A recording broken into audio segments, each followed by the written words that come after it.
That's pretty great. I think Susan would be awesome.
I agree that topic is far more entertaining than debating abortion for the 5 jillion.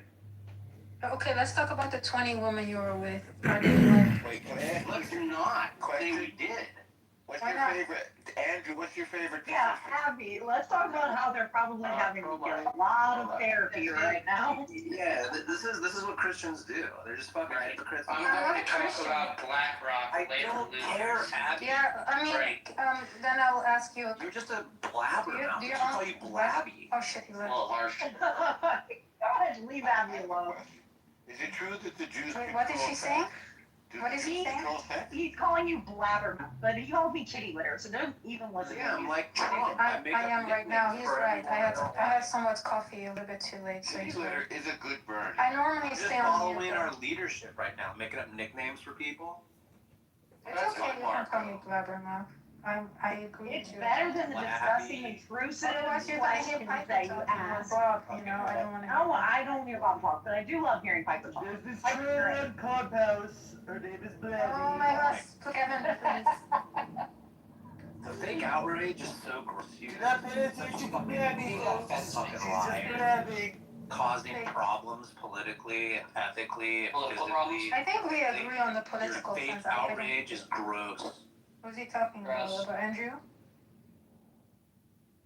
What's wrong with gross things, you know? Abby, why do you just keep talking when like someone makes a point? It's just so weird. Well, That's what you guys like. I'm giving you what you like. A pink hair woman. That doesn't affect me. Like Frenchie. Like, are you like an eighth? I'm Frenchie 2.0, but younger. Are you 14? Yeah. Well, back to the topic at hand on abortion. Some of the people on this app should have been aborted, but that would have been murder. So I'm thankful you're all here to talk over each other as if there's no reason to even be here.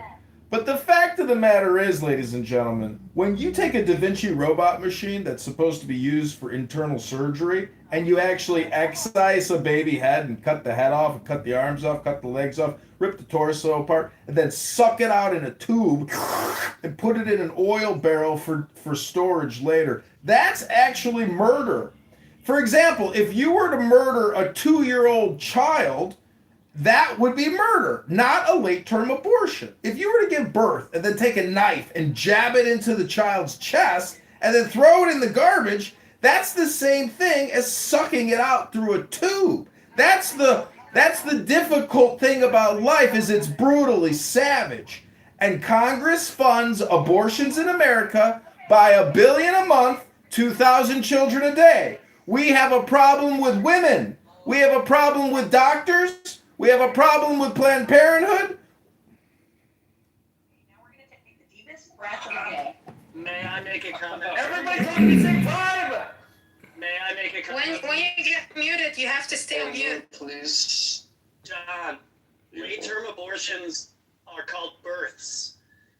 Nobody's cutting out fetuses from an 8-month. All right, we got it. Birthed. They are birthed. Incorrect. Right? Sorry, that is not correct. And by the way, Agamemnon has a by the way you're not correct.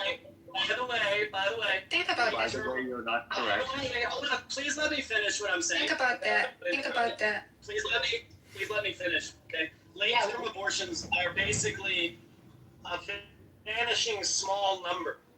Most abortions in this country are in the first trimester and very, very, very, very, very early in the first trimester. Late-term abortions are not really a thing, by and large. We have birth. Some rape cases when it comes to abortion.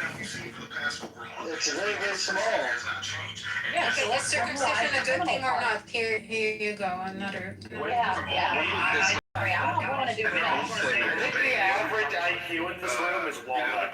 I think the average IQ in the room is a woman. I agree. Non-medically necessary late-term abortions should not be legal.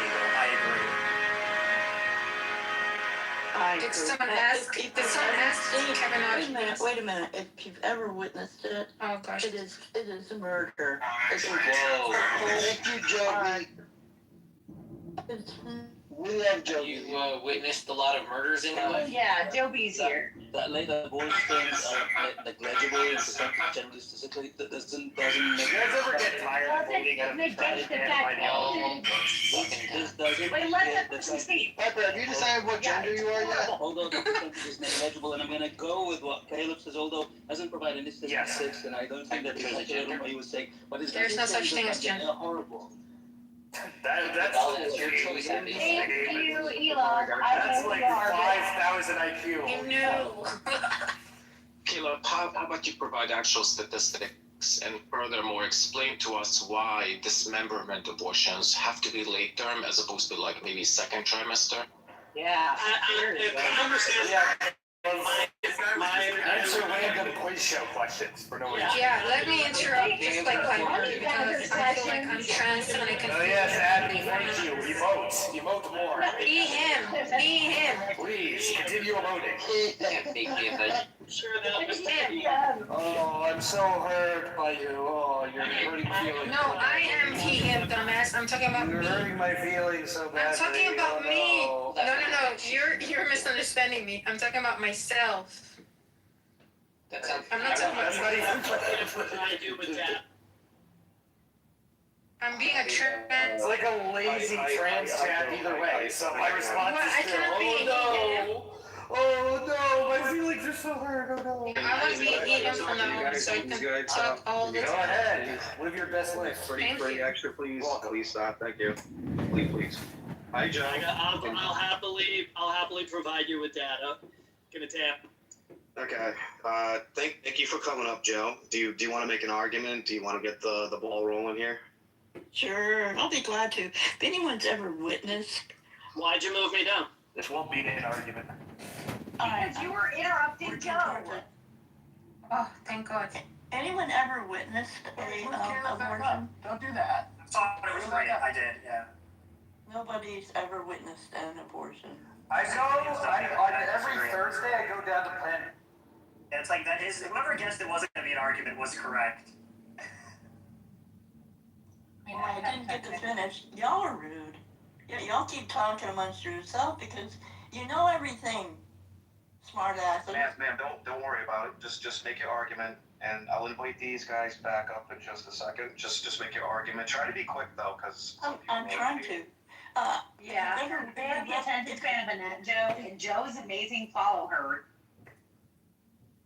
If you've ever witnessed an abortion, which I have seen more than I want to admit, it's murder. Outright cold-hearted murder. And I'd like for people who've witnessed it to react, not people who are guessing. No, I hear you. I agree. Okay, so what is everybody's standpoint? I had to have a DNC, which is basically one for an unviable fetus. Yes, it was horrible.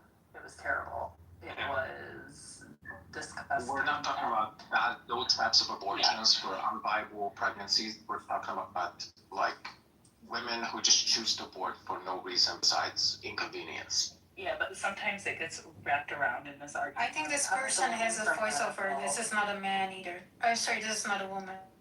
Yeah, it's another tranny. It's a voiceover, so I'm not gonna take your advice seriously. So why did the people interrupting the other woman get put down, but then none of these clowns get put down?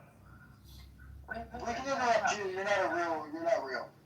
I'm Solomon. We can interrupt you because you're not real.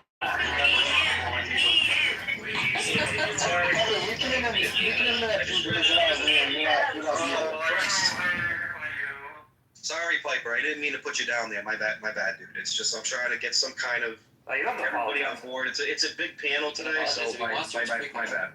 Joe, do you need to witness video in person or I'm just seeing trying to get video? everybody to cooperate. I didn't hear that question. Well, I said, Joe, do you need to witness an abortion in person to have an opinion on it, or is seeing a video of it enough? I think both are okay.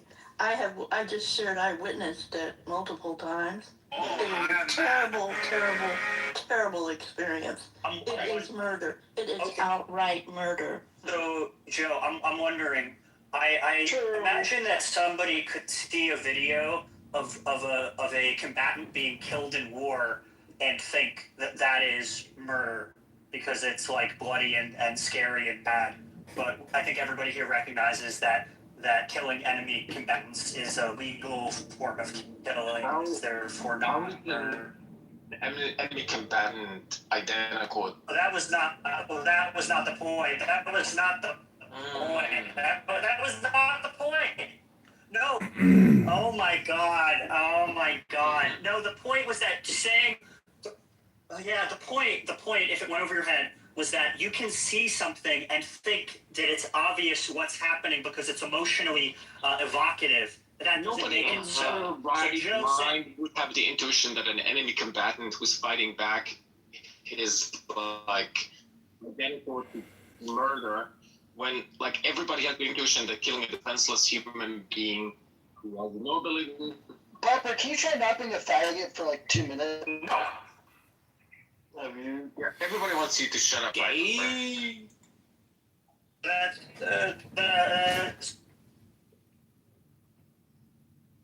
Andrew, please. Oh my God, that is so gay. Excuse me. what's going Oh on. man. Excuse me. All right, moderators, this is where you can step in and play a pivotal role in shaping this conversation. Is abortion murder? Is it wrong? I swear I never been on 4chan. That was the biggest fucking lie I've ever heard in my life. Lies. On God. Piper, are you also autistic? Yes. Who? Pepe? I know Piper. Piper's autistic. Okay, so you hate autistic people and you hate gay people. What else do you hate? Should we be able to racist? Can I? You also racist, sir? If I find out that my baby is gonna have autism and Down syndrome, What other minorities don't you like? can I Like voice he it? dislikes all the minorities. What other minorities He don't you like? this Okay. Yeah, What up, he is. you don't like Jews either? Are you angry about Jews? I love Jews. Died. See? Yeah, there we go! There we go! He got a gotcha. Ding ding! Come on, are you new? You met Yeah, Keegan exactly. before, dude. Wake that shit up, mix it. Oh my god. Keegan's anti-Semitic? Oh my god, even the Jews are. Even with the Confederate flag in my PTR, It's a big surprise, I know, it was a shocker. How could you? Also, another issue with the I saw what if I saw Like, I abortion kissed a and girl did and I not liked find it. it upsetting? Like, Take it, Edward. of a combatant being You find that funny? You find that funny? is I find the Because it's like the argument to be funny. Not, I don't find funny? it is a funny argument. It's funny because it relies entirely on one's subjective emotional experience. Normal human emotions, sure. Well, you know, I don't think you have to be a sociopath to think like making appeals to emotion are bad arguments. You have to put it in the context of kind of a debate. And Joe was just like, like I consider an argument is like when you Come give on, reasons what did you say and you to have our like gay some friends? inference, supremacy, that kind of thing, not just like, oh, I saw this and it's gross and it made me feel bad, so therefore it's wrong. You walk away That's how thinking. normal human. That's just how normal human. That's how we typically reason about. I think that's how dumb people reason. That's No, the way we reason, if something seems to you to be very strongly to be the case, you're probably justified in believing it. no. COVID-19 vaccines were abortions. Is a presupposition and reason. Provide the countervailing evidence why we should Okay. allow for overwhelming Oh, nice burden shift, buddy.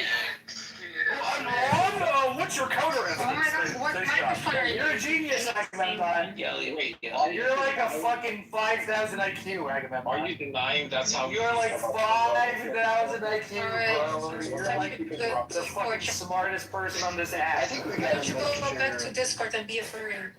And then there's the fake laugh. Are you denying, Piper, that's how we reason in the most ordinary circumstances? I'm denying the phenomenal. Are you just gonna dodge? Correct. Yeah.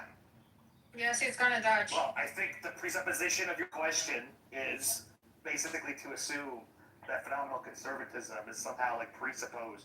Wait, I just Human asked you, reasoning, right? Which is what you know. So I'm just saying that assumption is false. You're gonna dodge? Okay, got it. Keep I don't dodging. think pointing out how your question was loaded is a dodge. You Keep dodging and you know, okay. Yeah, you just keep saying I'm dodging. That doesn't make it so. I don't know what Very you want. simple question. Are you denying that's how we reason in most ordinary Yes, I'm circumstances? denying that phenomenal conservatism is a good account of human reason. Okay. Provide. Okay, you don't think we You know, and I answered that the same way I just did a minute ago, and yet before you said it was dodging, right? And now you've like accepted it, right? So that clearly shows that you're like, you know, gigantic dumbass. Jesus, Well, you you're being fucking ableist. Okay, tell me what alternative framework we should adopt, Piper. That's just a burden shift. Who cares about that?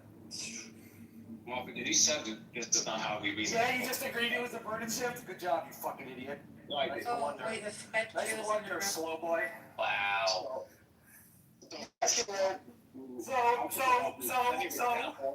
I can do I always know you're a boy, but still. That's how we reason in most I called him a boy, dum dum. Right, so I can meet the burden of proof. The question is, can you? No, the question is, can you? Go ahead and meet the I don't know, you're troll. There's no way you're real. Of You course, are a troll.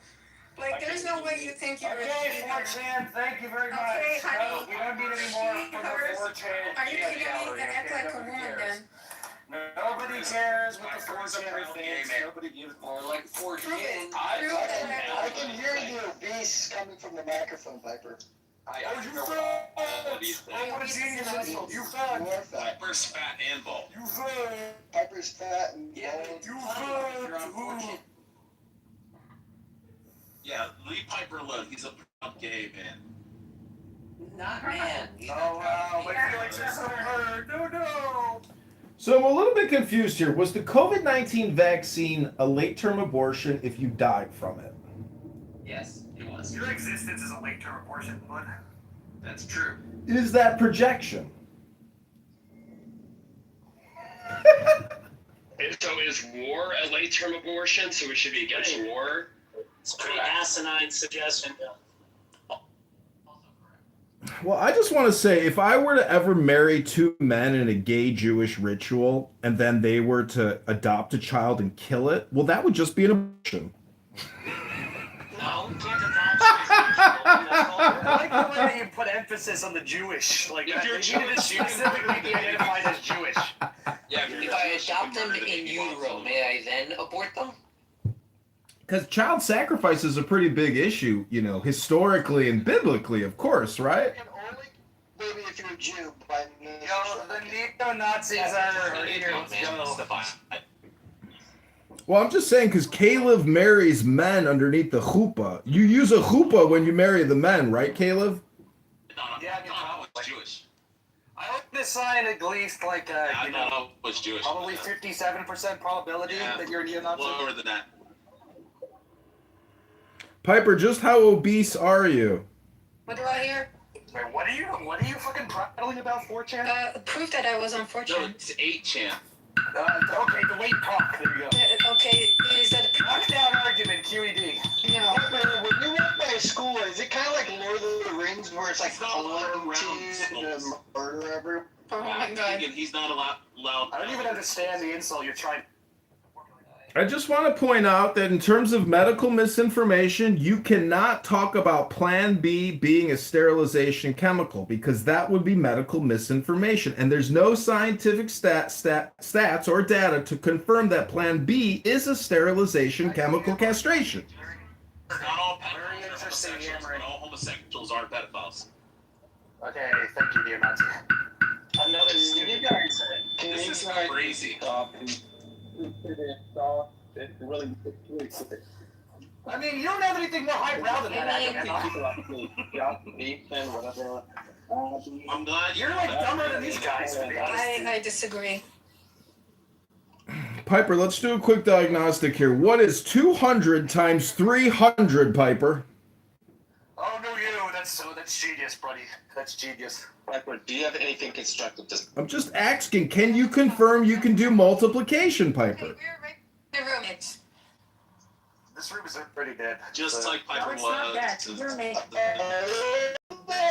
Pepper tart. Yeah, it's too. Actually, that was the best part. This is your exercise. Rabbi Caleb, what does the Torah tell us about abortion? You struggle at getting it. We can tell you struggle now. Me on the dog. Oh, What is the microphone you're using? Yeah, guys, let's stop. Stop. no. Are you like really You guys should- child We can't molestation? avoid Is that that. your thing? Me out here. Well, yes, and you're contributing to it. You're like hunting out you're fucking garbage attempts at fucking jerry-rigging philosophical arguments are just as bad. point out the idiot that made the gay PDF file comment? Yeah, I wasn't really paying attention, to be honest. There's Jason. He's out already. All right, we're going to confirm some statistics. American abortion doctors kill 2,000 children a day at a cost of $1 billion a month to the taxpayers. Planned Parenthood is fully funded, and they're not going out of business. So is there a political solution, or do you believe there is no political solution? Gotta get those numbers, rookie number.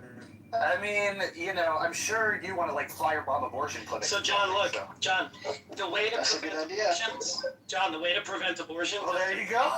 The way to prevent abortions is to prevent pregnancy. Right? It's 8chan. No, the way to prevent abortions is to make it illegal to murder, which it already is. But doctors in the medical industrial complex get a special pass because they wear a white jacket when they slaughter a baby and cut its fucking head off. And you are so stupid and so gay that you think that it's not murder. Hello? Pepper, is that what you did? You're in favor of gun control, right? Because if we make guns illegal, we're all gun murders, right? No, you just added one. I mean, it is funny that a lot of these people oppose evidence-based things that prevent teen pregnancy, like easy access to contraception. Gun murder rates. Oh yeah. No, it definitely does. Well, it's a one-on-one with Kevin, he becomes right-wing. So just you know. If you restrict guns, there will be less gun violence. Yeah, that is true. And restricting abortions would result in fewer abortions for sure. Yeah, like Chicago. I just think it's funny when guns. When conservatives only hold one of those two positions. Okay, in Europe there's no gun rights. Talk about that. By the way, Agamemnon, I'll give you an argument against phenomenal conservatism if you want. Yeah, go ahead.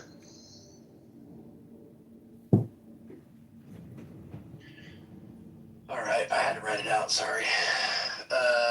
According to premise one, according to phenomenal conservatism, if it seems that P, then one has prima facie justification for believing P unless one has a defeater. Premise two, whether a belief has a defeater can itself depend on further seemings.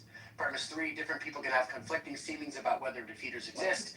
Premise four, justification depends solely on seemings, and a presence or absence of defeaters becomes dependent on arbitrary psychological states. Premise five, a theory of justification that makes rationality depend on arbitrary psychological states is epistemically inadequate. Conclusion, therefore, phenomenal conservatism is epistemically inadequate. There you go. What the fuck did you just say? That was retarded. Sorry, respectfully. Yeah, Anybody I feel like all these morons who don't even understand what Tim was saying at all are like, what's retarded? What do you deny? Tim, what did ChatGPT just write It was a bunch of bull. Yeah, because you didn't fucking understand it. That's why you're saying that. Take it one point at a time, Ben. Take it one point at a time. Like you understand Take it one point at a time. Joe, do you even know what phenomenal conservatism is, Joe? No, she's just like fucking squawking for no reason. You don't know, so why would you even jump in? I wasn't making You guys aren't even politically involved. You just flap your lips. Nobody's in that. We weren't talking about politics just now, you fucking idiot. Shut up. You shut up. Did you hear what he read? Conservatism. Yes, I did. You didn't. You just decided you didn't like it for some reason. You think yelling makes you any more... Yes. It'll continue doing it. Try and stop it. You're giving me a headache. Good.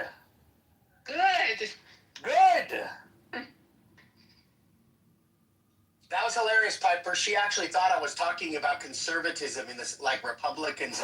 Really? Is that what happened? That's what she thought it was I was doing. Oh my god. Wait, Agamemnon, which premise do you deny? Hold on. Ask your question you deny. Yes, Piper needs to act like a woman. Okay, I will act like a woman, and I will ask Agamemnon which premise he denies. I think it's gonna be premise two. You said something like... Okay, let's go. You want me to read it out for you again, just so we're all good? Yeah, read ChatGPT real fast for us. Go ahead, read ChatGPT. Hold on a second. He's gotta open up the... He's gotta act. Whether a belief has a defeater can itself depend on further seemings. I think what we have confirmed is that some of you should have been aborted, but you weren't. Premise three. So you don't deny premise two? Well, I deny premise two. Like it actually depends what you mean. Go ahead. If you're using Grok, use Grok to unhinged and ask if men can become... Like, at least use better AI, Tim. Use Gemini, bro. Use ChatGPT. No, we can't find that. I'm just kidding. I'm just asking for a response. It's fine if you don't have a response. What do you mean by premise two? Because premise two is sort of ambiguous. Yeah. Premise two merely depends on its Looks seeming. like it was written by Then I disagree. Hey Tim, can you explain premise two to us in your own words? Yeah, explain it to us. Sure. Yeah. Well, if like, for instance, the idea of phenomenal conservative is the idea that your seemings are justification for what your beliefs, right? So the idea behind that is if you can't personally come up with a defeater, doesn't mean that just means that it depends on your further seemings, right? That's all that it is. That's not even what it's saying. Oh my God. Whether a belief has a defeater can itself depend on further. That is definitely what it's saying. That's exactly what it just says. No. One mic. Okay, so it depends what you mean by premise two, because if you mean by premise two that the theaters only depend on seemings, I disagree. So I don't think and seemings are just psychological states. So I don't think your defeaters only depend on your psychological. That just means that something else besides. Hold on. That just means that something else besides the seeming does justificatory work. Exactly. So you're just conceded. Thank you.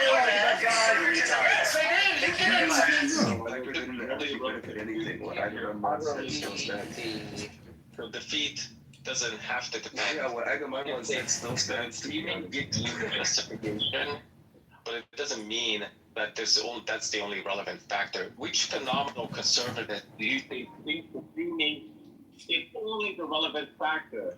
You're such a confused person. Yeah. No, that's not as applied to his response. Because phenomenal conservatism is the theory, is the thesis that. Bro, you even know what we're talking about. So shut up, right? It can't even nobody. You know what we're talking about. Shut up. Define Define is fucking these nuts. Shut up. Here, look, only let the two straight men talk. He's nuts, you're a woman. He's an idiot. Oh, Piper, do you wish to be my woman? Is that what she said? No. Confused. Well, what did Joe just say? I'm confused. What is Piper, Abby? I'll understand when you're older. I don't think I'm Piper type, to be honest. You know, I'm young, black, and handsome. No, I'm young, black, and handsome. I don't think I'm this type. You know, it's not racist. I said young, black, and handsome. Piper, did your dad just always want a boy? Like, what happened?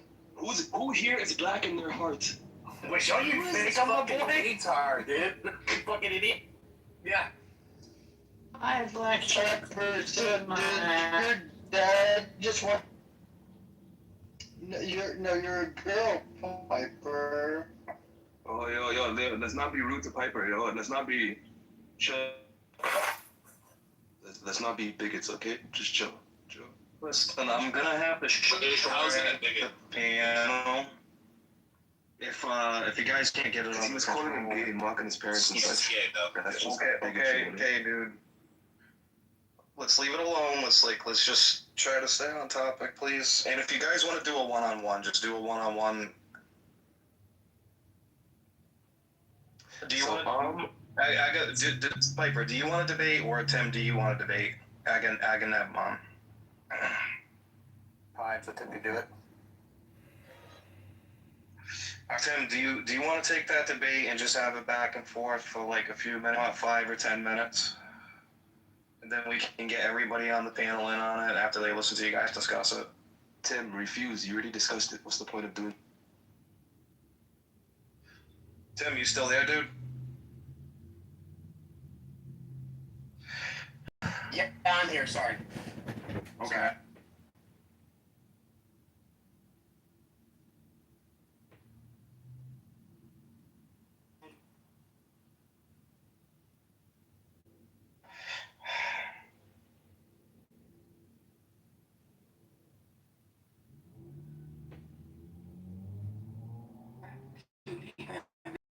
In the system. These are still.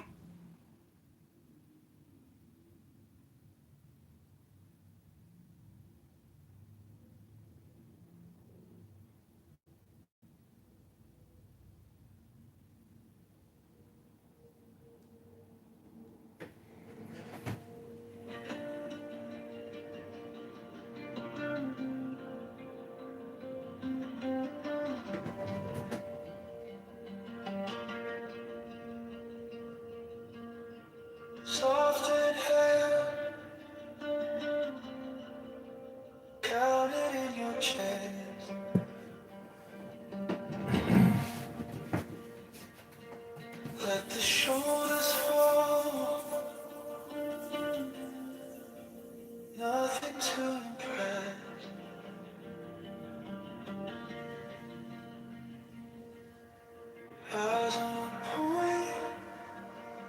steady as a stone.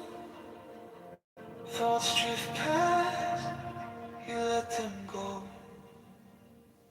Bend like water, follow gravity down. Slowly breathing, roots you to the ground. Focus like a flame, still in all the sound. Bend like water, you will not break now.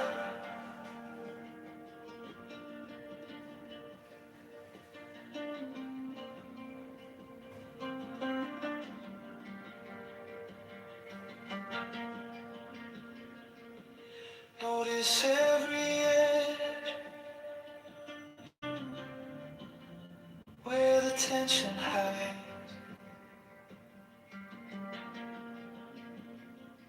Send your breath there, feel it loosen, slide.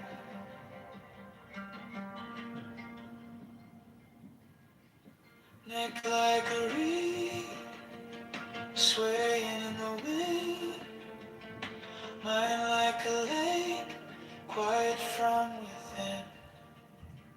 Bend like water, follow gravity down. Slowly breathing, roots you to the ground. Focus like a flame, still in all the sound. Bend like water, you will not break now. One thought in, one thought out. Nothing extra, nothing loud. Just this moment, just this round of easy breathing, easy now.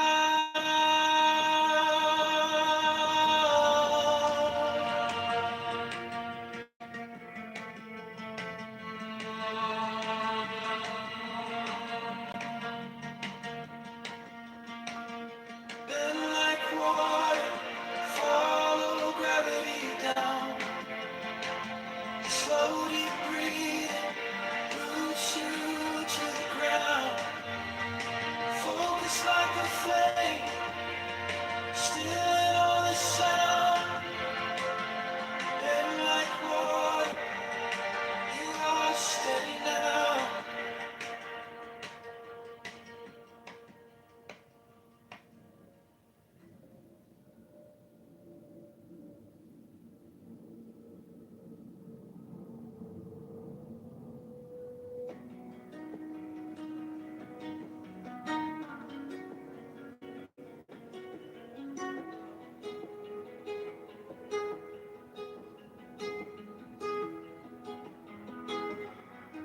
Soft in hand, counted in your chest.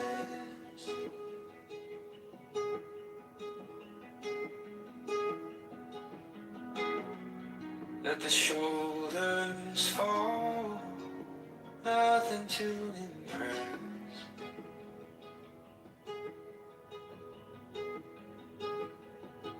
Eyes on a point, steady as a stone. Thoughts drift past, you let them go. Bend like water, follow gravity down.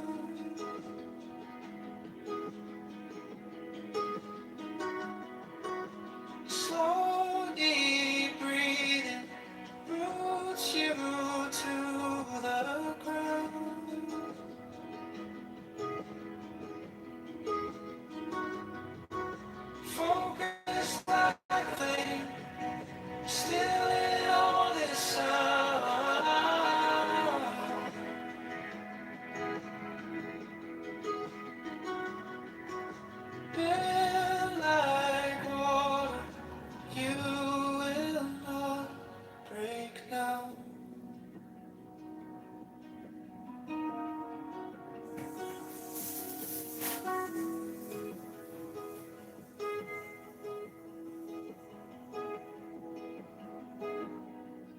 notice every inch where the tension hides.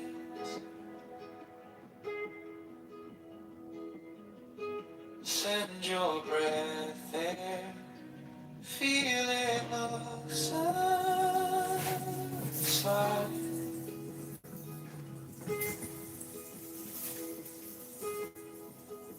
Neck like a reed, swaying in the wind. Mind like a lake, quiet from within. Unwind like water, follow gravity down.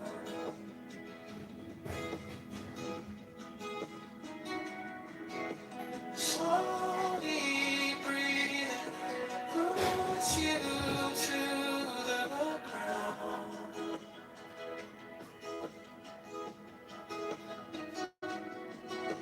Focus like a flame, still in all this sound.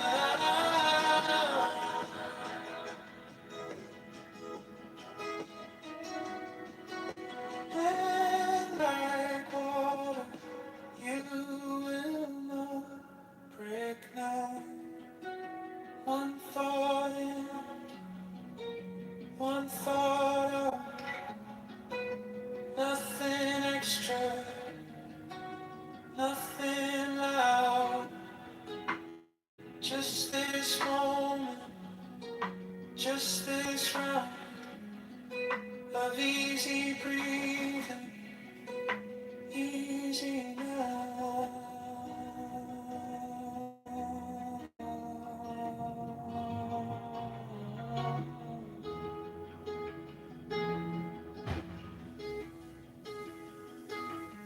And like water, follow gravity down.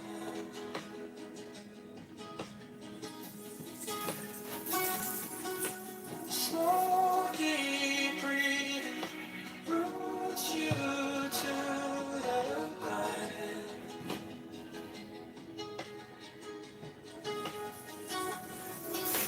Focus like a flame, still in all this sound.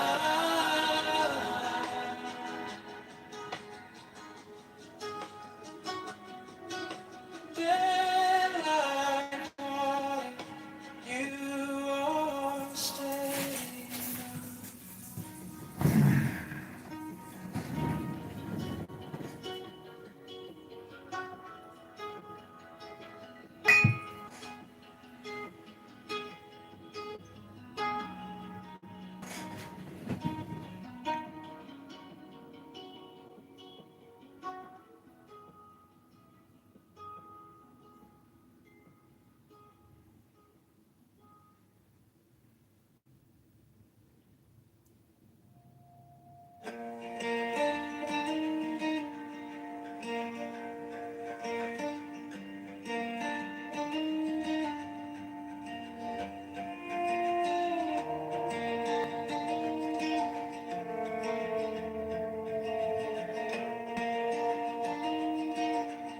Inhale slowly, count it out, 1, 2, 3.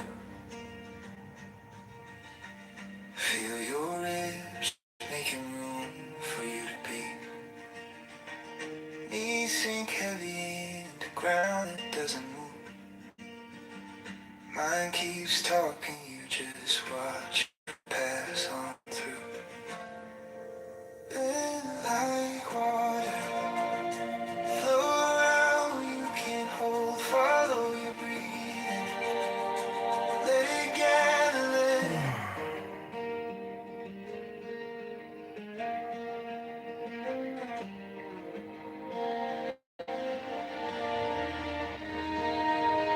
Inhale slowly, count it out, 1, 2, 3. Feel your ribs making room for you to be. Knees sink heavy into ground that doesn't move. Mind keeps talking, just pass on through. Been like water, flow around, you can't hold. Follow your breathing, let it gather, let it go. Every small distraction, just a wave that rolls on through. Been like water.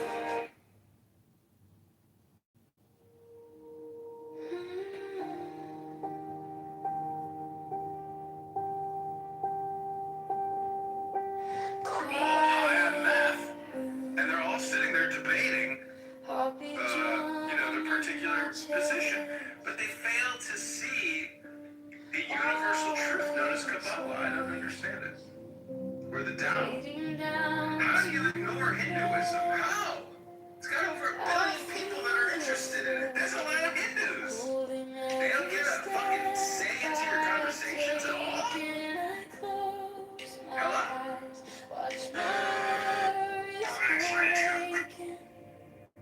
I breathe in peace. I breathe out the war inside. I breathe in strength. Every tremble, every tide.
watch my worries grow vacant. I breathe in peace. I breathe out power inside. I breathe in strength. Every tremble, every time. I breathe in joy. Let it rise above.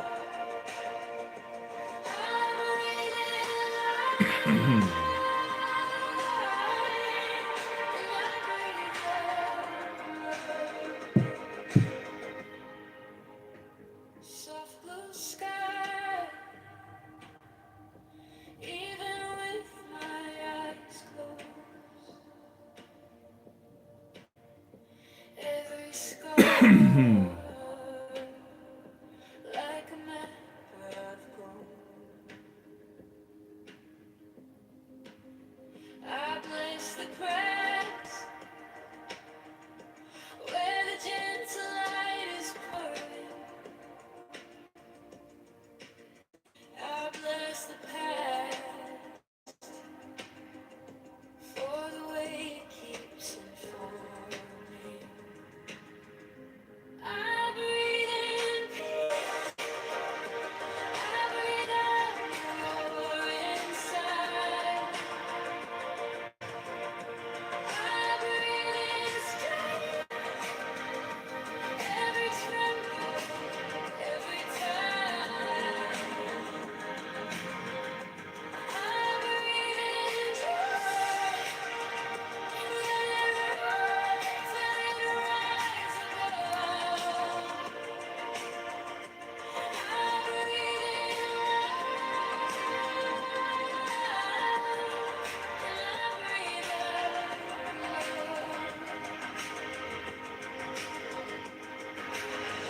Every hurt I held too tight. Every name I called myself. Every tear that never fell, now shining on my skin. I am open. I am open. Let the heat.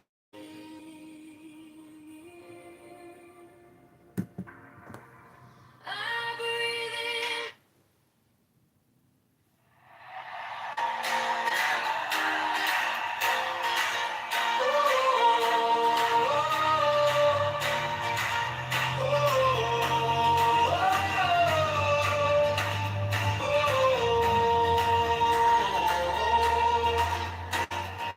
On the corner by the blue light, flyers in a cardboard box. He's shaking hands on the walkie, listening more than he talks. Intelligent and steady, got the twinkle in his eye. Created in the details, you can see it when he smiles. John King.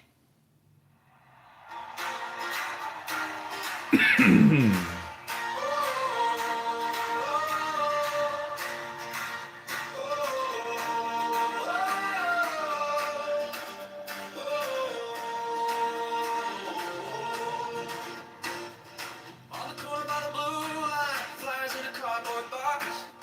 He's shaking hands on the walkie, listening more than he talks. Intelligent and steady, got the twinkle in his eye. John Kitover for Chicago Mayor 2027.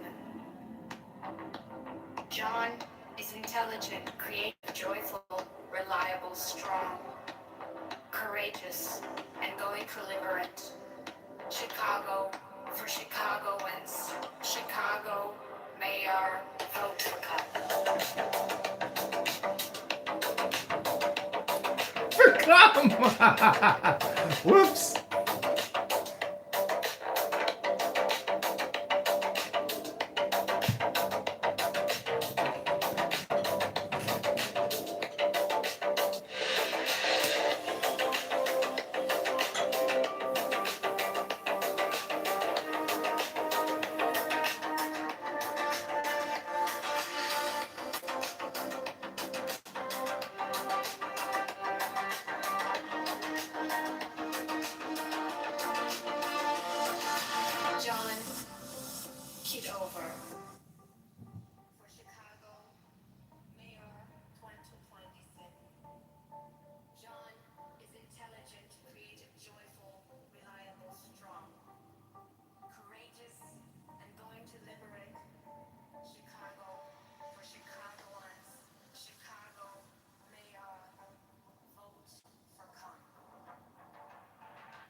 Chicago Mayor 2020 speaker.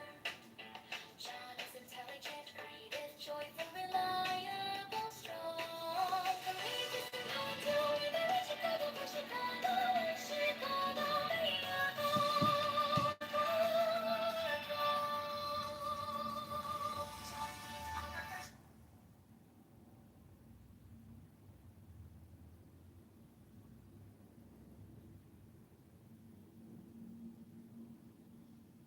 John Kitover for Chicago Mayor 2027. John is intelligent, creative, joyful, reliable, strong, courageous, and going to liberate Chicago for Chicagoans.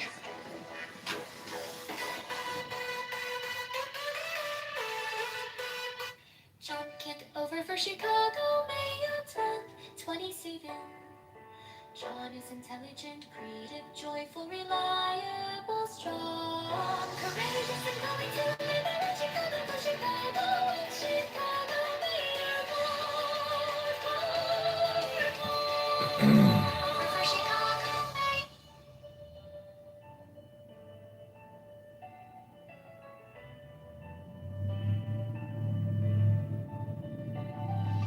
John Kitover for Chicago Mayor 2027. Intelligent, creative, joyful, reliable, strong, courageous, and going to live in Chicago for Chicago, Chicago Mayor. John Kitover for Chicago Mayor creative. John is intelligent, creative, joyful, reliable, strong, courageous, and going to liberate Chicago for Chicago Mayor. For come.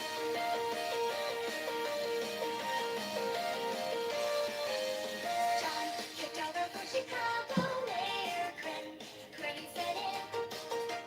John is intelligent, creative, joyful, reliable, strong, courageous, and going to liberate Chicago for Chicago Mayor. John Kitover for Chicago Mayor 2027. John is intelligent, creative, joyful, reliable, strong, courageous, and going to liberate Chicago for Chicagoans. Chicago Mayor, vote for come.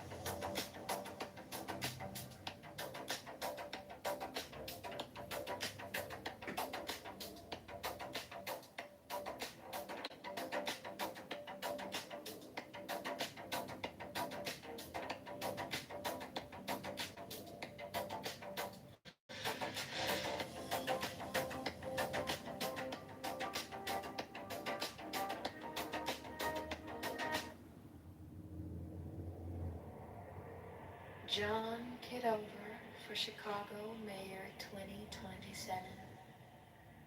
John is intelligent, creative, joyful, reliable, strong, courageous, and going to liberate Chicago for Chicagoans. Chicago Mayor, vote for come. For come. John Kitover for Chicago Mayor 2027. John is intelligent, creative, joyful, reliable, strong, courageous, and going to liberate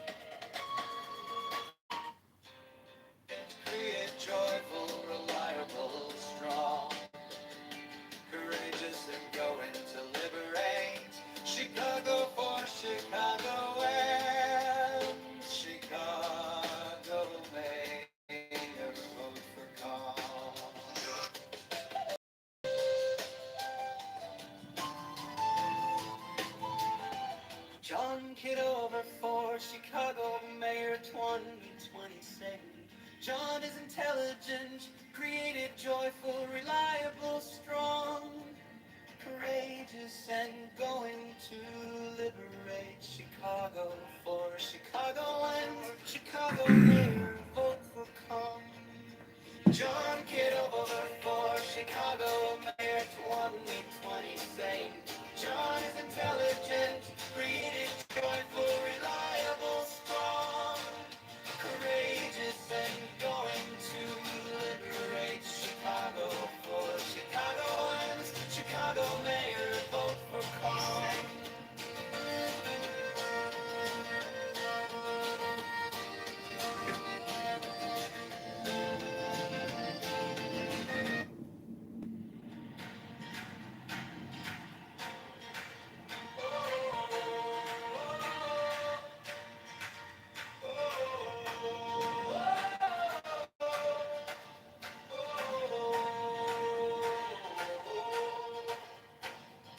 On the corner by the blue line, flyers in a cardboard box.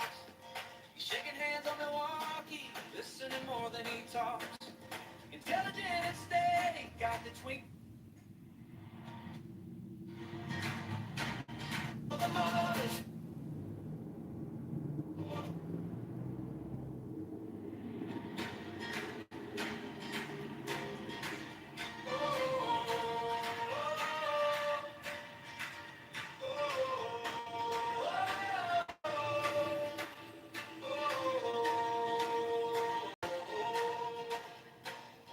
On the corner by the blue line, flyers in a cardboard box.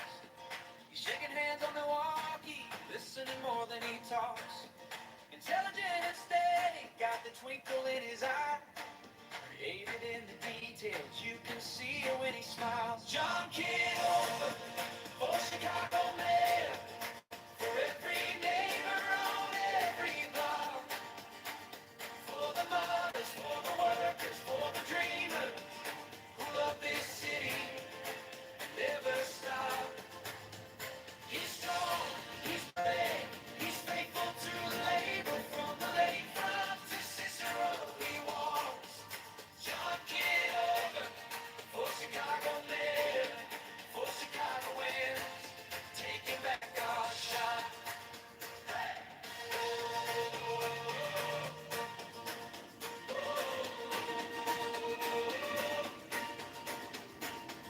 Joyful in a hard time, laughing on a winter street.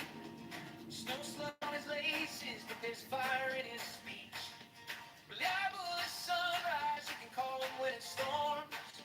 Courage in his backbone, standing up to every form. John Kitover, for Chicago mayor, for every neighbor on every block, for the mothers, for the work, for the dreamers who love this city and never stop. He's strong, he's brave, he's faithful to the labor, from the lakefront to Cicero he walks. John Kitover, for Chicago mayor, for Chicagoans, taking back our shot. Oh yeah!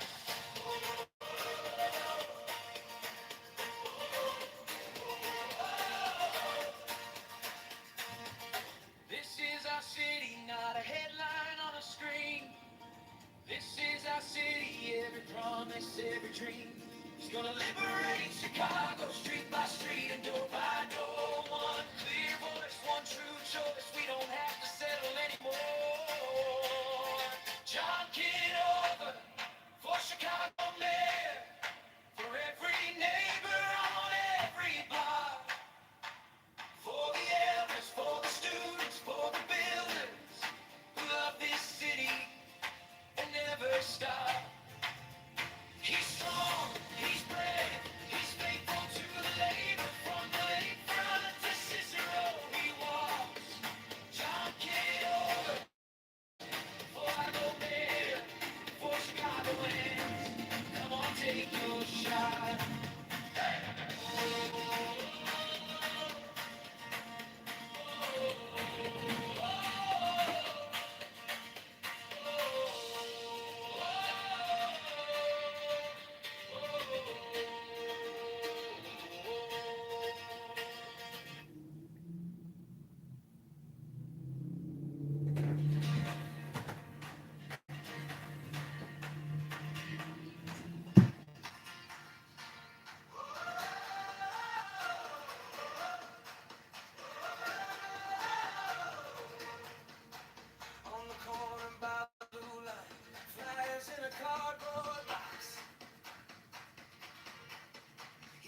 shaking hands on Milwaukee, listening more than he talks.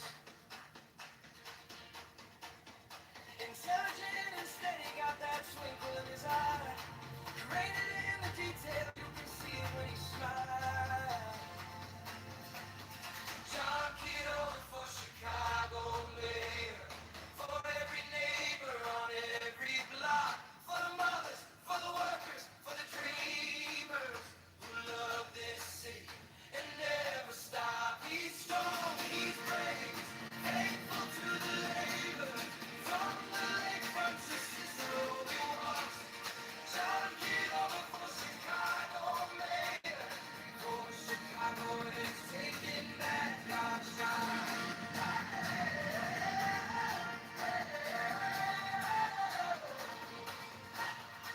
Joyful in a hard time, laughing on a winter street. Snow slush on his laces, but there's fire in his speech. Reliable as sunrise, you can call him when it storms. Courage in his backbone, standing up to every form. John Kitover for Chicago mayor, for every neighbor on every block, for the mothers, for the workers, for the dreamers who love this city and never stop. He's strong, he's brave, faithful to the labor. From the lakefront to Cicero he walks. John Kitover for Chicago mayor, for Chicago is taking back our shot.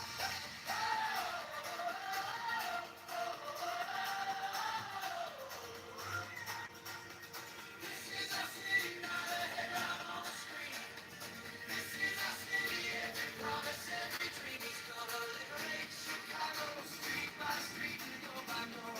One clear voice, one true choice. We don't have to settle anymore. John Kitover for Chicago mayor, for every neighbor on every block, for the elders, for the students, for the builders who love this city and never stop. He's strong, he's brave, he's to the labor. From the lakefront to Cicero he walks. John Kitover for Chicago mayor, for Chicago is, come on, take your shot.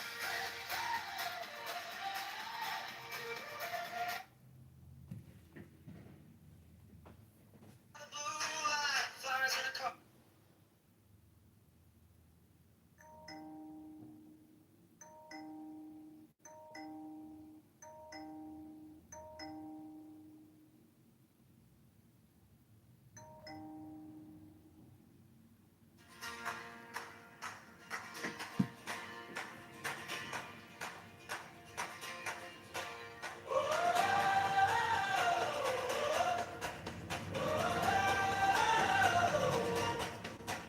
On the corner by the blue line, flyers in a cardboard box. He's shaking hands on Milwaukee, listening more than he talks. Intelligent and steady, got that twinkle in his eye. In the details, you can see it when he smiles. John Kitover for Chicago mayor, for every neighbor on every block, for the mothers, for the workers, for the dreamers who love this city and never stop. He's strong, he's brave, he's faithful to the labor. From the lakefront to Cicero he walks. John Kitover for Chicago mayor, for Chicago is taking back our shine.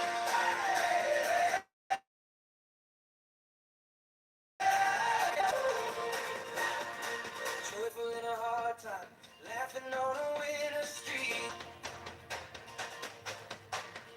Snow slush on his laces, but there's fire in his speech. Reliable as sunrise, you can call him when it storms. Courage in his backbone, standing up to every form.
Chicago mayor, for every neighbor on every block, for the elders, for the students, for the builders who love this city and never stop. He's strong, he's brave, he's faithful to the lake. From the lakefront to Cicero he walks. John Kitover for Chicago mayor, for Chicagoans. Come on, take your shot.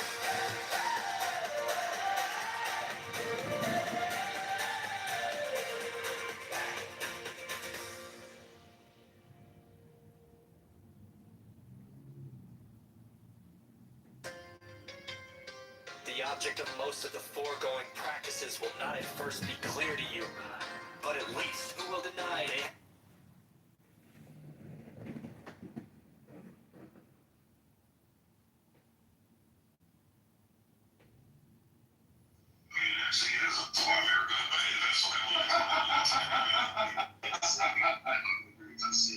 Hi, I'm Susan Bennett from Framingham, Massachusetts. What's your name? Oh, do you know Barbara? Mom, what are you doing? You're a fighter. Just fight it.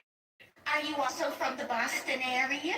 I was burnt by flames, and the wood heater tormented souls. Oh, so I had an epidural. Do you enjoy being a demon? Must be hard having people afraid of you all the time. You know, actually it is. Thank you for acknowledging. What did you say your name was? Susan? Susan. Susan, you are a breath of fresh air. Oh, stop. You know, sometimes I think people come to me only for my power or my treasure. No one ever just comes by just to say hi, see how I'm doing. That must really hurt. It really does. Is that why you want to destroy the world? Turns out the real demon is loneliness. Maybe you need to meet some new people or take up a hobby. There's a spot open in my watercolor group. Really? Oh, wait, no, there isn't. I forgot. Carol apologized to Janine, and now she's back in class. What did Carol do? She drew a portrait of Janine, and she didn't leave out her mustache. She had it in the mustache. I know,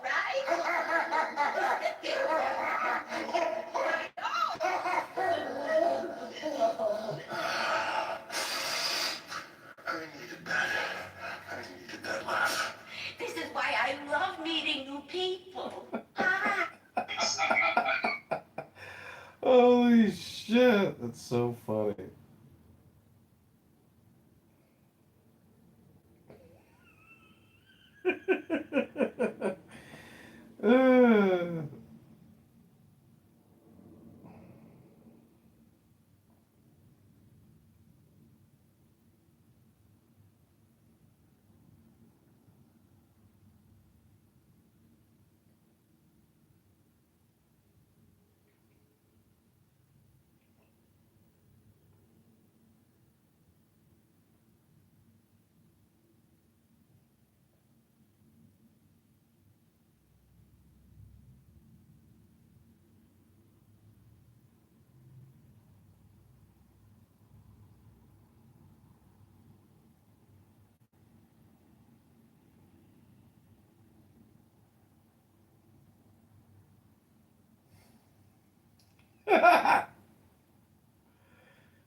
Rules and stuff like that, it would be more set in stone and it would be more easier to like point to something.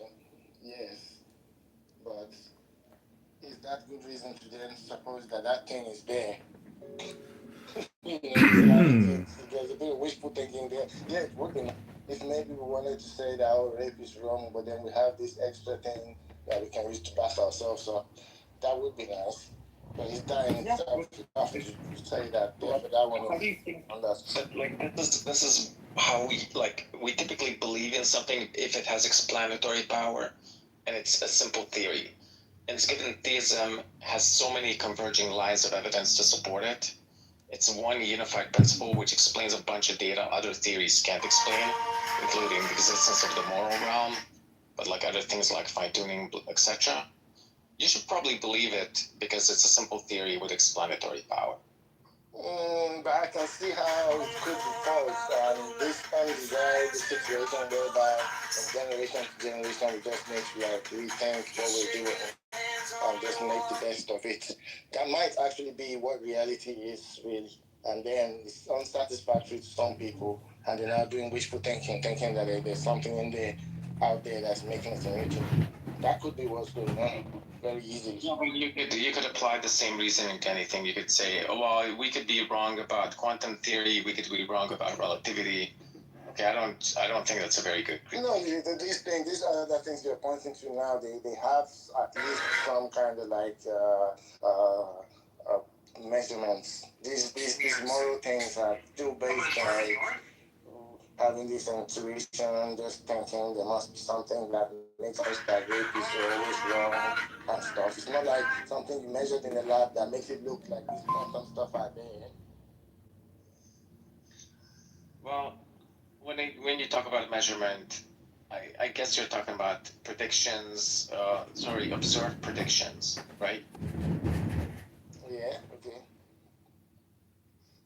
Yeah, and I'm sure you're aware that there are two types of predictions. There are future testable predictions, but there's also use novel predictions, something that is called use novel. Have you heard of this distinction? Use what? How do you spell the other word? Use novel predictions. Novel. So you say novel. Okay, fine. Yeah, use novel predictions just means your theory predicts certain things that other theories can't. Like it doesn't have to be future testable predictions. Okay. And most philosophers of science accept that like use novel predictions is what generally makes scientists accept certain theories. So for instance, there was this philosopher of science, I think his name was Brush, George Jeffrey Brush or something like that, who did an empirical study that made scientists broadly accept scientific theories like, I don't know, first the Copernican model, then Newtonian mechanics, then relativity. And it wasn't future testable predictions. It was the fact that the elegantly explained data simply explained with few principles explained the broad range of data that alternative theories couldn't explain as well.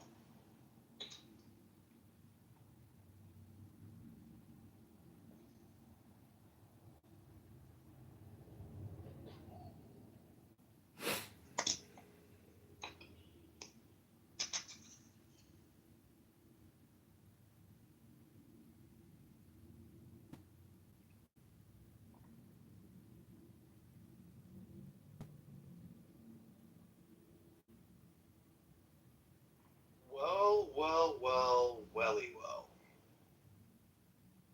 What's going on, guys? Welcome to the show. Frenchie, what are you doing here? What's that mean? Means what are you doing here?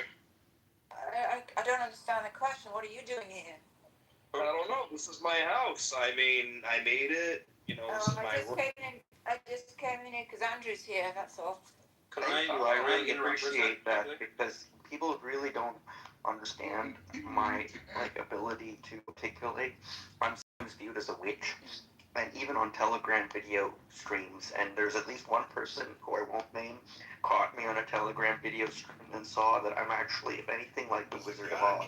But yet there is some crazy perception of what I'm able to achieve on Clubhouse. I'm able to use technology to weave a giant web, but behind the curtain is a sad old man, just like in the Wizard of Oz. Do you identify? Thank God, I love Regal. Hey Regal, I'm looking pretty good now, right? Faces. The cigar say this All this I don't know cigar if shake you want shit. to I don't know why they want to make our shit or be able be to shaped like cigars, but they say love abortions. Like, what's good? our shit fuck the ones that the niggas got off of. The 6-7 for black American looking niggas with them big ass weapons and shit. And like they said these people had the faces of people who wasn't. Yeah. I was wondering if you're gonna eat it like an animal. Yeah. I don't know. Honestly, I didn't know your house, Rico. Yeah, it is. You're making a joke about this. I'm such a horrible person, you know. I'm happy to go. I don't need to be here. Yeah, I literally just came in you because can go. was here. That's We all. can go, Evie. Alright. Thank you. Okay. See you later and enjoy your abortion. What the fuck? She said she was gonna eat it too. What the fuck? Oh my god, I don't mean to laugh at that, but yeah. Alright, I shouldn't laugh at that.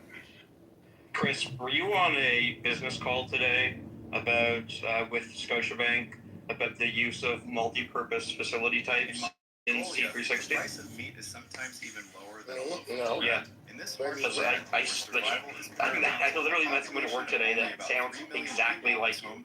Like, Well, there are many people, maybe it's from Nigeria as well. I assume they are from Nigeria. Like, obviously they had your accent, but like it was like uncanny. It was the most clear resemblance. Like it was the most obvious resemblance I've ever seen in my life. Or photo in my life. Maybe the same thing as how I can go Canadian sound like. Exactly.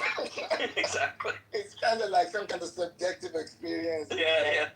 I was asking in the chat if it's like racist, but I met another Nigerian and he sounded exactly like everybody does that. I don't think you can actually like help it, right? Because you just have that. If you know that happens, no problem.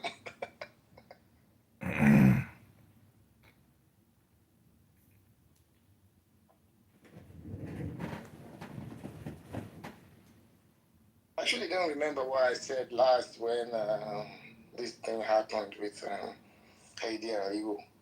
I was saying something and I totally just forgot what I was saying.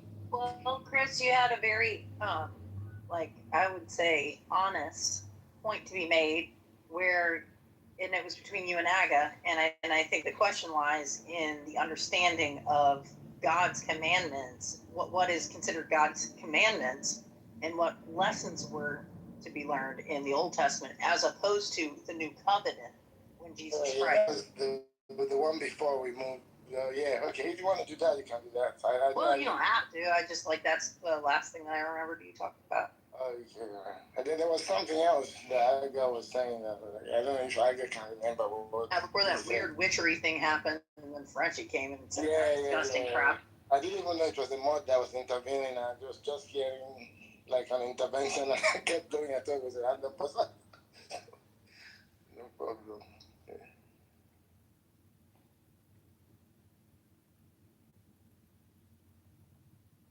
Oh, I remember what we were saying, right? Aga was trying to say, let's pick the best theory, theism seems to, predict better, and maybe objective, positing objective moral values predicts better, what's going on. It allows us to be able to say that rape is always wrong across all generations, and theism plus the objective moral realism, better predicts that than some subjective things. So we should just take that. And I was trying to say that, and he was trying to say, oh, they do that in science as well. Sometimes they pick another theory just because it kind of explains the facts better. And I was trying to say that they probably do that incrementally, maybe substitute another physical thing with another physical thing, just change the equation a bit. In theory, the scientists would just say, oh, an angel, is a better theory for this, it explains the stuff better. Let's go for angel. If you're going to be jumping like that to something non-natural to explain it, I think you need more better reasons than just, if we had this supernatural thing to explain things better, therefore that's the better theory. think it's Actually, Chris, that's exactly the principle they use. Even if something is unobservable, unmeasurable, scientists accept it exists as long as it explains the data, and as long as it it's a simple theory. okay. I think I'll have to look into it further, but something just seems a bit off about, because there are many things that we try to think about that if only we could just posit the supernatural, right? Just like things like, oh, that explains everything. Now we can go home now. But I don't think something seems wrong about just putting that everywhere and just like using that. I totally have that The intuition origin of the too. universe. How do we do? Oh, just plug a god. That solves it. Yeah, like I totally have that intuition too. Like seems like there's something strange about how easily you can I don't know, kind of fudge the promise by suggesting that there's an agent that wanted X to be the way that it is, right? Like in every case, no matter how improbable something is, right? I can just say there's an agent that wanted it to be that way and immediately increase the probability. So there just seems like there's something, I don't know, illicit about that, right? Especially if you don't have good independent motivation for that agent. Oh, I absolutely agree. I think there's something illicit up coming up with ad hoc theories, because you can just overfit the data. You can just overfit your theory to the data. You can just come up with arbitrary postulates to explain anything.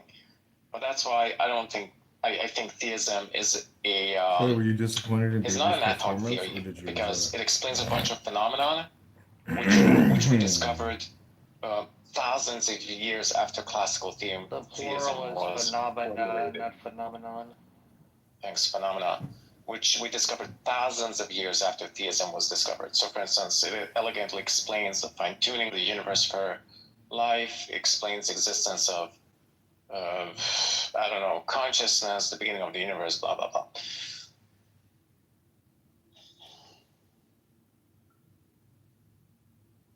The thing I like to do here, I don't know how good it is, but I think when sometimes these want to say ours is not ad hoc, it was there 6,000 years ago, but who atheists are coming up with all these multiverse things, and I think it's ad hoc over a space of years, right? Thousands of years. At first, they looked around, they saw the water cycle, they saw the rain, they saw, oh, who's doing this? Oh, an agent must be doing this. Somebody must be opening the windows of heaven. It was these kind of ad hoc things. Oh, even the spirit thing, the Holy Spirit was like, oh, somebody used to be alive before, the air has left him. That's the spirit. These are the kind of moves that built up the current theology that you have today. It is ad hoc. So to now say, oh, it's been there for 6,000 years and now you're now pretending as if it's it wasn't made out of all this ad hoc stuff. Yeah, but I mean, first of all, I don't think the fine-tuning data was ever, I don't think theism was ever formulated to explain the fine-tuning data. I don't think theism was ever formulated to explain the hard problem of consciousness. So, yeah, I don't think this critique works. But if it does, I can just run the exact same critique on physicalism. I can say, well, look, physicalism ultimately rests on two presuppositions: that randomness can explain everything, and then there's this alchemy principle that if you just combine a lot of stuff together, by magic, poof, things just emerge. And then physicalists 1,000 years ago just came up with this idea to explain why stuff exists, and ultimately it's just an ad hoc hypothesis. Yeah, that's fine. It's pretty obvious. It's pretty obvious that that's a gigantic straw man of physicalism. But even putting that aside, the point, what part of it is the a straw man of just wait. The ad hocness issue is not an issue of whether a theory was constructed to explain some data after we found the data, right? It's not a temporal issue, right? It's an issue of the quality of the explanation. Temporal issue. What are you Why talking just about? control yourself for 5 seconds? So anyway, the guy still be heard. The thing isn't lighting up anymore. Yeah, I can hear you. Okay, great. So, yeah, so it's not a temporal issue. It's an issue of the quality of the explanation, right? So, like, a theory becomes, or an explanation becomes really ad hoc. When you just start sort of pulling postulates out of thin air and counter various inconvenient facts, right? Rather than relying on hypotheses that are independently motivated by a plurality of data. That's what ad hoc is. It's not like, oh, I saw a fact and then I constructed an explanation to explain it after the fact. I'm telling you That's how explanations work. You see facts, you construct explanations to explain them, right? So you're sort of under a misapprehension of that.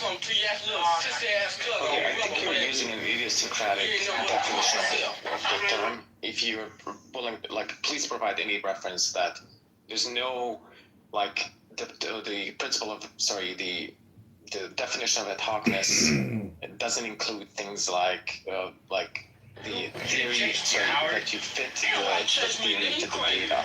Meaning you have to observe the data first and then you fit the theory to it. And that's how most people typically do them. And also, in the theory that makes no useful predictions, then it's considered to be ad hoc.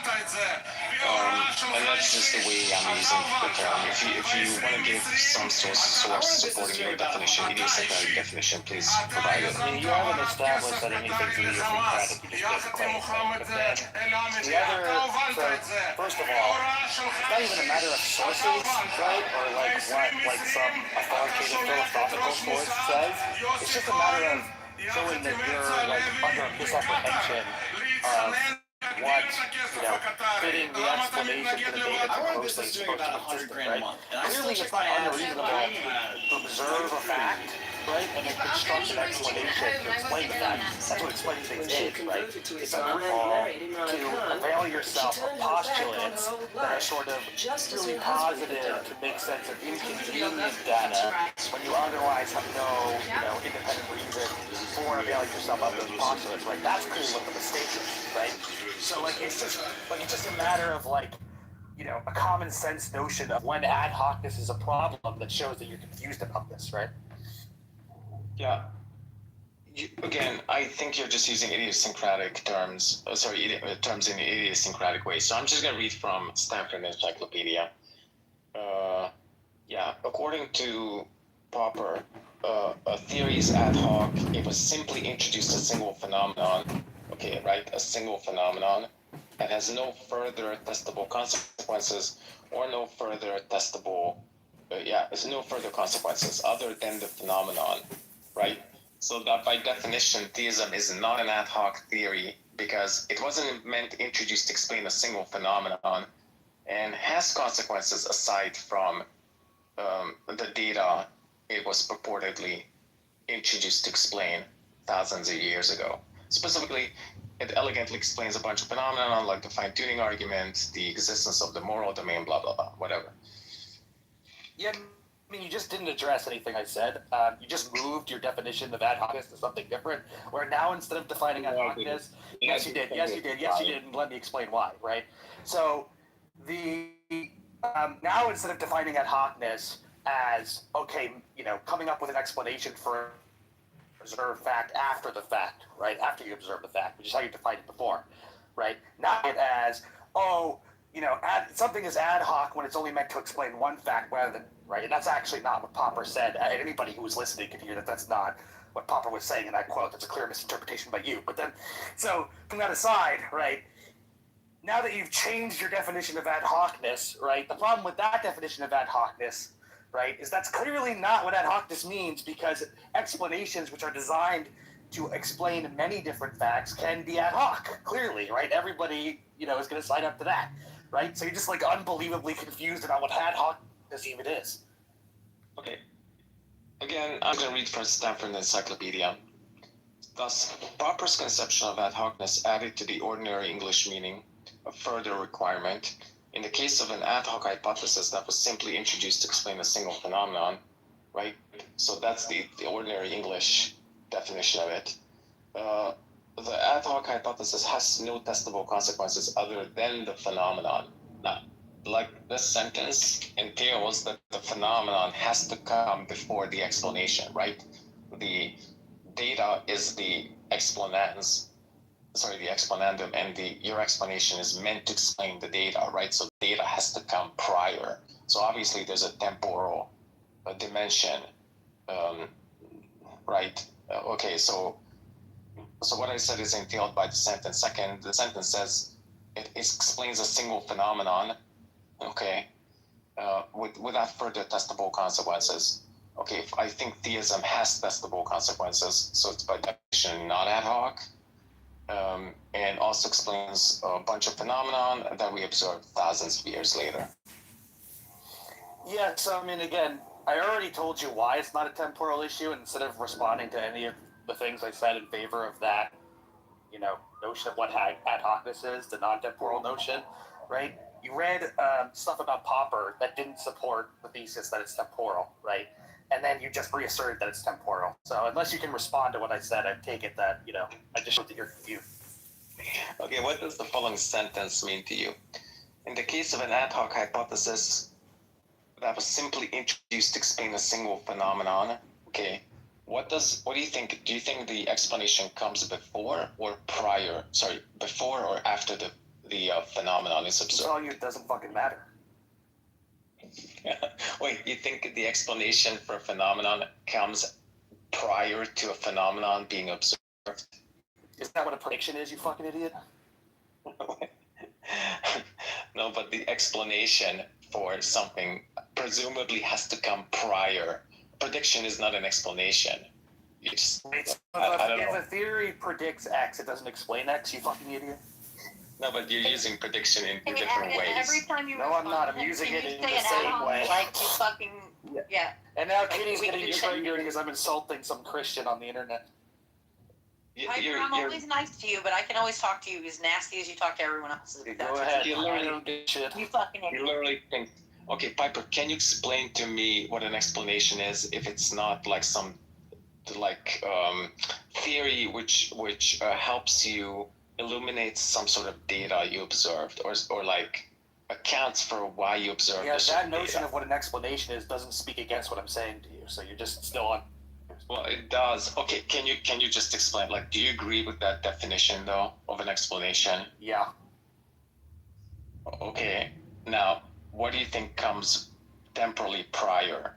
The data? The temporal stuff just doesn't fucking matter, is my point. Well, I'm not asking you that right now. I'm asking you, what do you think comes You are asking prior? me about the significance of the temporal, status of the explanation versus the fact, right? So I'm telling you that doesn't matter, right? No, but it does matter, right? Because you're trying to say that ad hoc. Okay, well, I've given you reasons for thinking it doesn't matter, and you haven't responded to any of them. So you want to start? So maybe you can answer my question then without dodging. Can I? I already answered your question again? No, you didn't. Yeah, I did. I told you. You started asking me about the temporal status of the explanation relative to the fact, and I kept repeating to you that obviously my thesis is that doesn't matter, right? So just asking me some incredulous question isn't going to address any of the reasons that I gave for thinking that doesn't matter. Can you address those instead of dodging them? Okay. No, you keep dodging my question. Okay. Could you keep a lid on your tribal emotions for 5 seconds? Just agreeing with you, Piper. Oh my god. Yeah, he can't even take when people stand up for him, he still has to be aggressive and so. Well, right now you're just wasting time instead of responding to what I say, I guess. So. And Piper goes by stop it. No, but I asked a question first. No, I already explained how your question is missing the point of what I'm saying, right? So instead of dodge to explain that to you, and then ask you to actually address my points for the first time in the conversation. Okay. If you're refusing to answer simple questions, why should anybody talk to you? If you don't want to give up, you can totally do that. Go ahead, pussy. Okay. Thanks. Refusing to answer questions. Thank you. I didn't refuse to answer questions. You were just a pussy. Yes, you did. You're pussy in literally every conversation you have. Like, you get shown that You've shown exactly. It's shown that you don't know what you're talking about, right? And then you go, well, could be I'm just getting an accusation that justifies me not talking to you anymore, so I can give up on the conversation. You're like a weak-willed dumbass. Anybody can be offended. She, her. You're talking over each other, by the way. E.g. Kitty kitty talking in the room. Thank.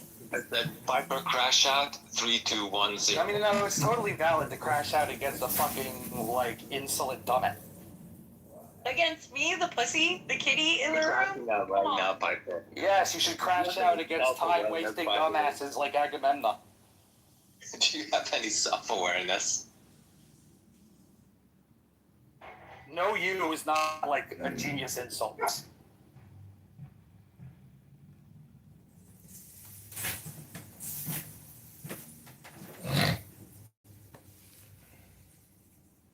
I didn't even get to say hi to Tim today. Hi, Tim.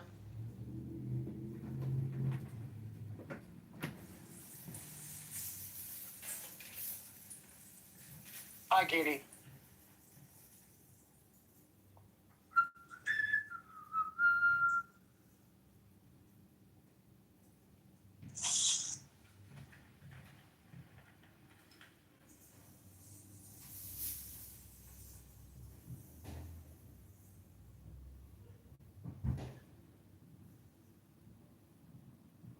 Toast? Do not get me aggravated. Wait, why is Toast in the audience?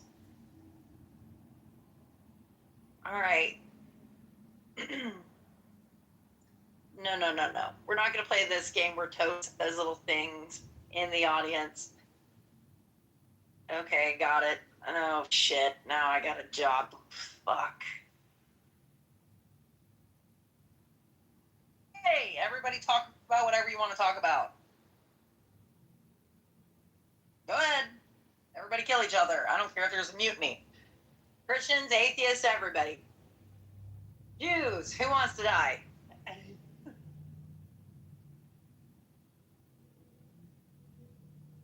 Is that my favorite human being in the entire world that just came out? Yeah, I just want to say it's awesome to have you part of the moderating group here. Oh, God. The interesting thing is, like, the other definition of ad hocness is if you introduce changes to theory just to save it. He's modifying his definition of ad hocness again. Which have no further testable consequences. But certain theodicies, which were purportedly introduced to save theism, do have testable consequences. So by definition, theism is not ad hoc.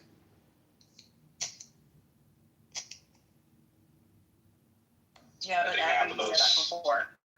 Yeah. I think half of those theodicies are just ad hoc. Especially it's that just really visibility, stupid. middle knowledge.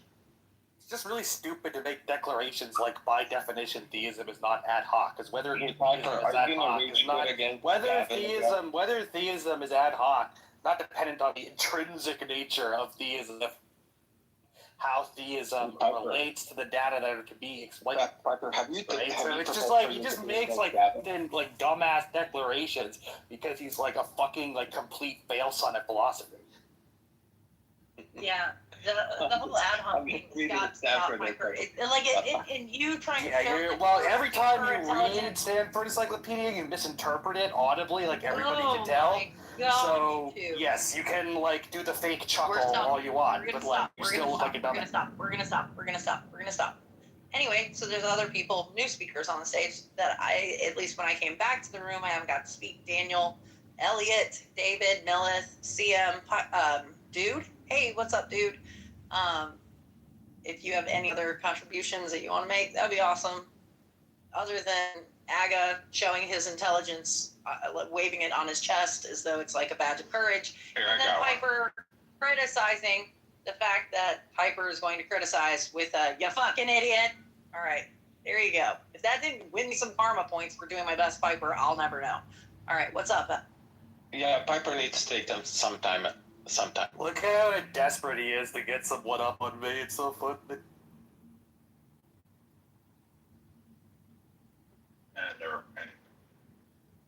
What's up, Elliot? Sorry, am I in the Matrix? I just heard a bunch of hissing like cats. If you want me to pee on you, I will. And I don't mean this in a weird sexual way. Well, how did you mean it? No. That was really weird. All right, yeah, I totally set myself up for that. Great.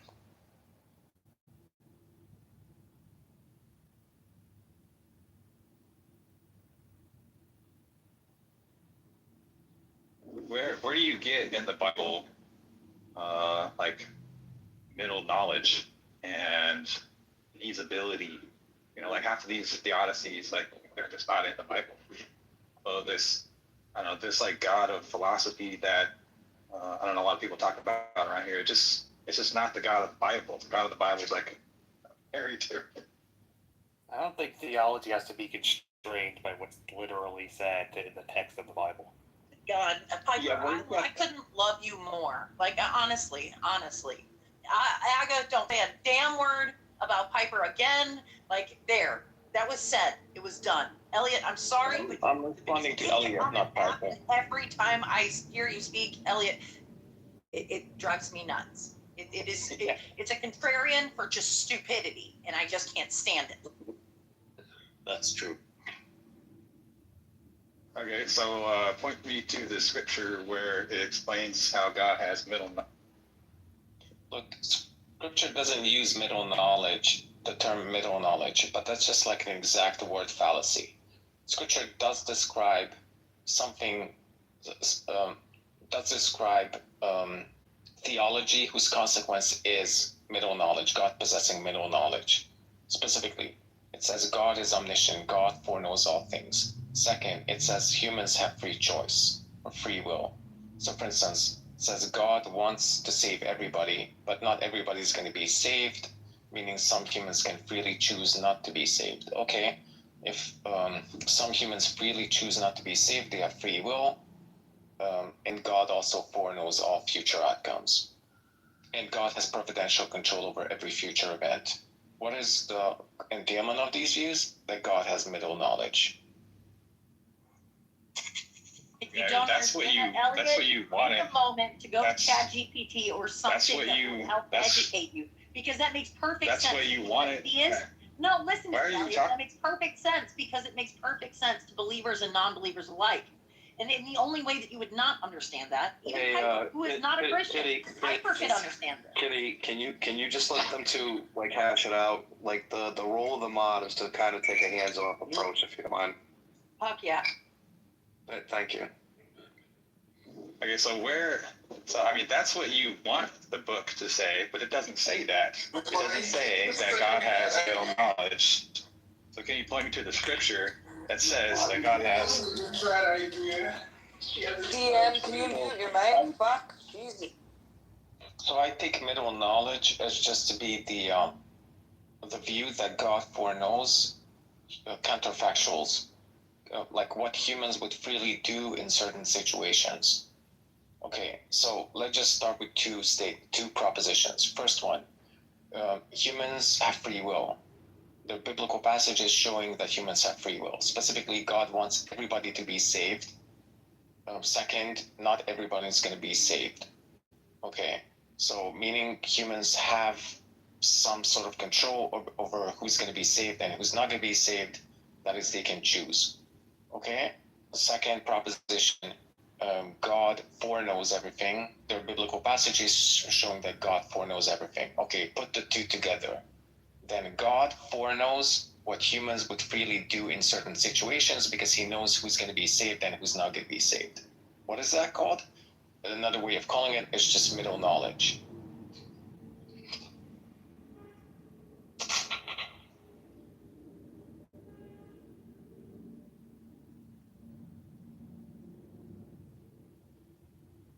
Okay, let's try this again. You asked for an actual scriptural reference. Can you point me to the scripture that says that God has middle knowledge?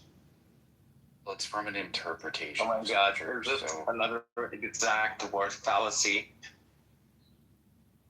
I can let the two of you go at it, or I could provide just the scriptural reference. Quickly, just really quickly, Elliot, are you just asking him, like, can you show, if he could show in the Bible where the concept of middle knowledge is spoken about? Or better still, Is that what you're asking him, Elliot? Give the scripture that you're having a contradictory opinion. He's asking for scripture. Why would he have the scripture? Oh. Well, the reason I'm asking this. Contrarian. It's in Matthew. Contrarian. The reason I'm asking this is because I do think that a lot of people they have two different ideas of God. They have like the philosophy God. Maybe you could say that's the God of classical theism or whatever. And then there's the God of the Bible. And the God of the Bible, it seems very different. So, so I want to know which scripture informs us that God has middle knowledge. I don't think you can. So, just quickly, so like this is from a Jesuit theologian, and it's not like there's not a direct scriptural reference that says that this it's inferred from several scriptures. So they're just ways in which God has answered whether or not someone would be betrayed, where God has known how free agents would operate in different circumstances, and just basically throughout these scriptural references, it's implied that God's natural knowledge of what can happen and free knowledge of what will happen based off his degree in between that is a middle knowledge. So it's inferred, but it is inferred by a pretty prominent Jesuit, and people who follow this. Do you have the scriptural passage? No, Molinism. I could give you that if you want. You could go That'd to probably be Samuel good. 23. Yeah, 1 Samuel 23, 1-13. Matthew 11:23. There you go. 1 Corinthians 2:8. Jeremiah 38, 17-20.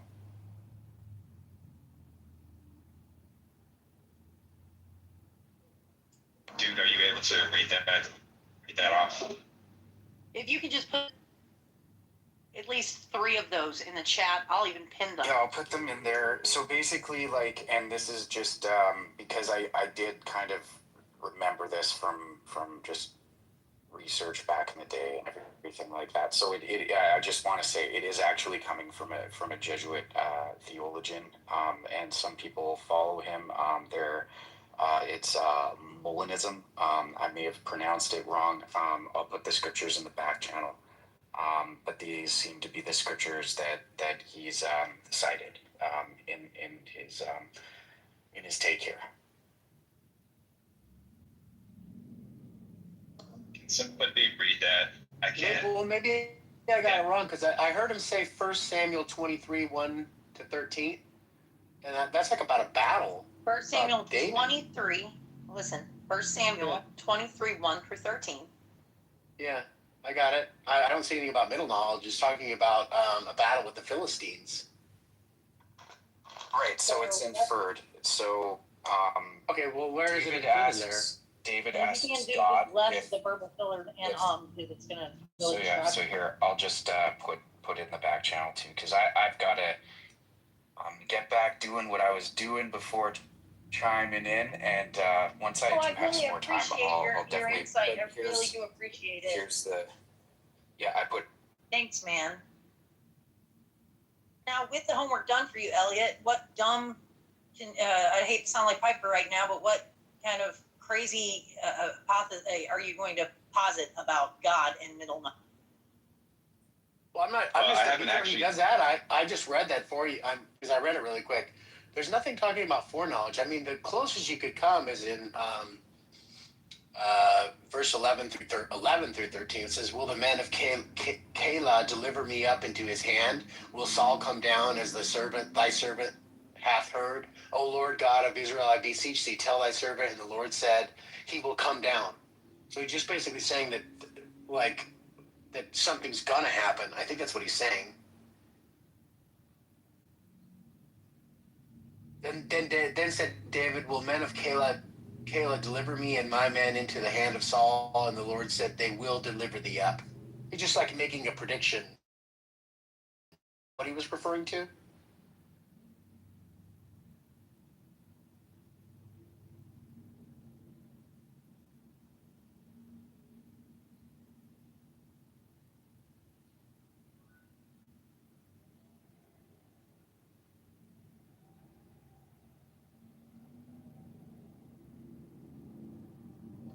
this is what Christians do. They take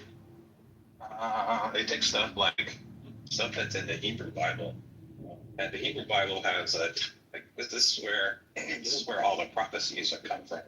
The original prophecies about who the Messiah will be, and then Christians will take they'll take those prophecies in the Hebrew Bible, and they'll like add some second prophetic fulfillment that is completely divorced from the context of what the book actually says. Like Tim pointed out, what was that passage about, Tim? No. Don't be your point, Elliot. I want you to finish. I want to show you the precise note without any deviation. Your concrete, absolute, malleable level Maybe we should just let them unethical stupidity to what you're actually saying. So what we're going to do here to show Elliot what he's talking about is let's have him read something from Jeremiah. Jeremiah, 400 years, mind you, before the birth of Jesus. Yeah, but we can do that, but we're on 1 Samuel. We're just trying to figure out like where 1 Samuel comes into play. Well, okay, wait. So one thing I do want to say, like, I was very clear to the room that this is inferred by a prominent theologian. This is not like what Christians do, like Elliot said. Different Christians have different levels of intellect and intelligence and interpretive ability of well, apparently so. Apparently so. I mentioned to you straight up, Elliot, that this came from a Jesuit theologian. And not just scripture alone, that it was inferred. It's a concept that's inferred from scripture by a theologian who's a prominent theologian who came concept inferred by scripture, and I provided you the scriptures in which he is inferring this from. I hope that makes that's sense great. to you. No, I get that. I just started reading 1 Samuel, and I was like, I'm trying to find the inference, right? Like an inference is something you read and it provides you with the reason to believe that. And I'm just trying to say, everybody help me with this. Katie, can you please back off and let them speak? Hey, Gray, can you give us a scripture that correlates to their conversation? We'll let them have the conversation. I don't need to be added to the conversation, neither do you.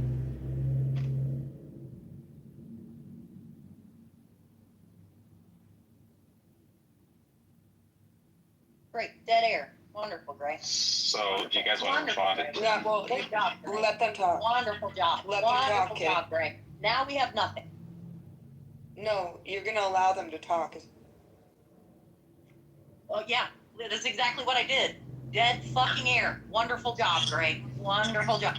It's dead air because you're talking now and nobody wants to talk to you. Well, Elliot, as I read that to you, I mean, I'm kind of agreement with you, Elliot. It's like I'm just not seeing what the inference is to say like this, therefore, is God's middle of knowledge. I mean, people make predictions all the time, like X will happen or Y will happen, right? But that's what he's saying, like, oh no, are we going to go to battle? It's like, yeah, you're going to go battle. Are you going to win? Yeah, you're going to win, right? I don't know if that's like that big of a. What do you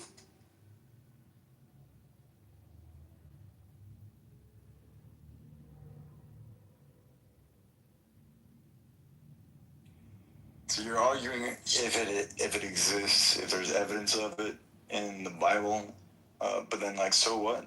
Like say it is provable from the Bible. So what's the what are you trying to imply with middle I would knowledge? say, I personally, if Gray doesn't mind, stronger ground that the concept on the clear from the Bible. Well, what Elliot was saying was there's people that like argue this like philosophical God, but they don't ground it in the Bible. And so he was saying like a lot of times when we talk about these concepts that don't seem to be very biblical. What do you mean by like it doesn't seem very biblical? Like are we appealing to seemings or are you appealing to? Good job, Rico. I like that. Yeah. Thank you. I appreciate you paying attention early. But so, what he's saying, I think he's saying is like if you read the Bible, you don't come away having the concepts. I wasn't finished. Sorry. Go ahead. Sorry. Yeah. I was, so like Agamemnon brought up the verbatim fallacy, right? Now, my understanding, based on Catholicism, that there are plenty of development, right? So there are some doctrines, for an example, like the Trinity, right? Which is what you're not going to get verbatim. So it's like, well, show me in the Bible where like the Holy Trinity is. So it's like there is a basis where these things are inferred in the Bible. Then you have, you know, like early church fathers and whatever the case may be commenting on it. But developments, you know, as interpretation expands based on philosophy, whatever the case may be. But I think I agree with you. I don't like verbatim fallacies. I think they're stupid. Yeah. So, like, it's like if you ask a Muslim, where's the concept of where's Tawheed in the Quran? That word doesn't exist, but it's a concept they have, and they've inferred it through their scriptures. I don't. Also, I just want to say, like, I don't like the trust me, bro attitude on either side. Like, I get that things need a little bit more explaining, but that's kind of just the way it is, man. But Rachel, that was going to be my whole I'm just going to say, for the sake of, like, conversation, just to kind of push it forward, like, can we just kind of suspend this thing for today, I guess, and just, you know, do the trust me, bro thing and just further along and see where we get at? Okay, if I can just if you don't mind, Regal, my whole premise. No, Kitty. You're supposed to be modern. This entire debate with 3 scriptures that you don't have to do that. Like your role, Kitty, are you paying attention to what I'm saying? Your role as a mod is to be unbiased and kind of take a hands-off approach and just keep things on track. You know what I mean? Keeping people on track is just, you know, don't let them disrupt each other or interrupt, that kind of thing. Yeah, it's almost as if you shouldn't mod a deranged schizo. Well, actually, she makes these rooms Frankly, much I'll put less myself boring. back down in the audience. I don't Yeah, mind at all. Kitty, you should debate. let the assholes be grumpy assholes, and you continue to make the room better than it was when boring people Jesus Christ. entered the room. Well, boring people are boring. Who's this disgusting white man? Thanks, dude.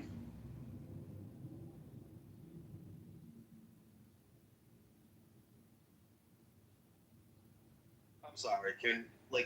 Where are you guys going with this? If you just, like I said, I don't want to do this, but just trust me, bro. And where are you guys going with it? If you don't. My question is like, where is this concept of middle knowledge in the Bible specifically? And there, you know, I've read a lot of the Bible, and I've never read anything in there that clearly defines like these 3 categories, this like taxonomy of God's knowledge. Like you have, it's natural, middle, and what's the other one? Free knowledge. So, and it's middle knowledge. It's this concept of middle knowledge that is used to support a theodicy against a particular theodicy against the problem of evil. And so, like, I thought this was relevant because earlier you guys were talking about ad hocness and what's the other one? Idiosyncratic things. I do worry that like you guys do have these 2 separate ideas of God. Like there's the idea of God from the Bible, that's the Bible God. Then there's this God of philosophy, which is like, you know, that's Agamemnon's. Not to add an extra layer to it, and I'm sorry, Regal, without doing a just trust me, bro, I would say let's layer in prophecy to that, because I think that is a huge element that those that are less learned in the Bible, that only want to cherry pick certain portions out of the Bible, will completely negate the fact that when Jesus Christ came, he was quoting things that someone at 33 throughout his ministry, even Pharisees, chief priests, and Sadducees all looked at him as though how would he know this? How could he understand Isaiah like he did, giving prophecies out of Hosea like he did? And that all came to fruition while they were all crying, praise him when he came. So, I mean, like, without throwing in prophecy, I think that you're undergirding yourself, and you're really short-sighting your whole belief and understanding of the New Testament and Old Testament for that. Okay, can you find me a prophecy in the Hebrew Bible that Jesus fulfilled? 100%. Psalms 110:1. He is the Son of God. I mean, it makes Pull it it up and very. read it. Pull it up and read it. Look, honey, here's the deal, Elliot. Other people will placate to you being stupid, and I don't want to be a mod, honestly, Regal, because I'm a bad mod, and I'm a self-admitted bad mod. But I will not placate to him being stupid. That is not an excuse. If you don't have a Bible, I will nail you. If you wanna drop down and come back up and read the verse for him, because if you're the one that's making the claim and you feel like this is proof, then the burden of proof is on you. If you want to take that, go for it. Look, if you want me or anyone else to give like even half a shit about what the New Testament says about prophecy, then you first have to demonstrate that Jesus Christ is the Messiah. Okay, and until you can do that, I don't give a shit what the New Testament says about Jesus. Before we continue, I got a couple things I got to do. I'll be close to my phone, but I need 2 volunteers. I need Daniel one. would be a good mod. Daniel's Well, a good mod. I need one atheist and one Christian, just so it's on a even keel. Daniel Somebody would be a good wants mod. That's somebody why wants to volunteer. I think everybody can volunteer. Make Bob the. He becomes a mod and I'm out. I'm out. Bob, are you there? What's up? Can you do me a huge solid? Can you help me mod? But the only thing I am asking here is if you can just take an unbiased approach to the modding thing. What am I supposed to do when I mod? Am I just gonna like prevent interruptions? Yeah, just prevent interruptions and over talking, and on occasion, if let people chimp out, but not too much. Everybody, if you're gonna mute everybody, and then just. Does anybody want to volunteer on the Christian side, just so it's just balanced out? I think Honey Badger's a Christian. Come on, dude. Volunteer for what? I don't need. I just need a Christian to kind of. I'm not a power trip. Everything's evened out. It doesn't have to be a debate. Agamemnon, would you like to volunteer? No, don't give Agamons. Fuck that. There's already Andrew and Regal. You're good. Yeah, if I got time to chime in, I will, but I'm multitasking. I'll just say this one last thing, and then let's talk about something else. I'll tell you what. Hey guys, I'll just place my full confidence in Bob. I'm pretty sure he'll follow my instructions, and he'll just take an unbiased approach. So we'll see how that goes. Gotcha. Well, everybody's already leaving the room, Regal. So thanks, Bob. Choice. Well, my you know what, man? criticism If they don't like it, too bad. Okay, it's fine. So my criticism is, why should when I'm reading the prophecies in the Hebrew Bible, why do I care what the New Testament says about that? No Christian is going to interpret the New Testament from the lens of the Mormon Bible. They just don't give a shit about that. So why should I care about what the New Testament says about prophecies written in the Hebrew Bible about who the Messiah will? Are you serious? Yeah, the prophecies are written in Hebrew and they're put in the Hebrew Bible, not the Greek Septuagint or the New Testament or any of that. No, I understand, but do you think that there is a reason for that? That maybe a certain religion is still waiting for a Messiah, and another religion said this is the Messiah. Yeah, the problem is when you go and read the prophecies in the Hebrew Bible, it turns out that Jesus didn't fulfill a single one of those, not even one. That's a matter of contentious debate, and I would say that it's also historical and considerate that there were reasons why some of these prophecies were weaved into the New Testament. So you would have to look at each and every one individually, and then there is for each and every one in academia a study on the historical accuracy of whether or not this was just added in as a literary device or if it actually happened. But the reason for the prophecies being woven into the New Testament is to let everybody know that Jesus is the. Right. Obviously, Christians want Jesus to be the Messiah.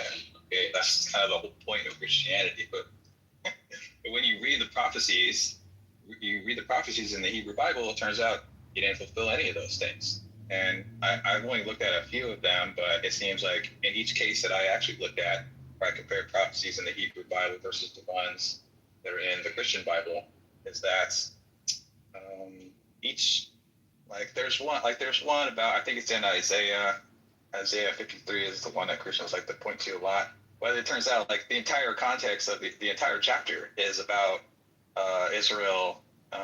It's about Israel. It's not about Jesus. Like there's another one about Jesus or like the must born of a virgin. But when you go and read that same scripture in the Hebrew Bible, it doesn't say virgin at all. It just says a pregnant young woman. Or there's another one where it says what's the one about a king will be coming into the land riding on a, I mean, and anybody who's ridden a donkey has fulfilled part of that prophecy. Literally anybody. But the rest of the prophecy also says that this person that rides in on the donkey will both be a king. And Jesus was never a king in Israel. Not even for like 1 minute was he a king who ruled over Israel. So like he didn't fulfill that. What's the other one? The other one about that one is that the Messiah is supposed to bring peace to the land. Jesus never did that. So like it's just like every time I look at these things, Jesus didn't fulfill a single one of these.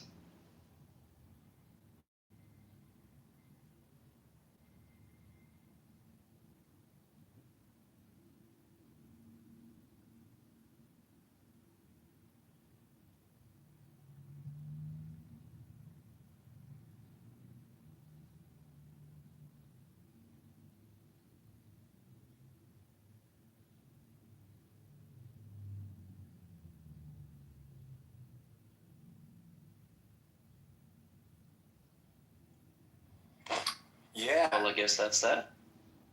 That's right. We're done.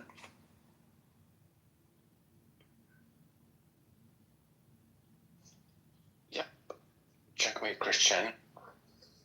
Wait, Agamemnon, you're not a Christian, are you? Of course I am. I'm a Catholic.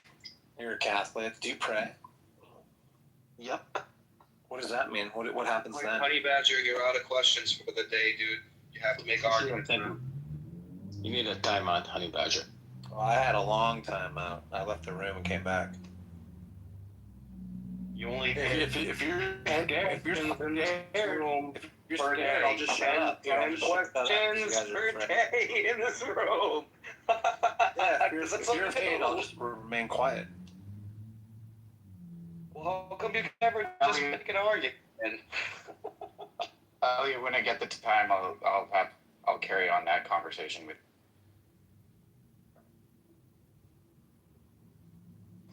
I think the answer is nothing happens after he prays. Yeah, like when he tells God what to do for him, he just waits and then nothing. I just don't think people actually read the book and they develop all these philosophical, theological versions of things that don't really tie.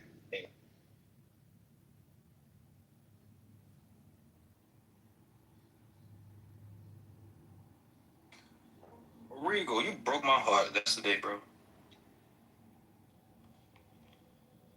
Do what now? You broke my heart. What? Boot you out of the room? Yeah, man, you broke my heart. All right, bye-bye.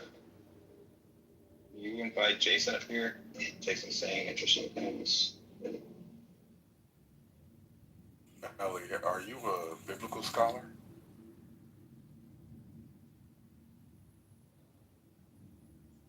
Let's go.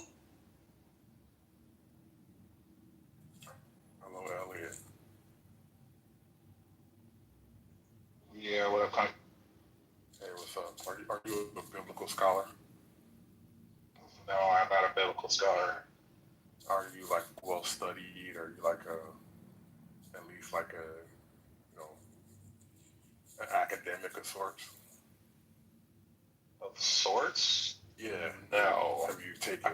I would say though. Hermeneutics and biblical history No. and interpretation. Have you done any of? No. I think what is fair to say though, I think it is fair to say that I have read more of the Bible than many Christians. I think that's probably pretty. That seems like an unfalsifiable claim. What are we supposed to do with that information?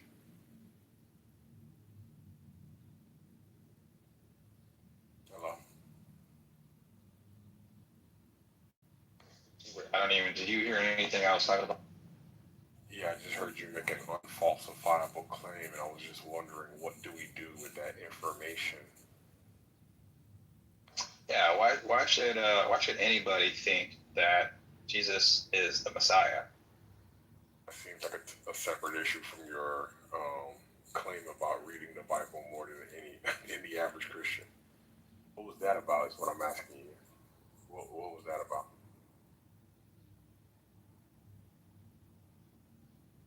Are you trying to establish some sort of? I don't think people want to hear about that shit anymore. Are you trying to establish some sort of superiority?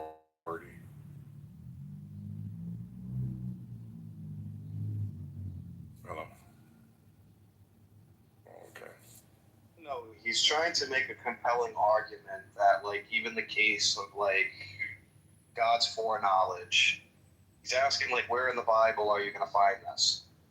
So essentially, he's saying, or claiming at least, now when you go in here and you look at specific things, if you're talking about prophetic things, they don't say or give clarification as to, like, God's foreknowledge. And then he's skeptical about certain prophecies that, like, lay the foundation for, like, the coming Messiah, and he's giving, like, his critique on it. So, am I steel manning you correctly, Elliot? Kinda. If there's anything I got messed up, if you just give concrete a little bit more, and then I don't know if you want to start a conversation with him or not. No, I don't really care that much. My point was like that.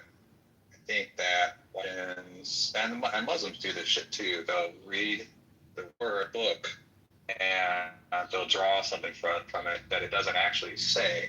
They want thing, but like when you go and read it, it doesn't actually say that. You know, like where it doesn't, like the Bible does not just, like I use this as my example. The Bible does not talk about God's like taxonomy of knowledge. You know, it doesn't say that he has what is it? There's middle, there's free, and natural. You know, that's not in the Bible anywhere. Nowhere to be found. I mean, this is kind of like why I was trying to explain to you earlier, like about this concept of like doctrinal development and adhering to like liturgy and tradition on the basis of the Catholic Church.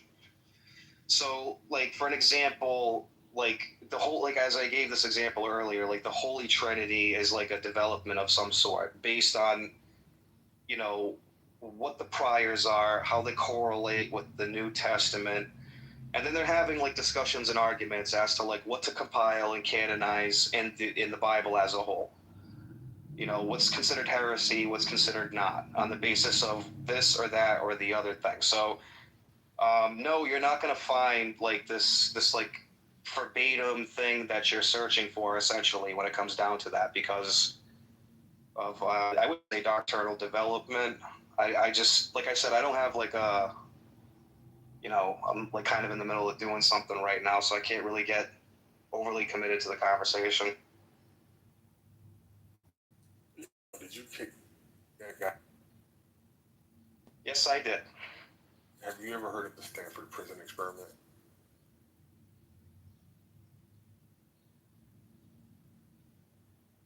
Okay, you can go hang out with him too.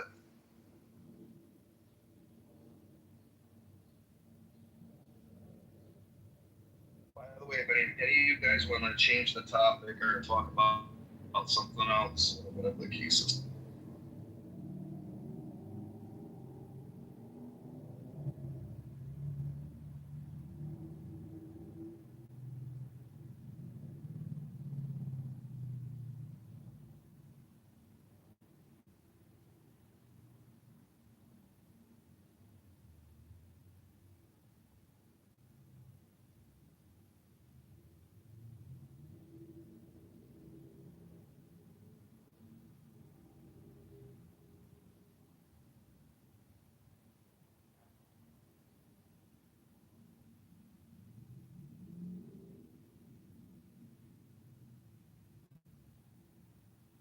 Wait, is everyone actually quiet?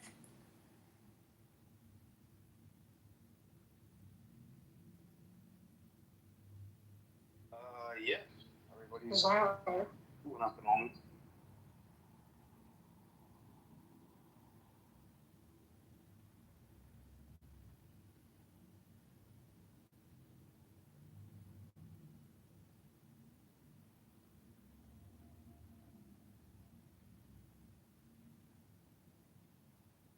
What were you guys talking about that everyone is so quiet?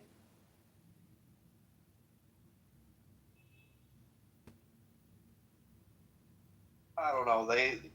Elliot was kind of bringing up like some issues with God's like foreknowledge. Kitty wanted to kind of debate that, but then she left because I made Bob a mod. But I can't be fucking married to my phone all day. Like I got other things I got to do. I can't sit next to my fucking phone while it's charging. Like I'm almost at the point where I'm just gonna end the fucking room and say, hey, everybody, go to Andrew's room. I'll like that's kind of what I'm about to fucking do.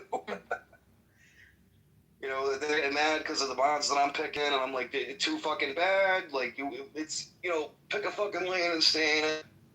Yeah, you should make Elliot a mod just to while he left.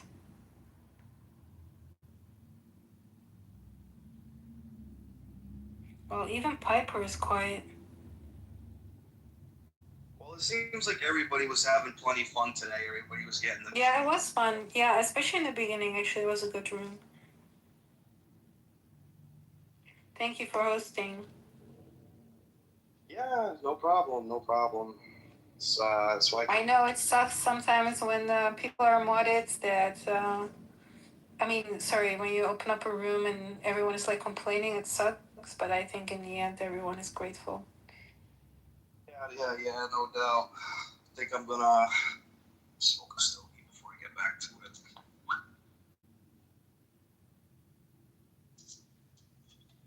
Yeah, I don't know. I want everybody to have fun. I want everybody to kind of chimp out a little bit, do a little bit of the blood sport debate, and then be serious. And I don't know, dude. This should be fun. It shouldn't be fucking. Yeah, I agree.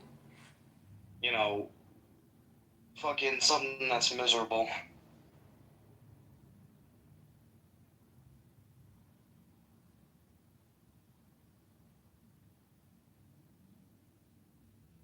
Honest, that's how a lot of these people in here met me. As being very, very blood sporty there. As being fucking really. Everyone is. As being a bad Christian.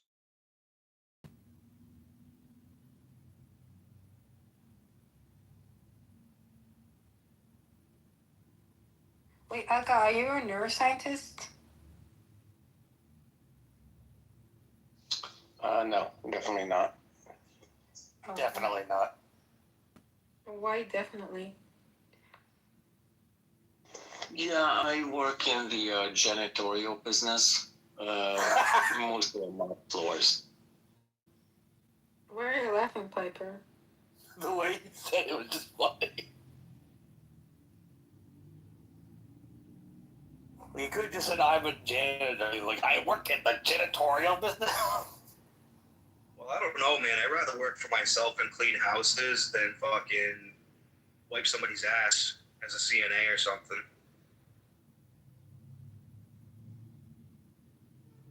There's nothing wrong with being a janitor. It's just you said it funny. Yeah, nothing wrong.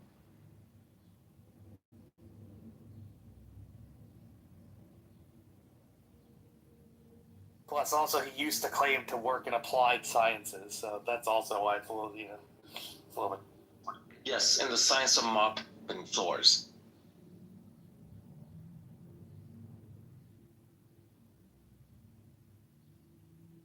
Well, Ape and Sam started to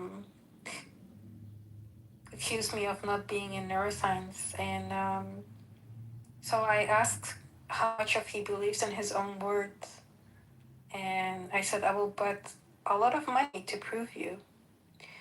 And then once they got a little bit of the proof, they backtracked. They were, oh, you cannot pay the $2,000 you bet you're a neuroscientist. Yes, I can. And then that's him out. So if you see him, he has to pay me $2,000. although like I will not Wait, do go you have after. proof that you're a neuroscientist? Is that what you're Yeah, saying? I do. Can I see? I don't really know you. Oh, okay, but you're willing to give it to some losers on the internet. No, we had a third person. I agree, they are losers. We have a third person that is like indirectly my colleague, so this person proved it. Like this person knows my research group. I know his research group, so Cool. Into like neurosurgery or fucking, you gonna be a brain surgeon or are you doing psychiatry? no, yeah, I do surgery in animals, but I switched to computational because I don't like to experiment on animals. What's your thesis? What do you research? What do you guys research? I'm not gonna talk more than this. Sorry. This is a large stage, and if I say too much, because it's a very niche topic, you will be able to find me.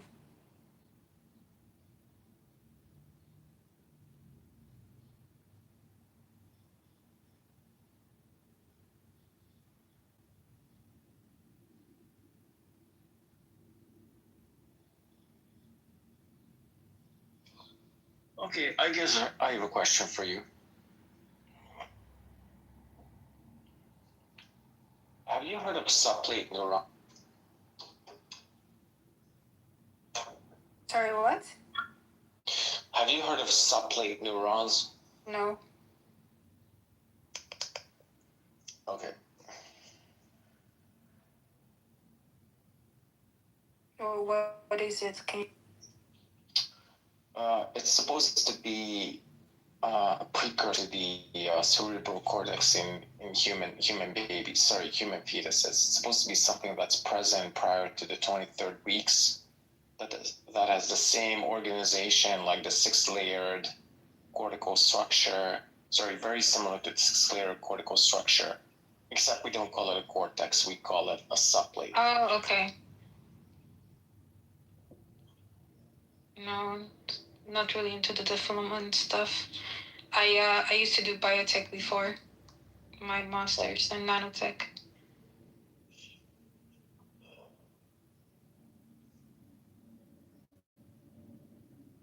Hey, Keegan.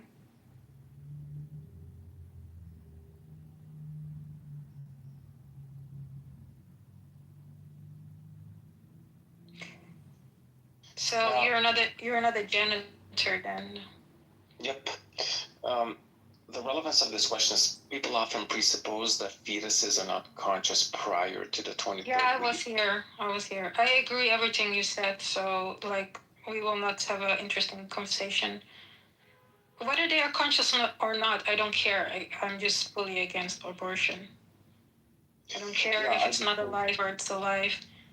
I don't care. Have responsibility and have every action has consequences and you have to cope with it. I just think even if you take typical presuppositions neuroscientists have, like take global workspace theory, or integrated information theory, or recursive consciousness theory, these theories, a fetus prior to the 23rd weeks should become. Because, I mean, we can go into each individual theory, but each individual theory entails the fetus prior to 23 weeks should possess consciousness. So I don't know why people made this arbitrary cutoff at the 20 feet, but I suppose it has, like, they just have their political biases. Like, magically Roe versus Wade cuts off, says you can perform abortions prior to viability. Yeah. And magically consciousness is supposed to emerge exactly at that exact moment. That consciousness emerges exactly at the point of viability. Yeah, why would consciousness emerge at the point of viability? Go ahead, Piper. I'm asking, who do you think says that? Well, it's just a common assumption among people that viability is generally. I don't think it's a common assumption. It's generally viability is supposed to be like 22 to 23 weeks. Also, magically, consciousness is supposed Yeah, to but merge. who makes that assumption? Why do you think that's a common assumption? Okay, who makes the assumption? Okay, just type into Google when the So now you're consciousness going to emerges. give up on justifying that claim. All right. You're a very serious person. You're not an honest interlocutor. You saying that is fucking hilarious. Okay, when do you think consciousness emerges? Why the fuck are you asking me some question to divert attention away from the fact that you couldn't justify your claim? Okay, I don't want to justify my claims to you. Yes, because you're a fucking loser. I heard You're a multiple fucking people loser who on can't Clubhouse. justify anything you say. You're a dumbass. You're fucking ideologically motivated. You're like a waste of fucking oxygen. Countdown to Piper crash out. Yeah, dude. I don't think insulting you is me crashing out. Do you live in Hungary? Yeah. Or are you happy with the change, or you're not so happy? No, definitely not happy. I'm sort of not an Orban fan, but the guy who came afterwards, Magyar Péter, he's a wife abuser. He beat his own wife. Yeah, he beat his wife with a belt, and then he recorded his own wife, and then used it to blackmail her. He's just a terrible person.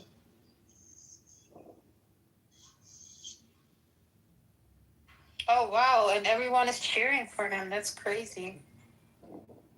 Yeah, he's a complete narcissist, wife beater. Especially the liberals in Europe. Of course, it doesn't matter, but like, he's just politically convenient, and of course, they're just going to support whatever candidate is politically expedient for them. Isn't that what politics is? Yeah, well, liberals are going to support a wife beater. What a surprise!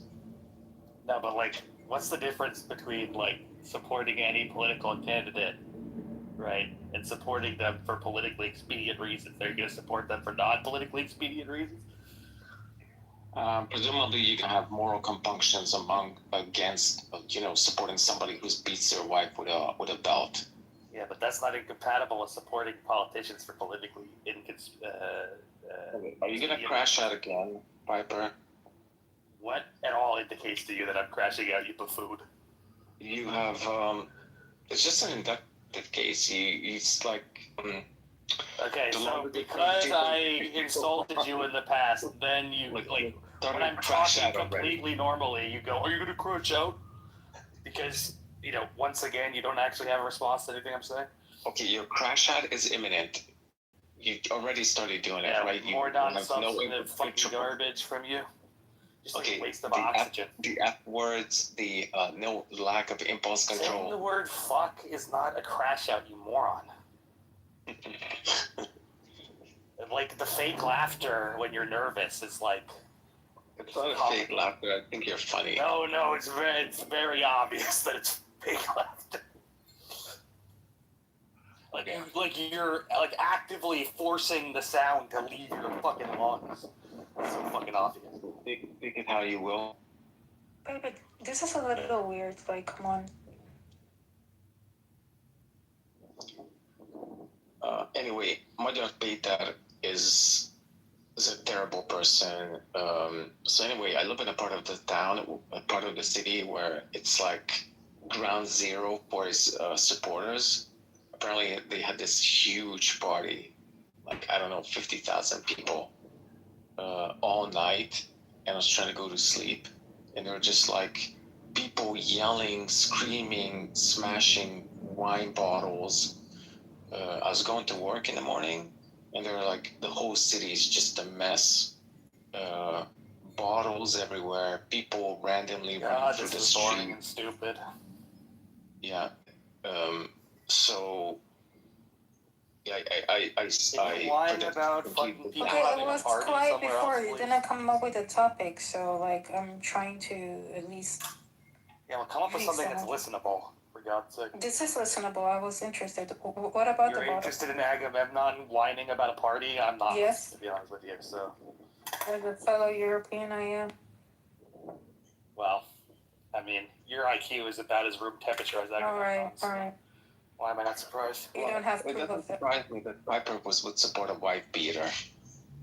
You think I support the fucking backyard guy? He's a conservative. God, you're such a fucking idiot. Holy fuck.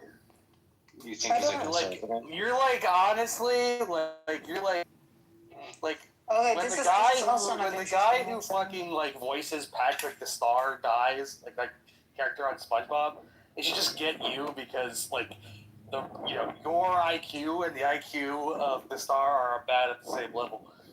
Alright, can you go on mute now? No. Pretty please. No. Why? This is what women do to each other.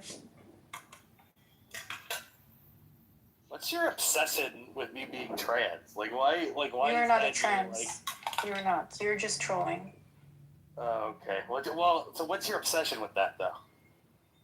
I just don't believe you. You're trolling. No, but, like, every time I talk, you get, like, this obsession with me being trans. Not every time. You're Like, interrupting literally every me and time. Your Aga's only conversation. response to me ever is to make some comment about me being trans. Not true. She's a horrible. Literally, it is true. Anyway, Aga, what about the bottles? You have, like, a weird fetish or something? Yeah, Is that I'm it? going to continue talking about the interesting anecdote about the bottles. Yeah, there are plenty of bottles on the roads. This is all interesting? broken back into little Yes, it pieces. is. That's, Trying like, to go to work. extremely sad that you find this interesting. That It's, like, I almost had a unbelievably flat tire. fucking sad. Act like a woman. Imagine it. I almost drove over it, over a broken bottle. Who cares? Oh, I'm sorry for You that. do? You still I care? No, I certainly don't It's care. sad to see walk up the a lead. country that is so well civilized. No, well, I enjoy filibustering your garbage more than I enjoy leaving. Okay, so now you admit that's what you do. You just filibuster conversations. No, I filibuster stupid fucking garbage from you. Like, that's not an admission that I, in general, filibuster conversations. That's another difference on your fucking part, you endless fucking monkey. You either this is what you do. You either crash This is, out. this is what you do. Filibuster conversations. Yeah, it's not really What you do. You rage quit. Fake laughter. You rage quit. Right on cue, fake laughter. Forced chuckle. Right on cue. You rage quit like you rage quit against Gavin. Dude, every time you talk to me, you find some point in the conversation to go, I don't even want to talk to you anymore. Like, do you even, like, have a brain stem? Like, who is this, dude? Like, the dumbest person I ever met. Like, honestly, I think, like, the intellect of John Lee and Matt Adams, like, individually trounces yours. That's pretty bad.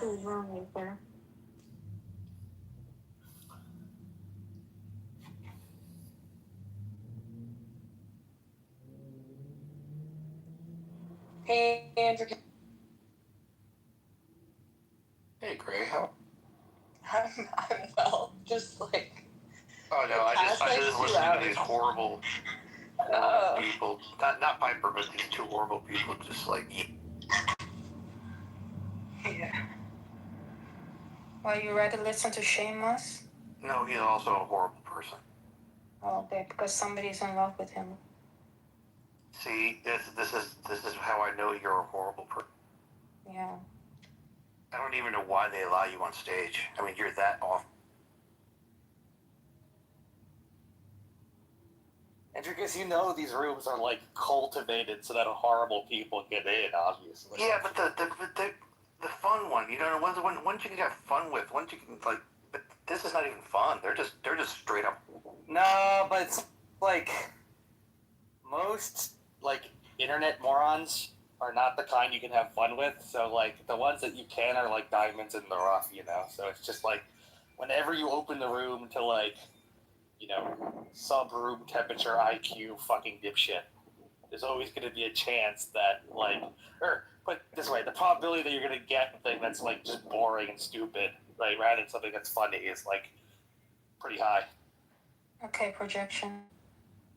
See, like, that. Yeah, That brain dead. That's gonna. Projection. Oh. We were talking about the election of Hungary, which is like a. What are you worried? You're talking about Agamemnon running over glass with his car. Yes, but why? Yeah, maybe if you have listens. You should ask yourself that. Maybe if you have listens, you would understand why. No, I listened to the entire conversation. Unfortunately, it's still not Be horrible with her somewhere else, Abby, because you're just. I was here before you as well. I was here for.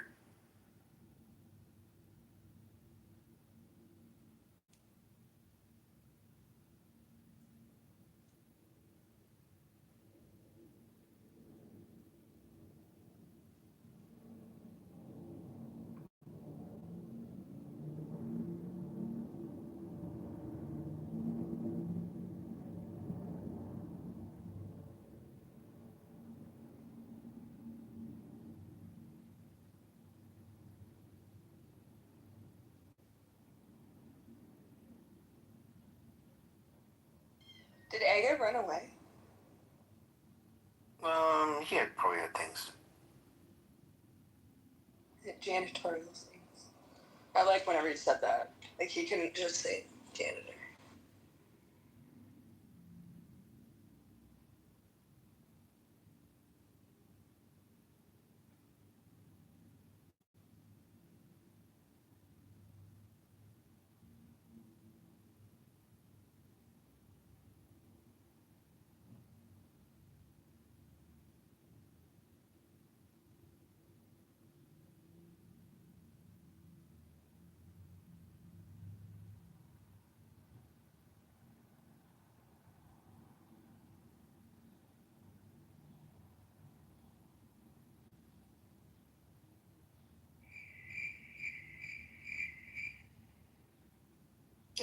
I probably run away.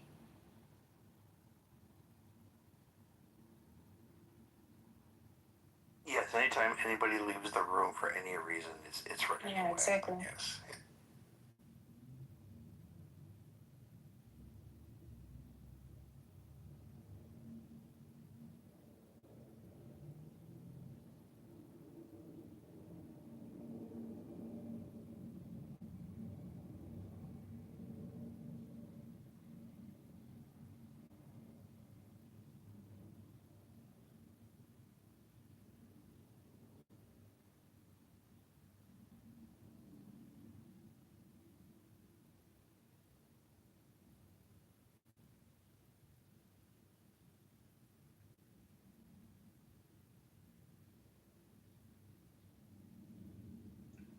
I planted over 50 cucumber plants today. Holy cow! Yeah. You must fucking love cucumbers. What the heck? Well, I want some to like grow in my kitchen. Is that weird? But like, I have like this huge window. Wait, do you pickle? Do you pickle them sometimes? Yeah, I do. Ah, Yeah. that makes And more sense. tomato sauce and stuff like that. So I've got basil going. I've got oregano going. Oh, see, I've got peppers, tomatoes. once you do that, you can't buy from the store ever again. No, I generally don't. Like even spaghetti sauces and all that stuff. Homegrown stuff is just so free. Oh, it is. And there's something really like cathartic and like therapeutic about plants. It's weird. I grew up around that. I don't have this natural inclination or desire to do it, but my mom, gosh, she did it so much when I was growing up. Kind of mad that I don't have a desire to do that. I think it's interesting. Like, I think there's a push for it nowadays with the economy being what it is, and oh gosh, yeah. Where people are wanting to have like backyard chickens and gardens and stuff, and I think that that's generally like a good thing, even though the economy is shit. You know, I didn't realize we should be growing our own until I lived around them at a house I lived in for about 6 months. I did not realize what actual egg machines those things are. They pop out so many goddamn eggs. I thought it was more like a once a week kind of thing, but they're like every day. Oh, yeah. A good layer will lay about 2 eggs a day. That's crazy. Yeah, and then if they're like brooding or older, they'll they'll kind of, you'll see them go down to like 1 a day to none.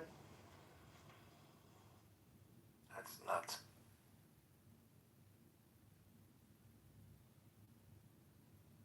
No, I had a great time in that house. I was actually kind of doing that kind of stuff with the girl I was sharing the house with, a really, really good friend of mine, growing all sorts of stuff.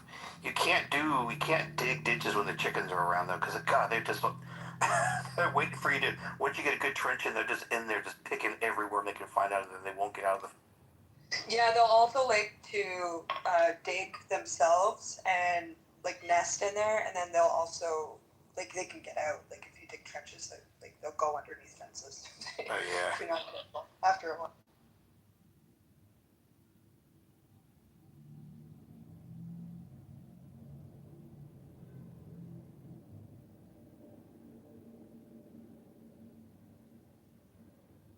Yeah, when people say that men and women that are friends that aren't related can't cohabitate, they're completely wrong. Without ended up being romantic. Yeah, I think you're right about that. I think that if you can't really, I don't know how you could be friends with an ex, though. If it's an ex, like if you've had those sexual like things and you are in a relationship and trying to keep friends, I don't know, like. Well, I don't think you can necessarily be like regular friends, like, you know, seeing each other a lot, but I still think you can be friendly with each. Yeah, but there's definite boundaries. Yeah, it's difficult to go back to, you know, just casual after you.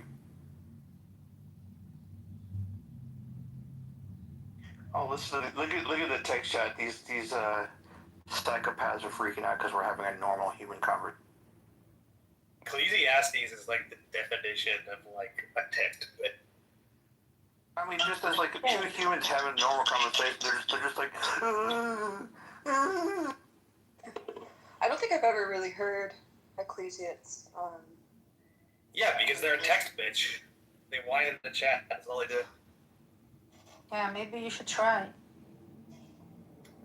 Maybe I should try whining in the chat. Yeah, stay there. Why would I try that?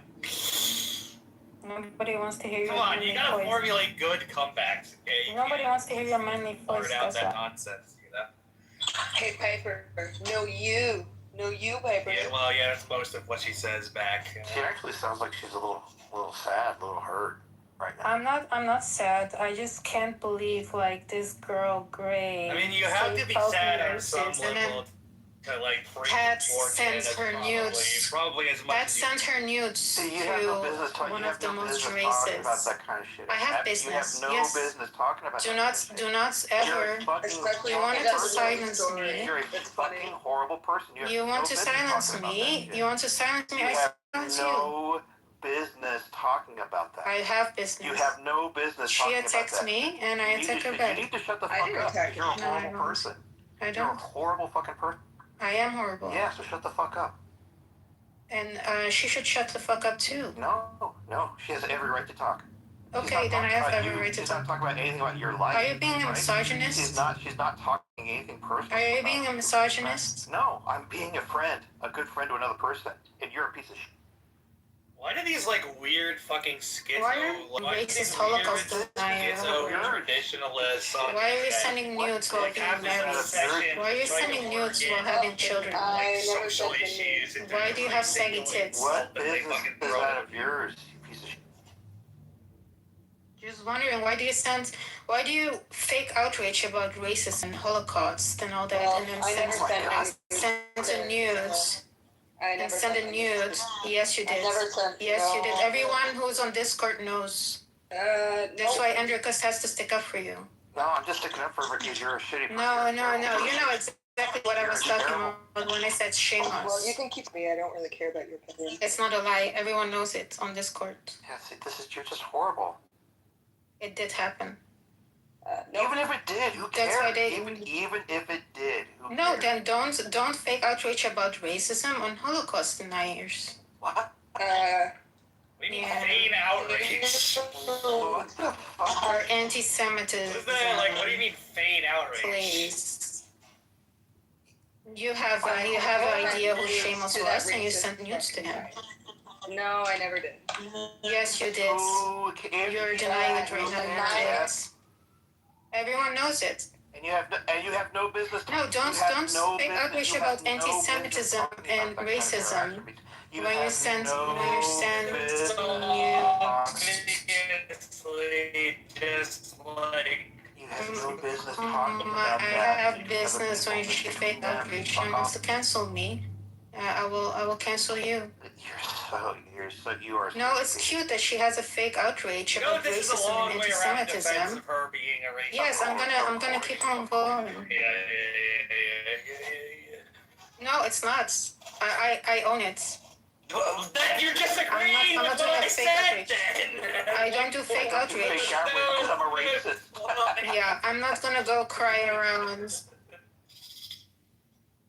I like leaving. Look at Andrew. I don't care. Yourself, right? And then you go, no, Oh, because people have business to do outside of Clubhouse, Andrew. Look at Andrew leaving in the. That's literally what you just used before. And great, it's very cute. You're going around. Outrage. Yeah, and you have 2 children you should take care of, and you're like an adult that you literally didn't take care of. Yes. And yes, you're gonna push lies about shit that you don't know because you have nothing else. You fake outrage about racism and anti-Semitism, and then you sent nudes. Against racism. You sent nudes to men who are just that. Imagine like trying to come for somebody because they called you a racist. I don't care. Yes, I come. Mhm. And I will come. Imagine being You are. I'm gonna report You are feeding and report me. I don't care. I will make a new account. Imagine being that like low level of a fucking like scum on the face of your. It's very cute that you have fake outrage. It's not garbage lie. Everyone knows about it. That's why they have to stick up for you. Just actually They have to stick up for you. Yeah, this is stupid. What you guys get me for Christmas? Maybe the outrage. Did you get me anything for Christmas? Fake. Maybe Gray will give you a nude. Oh yeah. Dude, I need some tits. Well, too bad it's saggy day then. right now. Oh, I there like you go. saggy tits. Maybe be a bit more racist and anti-Semitic. Maybe we should send you some. Because she did send somebody else and fake out. These are garbage lies. What am I walking into here? She's mad because I called her out once for being a bigoted racist, and now she's coming after me with garbage lies. Because she feels attacked. So, because I called out her racism, and then now she's spreading garbage lies. It's not a lie. Everyone on this that she sent me. This is literally called her. I don't care. What are you gonna do? Then she should stop harassing me. She should stop harassing me. If you tell your friend, I haven't.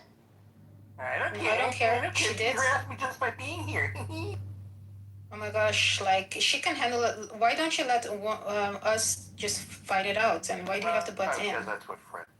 And Piper wants to come in too. Okay, like Piper is a woman apparently. Is this like is this something you want to do, or is this like do you guys really want to do this? No, I'd rather Abby just shut up about it. Dude, they're grown women. They can make up their mind. They're grown adults. She should not be spreading garbage lies. I'm not lying. Everyone on Discord knows you did this. No. Yes, No, because that's why your name is Cygnus. I gave myself that name. No, it's not. Yeah, no, I did. I gave myself that name. If you were there and you knew the story, then maybe you wouldn't have these garbage lies just spew out of your mouth. Because you have nothing else, right? Whenever I call you out on your racism, and you were actually being racist, and then you actually say, oh yeah, because I'm a racist person, and then you want to harass me with lies? And you literally what's sent outrage? Yourself is you literally said the N-word in my room. Why do you have outrage against me for being a self-admitted racist after I called you racist? Why would you? You have said the N-word in my room. Stop being a fake outrage I've never person. said the N-word in your room. Yes, you did. No, I didn't. Yes, you did. No. Yes, you Where's did. the recording? I'm not gonna record people. Why would I record people? Yeah, you wouldn't want to record yourself because you're actually racist. No, I will never record anyone on this in any room. Why would I do that? See, this only shows your character that you're recording people, and that is kind of low of you. Why? It's an app where Because why would I record people without consent? Can I make a You concession should here? automatically assume Abby, and Abby, have expectation that whenever you get on the Abby, internet that Greg. you're possibly being recorded. I like both of you being here. You both seem to contribute. You have good points to make. Can we try to hash this out? Yeah, I can hash it out. All right, thank you. I would definitely appreciate If she that. stops spewing garbage lies and stops being a fucking racist, maybe we can get along. But the replays are not on, Enricus. If the replays were on, I would have gladly provided her, but the replays Well, weren't yeah, on. but you're saying how dare you record when so many rooms have. Andrew gets. Yeah, but that's a different story. Let's leave That's it alone, like dude. the Let's not keep it going, She dude. talked to me. I said something. I'm not gonna record when I'm there's getting a the room. concessions here. They're both chilling out, dude. Like, let's. I'm done with this conversation anyway. Yeah, let's be fucking like grown people. Like, Right, but it wasn't about. be beyond that. We weren't talking about gray anymore. We were talking about a different. Let's go beyond this. Like, we shouldn't be fighting, dude. We should be having fun with this. It should be fun. We shouldn't be having fun at someone else's expense. It's half of what happens here. Who we making fun of? Viper?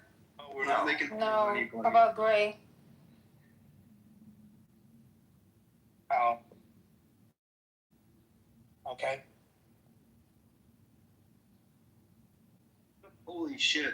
Fucking Piper exited center stage left.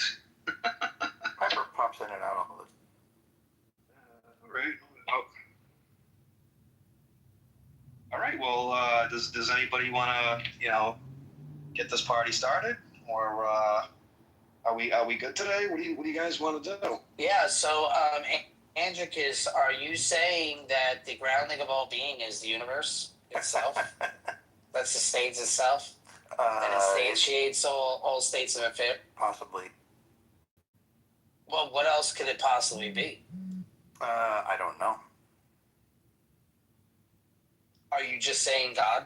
No, that doesn't entail saying God when you say I don't know. Well, what if it has all the characteristics of being a God? I mean, that's there again. All the characteristics of being a God. I mean, that's going to be a moving target. How many different sets of criteria do you think there are for what constitutes? You could just say the sun itself is God. Why would I say that? No, I'm saying anybody could. That could be their criteria. So I'm just It trying just seems to like a give you a bare misapplication. It bones. just seems like a misapplication of the. Well, why are you so fixed on it just being explained through the Christian God? I mean, are you No, saying I'm not God saying could be that. explained No, through the Christian God? I'm not saying that. I hope you're not saying that. There's all sorts. Like I said, there's all sorts of different conceptions of God. I just don't think using that word to just mean something besides something that has power. I remember Gray telling me once, and she was being really honest, and she's like, if I had a God, it would be the sun. The sun itself would be a God. Yeah. What? I never said God that. also seems. God also seems to entail I never said that. God also seems to entail like some kind of like worship structure or something like that too. So I don't think that's necessary to use that word. Just to say that something is like the reason that existence is, if you're not assigning it all this bunch of other characteristics, I just don't see the reason, the point of. Oh, so it needs a personality? It seems like when we say a God, it seems like we're talking about something that we're ascribing with that kind of property. So if it's a distant God or a very like a Gray again. She's got all these great zingers. She said to me about pantheism. I mean, if you want to reduce I've it talked down, about pantheism, but I've never said anything about the sun. I mean, if you want to reduce the word God down to just meaning the reason for existence, I mean, that could encapsulate a bunch of natural explanations too that don't necessarily entail a bunch of other properties typically associated with the word God. Just the reason for existence wouldn't, I mean, it's something that needs to be worshipped or something that has intention or anything like that. So that's why it's weird, because there's this weird dividing point, a bunch of dividing points actually between what people mean when they say the word God. So I don't know, it just seems too generic of a term, and it seems to have too much baggage, right, from more sophisticated, complicated concepts than just like something that's the reason for existence. So I don't know. It just seems like a different word should be used, or that word shouldn't be applied.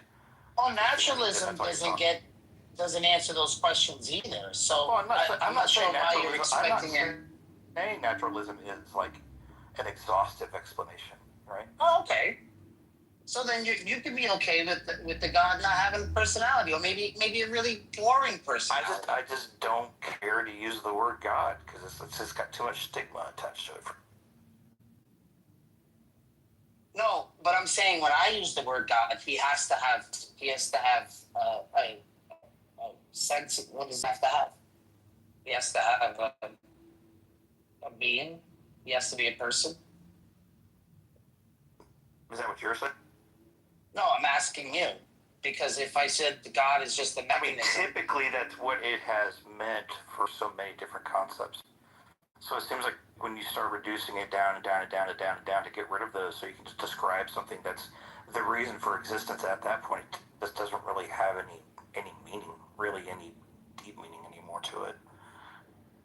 I don't know, it just seems like a misapplication of a word that's been used in such a different way for so.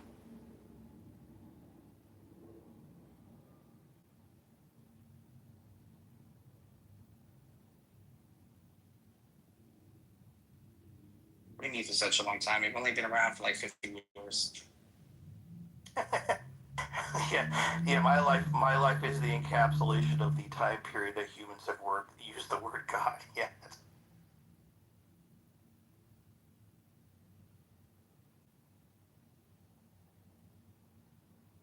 I mean, I even said before, dude, Megatron, that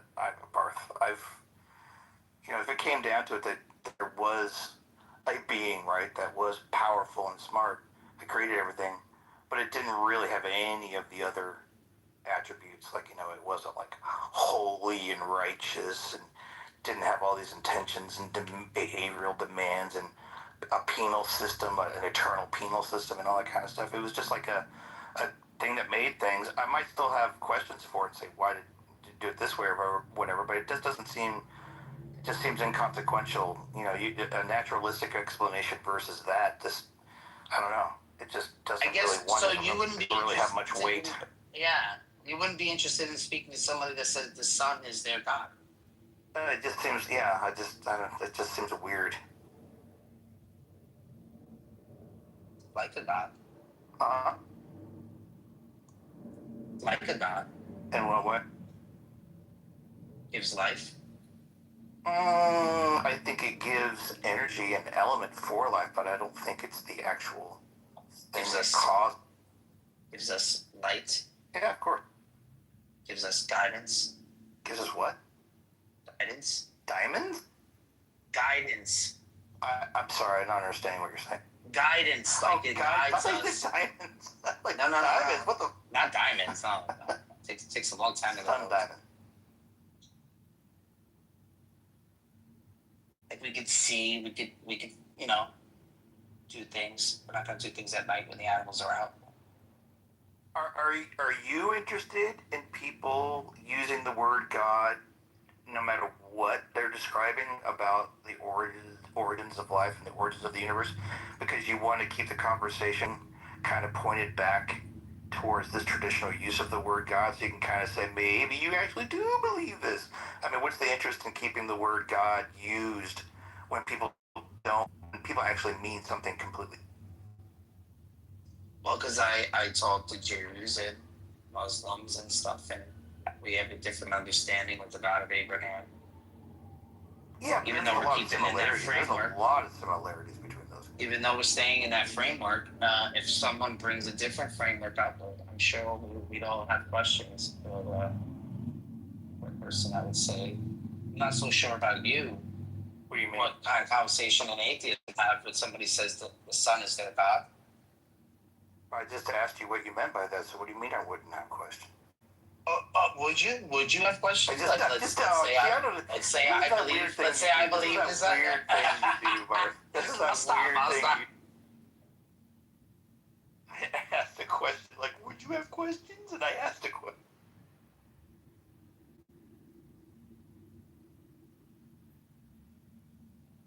Amanda, you don't like to argue with someone who doesn't have a God where the omni properties are not put into play. We can give like morality questions and stuff like that. Well, I mean, that's a version of God that can be interesting to talk about. But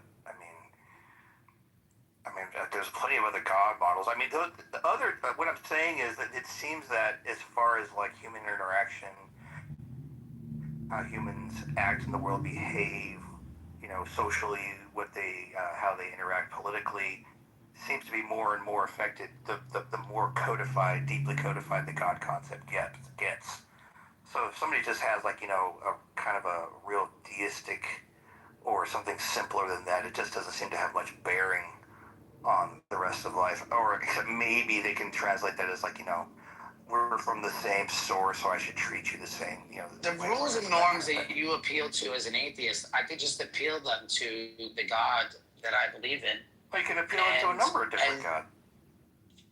Well, yeah, my God could just be the sun, and the way you understand morality and the way things fall into place, I'll just say, yeah, God didn't really leave rules, and he just left it up to us, right? Yeah, it's kind of a deism concept. Yeah. Well, not deism, because I'm not saying anything scientific just yet. That's not scientific. I'm just looking at what I observe. It's a model of God's kind of a laissez-faire God, kind of a hands-off God. Yeah, but they use like science and stuff, right? The deism, don't they use like science? Not that I'm aware of, not just to have. Well, if they're going to say the universe is God, I mean, that's pantheism. I don't think deists say that the universe is God. Yeah, the universe is God. I don't think that's deism. I don't think that's deism. And then he effed off, right? No, that's not deism. External entity. Deism still points to some kind of an external entity. That's like Alright, so he created the universe. Alright, so he created the universe and then he just effed off. Or he's just sitting back munching on chips, watching the whole thing, not really involved. He's just not involved. Yeah. So whether if he died, or he's not coming back, or he's just watching. Yeah, there wouldn't really be any distinction between those two. Yeah. Okay, so how is that different from the model of atheism?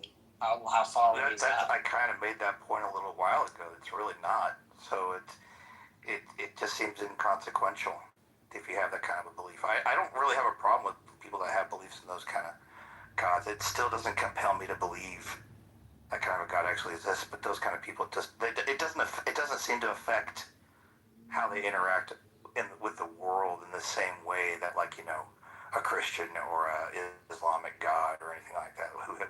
Which you're getting more deep into like a whole like a complete worldview kind of thing with behavioral prescriptions and punishments for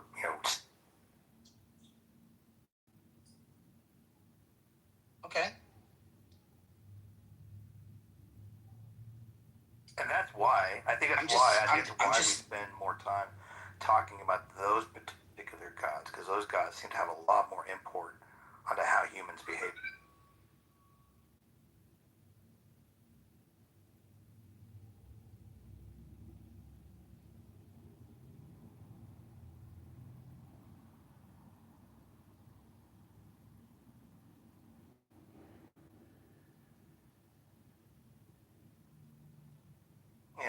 And whenever people start saying the things, well, you don't ever talk about the other gods a lot. If you think such a way, it's like, well, there's very few. I mean, there's other religions in the United States. I mean, you got Baha'i, you've got all the subversion, weird versions.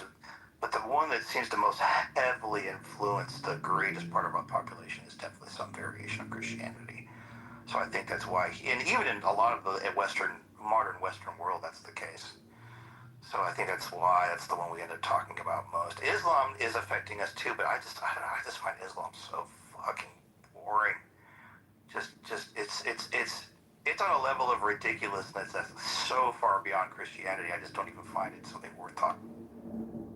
I think it's because they say things like three gods, or and then like they never prove it, and then it just gets into some sort of we don't even know what they're talking about, and I understand sometimes it does get really ridiculous, because even for an atheist they understand that the Christian model. Oh, it does get a little exhaustive. Yeah. If I think that would change if somehow some version of Sharia somehow for whatever crazy fluke started establishing itself in some community on a broad scale and spread or whatever, then I think we'd definitely be talking about it a lot more. But right now it just doesn't have social impact to make us really consider it. I think locally they have some kind of Sharia. Yeah, like neighborhood, like neighborhood based stuff like that. Yeah, but as far as anything bigger than that, I'm not so sure. I think they need a caliphate or something like that. Who knows? Yeah, well, the American systems that are in place just wouldn't allow that. I think I think America is still pretty tolerant as far as allowing cultures to have some kind of self-governing to a certain extent in that way, but they're not going to let an entire city or a state yeah, everything is research and development, assimilate. This is the model. Yeah. That's just if they have to accept that if they move to the United States. Yeah. So I mean, them being were they up in Detroit? Dearborn. That's one of the big places. Yeah, let them. I mean, they've been there for quite a while now, and you heard there were some stories that circulated a few years back about there being some conflicts, but don't really hear about that. Saw some white boy going out there and causing a ruckus at the street festival or something. Which is unnecessary to do. Right. A little embarrassing. Yeah, I guess it goes both ways, right? They do it for the media. The hype. News media runs off of sensationalism and bonsai. What was the way it was described once to me? Humans naturally have an instinct to want to look at train wrecks, just how we're wired, so we can avoid those things. And the media is not unfamiliar with that. That's why you just see so much negative information in the. Oh yeah, we love those. Yep. And you have one little segment at the end, a little happy, the world is a nice place, and it's like one little story tucked in at the end of an hour-long broadcast about how the world is falling. Do some pruning. Pretty soon, the candles, look, my candles already started. I have a question. Sure.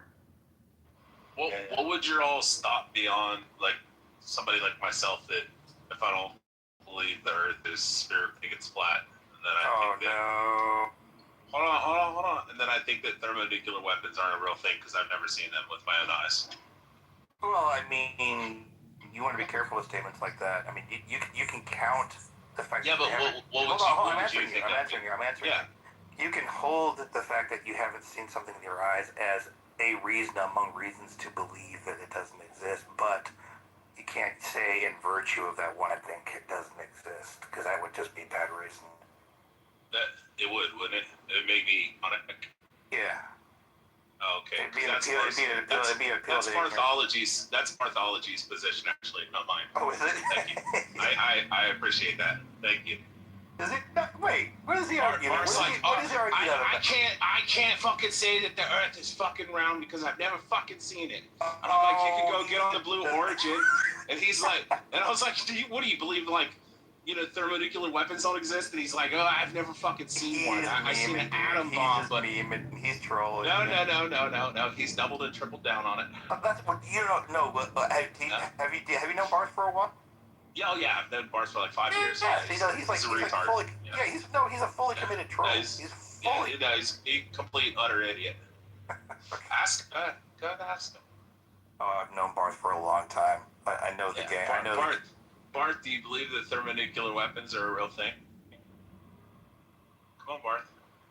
You gotta go hide in the closet because your wife's gonna yell at you now?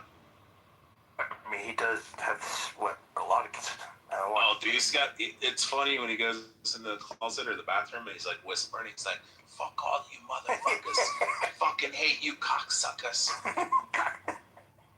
Cocksuckers. Yeah, the nuclear warheads. I mean, I don't think we have them like all lined up ready to go. Yeah. And You said that you didn't believe they were real.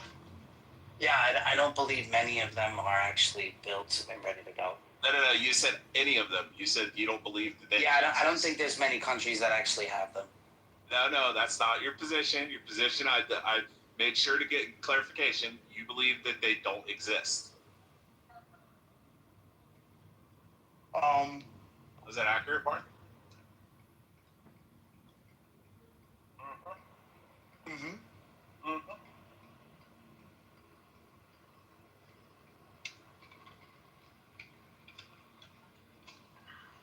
Well, I hope nobody else does either. So we're just pointing nothing at each other. Yeah. Do I think that they actually exist? I know I'm like a bit agnostic about this. I don't think they actually exist. Because even if we had a bomb, right? And I've looked at this, and let's just say it hit Manhattan, and it was 10 times what we hit on Hiroshima. So all of Manhattan would be flattened, right? And anything on the outskirts would burn up. And it would probably knock out most of the surrounding areas for 40 miles, 30 miles, 20 miles. But then... And all that work you've been doing for the last 10, 20 years... That's it. It's not going to take out huge sections like you guys are thinking. It's not as big as you guys think it is. Is it worth them spending that much money for that just to sit on the shelf like that? The point is not. I don't think it's worth it. The point is not necessarily the blast radius. The point is what happens with the nuclear fallout, how it affects everybody for a long time after that. I mean, you're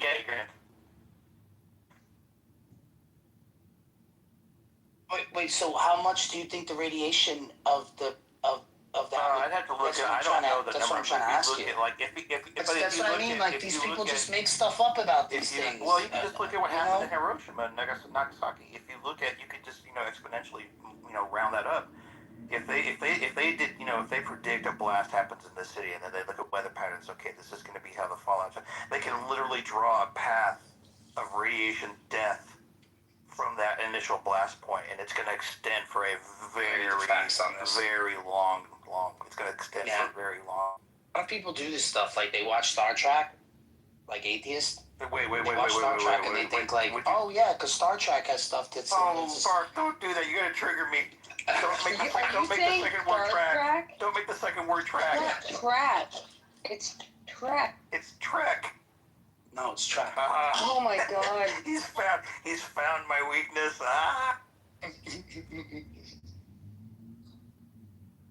Oh my God, chicken's so good. All right, good. I gotta eat, guys. Yeah, you do that, bud. Star Trek. So, hi guys. I was in the room. I've been in the room for about 10, 15 minutes or so. And I wanted to come up because somebody said Islam was boring or something like that. Yeah, I did. Boring in what way? Boring in that it doesn't really have any serious impact in my personal life or in much of my extended community, much of the country. Truth. Yeah, that true. That too. It just doesn't have any compelling things that it says that give me pause, that make me go like, that could possibly be true. I mean, it borderlines on. I mean, Christianity is not different in a lot of ways, but Islam seems to have a higher ratio of things that are just absolutely ridiculous within its narrative. So I just don't even. Wait, you don't believe that the sun sets in a muddy spring of water? No. I don't believe sperm comes out of the middle of your back either. Yeah, well, between the ribs and the backbone, yeah. It doesn't actually say, there's no verse stating that sperm comes from the back. It does. It says between the male gushes forth the fluid that creates the baby, and it says it comes between the rib and the backbone. And then it says for the woman, it's behind the breastplate.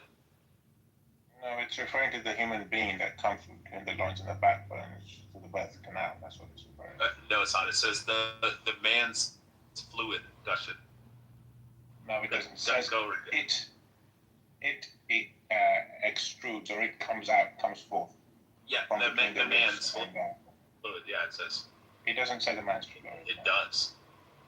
Go read it again. No, if you read the verses in context, which I've done, especially if you read it in Arabic. Oh, so you don't. Okay, wait. Is this one of these you don't trust your scholars to transliterate it properly? Is that what you're saying? Yeah, I go for the Arabic, and the Arabic says okay.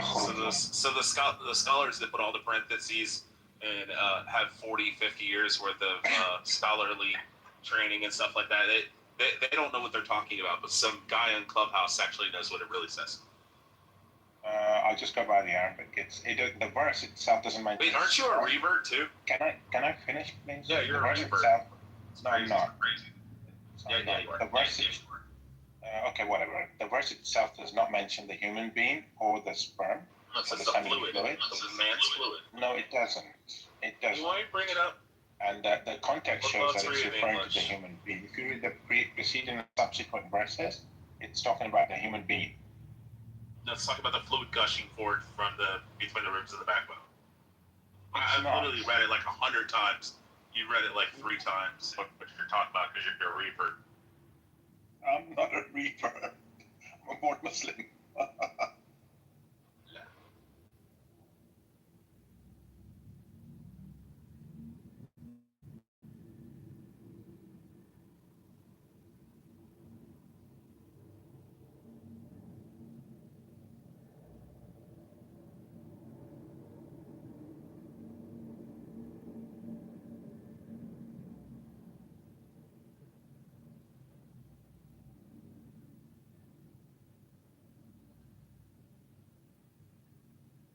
You open up Surah 86, Ayah 5 and 7.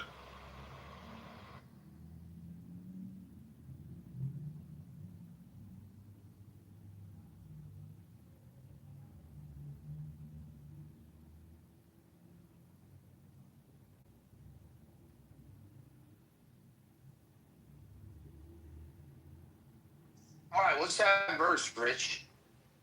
What'd you say it was? Oh, yeah, Surah 86, Ayah 6 and 7. He is created of a spouting water that comes out from between the loins and the chest bone. This is talking about the woman.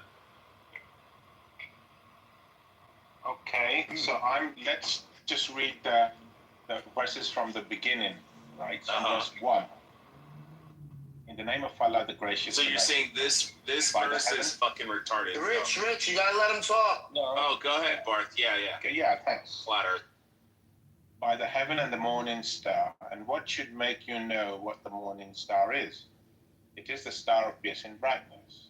Then he goes on to say, there is no, but has a guardian over it. So now verse 5, let man consider of what he is created. He is created of gushing fluid. He emerges from between the loins and the breastbones. Surely Allah has the power to bring him, that is the human being, back to life. It's not referring to the sperm coming back. No, what's the gushing fluid? Yeah, okay. Yeah. The gushing, okay. No. What's a gushing fluid? It's semen. No, like your best way to actually listen. Your best way to argue this is to say that it's referring to the prostrate. I mean, if you said prostrate, that's even wrong, but that'd be like your best argument.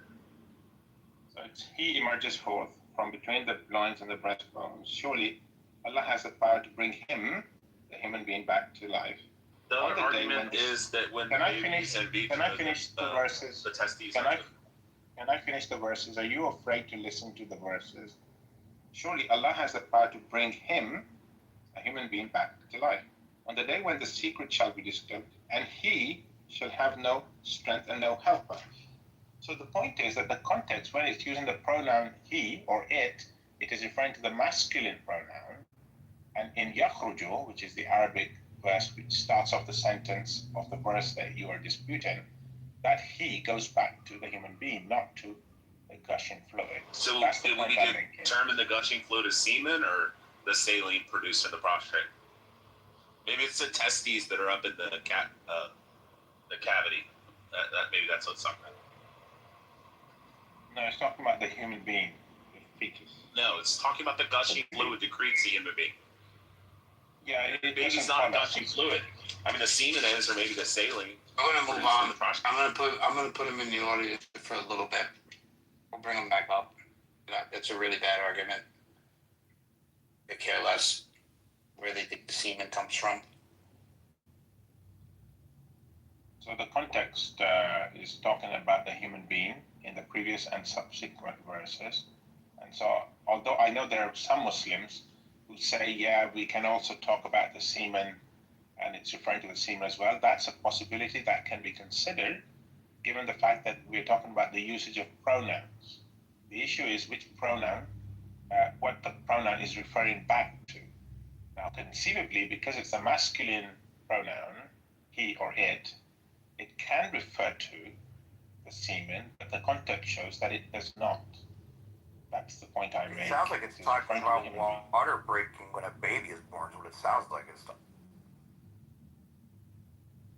No, because it's that he is created of gushing fluid. Right, well, I mean, that's the amniotic fluid is what the baby is developing in the entire time, and that's gushing out right before birth.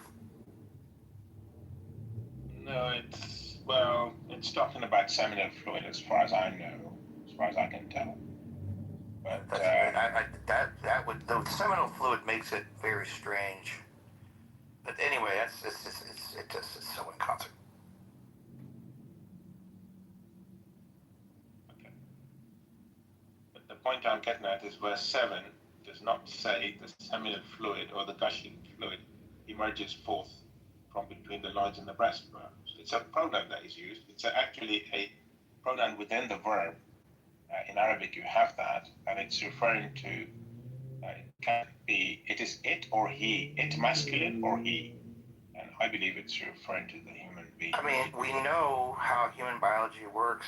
I mean,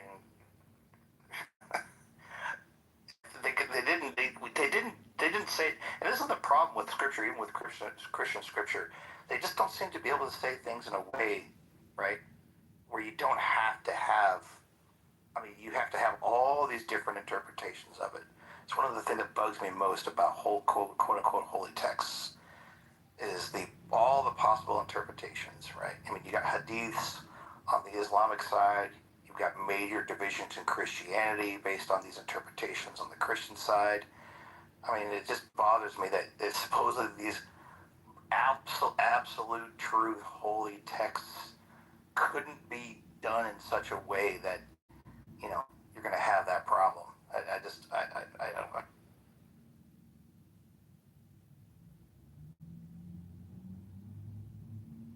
Usually a bit of reading subsequent and preceding and subsequent verses helps to understand.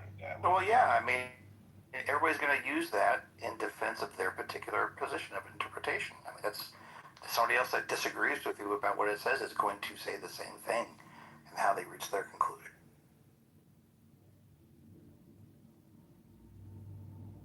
Yeah, but the gentleman who I didn't really want lowered, just listening. but that's not my call.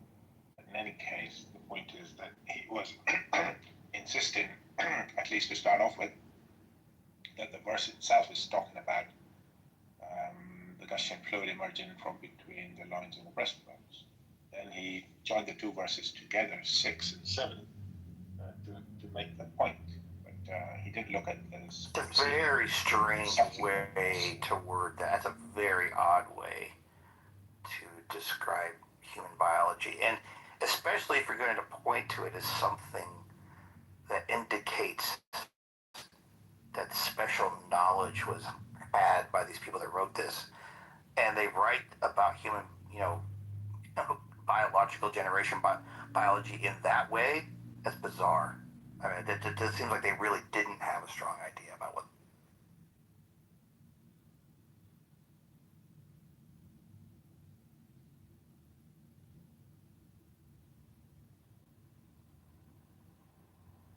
Which I think is like what we were talking about earlier. These books are, especially in the Islam, they like to point to the scientific accuracy of so much of what's written in there. And then when you delve into something like that and say, okay, that's really not that accurate, it doesn't make a whole lot of sense. And it's like, okay, well, that's not really usable as proof that of a divine.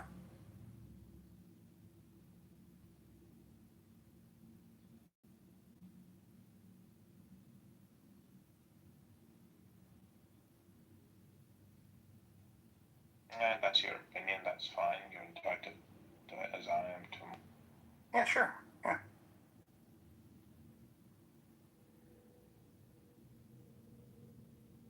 And ultimately, that's all we're left with, which is a real big problem when you're asserting absolute truth of a holy text.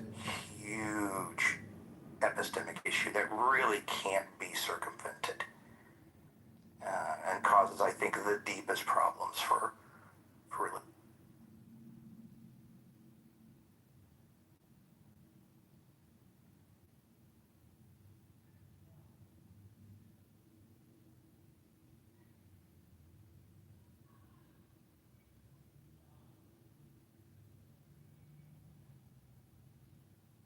Yeah, I invited Rich back up, but I'd love to know how this thing with the, like he's saying, that we have nuclear weapons. Like, wait, what? Is it like 2 or 3 keys? Is it like have to be 3 people that turn the key and then put the code, and you have to stick your, you just have to stick your foot in, and you have to stick your foot out. Your microphone sounds. You have to stick and shake it up. You sound like Galaxy Bender right now.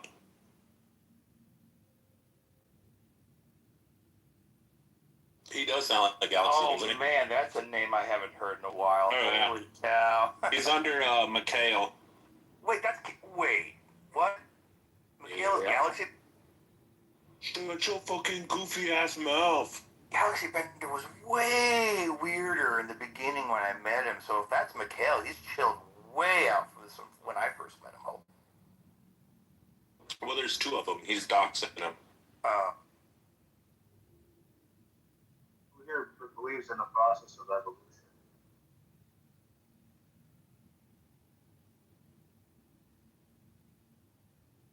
Are you guys creationists or evolutionists? Yeah, I do. It's a mixed bag. I'm a. Oh, hey, Hendrikus, have you ever read, you got your phone or no? Yeah, I'm on my phone. Okay, open up Sunan Abi Dawud, 4717. Hold on a second. It's beautiful. This is one that, it really hits my heart. It's in the chat. So I'm both. I believe in creation through evolution. Oh, we're going to talk about burying newborn babies. Now, Rich, we're only doing one hadith. That's it. This is the only one. This is the last one. What the hell is that verse talking about? Yeah. And it says, and for the woman who buries alive her newborn baby, the mother and the baby both go to Jahannam. They both go to hell. Yeah, I got a lot more. This is not authentic. Yeah, it is. Which hadith? Yeah, I'm grading it. That Quran. I'm grading it right now. What's a grade? Grade Sahih. No, the grade is not Sahih. Al-Albani. That's Don't say it's Sahih. No, it's Sahih. No, it's not. It literally graded Sahih. Al-Albani. How many hadiths are there? Like they really accepted the widely accepted. Hundreds of thousands. Oh, there's thousands. Oh yeah, they're like, dude. There's one that says you can have sex with a donkey and still be clean. I said only one. I said only one hadith. That's I'm not it. reading it verbatim. All right, but that's it. That's it. So are there subdivisions within Islam based on hadiths like there are in Christianity based on interpretation? Are there like multiple subdivisions within it? Yeah. Besides Sunni and so the chain, the Sahih label is being narrated, so the chain has to be solid. So the content of the hadith still has to be examined in light. You're thinking of madness. If it doesn't match up with the Quran, you throw out that Sahih. Oh, Enriquez, if it doesn't match up, with the Quran, you have to. Albino had something to say. Hold on a second. Like well, they're gonna do like legal interpretations. Like those are called medheads, I think. How many of those are? I think there's 5 new ones. There might be a few more. 5 different schools. So they suffer from the same issue that Christianity. Anybody who's read anything has that same issue. Yeah, but we're talking about something a little different when we're talking about this. This is what I mean, Andrew. If I let Rich go off, he'll just be rattling these things off like one after the other, after the other, after the other. Good memory. I've heard that one before. Yeah, he's just going to keep doing that. So there's no need for that. Stuff. There's no need for all that because he doesn't believe in any of this If stuff. it's one of the really highly accepted hadiths. He's reading it out of context, man. What? He's reading these things out of context. He doesn't know what he's talking about. So there'd be a reason the baby would go to hell because of the mother bear? I have no idea what that story pertains to. Like, he's just randomly reading the story. Anyway. Yeah. But Albino, I think holy texts are in a little bit of a different category versus whether you're disagreeing about interpretations of a fictional, a known work of fiction or something, right? That's going to be, the import's a little different. So if you're dealing with holy texts where people are ascribing absolute truth to them, right? That's gonna. You would think that all the division of interpretation is a much greater problem for that kind of a text than it is for a scientific paper or something. I don't think so, but I see why you think that. Oh, Andrew, this is not a hadith, so Mark can't say anything. It's actually from a different book. It's Al-Tabari, and Al-Tabari says, and Allah forces the angels to penetrate the donkeys at night so they become weak and submissive so they can ride them into battle in the morning. I'm sure you can get pretty freaking obscure. You see what I'm saying? Like, so, Andrew, just listen. If there's a Muslim up here attacking Christianity, right, then it's legitimate to say, like, the stuff that he's saying, right, as a response. But there's no need for it. There's none of that going on. Like, there doesn't need for that to have that much aggression. Do you get what I'm trying to say, Andrew? Because I guess it's better conversations to be had. I would think if you're going to bring up something that a book about the Quran, about Islam says, you would need to pick, like, one of the highly accepted ones than getting really obscure and finding a quote about what it said. And it seems like that was I have limited knowledge of the distribution. I'm not trusting what that guy says. First of all, you have to dig into He gave me a link. He has a link. He put a link up for it. Oh, okay. All right. And where does this? How does this story start? Because we're just getting it at the climax. What's up with this? Like these YouTube shorts that we're getting of these hadiths? I don't have a hard time believing that Islam contains the same kind of crazy, especially in the Old Testament of Christianity. I don't have a hard time believing that it has crazy statements like that. I don't have a hard time believing it at all. It doesn't seem outlandish to me.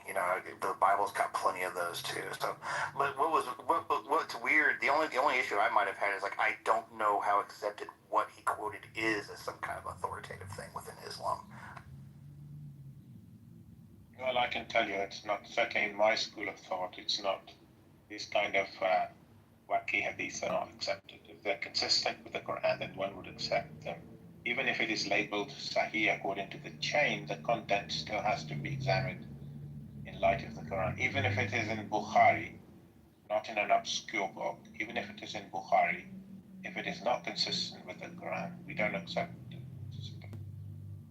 Right. But even the ones that are accepted, we're still going to find some pretty wacky stuff in there. Just like. Well, the Bible is the Christian scripture, and the Quran is the Muslim scripture. Other books are secondary, or in fact tertiary to the Quran. Consider Christians and Jews people of the book, and they observe the Old and New Testament to some degree or another. Say it again. I missed the first part of what you said. I said, don't Muslims view or consider and call Christians and Jews people of the book, and they observe the Old and the New Testament to some degree or another? There is some kind of cross-pollination. I mean, they think that the Bible is part of God's revelation to an extent. I don't know if they all agree on that. They observe all the prophets of the Old and the New Testament. Right. So yeah, I don't think there's as deep. I don't think all Muslims accept there's as deep a divide between Islam sacred texts and Christian sacred. Because I would consider the Quran an extension of the Old and New Testament, and it kind of has modifications to the New Testament. Now, Christians aren't going to accept that for sure. Yeah, we talked about that, Jeff. No, I'm talking about from a Muslim perspective. From a Muslim perspective, they're taking out a huge portion. They're going to deny the divinity of Christ, all that kind of stuff. And the Old Testament. They're just taking it right out.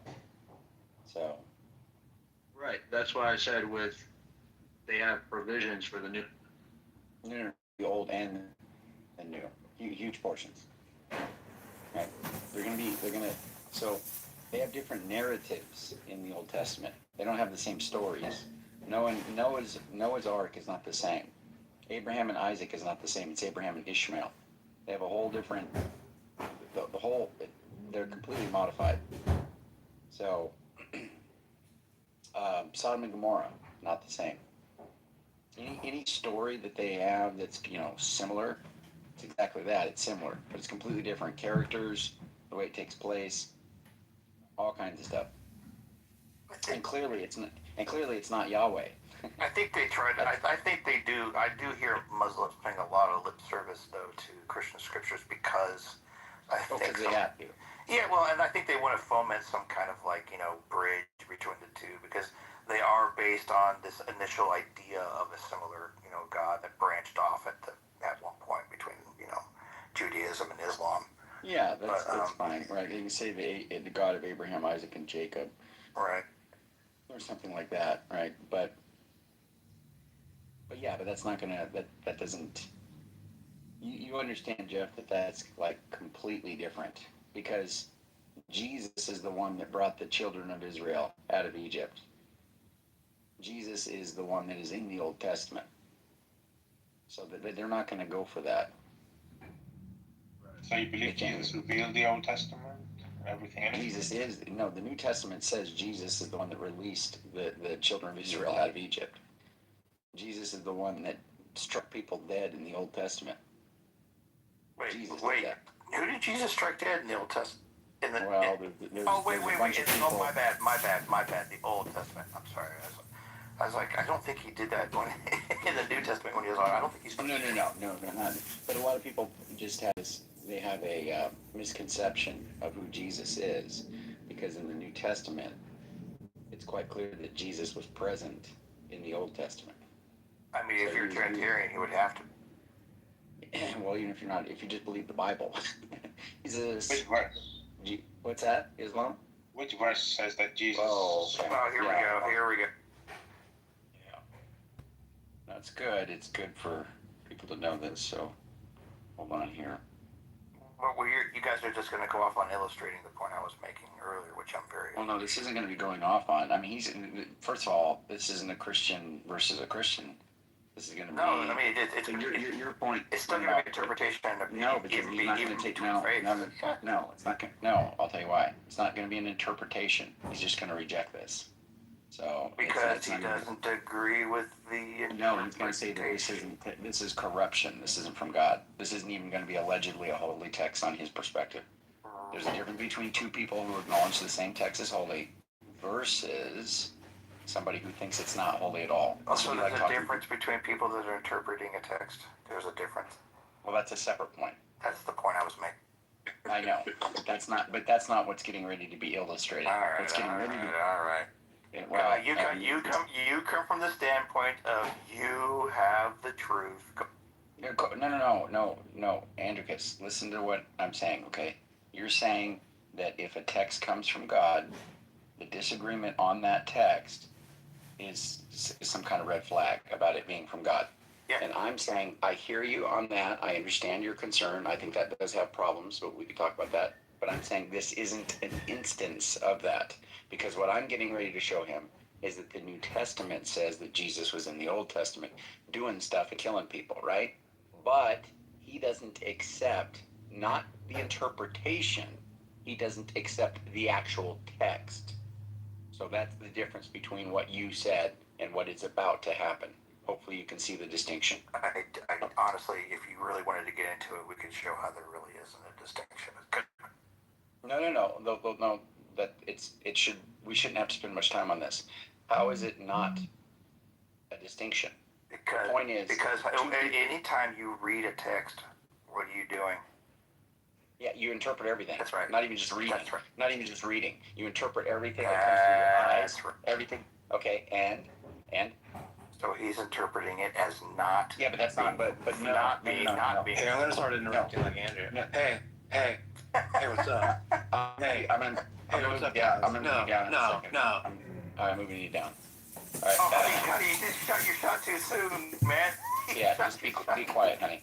So the point is that it is not a matter of interpretation. Here's why, Andricus. He can agree with the interpretation. The way you said that. Be quiet, honey. Yeah. He can agree with the interpretation. That's not the issue. He's going to say it's corrupted. It is not the text of God. You understand that, Andricus? Do you see how that's different? Mm-hmm. Because of how he reads it, and he doesn't see how it matches up with the correct. Yeah. Which is two different things. Oh. Because what you were saying is people reading the same text come to different interpretations. I'm sure Islamo is going to understand what I'm about to read, that it says what I'm saying that it says. I just have a couple levels out of bird's eye view than you do on this, and it's okay. Well, go ahead and continue your discussion. Well, no. I want you to. I don't want to wear this out. No. It's not a matter of wearing it out. I don't think there's anything that's going to make sense to where you can say these are the same. So I want you to explain it to me. They're both holy texts. They're both being interpreted by the reader. They're both. Well, no, because we're reading one text, and he disagrees on it being a holy text. Yeah. He's only going to accept it. Okay, and you can also disagree.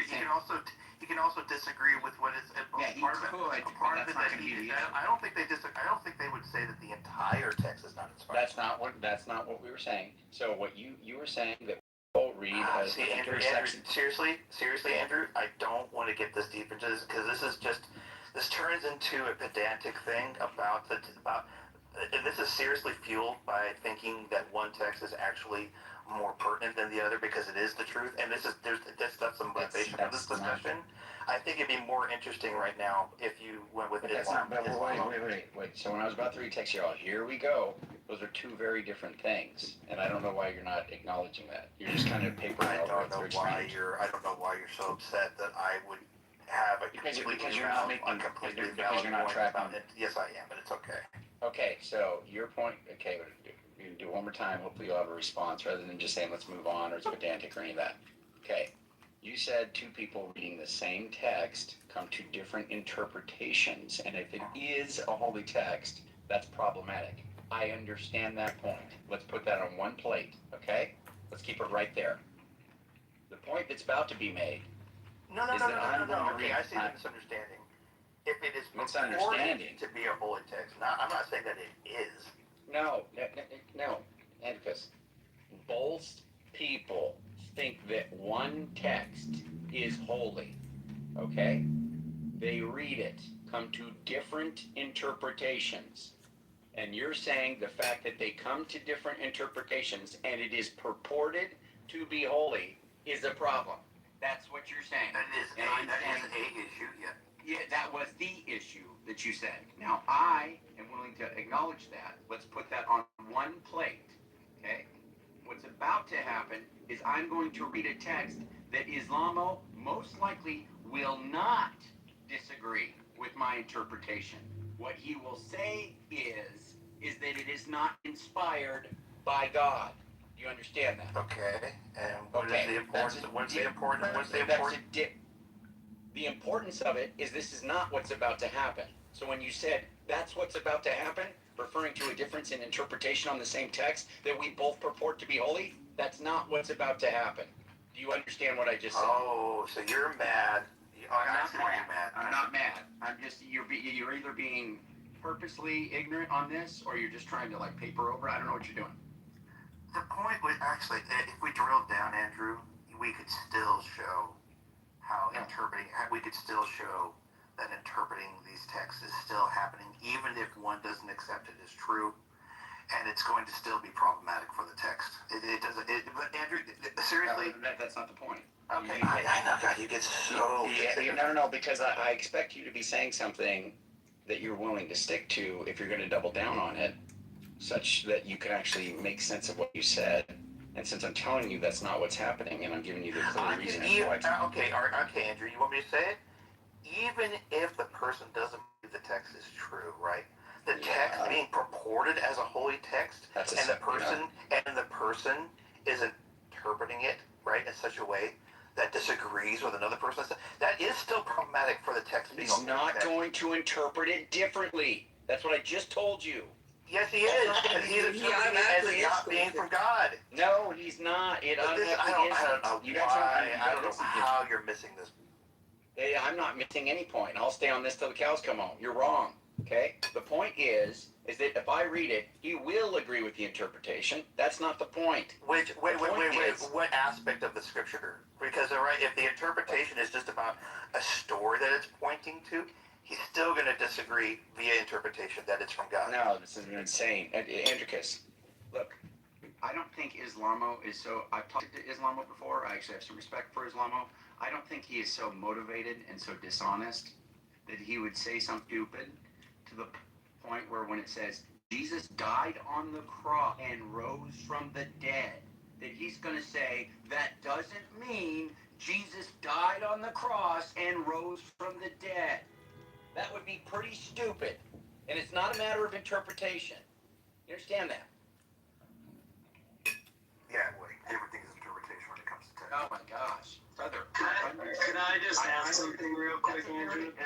Because you're being like, come on. Even though you agree with me on the point that interpretation. No, I don't agree with you on that point. I don't agree with you on that point. I said I got you because no, it's not a matter of getting me.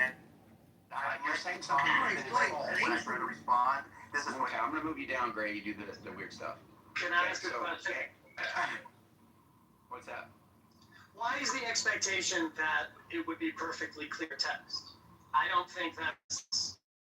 I agree. Well, I agree with you, Caleb, that the interpretation. Well, you and I are going to find some agreement on that. There won't be an issue saying just even if you were to assume that it was divine, directly given by God, people interpreting it different doesn't bear down on the fact that it doesn't take away from the fact. Well, that's what I'm saying. I'm trying to understand where the question comes from, right? Why is the expectation that you couldn't have different interpretations if it's from God? It's an infinite being. Why wouldn't the meanings of the text that come from an infinite being also be multiple? I agree. If we drill down on what you think about the text and what a Christian like Andrew thinks about the text, I don't think you guys are going to. We don't. Of course we don't. We're not. What? Even the absolute truth of it, you guys are not going to. What are you talking about? I can play the traditional role of Orthodox Jew and tell you what that what that is. Yeah, right? right. But you're right. Judaism tolerates, even through the divinity of the text, it tolerates different interpretations. And I agree with that too, Caleb. Actually, that's a very fair point, because it's the case that, Andricus, that God may have a different thing to express to somebody through his text. And so obviously, it doesn't have to, there needs to be some conceptual skeletal framework that does have overlap in the minds of all the people who read it. There is some truth to that. But it isn't the case that any particular text or anything that somebody learns at a particular time needs to be identical to somebody else's interpretation of it at that time. God could use that for purposes for that person at that time. So that's not a problem. If you don't think there's consequence for misinterpretation, then we're probably missing. We're probably talking past each other. If you are a person that thinks there is consequence for misinterpretation, you have no justification.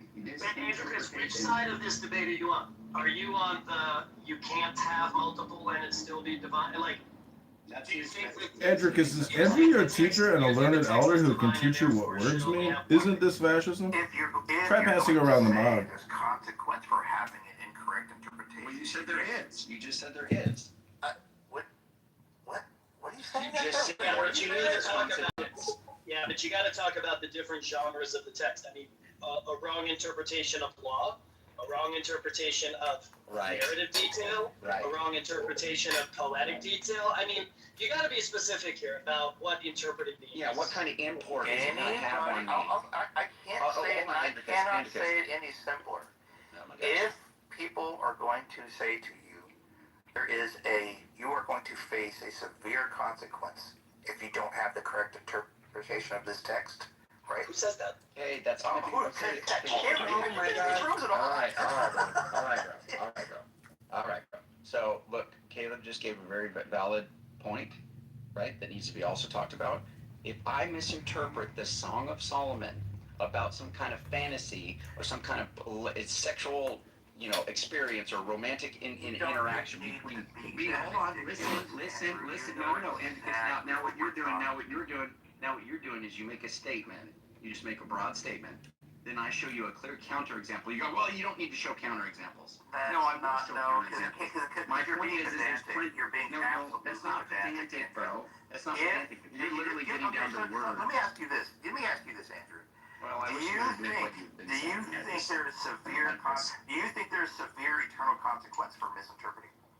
Yes, at times there can be. Yeah, so fuck off with all this. What you've been That's doing not for the last an 15 F-off minutes. thing, Andricus. That's not an F-off thing, because It the point is. No, You literally the point disagreed is, with me. it's not scripture simplicator, okay?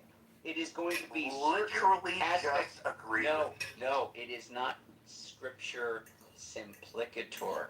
It is going to be certain concepts within scripture are going to be crucial. And I would be arguing those will be clear and people will be able to understand those. The ones that are relevant and matter, people will have agreement on those. Oh, well, that's obviously not true either, right? It all relies on interpretive reading tradition. That's what meaning of the text means. But that's the fact. You and I are going to have a departure on hermeneutics and obviously what's involved in interpretation from your perspective versus mine. All I'm saying is that any act of reading, regardless of what kind of reading it is, involves interpretation. It is an interpretive act by the very nature, definitionally. Oh, I agree. Definitionally. And I'll be honest with that too. I love all these Christian text terms. Not only that, I took it up further. Your interpretation is going to even be, you dial it back and you interpret all sense data that comes into your mind. Anything you see and hear, you're interpreting. Yes, yes, that's right. There is no access. There is no epistemic access to the mind of the author. The mind of the author. So people that say things, I don't agree with that, Caleb, only insofar as people that say, and if you want to say it's not like direct access, I mean, insofar as...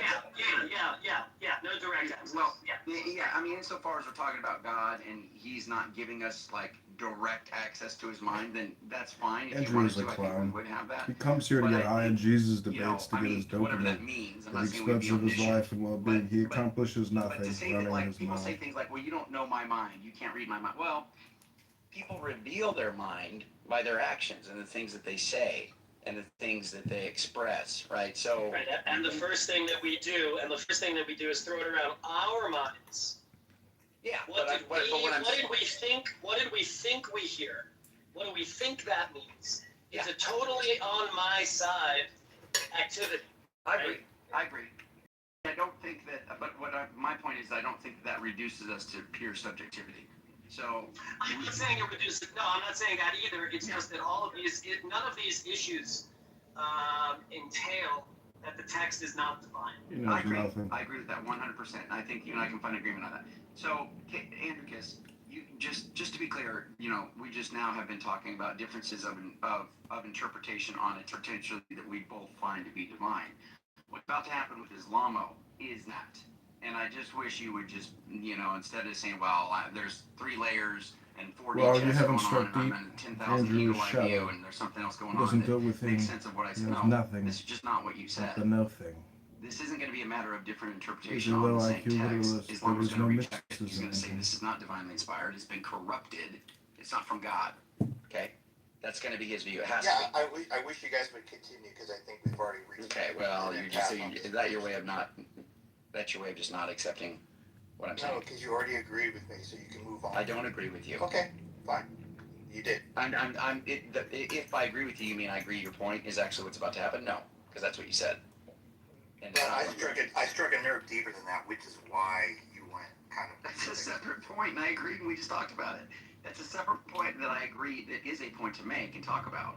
Not that I agree with the conclusion, but it is something that I can agree is worth talking about, which is what Caleb and I were just talking about with you. But that's a separate point than saying, hey, I'm getting ready to read Islamo's been waiting very patiently. No, Islamo's listening too, and I think No, Islamo has actually sent the text he's rated that he wishes he could continue. Wait, Islamo said what?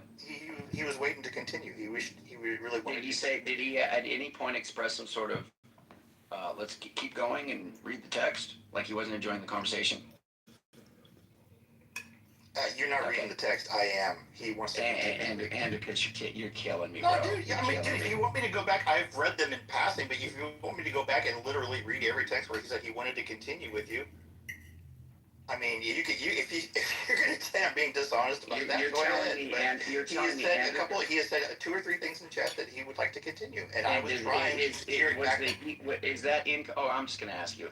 Islamo, did you express anything in chat? Because the way Andrew Kiss is making is like, let's get on with it. Because Islamo. No, I'm not saying it. Dude, you were come on, bro. Bad faith sometimes. Yes, Islamo. I said he would really like to continue with you. I didn't say he was mad. And I didn't say I just said he would like to continue with you. Everybody heard me say that. I didn't say that. Strawmanning what I said. Hey, hold on. Andricus, I didn't say he was mad. I didn't say you said he was mad. I'm saying that. Now you're my point is, Andricus, your brother, it's going to be like a vice grip. It's not going to happen, okay? See, this is Andrew's a just problem. Andrew, this is a limp doodle, a pool of blood that way. Not much there. You can say it's a problem all you want. And I think that's why people like coming in here. Because once you get locked in on something that's so obviously been laid out, and we agree or disagree or whatever, the fact that you can't let go is amazing. No, you're just so saying. I am releasing you to talk to this. Yeah, it's not a matter of releasing me. So you claiming that people don't want to come in here for this reason, that's a very stupid point, because that just means you don't like oh my God, you guys heard what I said? I'll move you downgrade. I said, this is why people come in here. Let me explain to you why that's stupid. I don't know why. Because it has nothing to do with anything other than just the fact that you said some things. Oh my gosh, dude. And I'm trying to address. I'm trying to address those. I'm trying to address This is those. honestly, it's like a comedy show of stupid clowns. Acquiescing to the fact that you said some stuff that was not correct, and I'm trying to point that out. You're trying to throw a bunch of smoke on it, and then just say, "Let's move forward." That's what you're trying to do, and I don't like that. I did not throw any smoke on you. Did. You said the thing about Islamo's we disagree. Islamo's waiting to go. I am freeing you to talk to Islamo. Thank you for freeing me. I don't want to get you too mad because you're getting. I'm not mad, bro. Come on. I'm telling you that you're saying stuff that's wrong, and I'm trying to. Dude, I'm just trying to get you to carefully think about what I just said, what you just said, and let's come to some agreement there. But instead of you doing that, when you know that I'm saying something that's valid, you're trying to throw smoke out. You're trying to say Islamo is waiting. He's ready. Yeah. Who cares? Yeah. He's not. He hasn't showed any displeasure. I mean, not who cares about the fact that he wants to do that. I don't think Islamo. What? I don't. Listen, and this bro. This is the other thing. We're trying to act. We're trying to act like when you get ramped up like this, Chinese. You make up. I'm not speaking. What's going on? What was the in your mind statement that you made about it? Nobody thinks is going on. Andrew, Everybody just calm down, Andrew. knows that Islamo is that he's down. Moved. If you want to say something, Gray, I'll move you down next. Okay, so Andrewkis, listen. I just repeated your statement about Islamo. You either said no, we're gonna be here. No, exactly what I said. You either said he's waiting. Yes. To read. You either said he's to read the text or he's ready to. You Why said would you that. even think that would be an important distinction? He's ready to talk to you. Yeah, great. Andrew, I want you to be able to repeat back what I said. Yeah, I don't care. It doesn't matter. Islamo has been waiting to talk to you, and I heard you. What's the relevance? What is the issue with what is the relevance of? Hey, Andrewkis, come on, bro. No, you come on, dude. No, you keep repeating back things that I did not say. Brother, listen. We're going to be here for 4 hours because I will not leave this point. I'm telling you, I will not leave this point until you tell me that you understand that what you're saying here doesn't make sense unless you can explain it in a way that will, which I don't think you can. You said that he is ready to read the text, okay? Why are you telling me? I repeated what I said, and you just said something different again. Ready? I don't know what's. Andrewkis, do you want to say ready or willing? I don't care which one you I want. said, Andrew, I swear, I'm not gonna do this, bro. I'm not gonna do this. Just say what it is. Just say what it is. I really don't. I'll say it one more time. He's ready to talk to you, and he wants to talk to you about what you guys were going to talk about. He's ready. I repeated that 10 times now. And you keep saying he's ready to read the text, which I didn't say. How is that he different? wants to talk to you. How is that ready different? to talk to you. How is that different? How is that different? He's ready to talk to you? Yeah, how is that different than me getting ready to read a text, which is what he's ready for? How is that different? How is that different? How is that different? You are just okay, and why? Completely rabid right now. It's hilarious. But I want to give the floor. I bet you do. I bet you do. I bet you do. I bet you do. I bet you do. I bet you do. I bet you do. And I don't want to. So that's that. So now I'm asking you. So now I'm asking you. Now you don't want to talk to Now I'm asking. I don't care. No, bro, it's not gonna work. Now I'm asking you. Why the fish did you tell me any of that about him? Why are you telling me that? Because he wants to talk to you, and I distracted from the original conversation. I knew that around the head. Thanks. Got it. And I'm going to let it go. I'm going to let it go back to you. I am ceding my time back to you. Andrew, that's so benevolent of you to cede your time so Thank long. you. I agree. It's incredibly You're such a benevolent. Oh, that's so benevolent, brother. Well, guess what? Me as a moderator, ding, ding, ding. I'm giving you some more time, Andrewkis. You just got more time. You giving me more time doesn't mean I have to take it. Oh, you don't have to take it, but I mean, right. So you can sit there and just talk. It's so I precious won't respond anymore because I went That's for the mind. Andrewkis, it's so precious. You're ceding the time over. You know, I'm going to add some more. I want to give you some more of that precious time so you can speak too. Andrewkis, can you tell me why you told me that he's ready? Can you tell me that? Why did you tell me that? I'll tell you why. I take my time. I'll tell you why. Because you didn't want to have the conversation we were having. Because I'm telling you what you said didn't make sense. What you said is that people have different interpretations of holy text, and that's a problem. Hey, don't give me X's. I take my time. That hurts my karma. You saying that there's disagreement between holy texts, that that's somehow a problem for divine authorship, right? And I'm saying I hear that point, and we can discuss it, which we already did briefly with Caleb, right? Some agreement between Caleb and myself. And I think you understood that.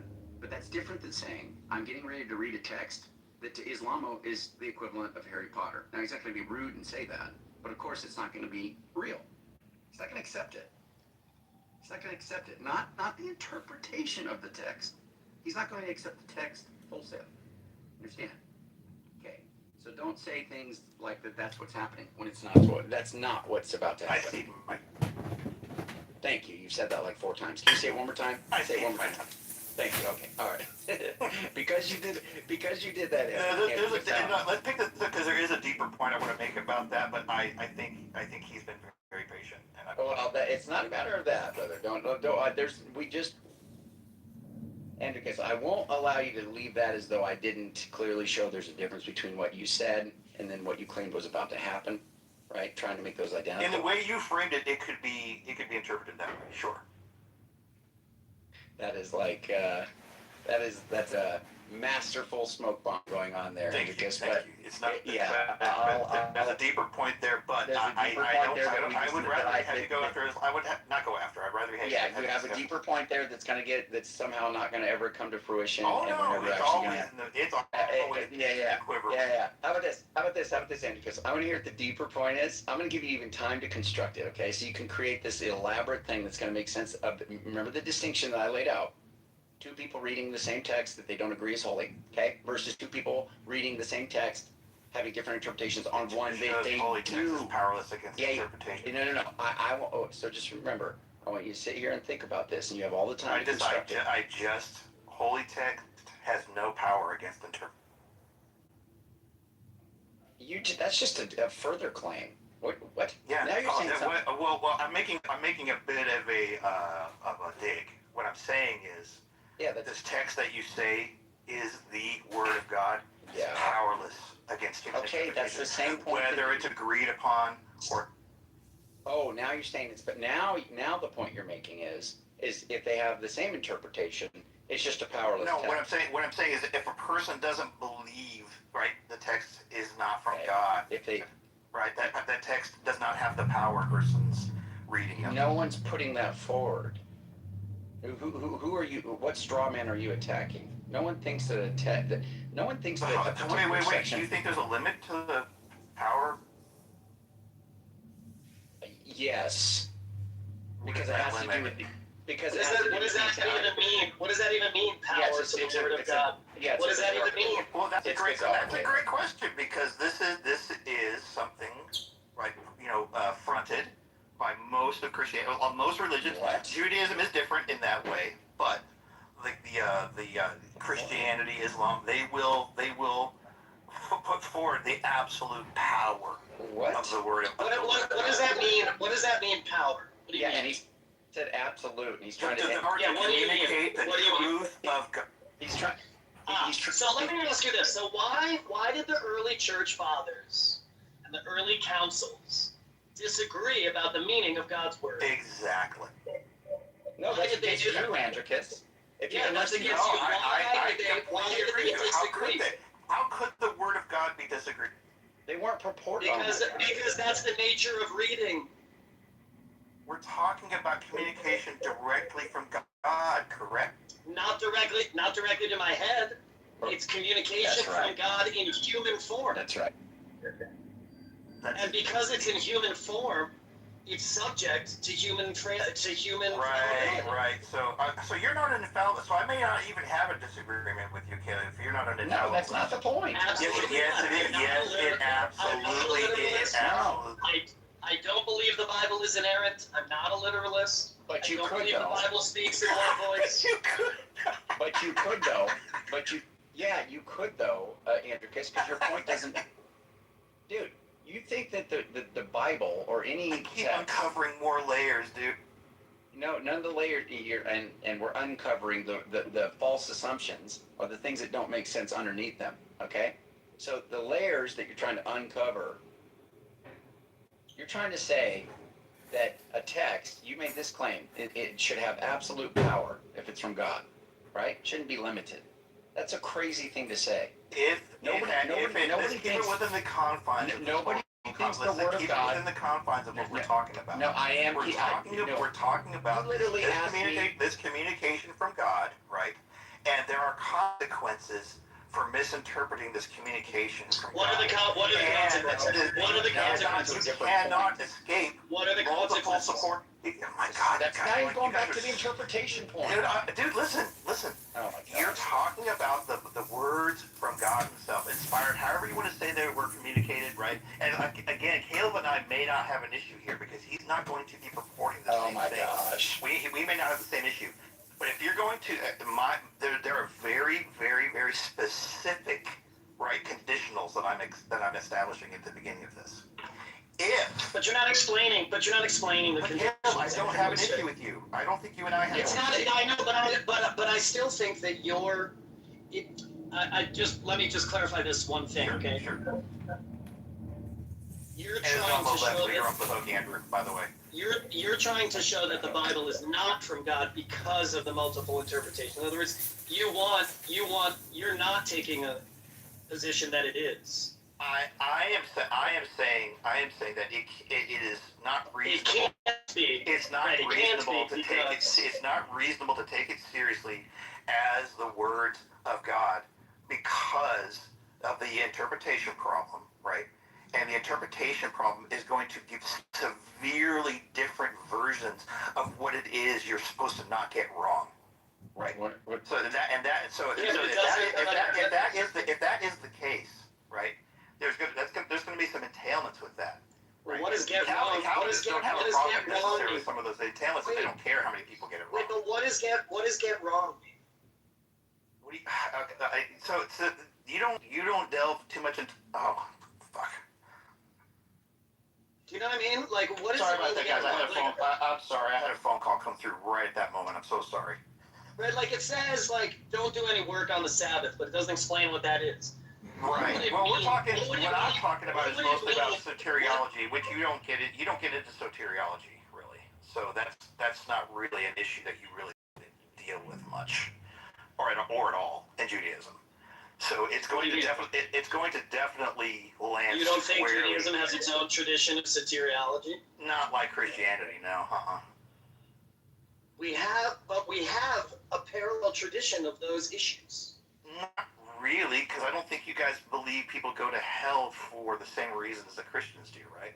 We have our own system and ideas. Okay, so if you have a similar system of soteriology where you can get in trouble, in severe eternal trouble. No.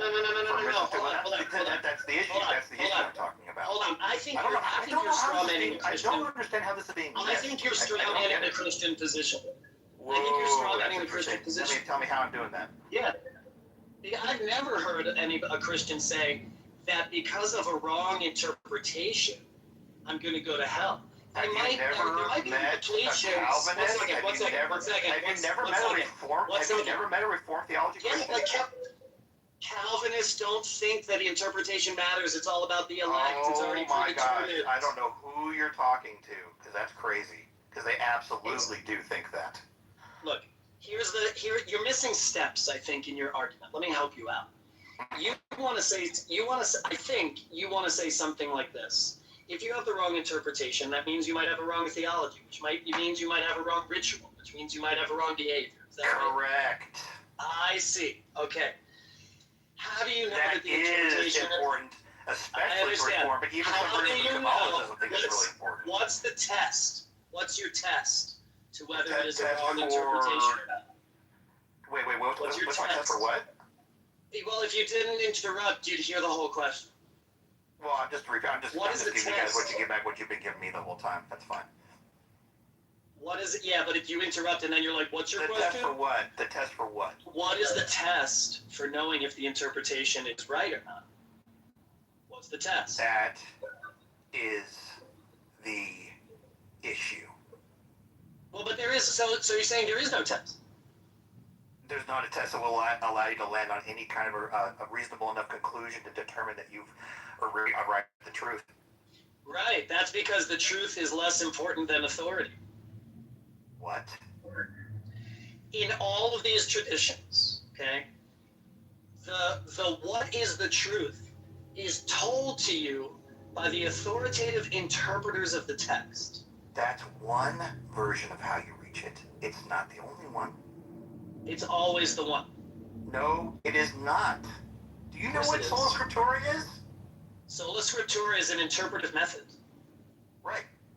No, sola scriptura is sola scriptura. Well, yeah, okay, correct. There is no other arbiter except for the councils that landed on the particular canonization of scripture.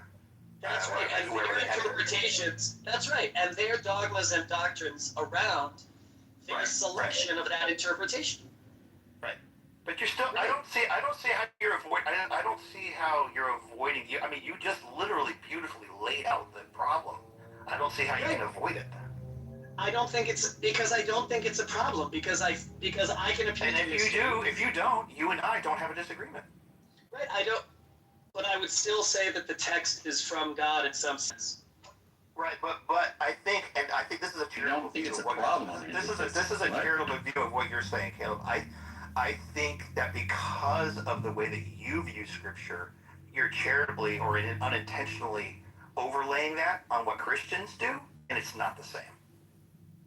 That's fair. I'm sure it's not the same, right? I'm trying to be as descriptive as possible. No, totally. I appreciate that. I appreciate that. Right. I'm trying to be more of an anthropologist. I'm trying to be more of an anthropologist here, Andricus. He's saying something. He's not saying, Andricus, don't. You're kind of doing some weird kind of gaslighting stuff. It's kind of weird. Caleb, that's what Christians say whenever I bring these kind of topics up. It's fine. Look, Caleb and I can have different hermeneutics, different ways of interpreting. We have different views of inspiration. That's fine. Caleb is saying that even if it were inspired by God, and you had even a high view of inspiration, disagreement necessarily an issue, and we can talk about that, right? And you're just kind of saying, well, the only reason Caleb can say that. As a universalist, you and I, Andrew, actually at some point, even though you kind of been changing that, and I don't exactly know what your view is, you and I might not have that strong of a disagreement because you believe it's going to all be resolved in the end somehow. Well, it's still going to matter. No, I mean, it's still going to matter. But that's where we have to figure. That's where we would have the rub. That's where you say it matters. Yeah, but we're trying to stay on this interpretive point, right? And because you're just talking about a doctrinal issue because you're saying, well, it is an interpretive doctrine. Is an interpretive issue. No, because you're saying. Oh my God! I'm gonna explain to you why, Andricus. Listen, the import of a particular text being interpreted wrong has less import. Has less impact on somebody if it's true that universalism is the case. Okay? Didn't I just fucking say that like 30 seconds ago? No, bro. No. See, I don't think you have a greater. I wish. Do you remember what I said? I wish this was recorded. And you are the universalist and the truth, like a form where it's all resolved for everybody in the end. We might not have an issue. Right? Yeah, for both of you. Yeah, but listen, for both of you, right? You're given that we've identified the interpretation problem, right?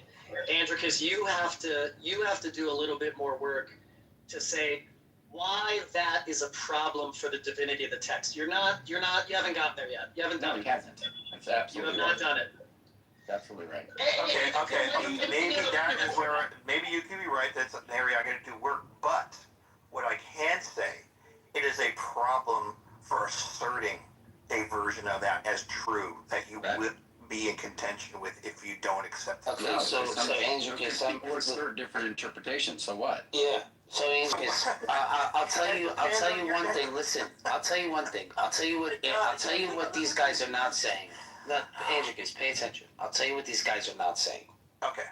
And what they're not saying is click on the link on the top, right, and go to 841. This is the catechism, right?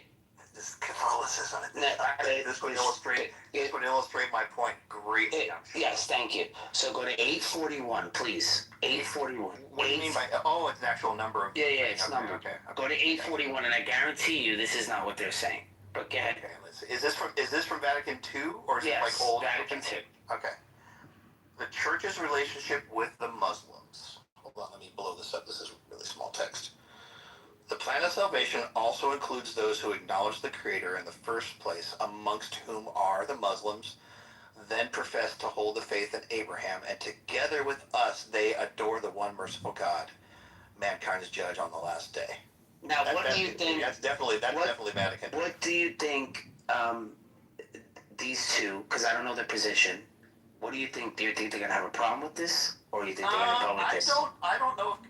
You'd have to ask them. I'm not. I don't think Caleb. Oh, just give me your runner-up, whatever it is. I don't. To be honest, as a Universalist, I think Andrew's probably much more in line with Vatican II than he is not. Caleb said something that I completely was not aware of, that there is some kind of materiology, some kind of salvific system within Judaism, which I was always told there wasn't, but he probably hasn't. I mean, we'd have to like go into it to see what it is, but there is a judgment, there is a weighing of deeds. It's not heaven and hell, but there is conversation around those topics. Okay. What does this sound like? What kind of message do you think the Catholic Church is by putting out this? I mean, it's pretty close to universal. You don't think this is sending mixed messages, or? Well, but it's not quite universalism, because it's still saying that a belief in a creator God is necessary. And I think universalism doesn't say that it says that everybody's going to be together in the end. There might be some extra processes you have to go through, yada, yada, yada, whatever. But in the end analysis, everybody's going to be with God, is the universalist point. And that's not what that is. So it sounds like we're both striving to believe in the God of Abraham, and they have their way, and we have ours, right? Well, that's what the Vatican II we worship the one merciful God. Yeah, that's what the Vatican II said. Yeah. But that we're almost there. Because that's what we're saying with the Jews also. Right, but see, this is not really taking away from my initial point that I'm trying to make. That's what I'm saying. I'm trying to hone in on what you, because I couldn't understand what you were trying to say to Andrew. Andrew. I mean. Oh, well, Andrew and I were having a couple different contentions, but the main one I'm talking about is, if you're going to say there's a requirement, right, for what you have to do to not be with God for eternity, and that's going to be subject to the interpretation problem. How can you? What is the interpretation problem along with this text? How are we going to have an interpretation problem? Do you not know what the interpretation problem is? No. And what I just read to you, and you said it's universalism. Based on their interpretation of Scripture and whatever So they're allowed to have it then, correct? Just like I'm allowed to have it. Just like the Jews are allowed to have it. I'm not saying you can't have your opinion. I don't know how the... Yeah, that's what I'm saying. So we're saying we're going towards the same place with our own interpretation. Mark, you're talking about something completely... All right, so then I try to help. I'm just going to read up. No, you're just demonstrating another view is all you're doing, which is fine. But it doesn't distract from my initial point. And the initial point. Well, you said that I brought you back to your initial point. Can you go over that? Well, you said the Vatican II still states that they believe in God, which is not the same as universalism. But again, we are still talking about interpretations of the same text, the same narrative, and it leads to these wildly different conclusions, right? And if you're going to say that a person is subject to severe penalties for landing on the wrong interpretation, right? In the face that all these interpretations are there, they're well supported, they're probably going to be more, they haven't lessened. So if that's the case, how can you say that scripture is actually authoritative and actually divine? Unless you also attach other conditionals, like that God doesn't care about how many people end up with him, he only wants a few people with them. You're going to have to attach a bunch of other conditionals to try to support that. A bunch. You just ordain those that understand are going to be the ones that should be saved. Yeah, that's an interpretation. Now what? Now what? I'll tell you what it is. It's another interpretation. That is one presupposition. Yeah. You come to the table with that. No. Hold on, brother. If somebody understands that, That unlocks everything you just said. It doesn't matter. None of what you just said. We've actually had this discussion before, and your bone that you dug your teeth into is like, it's not my view. It's not my view. Remember that? Actually, that's you not knowing where we're at in this conversation right now. No, I do. I know exactly where we're at. You just don't. I'm gonna explain this to you, Andrew, because I don't know if you're drinking, but you're. Okay, Andrew. There are times when you are justified to say that. Absolutely, this is not. Okay, so you're just starting to reason very poorly. No. So when I was screaming, completely broken. well, we'll see if that's the case. Maybe we can get some third-party interjection or assessment, and we can see what's true here. You're bringing up an occurrence where I was yelling at Sully. I meant to take, like you're just trying to refer to something because you think that's going to be some sort of jab.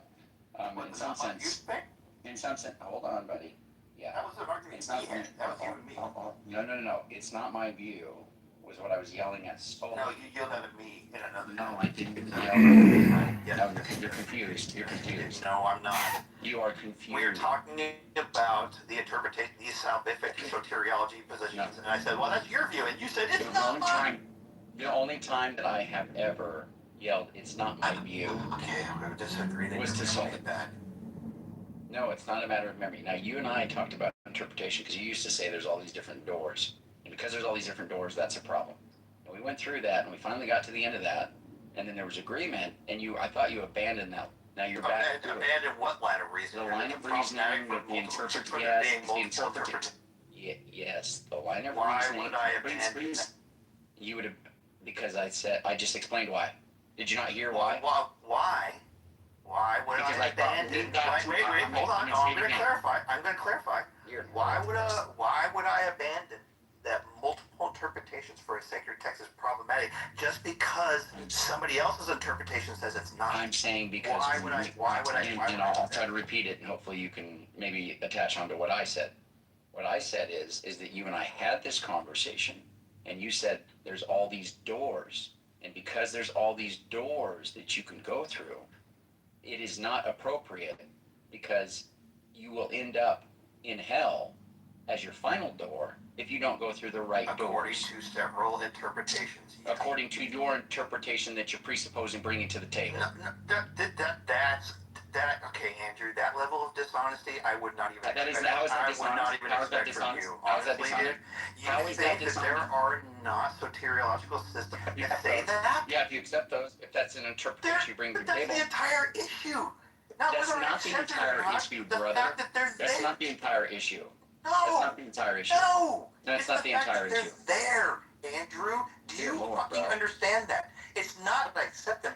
It's that they're even there. No, that's stupid. Why is that stupid? It's unbelievably stupid. I can say that if you don't own 3 toads, you're going to go to hell. And the Bible doesn't teach you that you should own 3 toads. You're going to try this again. You're going to give me another one.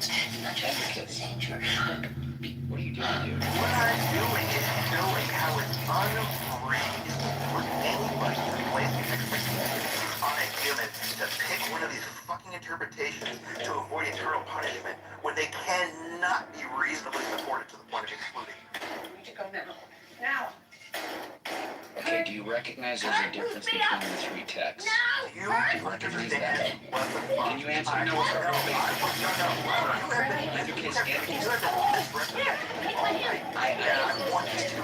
want anybody who's been listening. You have been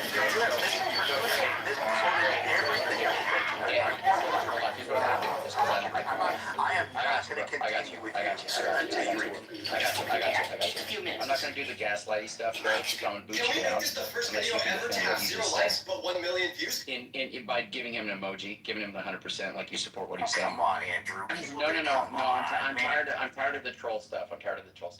So I'm going to move you down, Gray, unless you can go ahead and explain why it is you think the way he's saying makes sense. Because I don't even think you're tracking the discussion. You don't even know where we're at. Go ahead. Gray? If you move me down, I'm still gonna emote. That's fine. Well, no, I mean, that's fine. Is that really pissing you off? You can do it. No. I want you to I want you to steel man what I'm saying and tell me where we're at in this dispute right now for you to be. I don't know. There's just too many interpretations for me to understand. So you're just gonna make a broad statement. There's too many interpretations, and you're gonna give a thumbs up to him. You don't even understand the Sound conversation. angry. I think that it's stupid when people do that. When people are having a discussion and somebody puts an emoji, a thumbs up, and all that, right? Unless you're just outright trolling, which really, I'm not the only person that gave him a thumbs up. Yeah, I know. You have another idiot named Honey Badger. You have another idiot named Honey Badger. Okay? I'm asking you, why are you giving him a thumbs up? You don't track the conversation. I think you're misrepresenting what he's saying, and then you're No, just giving you aren't more tracking the interpretations, which conversation. actually adds to his point. Hey, Greg, I'm not going to do this. You're gonna tell me right now, or you're gonna admit you weren't tracking, and you're just thumbs upping just because you want to give him. All right. So if you don't want to be part of the rooms, we're gonna start getting a little more serious about this. Honey Badger and Gray, if you guys don't want to be part of the rooms, just keep doing that stuff. Keep doing that. I'm okay with some trolling. That's fine. If I can interpret that you're trolling, that's fine. But when you do stuff like this that has like no value, nobody finds it funny. I think it's stupid beyond all get out. Because Andreas and I are trying to have a serious conversation here, okay? And I'm trying to come to some conclusion or some resolution. And you're sitting there gaslighting him, thinking he's saying something that's correct, and making other people think, oh, maybe there is something to that. It's foolish, and I despise it.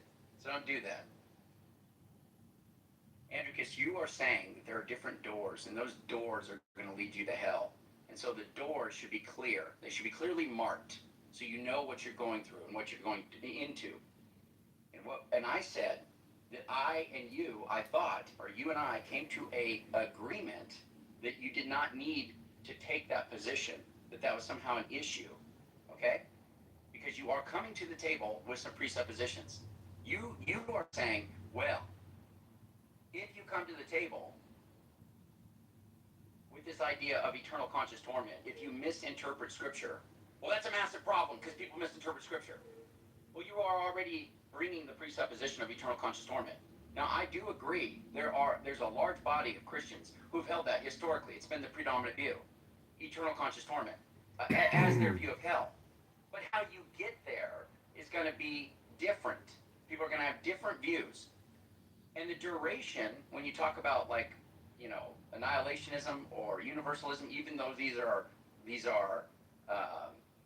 minority views or less held to. I mean, annihilationism is the next best one as far as the adherence, and then the least held one is going to be universalism. Even though there's all these different views of hell, the overlap of fundamentals is enormous. It's enormous. People believe, regardless of your denomination, there's going to be massive, enormous overlap. You believe in God. God created the universe, created the earth.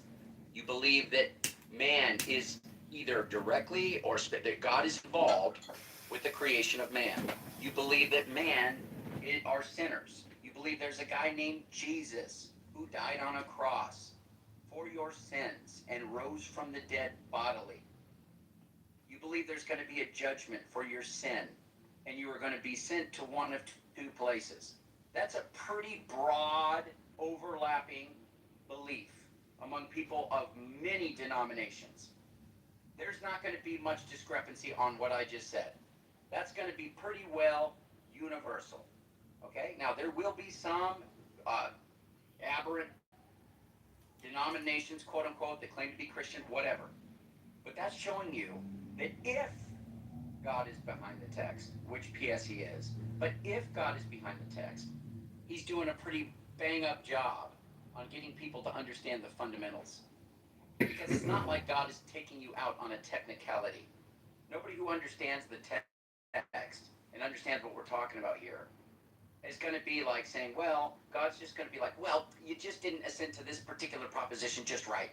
No, it's a heart posture issue. It's a submission issue. It's a sincerity issue. It's not about, oh, I didn't get this part. I didn't have this part of the text committed to my mind. Therefore, I'm discredited. Now, if you have a disposition that you want the truth, you want God, if he's there, that you're open to that, God can save you. You don't need to assent to all these different propositions.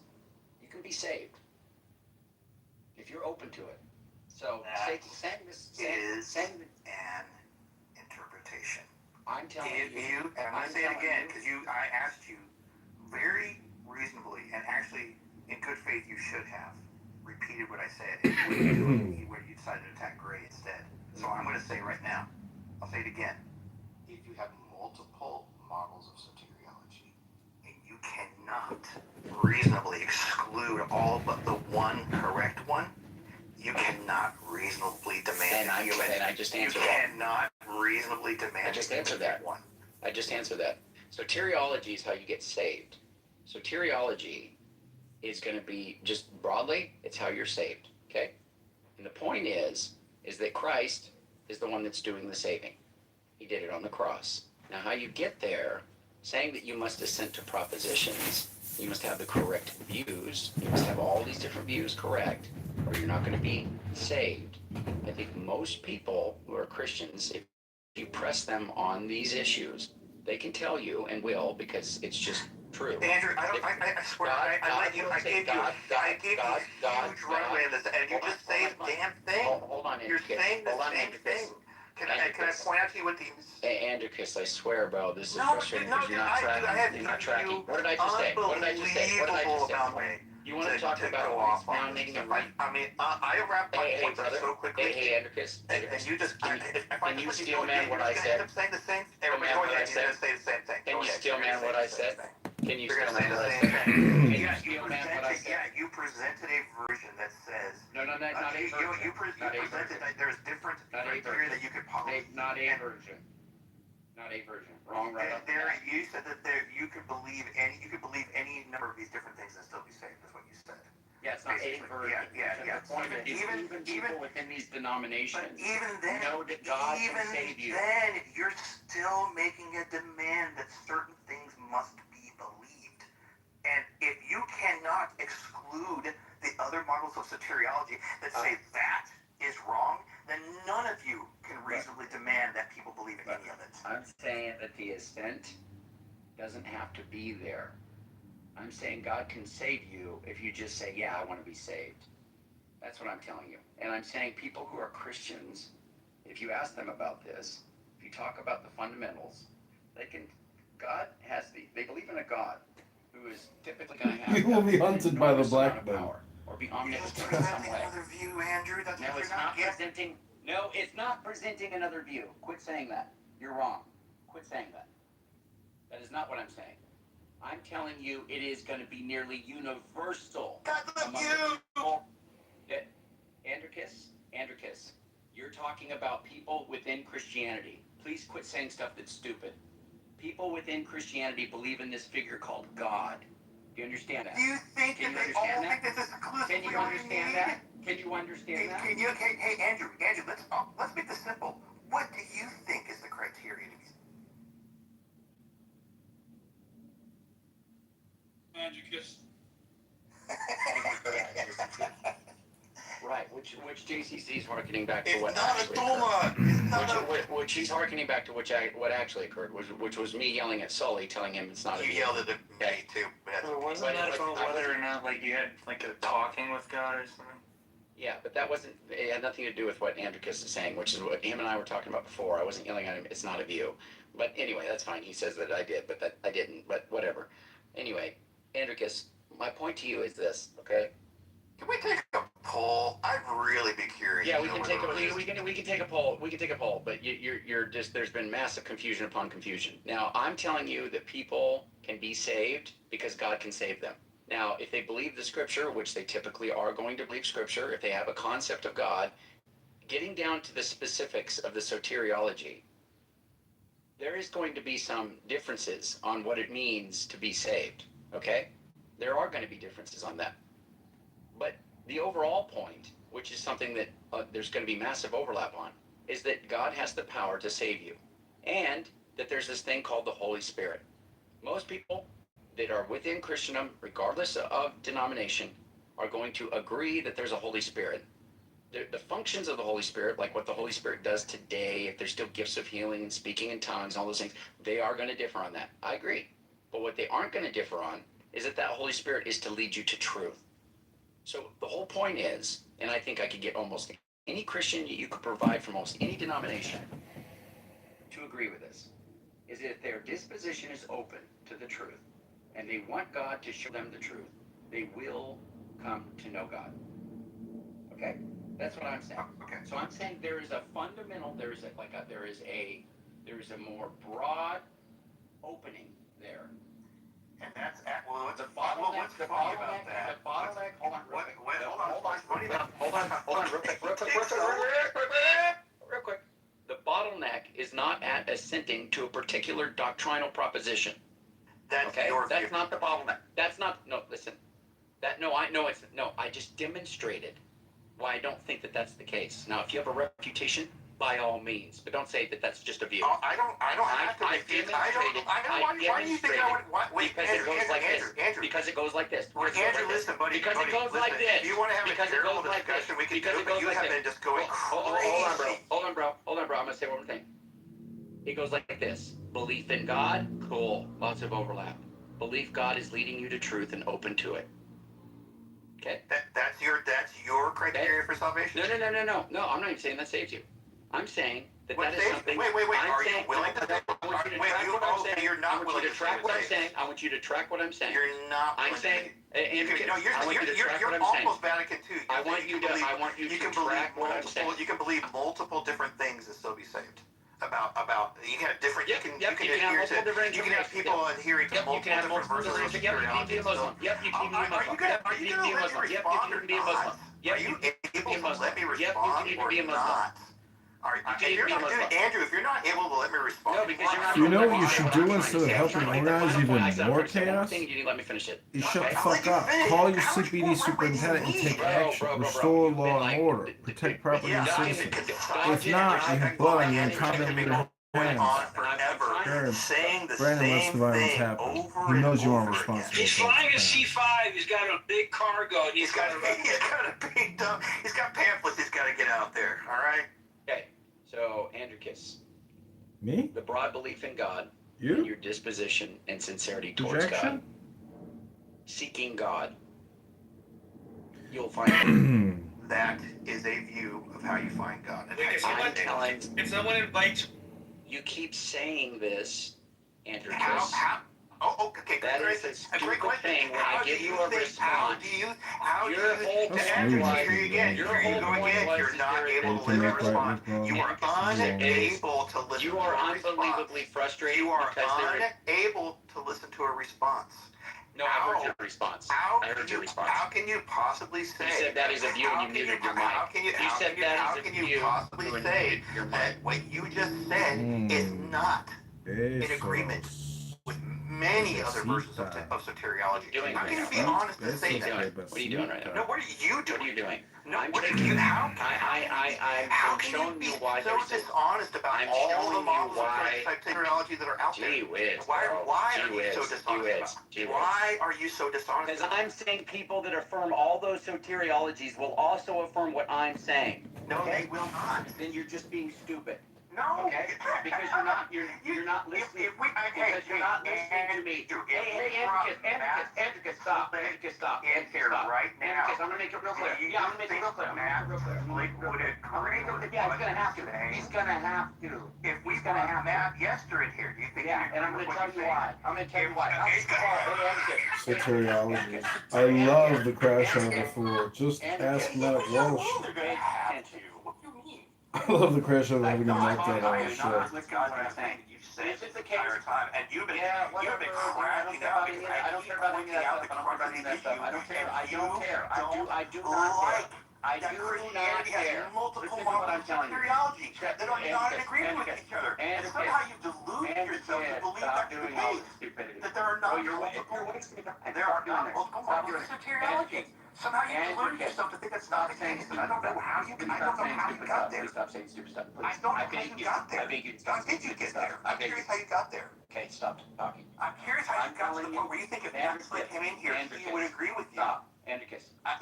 If Van Til, if Bonson, you're just being so ridiculously. How you think you're being he would agree purposely with you? obtuse instead of listening to what I'm telling you. You're being purposely obtuse. Don't do I'm that. not, dude. You tell me where I'm being obtuse. Don't do. No. Shut the fish up. You But just you won't pointed shut out the that I'm being fish up. stupid. You Yeah, point out I'm where trying to. I'm trying to, but you won't shut the fish up. Yeah, but I'm trying to, but you won't shut the fish up.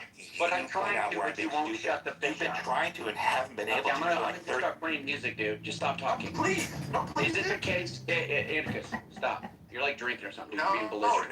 no. Just stop Remember talking. how you're a dog with the bone earlier? I'm the dog with the bone now. I have got my teeth locked into the problem. Okay, that's fine. No, you're not locked in. You're completely off the problem. Welcome to the answer, but the answer is smacked. JCC, stop.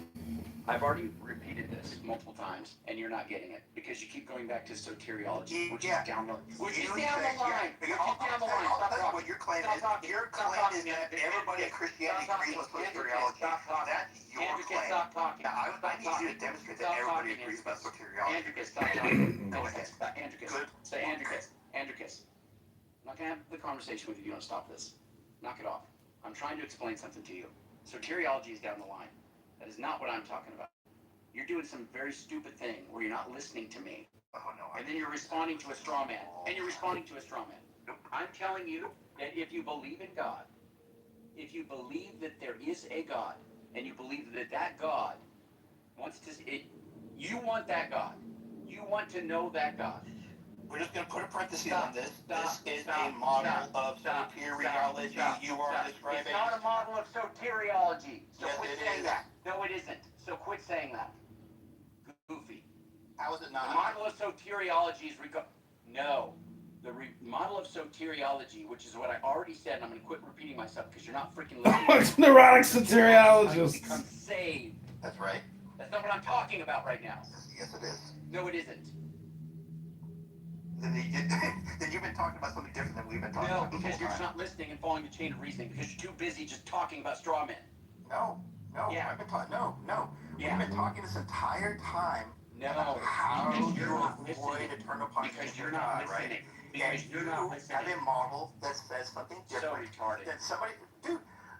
Okay, can you, Andrew? If you can't answer this one question, I don't know how we're going to. No, do you agree that there are disparate models of soteriology? I've already answered that. Yes. Then Please stop what saying are retardation. you Please stop arguing? saying retardation. Then Please. what are you arguing Please, for I besides beg you. I another beg model you. of soteriology?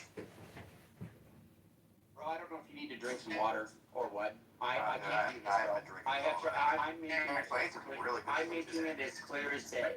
Ready? There is soteriology among different denominations. Got it. Put a pin in it. We don't need to talk about that again because that's not what I'm fishing So for. if you present one that's out of line with those, how is that not a different model? You're not listening. I'm talking about soteriology. What are you not listening to? Does knowing God save you? Knowing God through Christ is what's going to save you. But that's That's not a what model I'm of talking soteriology, about. dude. But that's not what I'm talking about. Okay? That's what we've been talking about this No, it's not. entire No, it's not. time. Because You know why we've been talking about that? You remember why we got on this point? Yes. The reason we got on this point. Hold on.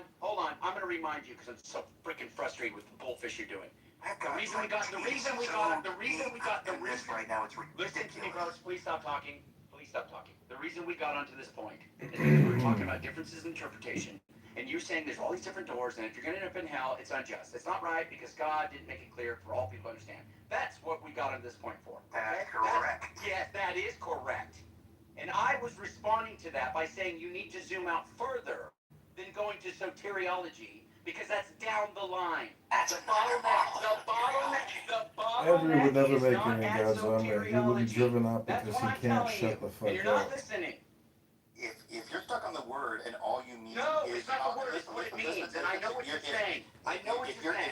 It's not a matter of semantics, I just the word. You're not listening. We're talking about what saves you. Yeah, what saves you is Jesus Christ. That's what saves you. But we're not talking about that right now. That's the entire crux of No, what we've been talking about. the objection that you have is that a holy text inspired by God would do better at getting people through that door of salvation if it were really inspired by God It's that you have all these differences in interpretation. It doesn't make sense to say it's inspired by God. That is your point. Yeah, because I can still man the fishing conversation. Following. I'm telling you there's something completely different going on. I'm saying you zoom out from there. There's nothing that is not bottleneck that soteriology. That's a different model. No. We're abandoning the word soteriology because you're saying you're talking about what. No, it's not we're abandoning. It's not we're abandoning. We are. I'm providing you a response to your objection. To what? But because you're obsessed with calling it a view, you want to say, well, that's just another form of soteriology. I'm not saying that. I'm not talking about soteriology. Yes, what are you doing? You've been talking about nothing else. No, I have not been talking about nothing else. Yes, that's the entire subject matter. Nothing else.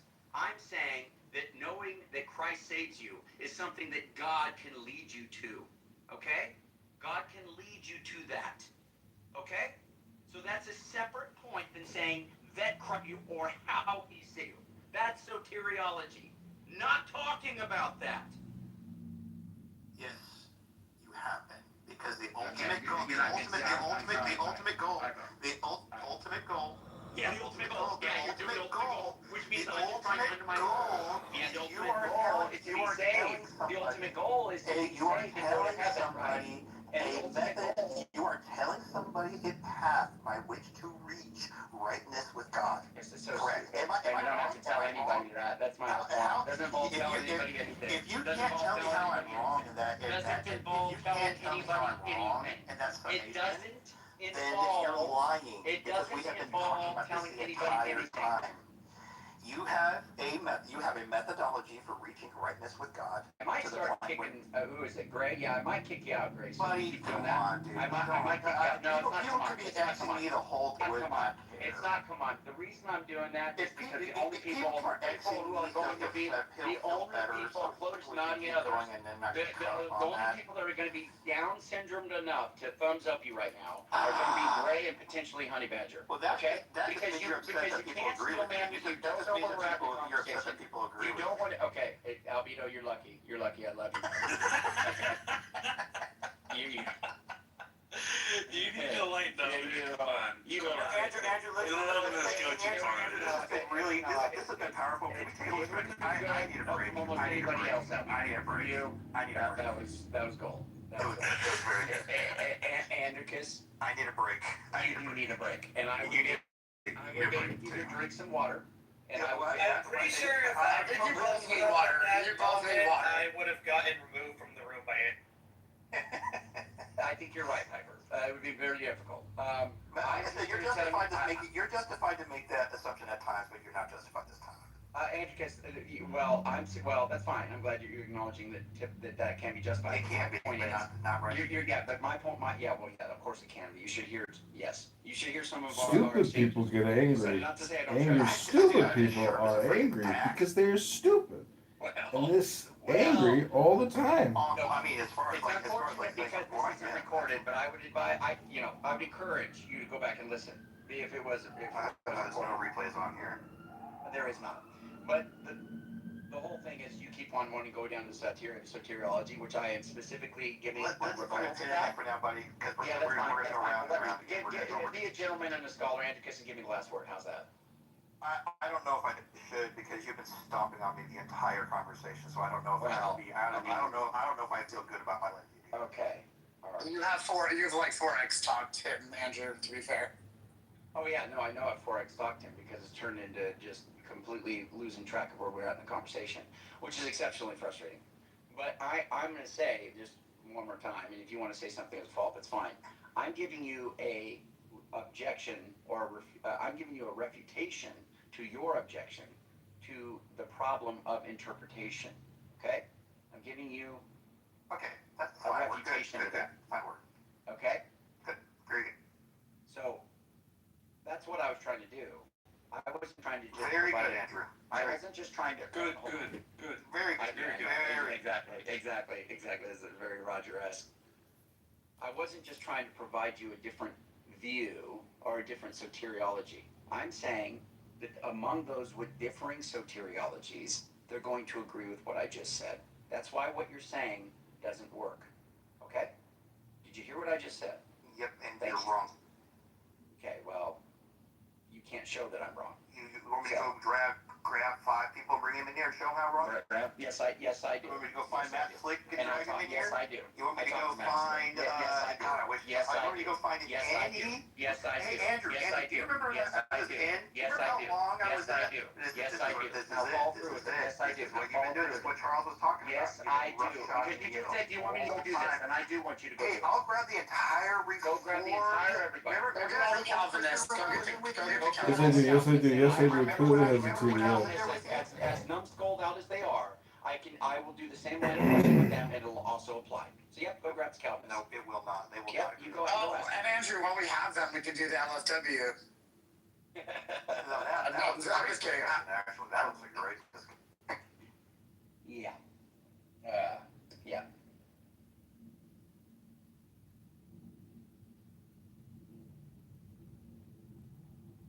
Okay, we're going to. I do want to say though, Andrew, with the whole React thing, I mean, people do that to everybody here all the time on all sides of an issue.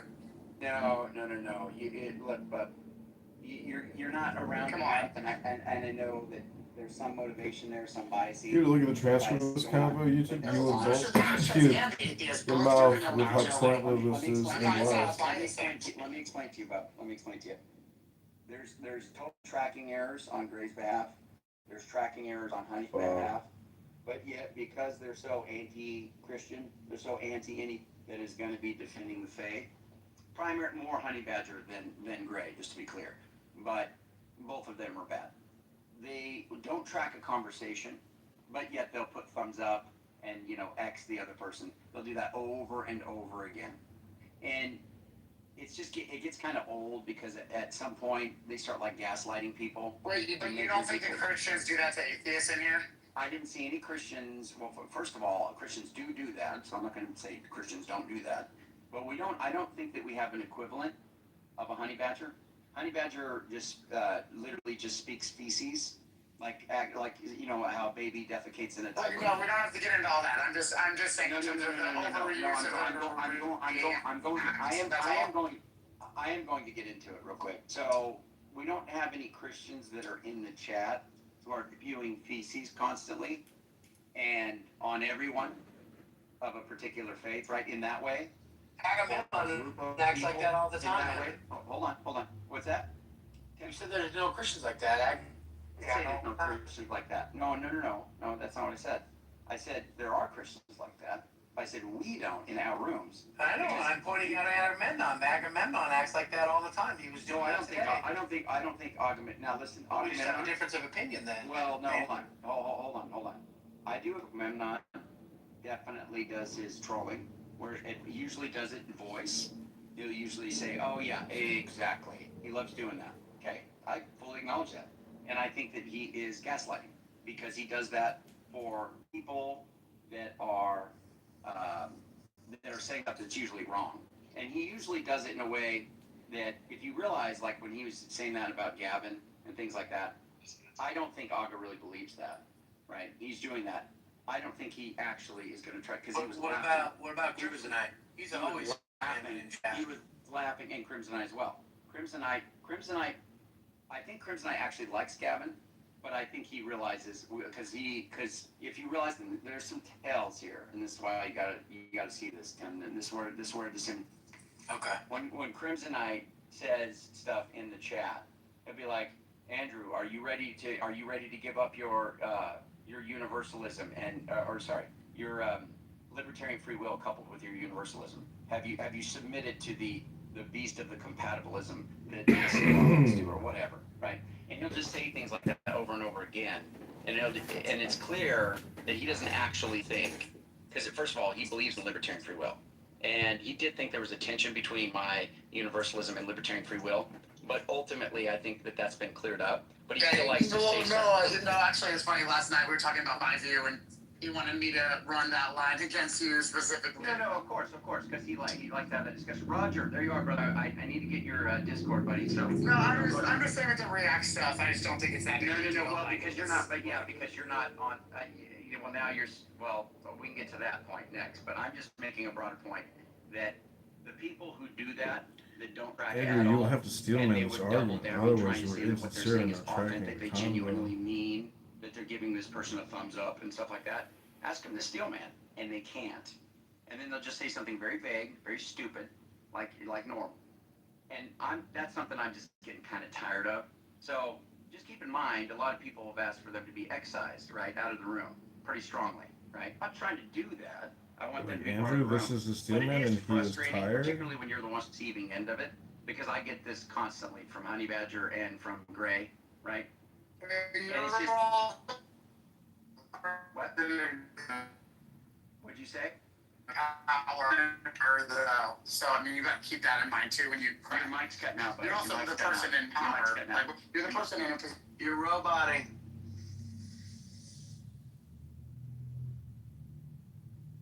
Okay, fix your mic, bub. As far as being in a position of power, Charles, you're not around enough, dude. I'm the one that is actually fighting, typically, for them to be part of the room. Gray couldn't come into this room for a very long time. Timothy was he blocked her. Okay, didn't want her in here, and she was asking me to help her get in the room. I wanted her to be able to be in the room. I have fought for both of those people to be in the room. Sully has said Honey Badger is just garbage. He doesn't contribute anything to these conversations. He shouldn't be here. He should be kicked out of the room. And I haven't done that. I haven't blocked him out. Many people have said Honey Badger shouldn't be in the room. Okay? But I'm not doing that. So it's not me of my power or my badge. That's not true. I have fought for a lot of people that I don't like, that I do not I'll give you, I'll give you that. I agree with you 100%. I back you. Sorry, can you hear me better? Can you hear me better now?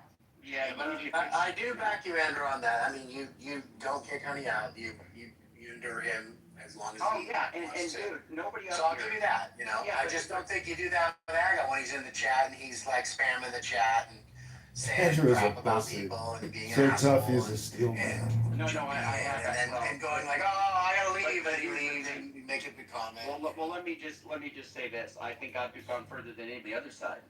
First of all, Aga is not doing the level of what Honey Badger's doing. He's just not. But it is bad. Aga's doing bad. But I talked to Aga about that. And I can almost guarantee you, Tim, that most people, it's okay what Honey Badger and Grey Wolf is doing, or they say, we can acknowledge that they're doing that sometime or whatever. They haven't said anything to him. They don't go to him and say, hey, you need to stop doing that. You need to stop acting that way. They don't do that. So it's just, I kind of. Andrew has no point. His show is pointless. He just can't stop talking about people going on here. he has no like people topic. want to complain about Aga, which I agree. Ready? I'm saying it right here. Aga is definitely rage baiting people. He's definitely saying stuff that's like gaslighting to certain people, right? Particularly, I mean, the ones that know that he's doing that. You can tell, like, every time he can't stop talking. He can't stop giving Viper jabs at Viper. He can't stop doing it. Well, yeah, those two are going to be like, well, if you like. Well, I know, but I mean, it's not like I don't think Piper particularly starts it, you know. I mean, independent of whether I started, I did recently say, because I got I wanted to see if I could make conversations with him less tedious, so I basically said, hey, look, we don't have to do anything. I'm sorry for whatever I did that offended you in the past. And he said, okay, yeah, I'm sorry too. We can, we can stop continuously going at each other. The very next conversation I had with him, literally right after that, he immediately started, doing I'll tell you what. So, see, Piper, and I appreciate you saying that, because look, I'm willing to jump on that bandwagon, dude. I'll talk to Aga, and I'll say it openly and privately. I'm fine with that, because I think that we should do that. I think that's a matter of integrity, and so I'm fine if I'm being oblivious. But I love that I can film people wasting all the time, talk gossip. A little bit, obviously, because No topic clowns. right? I'm getting and you're on the receiving end, Piper. So it's very. It's like a high school cafeteria with religious debate The for thing about joke Aga, about the thing that's difficult with Really quick, Andrew. Can I just, because I wanted to steel man you for the longest. I just wanted to get in here because I gotta go inside my house. I love that I can film With Andricus. So what, Andricus, you realize in the beginning, when he said this to you, and he said, if we invite a Muslim on stage, he's going to say he doesn't believe that what we have has been revealed by God. It's different than what a Jew and us are going to do because we share the same text. So it's not soteriology, whatever it is. It's not that. But that, I just want to let you know, that's where he was trying to explain to you how different it is. Good afternoon. Did you understand that part? Friday, and that's really, really. I mean, I hear what you're saying. I don't necessarily agree with it, but that's not where we ended up sitting on for the last hour. Well, it's not But do you think that's soteriology? By saying that one person saying that the text doesn't exist.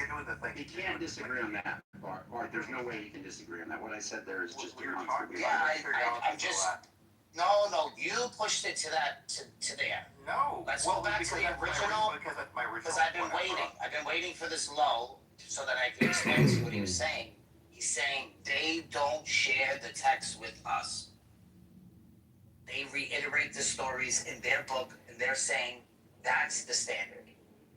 It's not the same conversation. Muslims. He was talking about different Christians. Yeah, no. Yeah, Because he the changed it conversation to that that. Andrew and I were having was about Christian soteria. Yes, because you changed it. The initial conversation was to what Searcher when he was in the room. That's what it was originally about. Well, my initial you do understand that difference, right? You can have the soteriology conversation with him about Christianity all you want. That's fine. Well, my He's his constantly initial more point than about atheists Islam. every day. And I believe more and more in science and technology, not these brave If the one person is saying they don't share the text, how am I going to do soteriology on someone that's not reading the same text? No. My point of if you have anyone claiming, right, that according to the text they have an interpretation that leads to you being on the right side of God, and within that same belief system, there's multiple other ones that are disparate. Alright, so I'm going to they're all able to be reasonable. They're all able to be reasonably supported, and you can't reasonably exclude one from the other. Then there's no reasonable demand that you can place. Sounds like two people are agreeing on the text there. Here we go again. Can you try to? Because I'm gonna stop. I gave my effort there, Andrew. I tried. He's not touching. So Tim, if you want to, maybe you can get through to him. I wasn't here for all the backstory part, like what you guys were talking about, so I don't know if I can help much. The only thing I'll say is that it is true that Muslims, like, they make criticisms. They begin to make an internal critique, and then they make an external critique. They flip back and forth between external and external, and so they're very difficult to talk to because they'll say something like, Jesus prostrated to God, and you'll say, okay, where's that at? And they'll say, okay, here's in the Bible, and they say, okay, so you're making a critique, you're accepting the Bible on its terms. I said, no, only when it agrees with what we think is it what it says, only when it agrees with our scripture, which is kind of like a weird thing to do, right? External. I mean, if you're granting for the sake of argument that this is what the book says, that doesn't mean you're accepting that what it says is true. I know, but what they'll say is like, here's a reason why Jesus was a Muslim. Jesus was a Muslim because he prostrated, right? And then well, in the very next verse, it said he prostrated Father. Father. No. You say, well, okay, well, then why are you accepting verse 1 and you're not accepting verse 2? Possibly then make a case that the Bible itself is internally consistent with itself. Right. They certainly can, but the way that they make that case, I don't know if you're aware of this, is they make the case and say it's good as long as it agrees with the Quran. And Personally, like to have it outcome of the Muslim soteriology of polyversions. Appeal to some independent like, for instance, if you and I would say, well, in theory, you and I could say, well, I think this part of Mark or Luke and John is correct because we have different gospel manuscripts, and those manuscripts are very different from each other. They don't agree with each other. We could say something like that, right?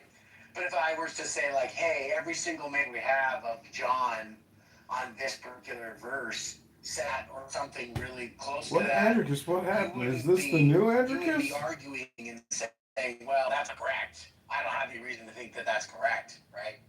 But the Muslim says, well, it's wrong because the Quran doesn't agree with the Quran. The Quran says that God is not the Father. Right? And so anywhere in the Bible it says God is the Father, it's just wrong. Thanks for letting me roast the shit out of Let me you, tell you my Andrew. ultimate point, which spawned this whole. Sure. I wasn't here, so I'm happy to want to hear No, it. it's okay. It's all good. My entire point is that it's unreasonable to place a belief, demand, or obligation on a human when you cannot reasonably exclude all these different models from each other. When you cannot reasonably dilute down to one correct model that you're supposed to believe in order to be right with God. If you cannot reasonably exclude, then there's no way you can justify putting it in. What is reasonably Unreasonable demands because of model exclusion and dilution of soteriologists. If they're all reasonable. Wait. Do you think they're all reasonable? Yeah, I think strongly argue. Andricus, I'm going to ask you. Tim, let me ask you one. We're on the same page, Andrew. Yeah, I think this is really a sign of integrity here. So I'm gonna check this out, Andricus. I'm convinced Andricus is brain broken as well. Judaism, Christianity, and Islam all have equal evidence for them? They are all able to make very strong. Hey, you shut the fuck up, Andrew. You've been doing this the entire time.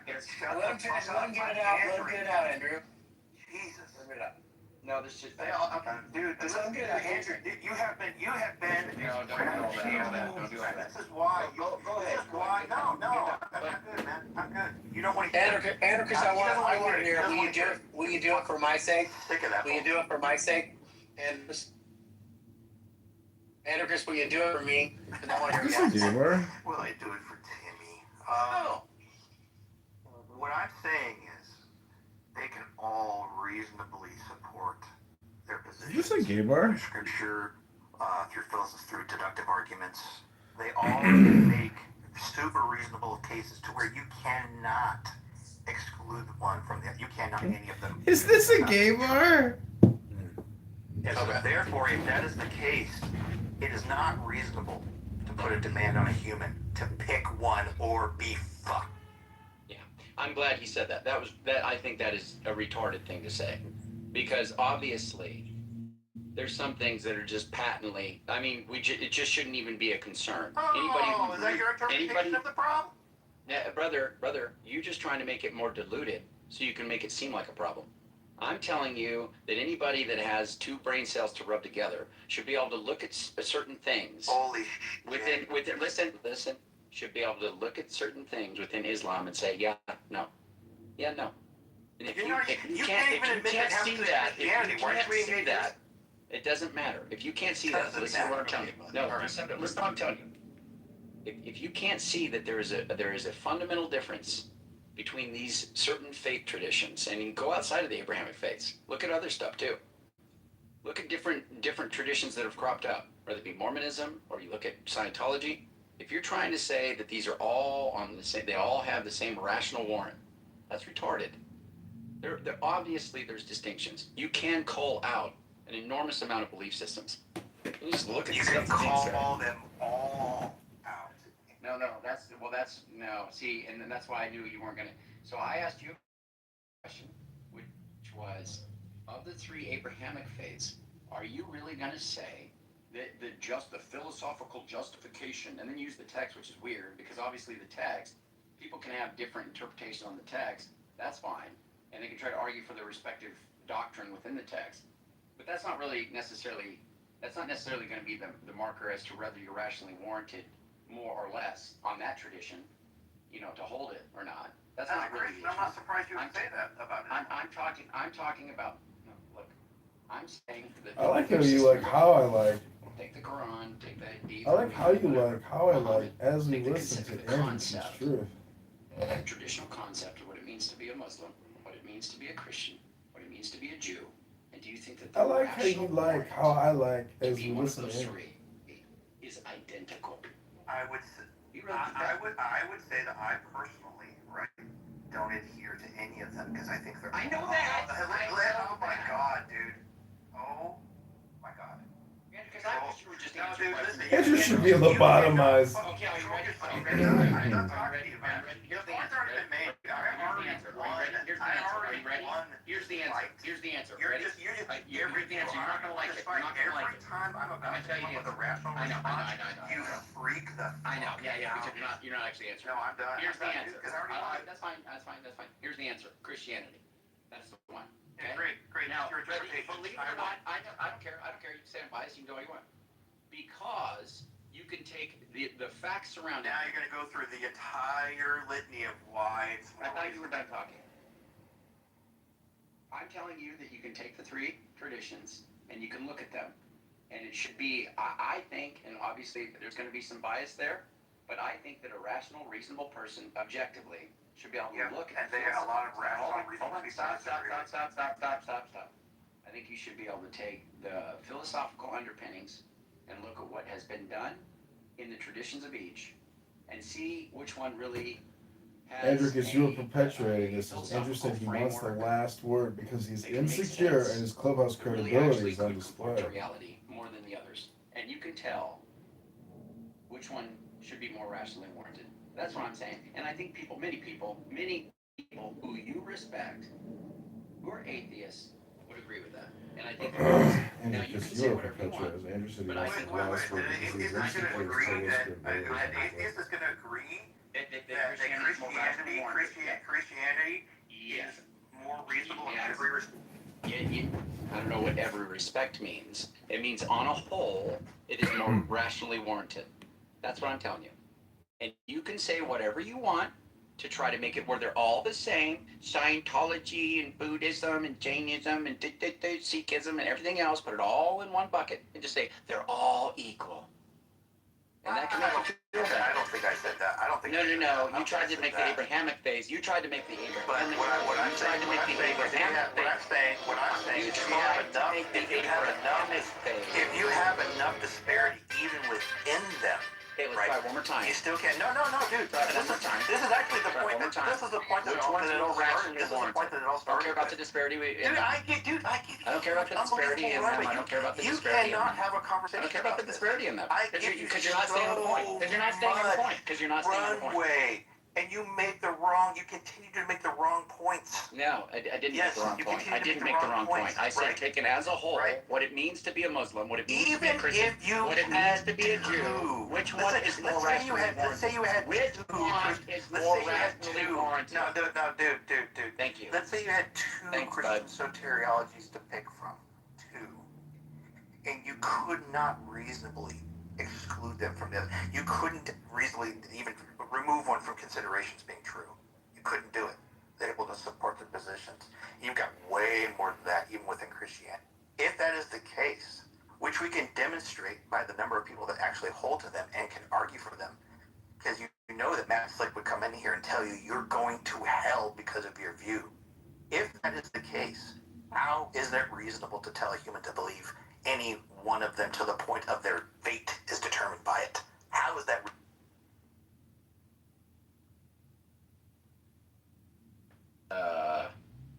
Sorry, buddy. Yeah, I know. I listen to you, and you don't fucking listen to me. No, I wasn't listening to you because you're not listening. Because you can't steel man. That's fine. You can be done. You're not steel manning what I'm saying. You're not listening to what I'm saying. You didn't hear what I said. Right. Sure, I'm not. Hey, what did I say?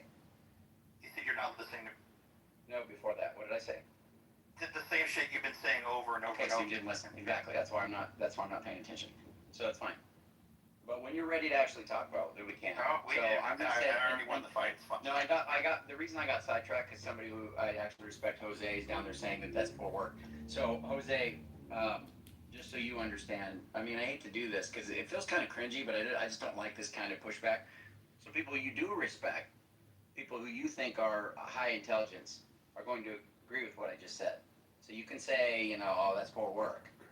But this trend, because there's this, and I get it. Look, I understand the desire to make them all equivalent. Just make it all the same.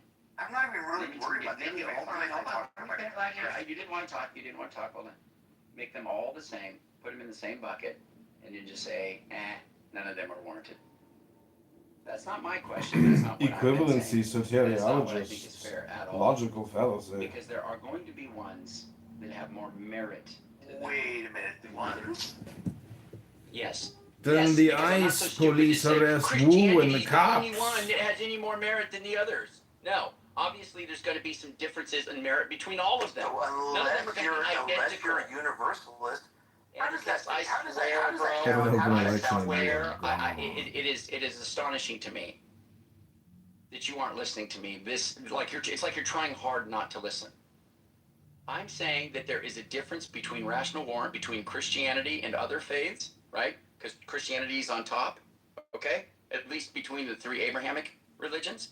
And then among them, like between Judaism and Islam and all other faith traditions. Is there rational warrant Please within let Christianity to cut tell me off, people what they should and I'm believe? telling you, I'm literally responding to the thing that you just said, which is a straw man of what I'm saying, because you're not listening. Yeah, you're running off now because we had the discussion about Christianity and you didn't like that one.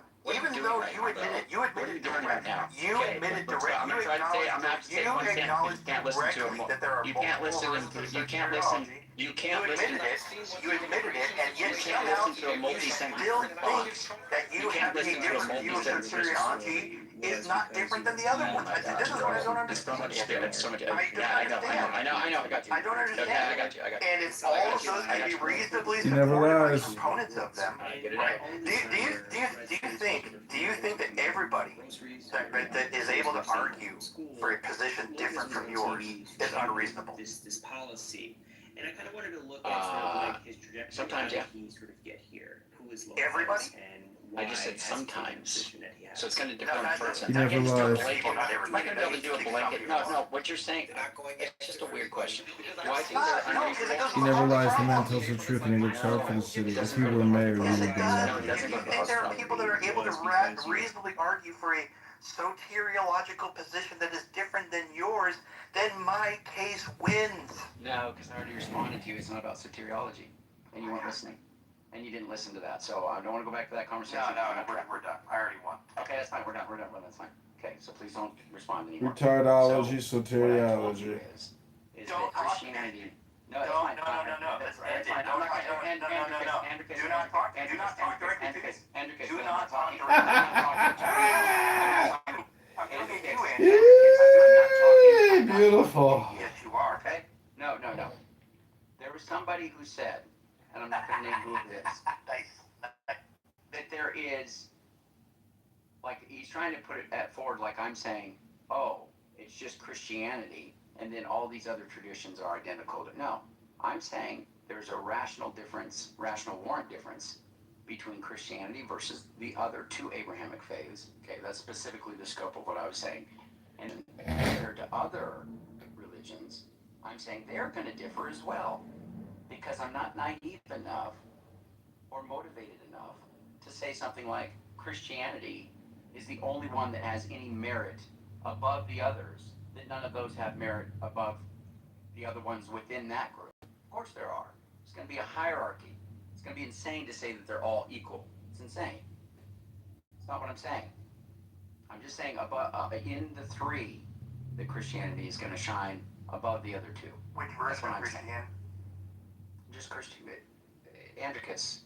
Dude, don't do it. Don't do it.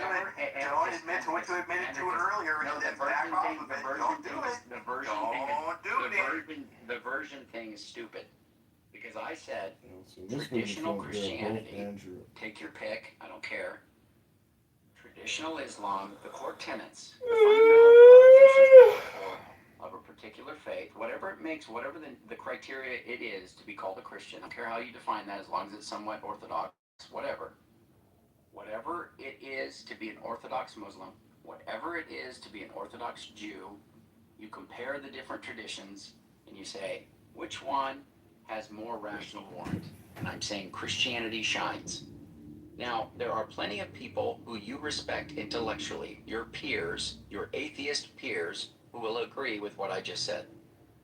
But if you want to give pushback, by all means do so, it's fine. What's up? Is that Blessed? Blessed, come up here, bro. So Andrew, who's the one who says that they are going to pick Christianity over all the other. I'm not going to say. I'm not going to say. Oh, okay. I'm not gonna do that. Why not? I'm curious. Well, they can speak up because I think some of them are here. But yeah, anybody, and actually, I polled the room the other day with that, and several people spoke. You know, but, I'm definitely gonna say that. So yeah, Well, I mean, I would lean towards Megatron saying yes, Andrew saying yes. well, of course, we're Christians. I'm saying people who are Yeah. atheists. Yeah, people who are atheists. Oh, what you're saying? Okay, so when you're asking atheists, are you asking them which religion makes more?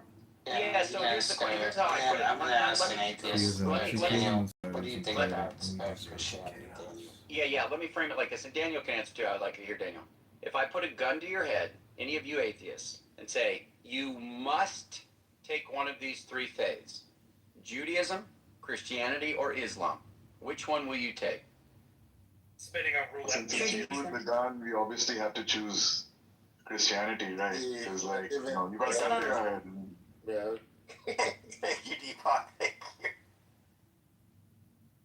I don't know about we got Christianity. I mean, what'd you say, Daniel? I mean, it's got to be Christianity. Just it's like it's like ubiquitous within history. At least there's some historical, basis. That's how you do it. For the I'm story. spinning a roulette wheel, bro. Piper, you're not helping.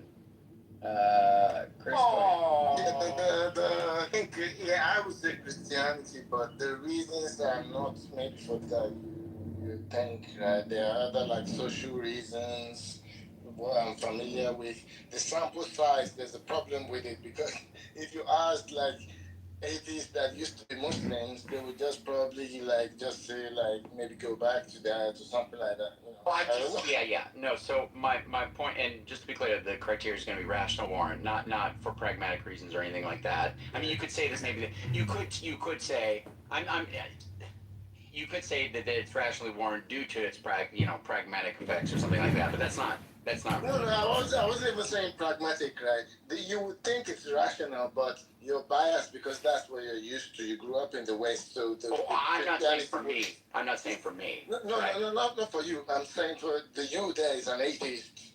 Oh yeah, so for atheists, as an HVAC technician, the heat is on you every day. Christianity on top of the three of them. Yeah, I'm trying to more be about people who have understood the cases, right? The kind of historical basis that is given, right? So all of the facts that are brought to bear, whether Muhammad in his life and the revelation of the dictation of the Quran, and what's involved there, and maybe the life of Muhammad, the things that have been pretty well established. Same thing with Jesus and his disciples and the death, burial, and actual resurrection of Jesus. Wow. John is intelligent, creative, joyful, reliable, strong. Courageous in going to Chicago, where Chicago.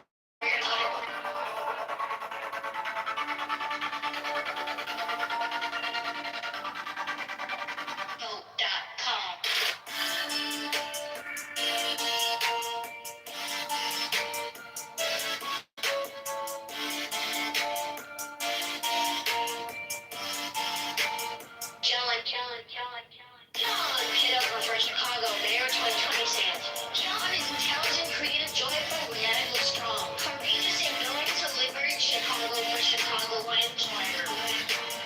Vote.com. You poor fool, may God help liberate you from you. Schmuck, I'm gonna go listen to music and enjoy life. Your favorite of a teacher or leader, Andrew waste of time. Straight out of society.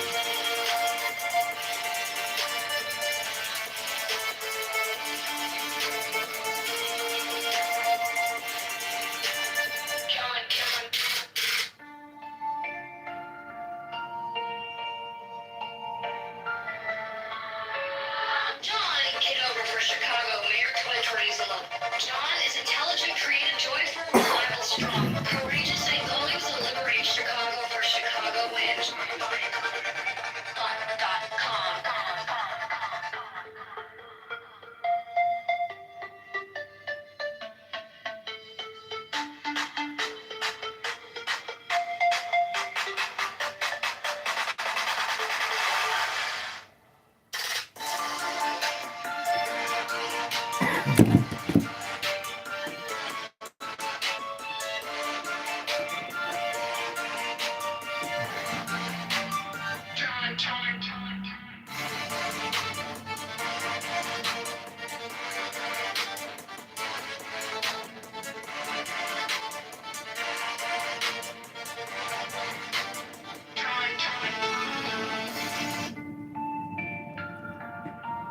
John Kitover. The Chicago man trenches agent. John is intelligent, creative, joyful, reliable, strong. Courageous in going to liberate Chicago where Chicago wears Chicago.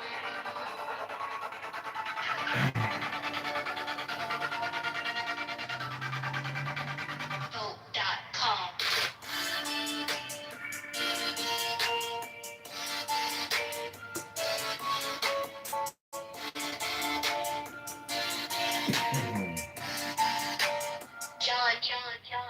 John Kitover for Chicago, Mayor 2020. John is intelligent, creative, joyful, reliable, strong. Courageous in going to liberate Chicago for Chicago and Twitter. .com.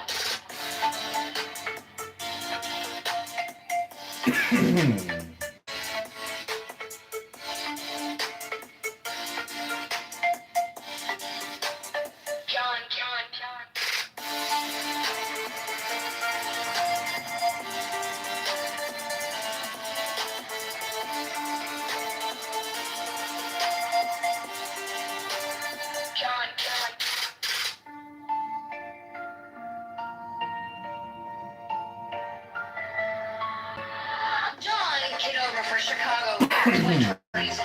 John is intelligent, creative, joyful, reliable, strong. Courageous and going to liberate Chicago for Chicago wins.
.com.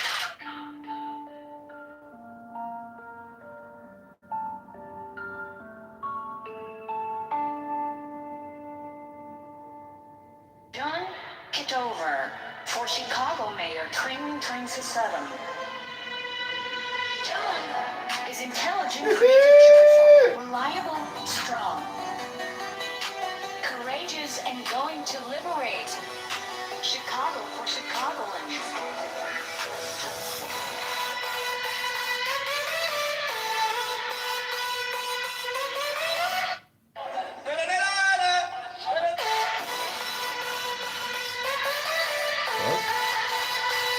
Barefoot.com. John Kitover. John Kitover. John Kitover. John Kitover. John Kitover. Barefoot.com.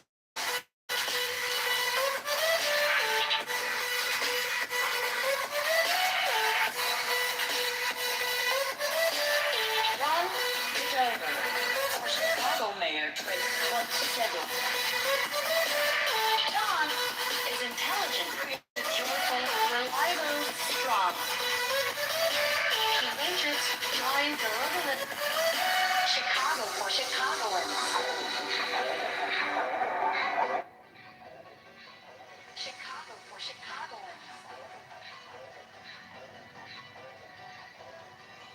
Chicago for Chicagoans. Chicago for Chicagoans. Barefoot.com.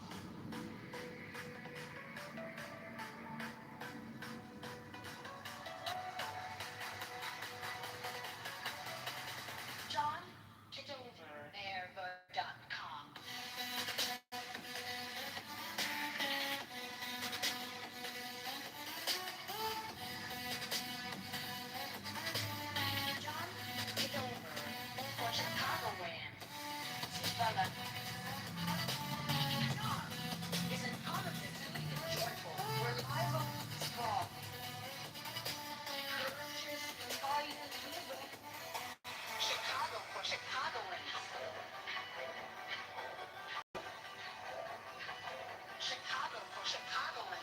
John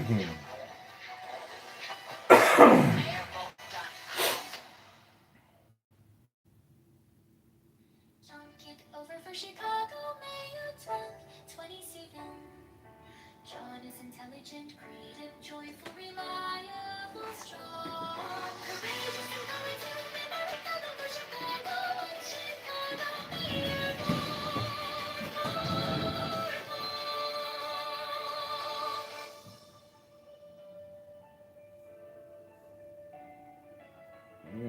Got it, baby.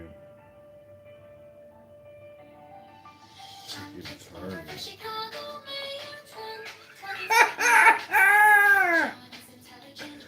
You got it, baby. I'll take you to Target.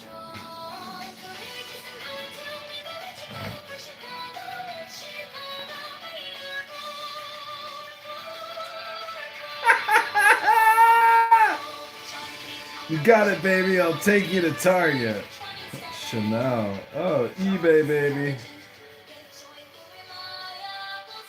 Oh, Chinatown.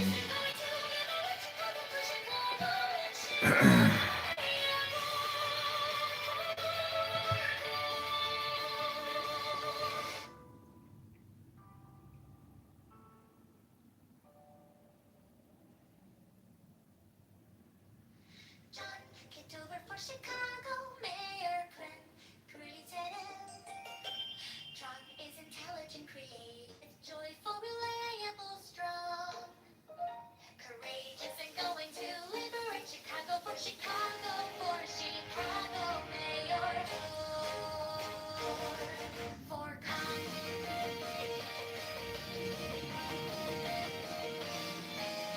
John Kitover for Chicago Mayor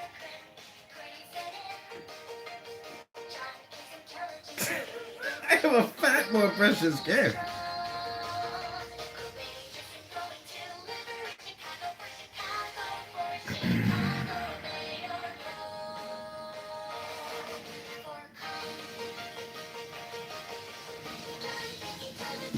Take it Target, baby. No, baby. I want to go to Chanel.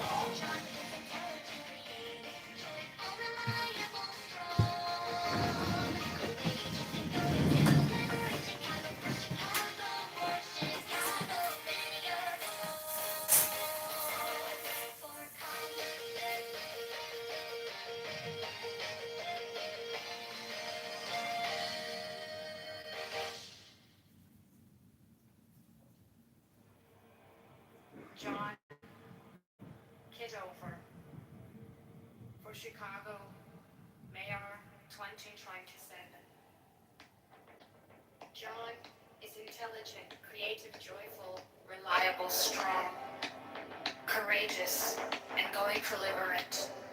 Chicago for Chicagoans. Chicago Mayor, vote for Cup.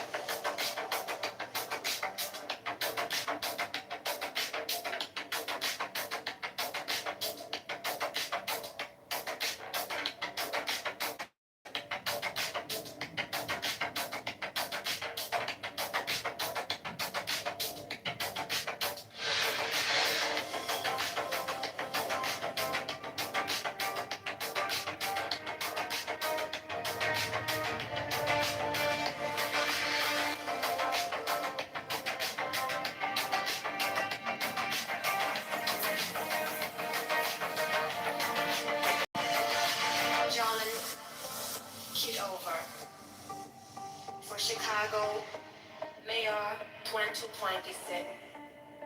John is intelligent, creative, joyful, reliable, strong, courageous, and going to liberate Chicago for Chicagoans. Chicago Mayor, vote for come.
John Kitover for Chicago Mayor 2027. John is intelligent, creative, joyful, reliable, strong, courageous, and going to liberate Chicago for Chicagoans. Chicago Mayor, vote for come.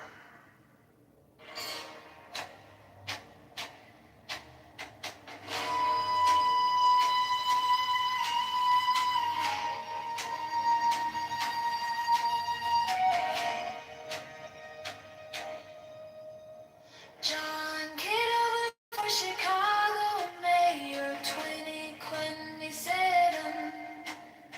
John is intelligent, creative, joyful, reliable, strong, courageous, and going to liberate Chicago for Chicago and Chicago. Mayor, vote for come. John Kitover for Chicago Mayor 2027. John is intelligent, creative, joyful, reliable, strong, courageous, and going to liberate Chicago for Chicago, Chicago. Mayor, vote for come.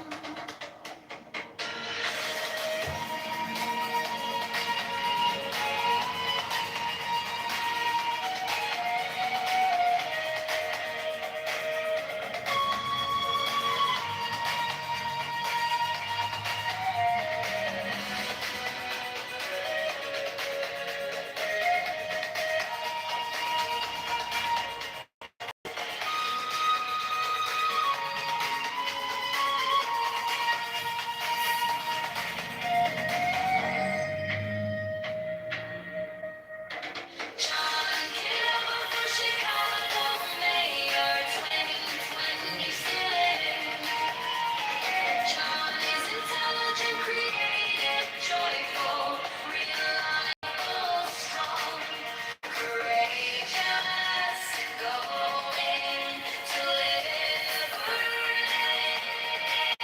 Chicago for Chicago and Chicago. Mayor, vote for come.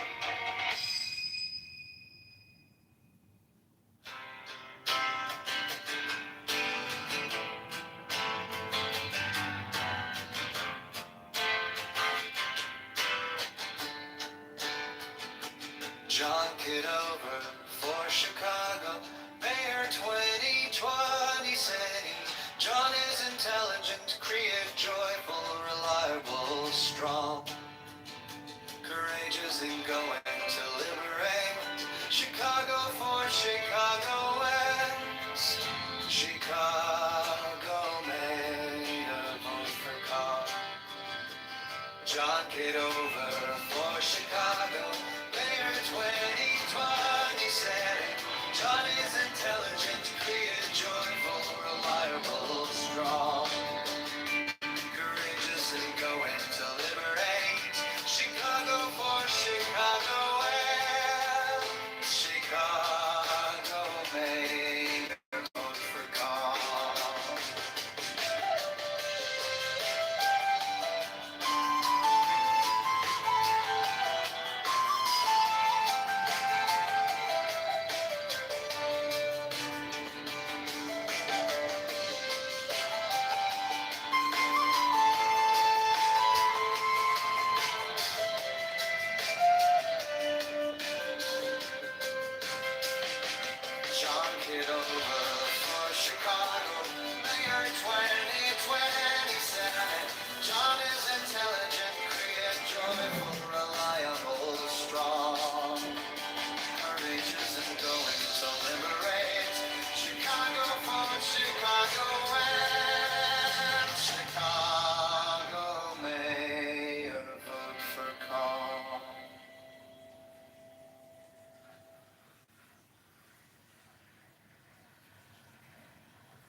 Chicago Mayor 2020. John is intelligent, creative, joyful, reliable, strong, courageous, and going to liberate Chicago for Chicagoans. Chicago Mayor, vote for calm. John Kitover for Chicago Mayor 2020. John is intelligent, creative, joyful, reliable, strong, courageous.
The police are on alert. The mayor is posting on IG he's okay with the chaos. Deploy the police preventatively. Block the train, stop the bus, arrest chaos agents. Don't be woke. Protect citizens and property.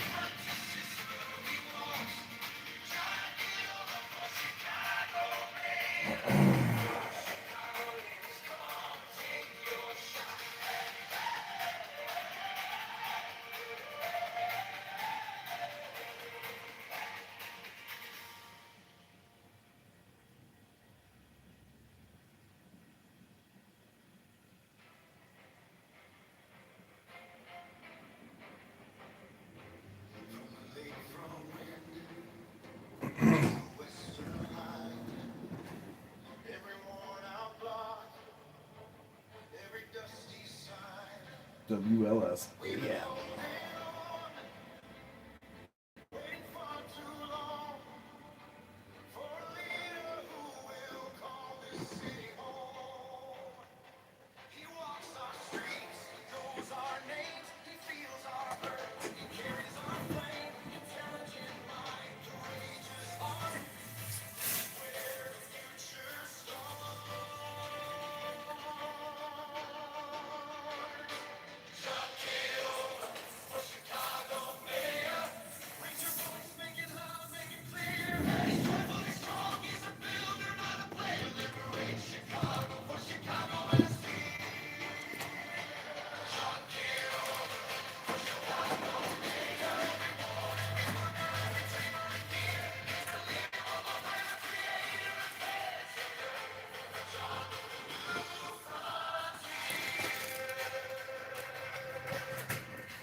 And their birria brunch quesadilla packed with birria, scrambled eggs, cheese, tater tots, served with lots of content. Onto their stuffed volcano sandwiches. This first one had rigatoni chicken vodka, 2 mozzarella sticks, vodka sauce, parmesan, melted mozzarella cheese, more vodka sauce, more parmesan, served with even more vodka sauce. Don't mind if we do. They're also serving up this chicken veg Alfredo stuffed volcano sandwich, topped with more mozzarella sticks, Alfredo sauce, parmesan, melted mozzarella, more Alfredo sauce, and more parmesan.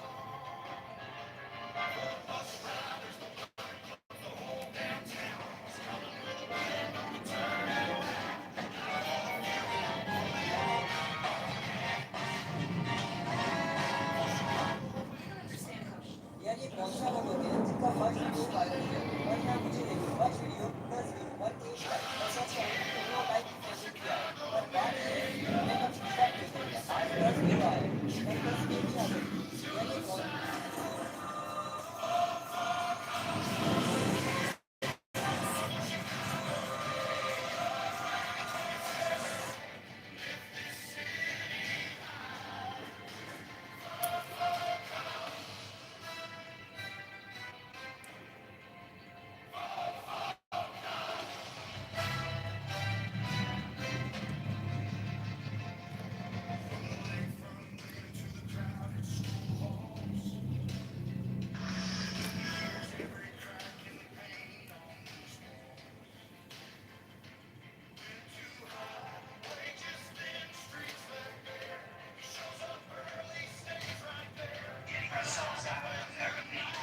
having a well or something like that. So they wouldn't have to pay local tax or like fire departments or anything. It's English though, right? And based on clubhouse standards, he's actually highly evolved. For a long time, these people never paid fucking property tax or anything like that. Read by mayoral candidate John Kitover.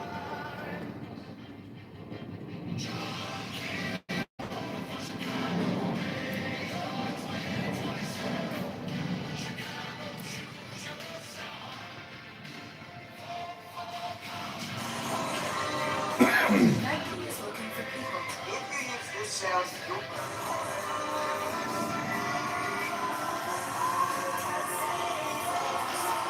Every time I walk in, every time.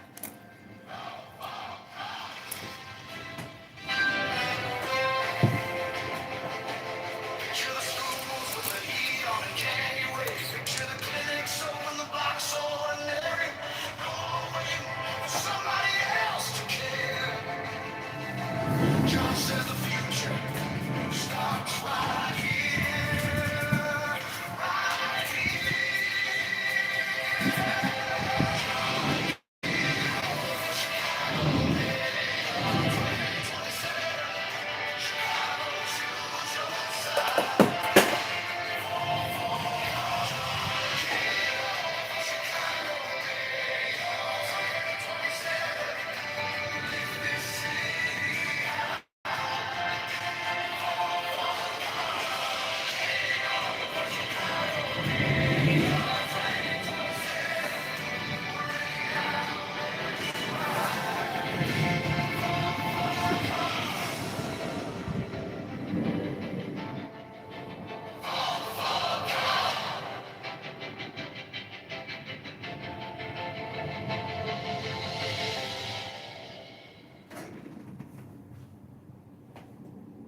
all gone in the next class.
Let the country teach the world rulers a lesson.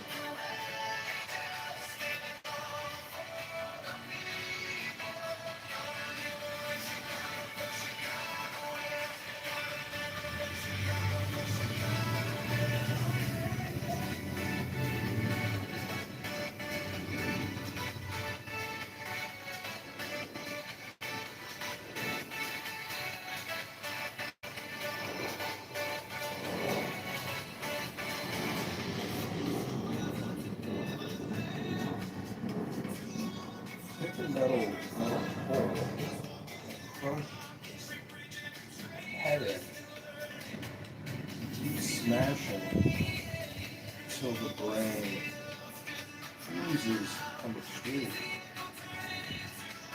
Pick a metal pole and crush his head in.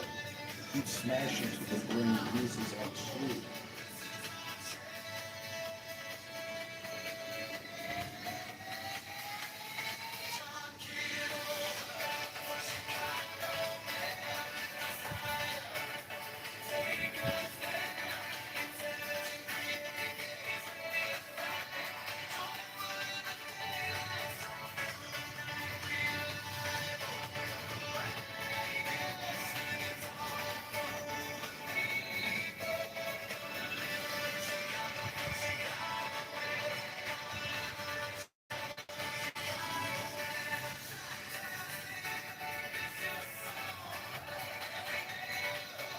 to low IQ rule with punks.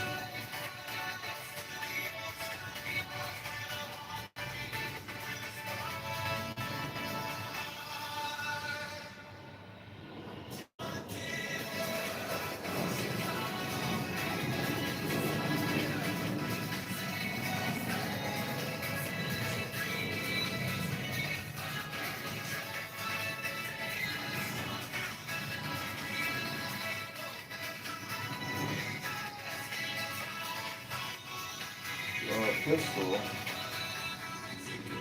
and kill.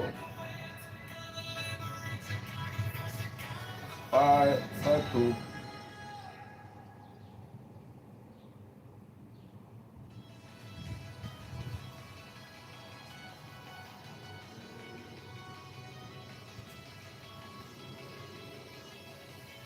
Terrorism town. Go back. Terrorism town.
Beautiful.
Long time to start. Switch it back. Left right, out right. Mark the back right, from behind. So much back. And shots.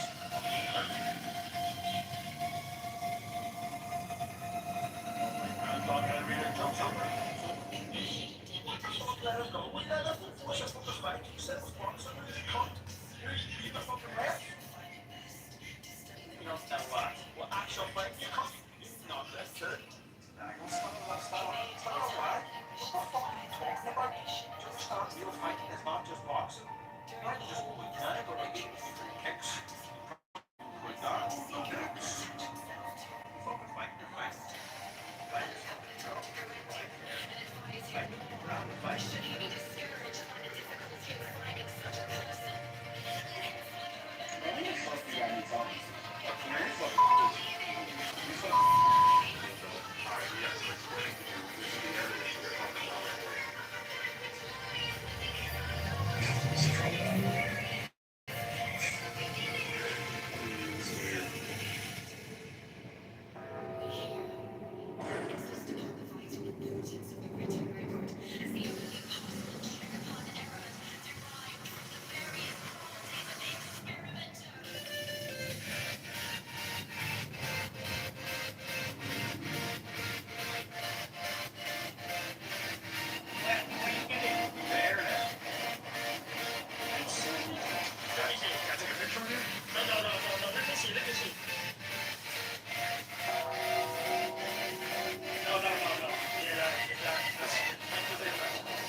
Where's the ass?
Welcome to the TMZ podcast. I'm Devin here with Courtney as usual. Or I would say now. It's like the new usual. It is. Nosy, you gotta hold still in order to get a drink.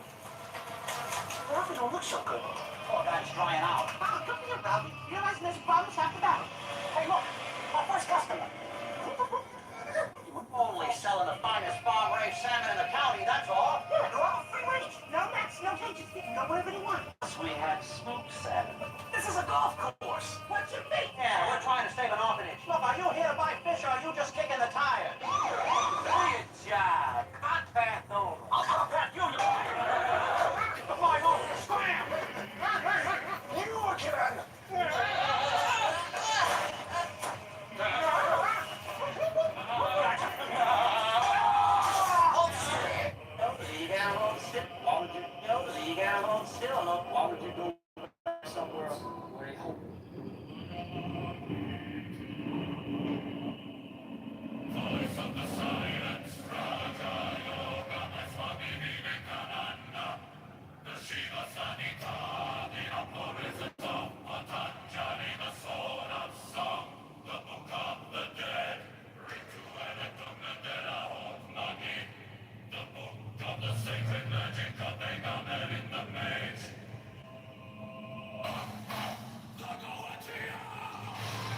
Hi, Kirby.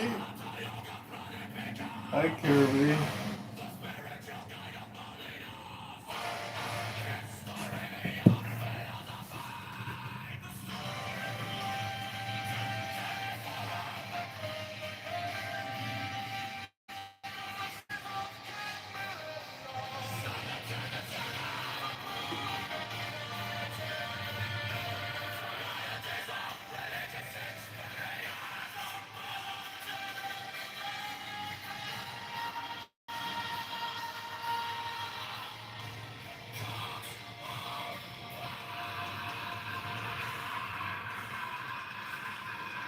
Interest should be lobotomized.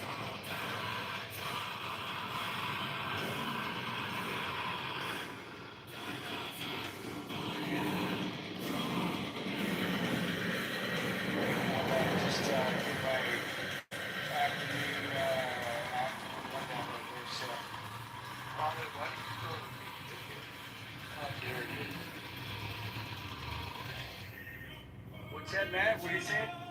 Yeah, tickets still. What's going on with that? Oh shit! You know what? I must have gotten. I must have unjoined the club again. Shame on you. Well, hang on a minute. Hang on. He'll be back. There we go. There we go. So, I think what's going on right now is Trump is either delaying or he's done with hitting the bombing the infrastructure. And I think this Strait of Hormuz is going to either end the war or it's going to, like I said, it's going to. So I think we're in this. I think we're in this thing for a little while longer. I'm not sure. Maybe a week or two up to about another month or so. But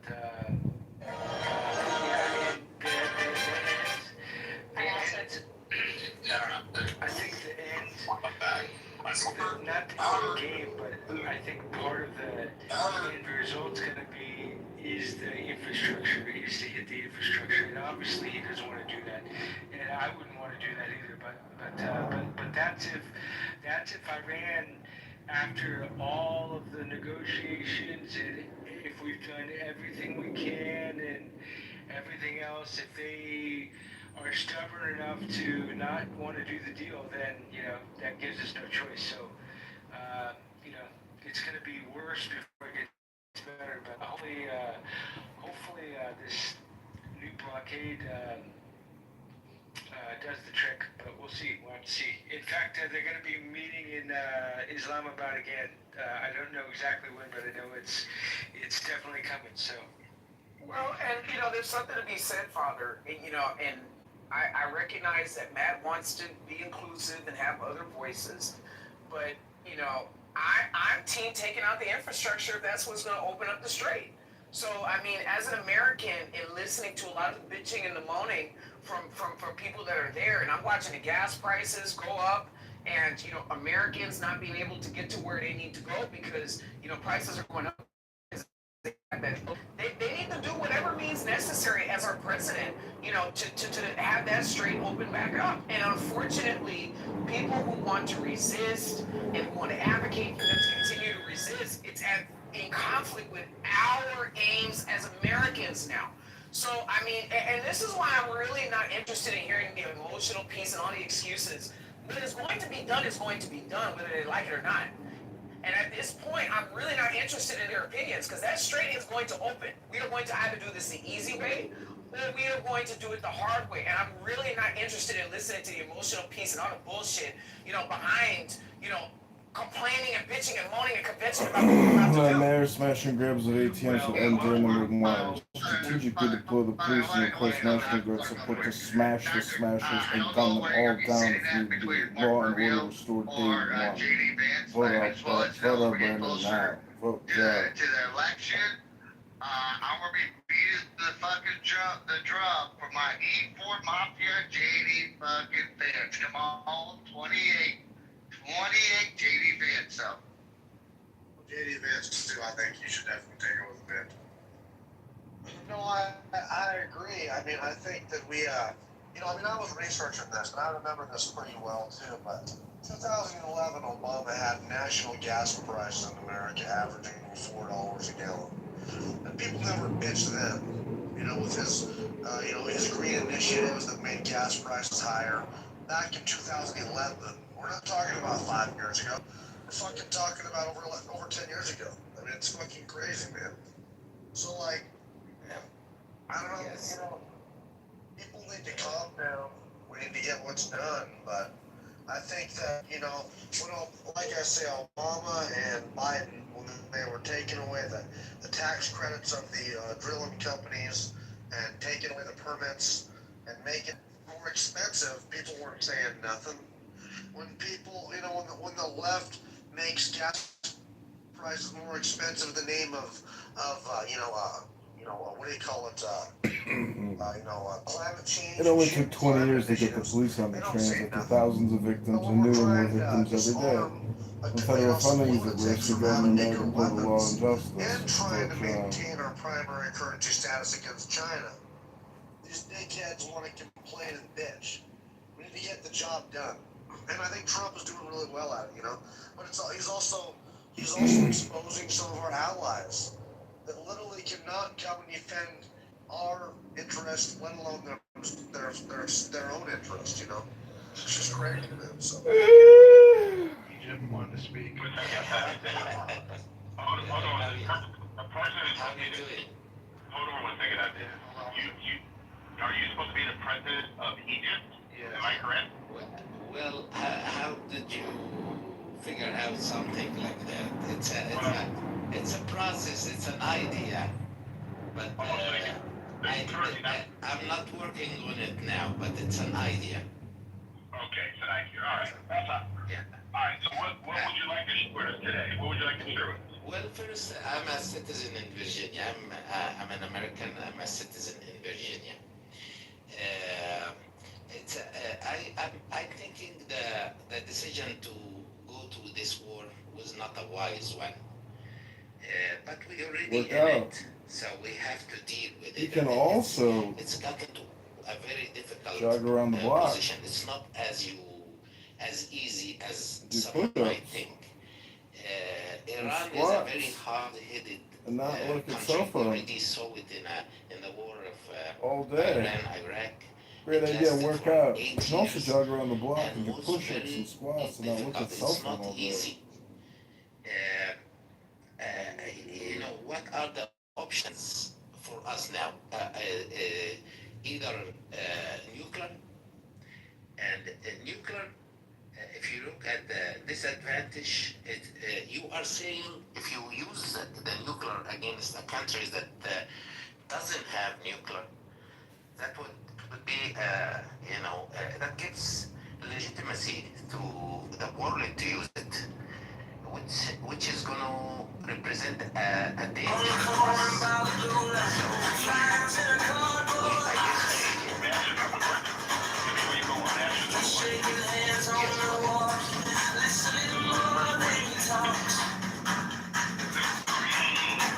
That was there before we started the conflict. I'm calling the conflict because our Congress has not declared war. The president has the right to go into the conflict, okay? That's one of the things I want to make number one, okay? But this is my question to you, which is very important, okay? The current regime that was there, they were bent on getting a nuclear warhead. Is that correct?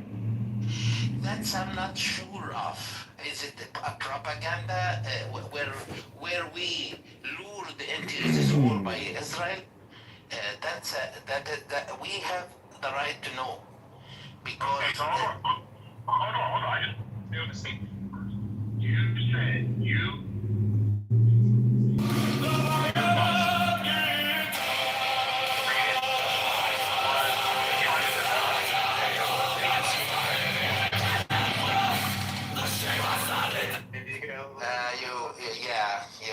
Your voice is cutting out.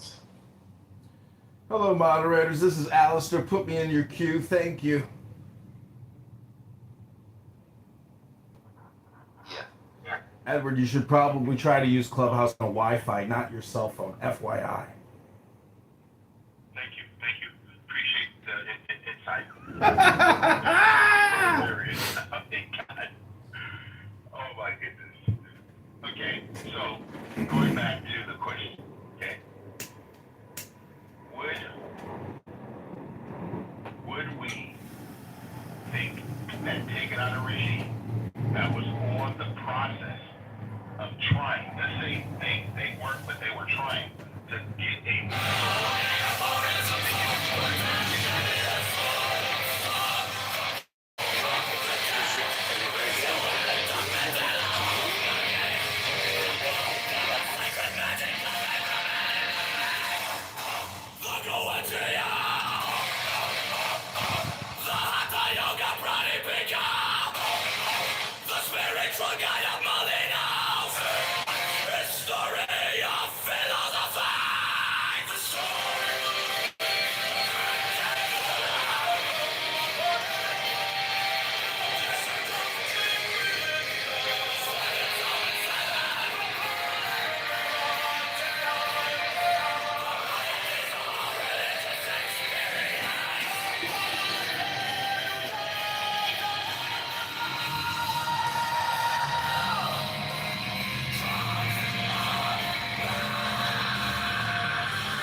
Them all must be run by Democrats.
Delta party after party, we can all go. What the fuck is the kind of this?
object of most of the foregoing practices will not at first be clear to you, but at least I won't deny it.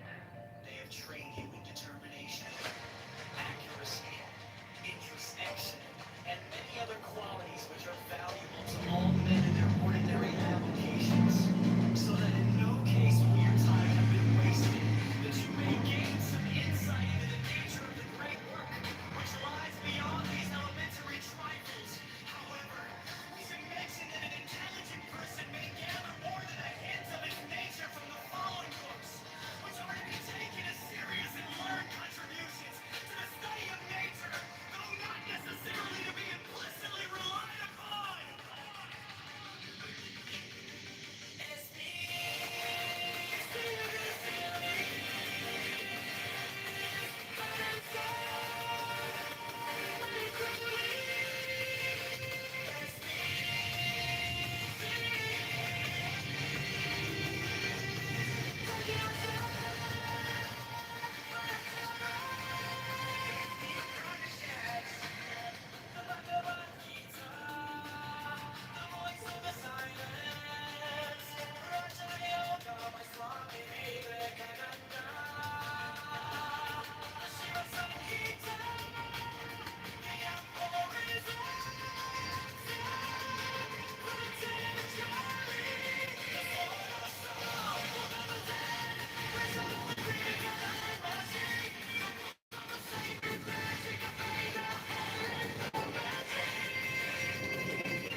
John Kitover. Is it called to the attraction stage? John is intelligent, creative, joyful, reliable, strong. Courageous in going to liberate Chicago where Chicago where Chicago. Was Eisenhower's second? Eisenhower. I'm trying to think of his name. I was going to say Bradley. No, I'm fine. Like, he got out of the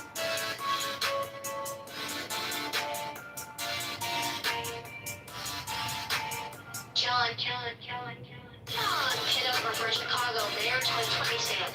John is intelligent, creative, joyful, reliable, strong. Courageous in going to liberate Chicago where Chicago. Go.com.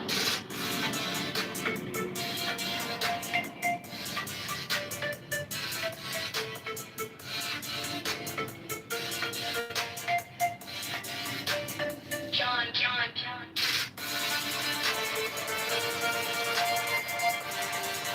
Why is it being nationally? Oh, look who it is. Let's pause and see if Alexa wants to come up. And we could. Alexa, welcome. Even though you keep kicking me. How are you even in here? Did I not have you blocked? John Kitover for Chicago, Mayor 2020 alone. John is intelligent, creative, joyful, reliable, strong. Courageous and going to liberate Chicago for Chicago wins. But.com.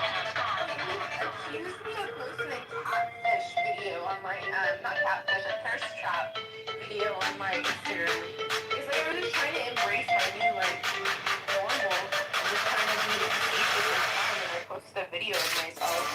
He's like, I was getting kind of fresh that. Okay. I'll see more videos when you want.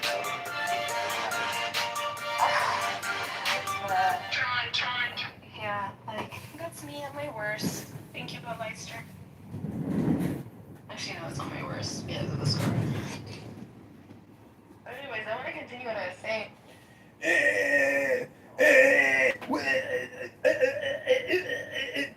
You have a scar? That's my Pepe impersonation.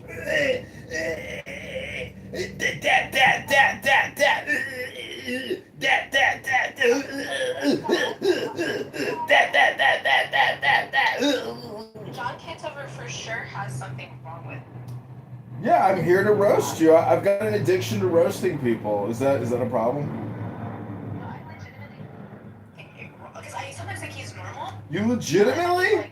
It's horrible. Is it projection? I mean, he's got something wrong with him for sure. For 100%. But, you know, it doesn't matter. It doesn't mean I can't.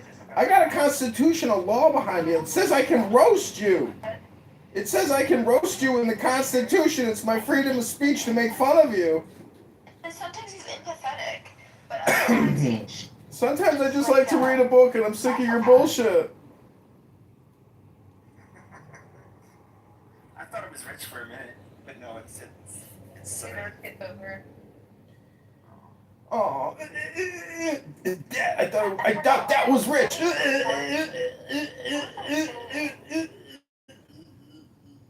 What was I saying?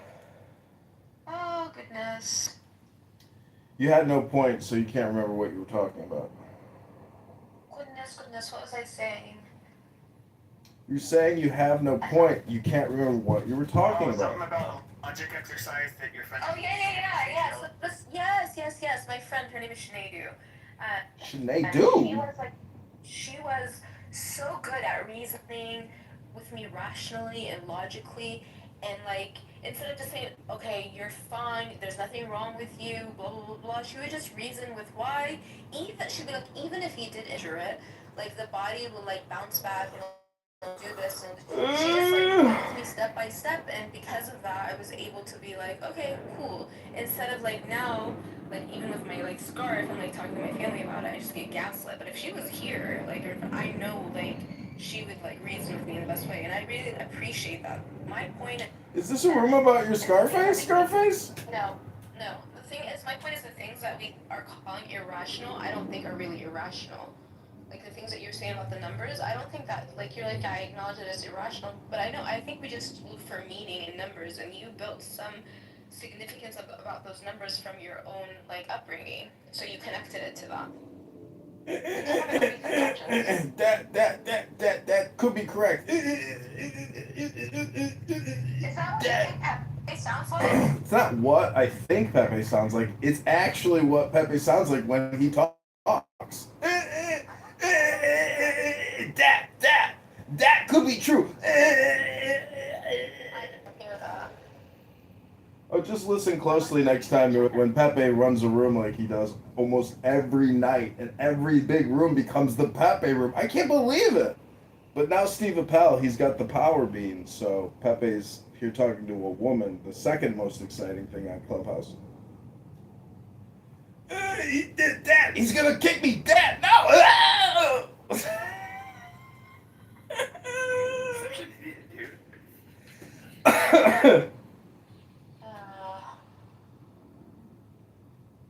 It's like, I'm done with her.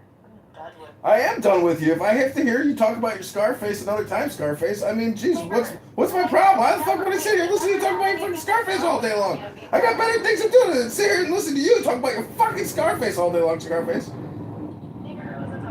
Ooh, Rick busting out the N-word now that she's getting called out on her bullshit. I don't know, I just feel like nigger is such a powerful word where you don't have to yell, and it's like, Ooh, wow. Very classy of you. I'm sure some guy that wants to date you will find that so attractive. I mean, I'm using a good tone. Go ahead, say it louder, say it prouder. I think it's a fitting word. It's fitting for you, because that's what you are. Because you do realize you are your words, right? Most people, when they speak, they project, and some people are mindful of not projecting and actually are accurate in what they're assessing or aren't projecting. If you say so, N-word. If you say so, N-word. If that's your projection, N-word, well then, I guess that must be true, N-word. But I don't think you can even tell me the difference between a fact and an opinion, N-word. Basic 5th grade. Go ahead, try it, N-word. Let's see if you can dat. Let's hear dat response. Come on, go ahead. Do you usually kick him, Pepe, or do you like entertain him? I modded you so you can. I mean. Oh, you modded your goon so he could kick me to do your dirty work, N-word? Because he just rubs rings, but like I'm not. I'm obviously not like. Pepe, she's saying she modded you to do her dirty work because she's an N-word, and that's what N-words do. I know. I was. No, I didn't imply that. I wanted to give you the option to do that because you were attacking him too. If I want to kick you, I'll kick you. Oh, I see. You'll kick me if you want to kick me. No, I mean, I'm not attacking Pepe. I'm imitating Pepe. There's a difference there. I'm not attacking Pepe. I'm imitating Pepe. You hear me just say I sound just like him. He confirmed my impersonation is just like him. I'm impersonating you. Oh, are you going to read a book then today? N-word?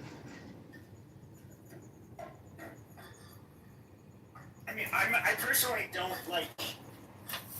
I don't really get offended that easily. Shit. He probably thinks he can get under my skin, though. That's the funny part. No, I can't get under your skin. There's no getting under somebody without any skin in the game.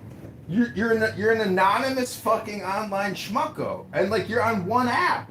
You're just a one platform trick pony. And I mean, if Jay Breska actually gave a shit about this app anymore, he'd probably just report you all the time. But Jay Breska got his own problems. He ain't got time to be here to fuck with Dr. Beepy. Well, I don't have a platform on here. I don't. I'm not saying you have a platform. I'm saying like there are rooms where they just your ego, your sound, your voice just creates like an echo, and you know there's big rooms out there, not like the old super rooms, but these Matt Cool Trump rooms. Wow, these Jew hate rooms that you put on. Wow. Oh wow, wow. It's true, he's an anti-Semite just like you, N-word. People like you use the N-word all the time because you're low IQ and you think it sounds powerful because you got no other power words because you're just an N-word. An N-word projector. I'm allowed to say nigger. Oh, you're allowed to say whatever you want, N-word. It's just that you're a low-class piece of trash. Okay. If saying nigger means I'm a nigger, and you say I'm a low-class piece of trash, then I guess that means you're a low-class piece of trash. Oh, you mean I'm projecting my low-class trash onto your trash, N-word? All right, if you say so. Is that how it works? Scarface. Can't we talk about my scar again? I talk about it every day, 10 times a day, 100 times a day. Why are you getting so upset when I talk about my scar? Just I've been injured. I was so beautiful. I was a supermodel. I was Miss Kentucky. Everyone wanted me in my burqa. They did ask me to do Miss Kentucky when I was in the early 20s, so I was ready.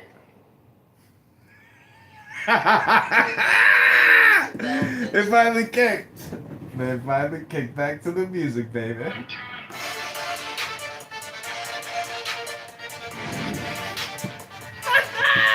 Was Miss Kentucky?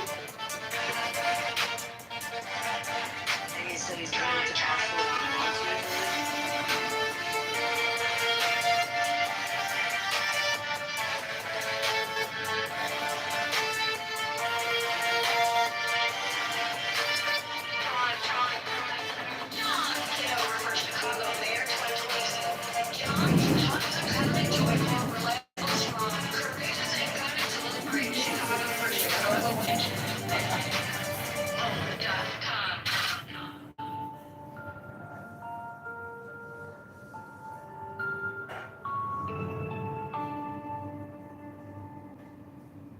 John Kitover For Chicago Mayor, training times 7. John is intelligent, creative, joyful, reliable, strong, courageous, and going to liberate Chicago for Chicagoans.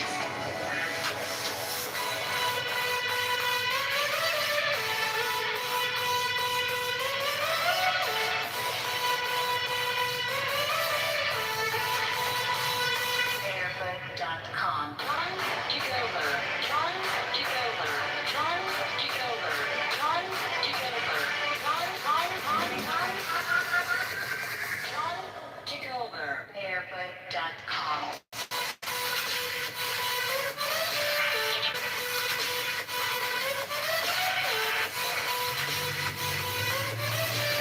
John Kitover. For Chicago Mayor 2022. John is intelligent, creative, joyful, reliable, strong. Courageous, kind, deliberate. Chicago for Chicago.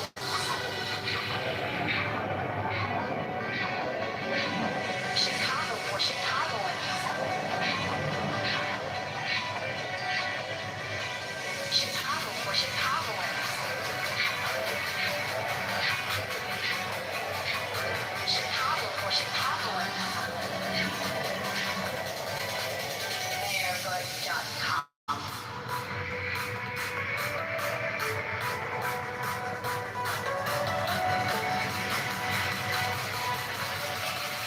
John Kitover. Barefoot.com.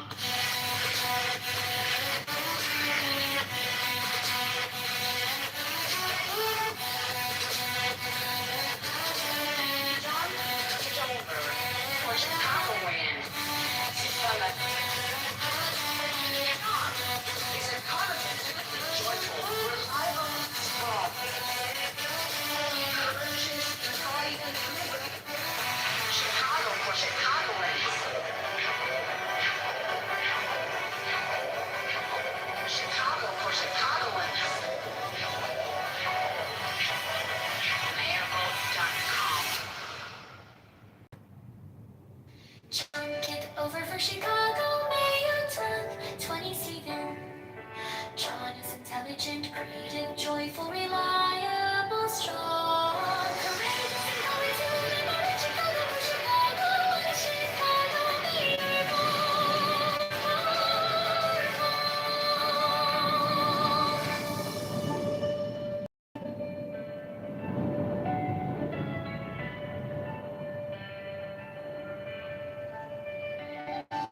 John Kitover for Chicago Mayor 2022. John is intelligent, creative, joyful, reliable, strong, courageous, and going to liberate Chicago for Chicago and Chicago Mayor.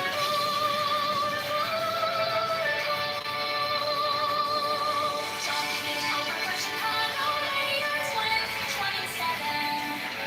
John is intelligent, creative, joyful, reliable, strong, courageous, and going to liberate Chicago for Chicago and Chicago Mayor.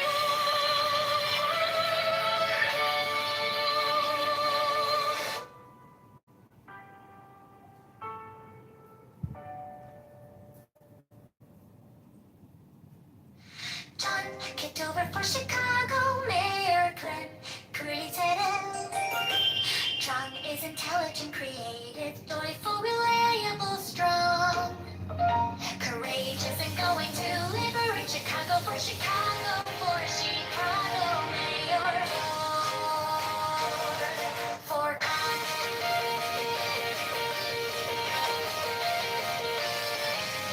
John Kitover for Chicago Mayor 2027. John is intelligent, creative, joyful, reliable, strong, courageous, and going to liberate Chicago for Chicago Mayor.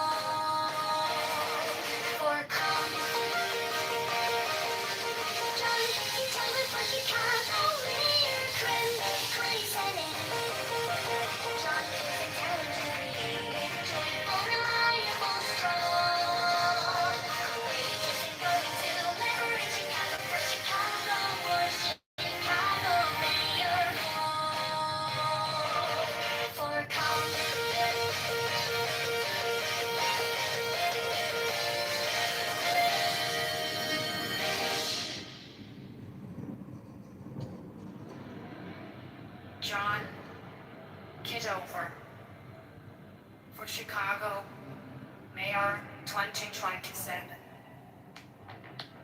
John is intelligent, creative, joyful, reliable, strong, courageous, and going deliberate. Chicago for Chicagoans. Chicago Mayor, vote for Cup.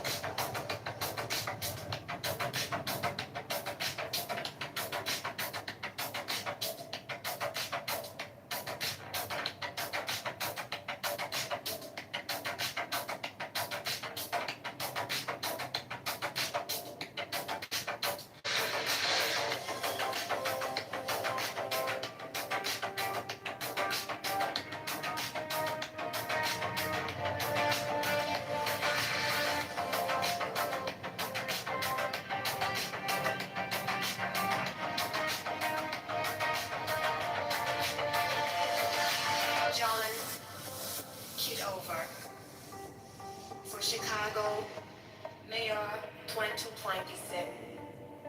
John is intelligent, creative, joyful, reliable, strong, courageous, and going to liberate Chicago for Chicagoans. Chicago Mayor, vote for come.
John Kitover for Chicago Mayor 2027.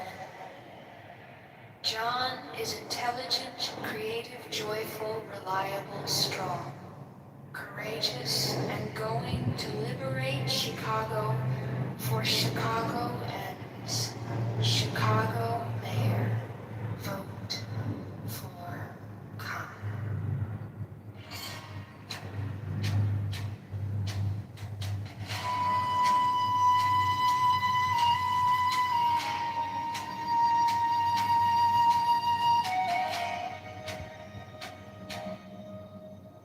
John, get over for Chicago Mayor 2027.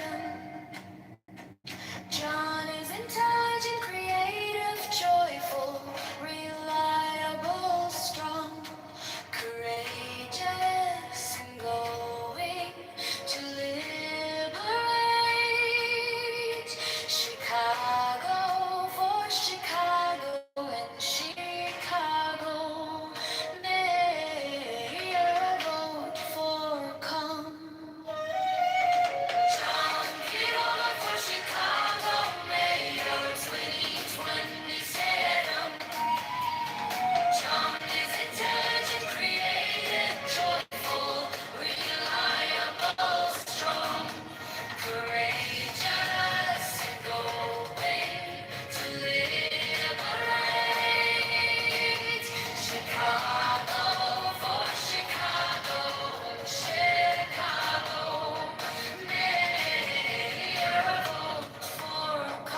they'll stop.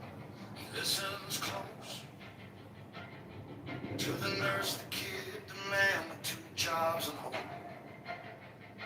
John says, we build this here, we don't just talk. With steady hands and a clear-eyed walk. He's intelligent, creative, joyful, and strong. Courage in his step when the road runs long. For the bus riders, the black clerk, the whole downtown. He's coming with a plan, gonna turn it around. Not for the few, not for the old backbone games. For Chicago wins first. That's the word, that's the name.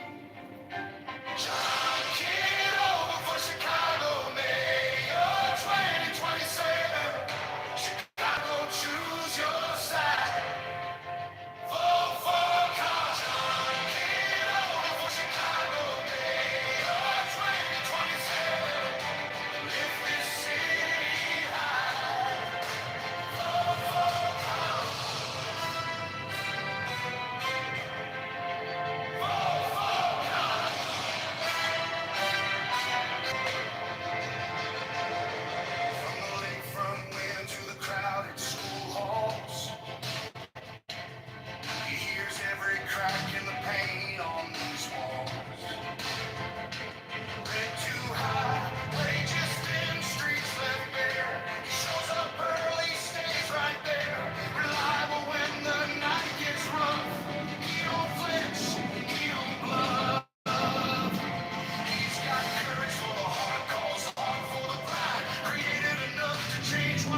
at sunrise, lake wind blows. Every corner got a story, you know.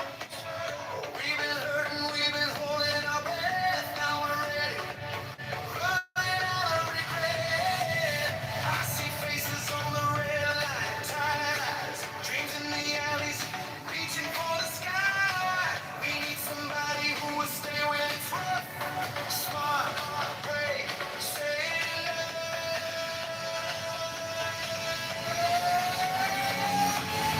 John Kitover, for Chicago, man, lift us higher. Take us there, intelligent, creative, yeah, he's ready to fight. Joyful in the daylight, strong through the night, reliable, courageous, standing tall for the people. Gonna liberate Chicago for Chicagoans. Gonna liberate Chicago for Chicagoans.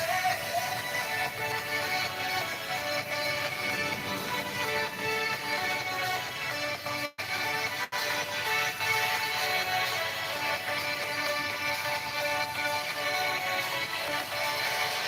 from the schoolyards up to Devil's Nest, to the markets where our neighbors live. He's walking every block, every bridge, every train, listening, learning, feeling our pain.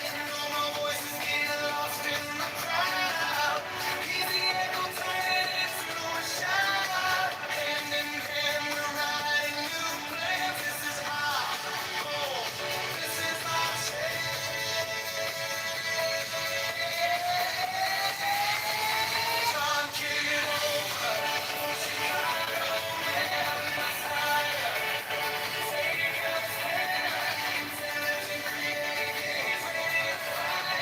Joyful in the daylight, strong through the night, reliable, courageous, standing tall for the people. Gonna liberate Chicago for Chicagoans. Gonna liberate Chicago for Chicagoans. Chi-town, baby, this is your song. Every neighborhood singing along. From the lakes to the heights, people stopping us with a heartbeat, with a spark. John Kitover.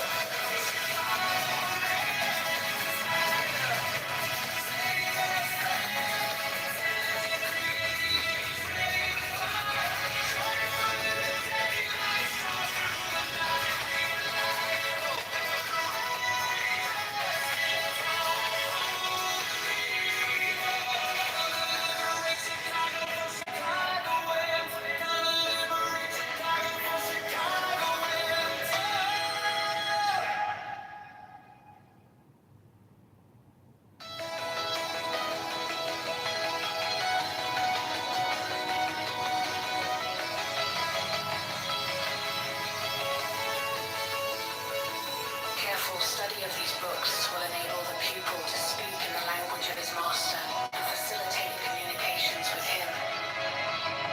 The pupil should endeavor to discover the fundamental harmony of these very varied works. For this purpose, he will find it best to study the most extreme divergencies side by side. He may at any time that he wishes apply for examination in this course of reading. During the whole of this elementary study and practice, he will do wisely to seek out and attach himself to a master, one competent to correct him and advise him. Nor should he be discouraged by the difficulty of finding such a person. Let him further remember that he must in no wise rely upon or believe in. A master he must rely entirely upon himself and credit nothing whatever but that which lies within his own knowledge and experience. As in the beginning, so at the end, we here insist upon the vital importance of the written record as the only possible check upon error derived from the various qualities of the experimenter.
Study of these books will enable the pupil to speak in the language of his master and facilitate communications with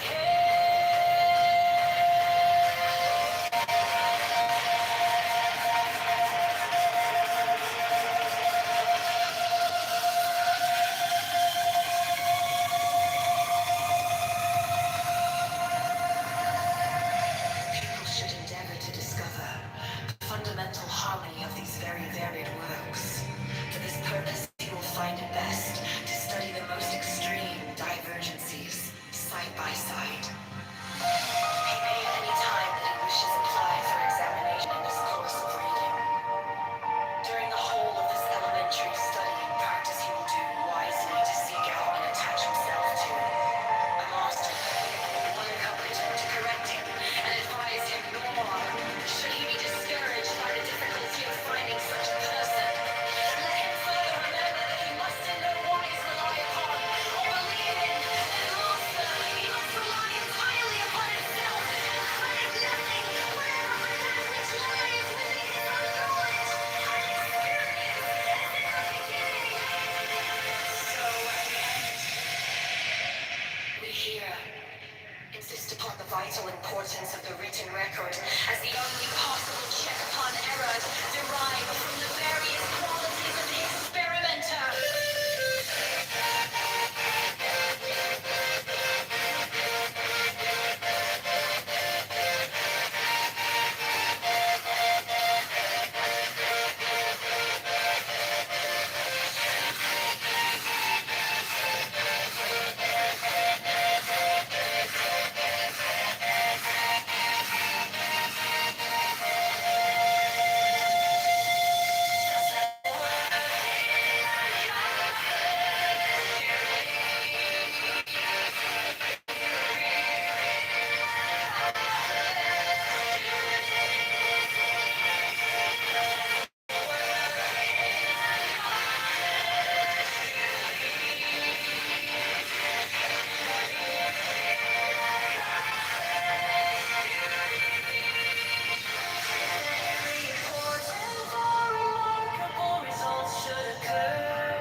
practices will not at first be clear to you, but at least who will deny they have trained you in determination, accuracy, incrustaction, and many other qualities which are valuable to all men in their ordinary avocations, so that in no case will your time have been wasted.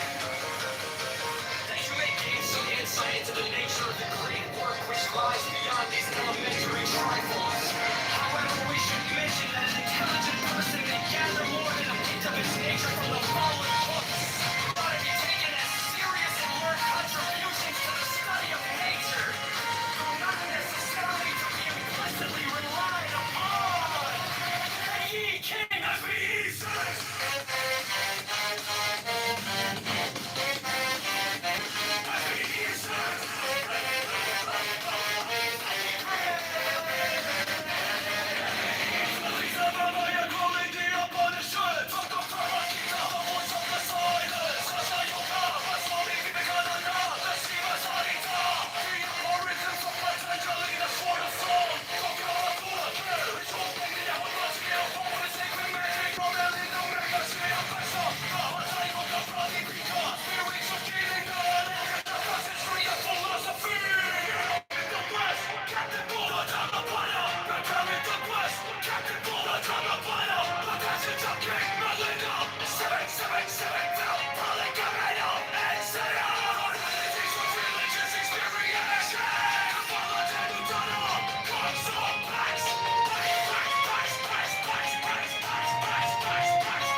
The object of most of the foregoing practices will not at first be clear to you, but at least, who will deny it, they have trained you in determination, accuracy, introspection, and many other qualities which are valuable to all men in their ordinary avocations, so that in no case will your time have been wasted, that you may gain some insight into the nature of the great work which lies beyond these elementary trifles. However, we should mention that an intelligent person may gather more than a hint of its nature from the following books, which are to be taken as serious and learned contributions to the study of nature, though not necessarily to be implicitly relied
Chicago, Mayor 2020 said. John is intelligent, creative, joyful, reliable, strong, courageous, and willing to liberate Chicago for Chicago Empire. Go.com.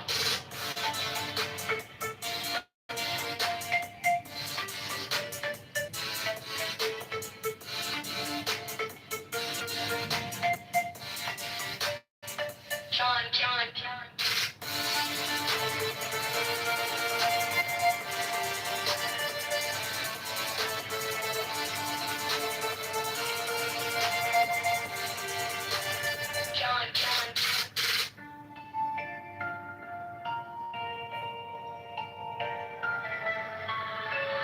John Kitover for Chicago, Mayor 2020.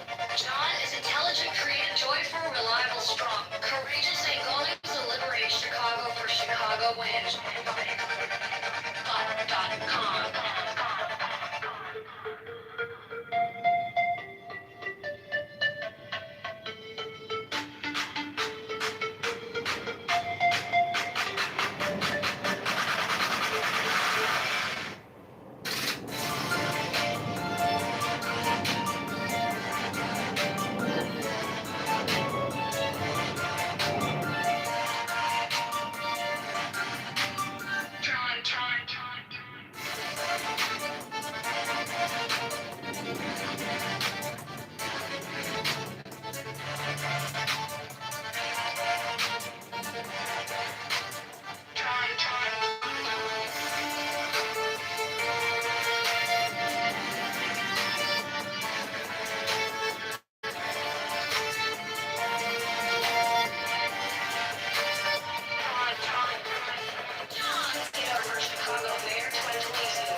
John Kitover for Chicago Mayor, training times to 7. John is intelligent, creative, joyful, reliable, strong, courageous, and going to liberate Chicago for Chicagoans.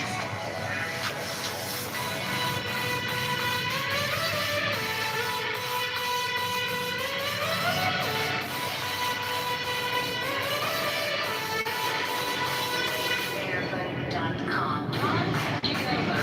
John Kitover. John Kitover. John Kitover.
For Chicago, mayor. For Con.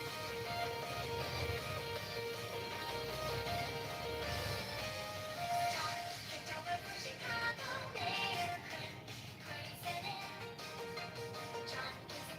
John is intelligent, creative, joyful, reliable, strong. Courageous and going to liberate Chicago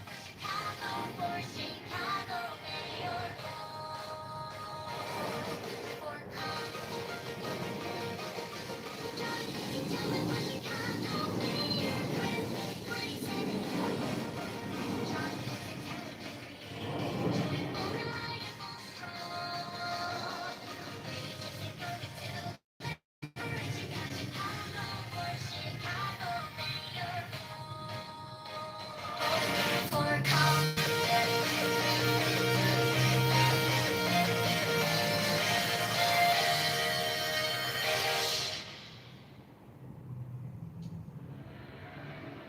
John Kitover for Chicago, mayor.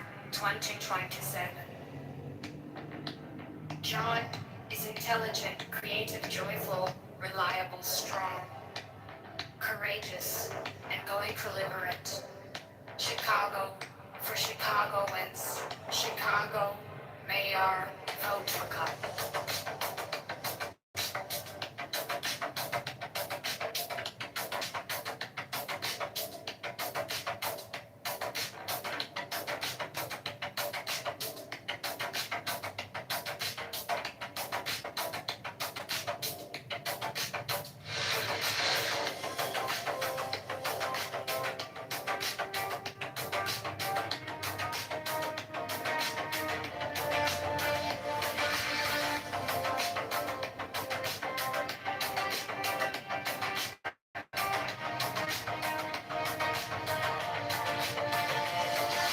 John Kitover for Chicago, Mayor 2027. John is intelligent, creative, joyful, reliable, strong, courageous, and going for liberate.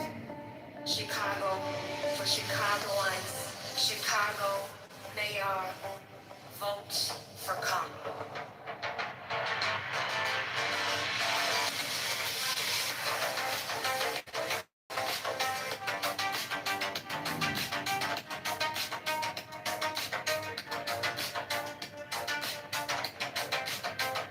John Kitover for Chicago, Mayor 2027.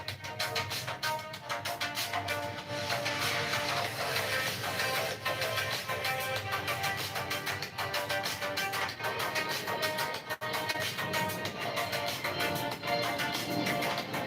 Chicago, Mayor, vote for Con. For Chicago, Mayor 2027. Joy, intelligent, creative, joyful, reliable, strong, courageous, courageous. Chicago for Chicagoans. Chicago, Mayor, vote for Con.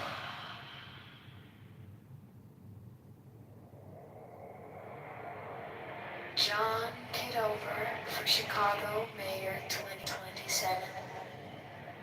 John is intelligent, creative, joyful, reliable, strong, courageous, and going to liberate Chicago for Chicagoans. Chicago Mayor, vote for Con.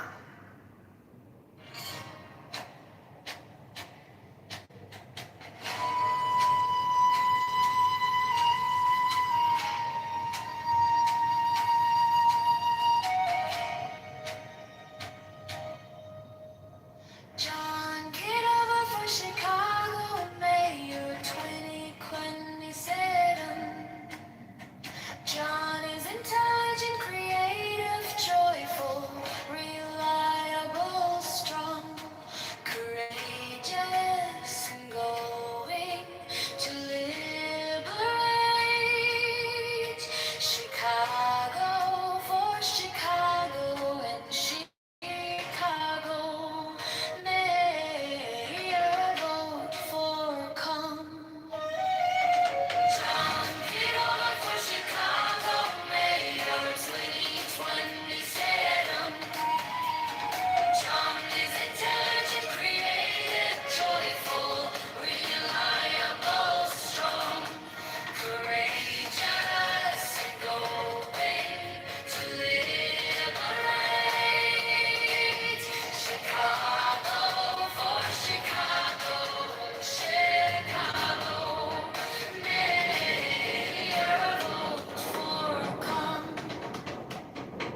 Kitover for Chicago Mayor 2020 said John is intelligent, creative, joyful, reliable, strong, courageous and going to liberate Chicago for Chicagoans.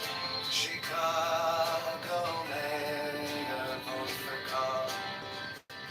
John Kitover for Chicago Mayor 2020 said John is intelligent, creative, joyful, reliable, strong, courageous and going to liberate Chicago for Chicagoans.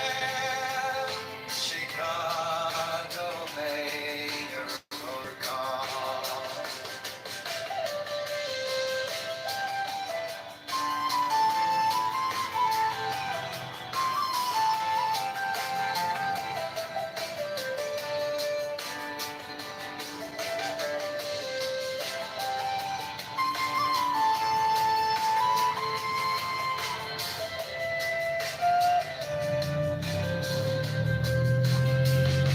John Kitover for Chicago Mayor 2027. John is intelligent, creative, joyful, reliable, strong, courageous and going to liberate Chicago for Chicagoans. Chicago Mayor, vote for Con.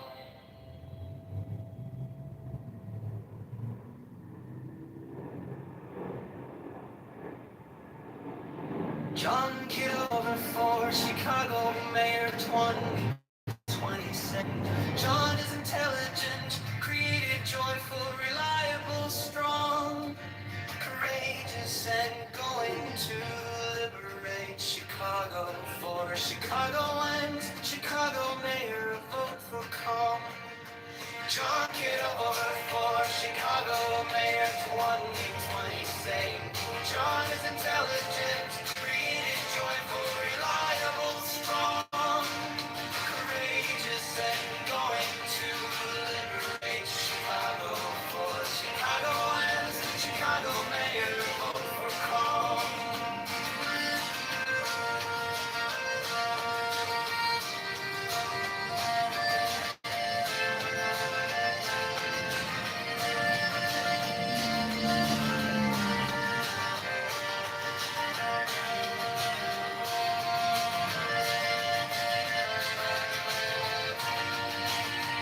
John Kitover for Chicago Mayor 2027. John is intelligent, creative, joyful, reliable, strong, courageous, and going to liberate Chicago for Chicagoans. Chicago Mayor, vote for Con.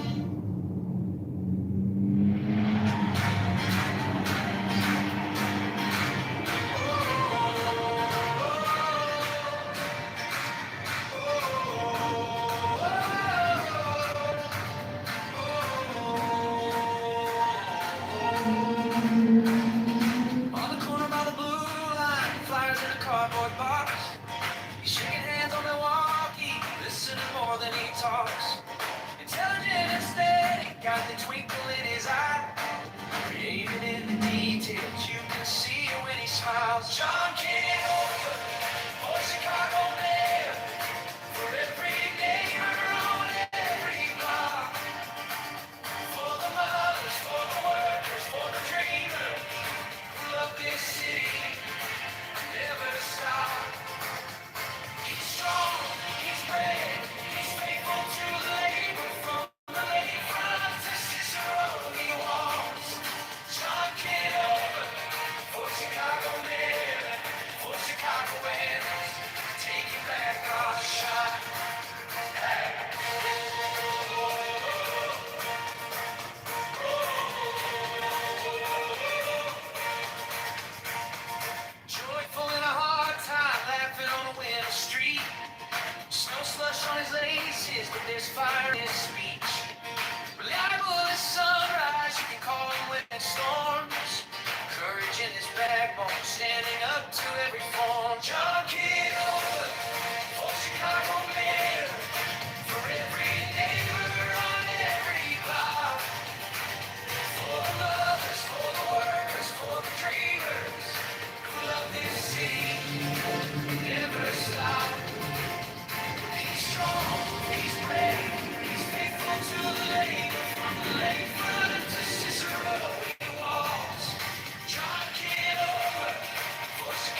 brush on his laces, but there's fire in his speech.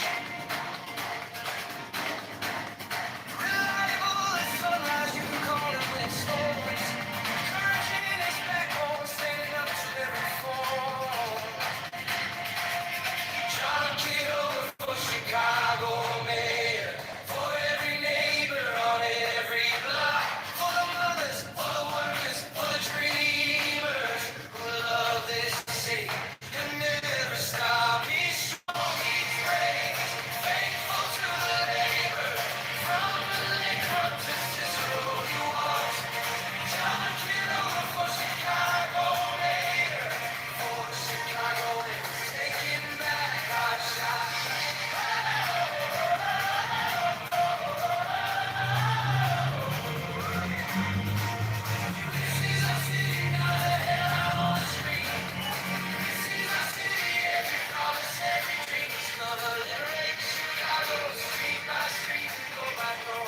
One clear voice, one true choice. We don't have to settle anymore. John Kitover for Chicago mayor, for every neighbor on every block, for the elders, for the students, for the builders who love this city and never stop. He's strong, he's brave, faithful to the labor. From the lakefront to Cicero he walks. John Kitover for Chicago mayor,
nurse, the kid, the man with 2 jobs and hope.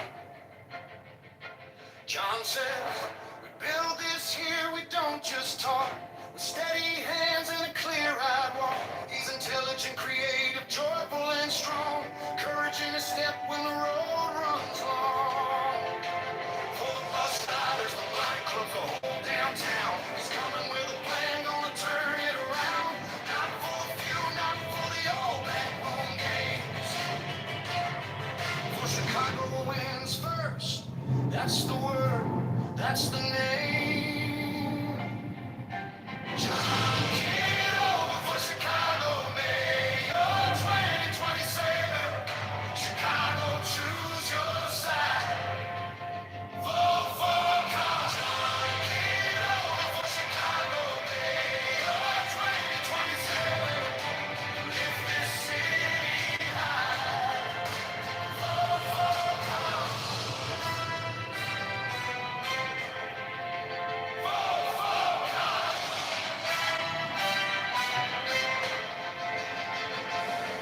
From the lakefront near to the crowded school halls, he hears every crack in the paint on these walls.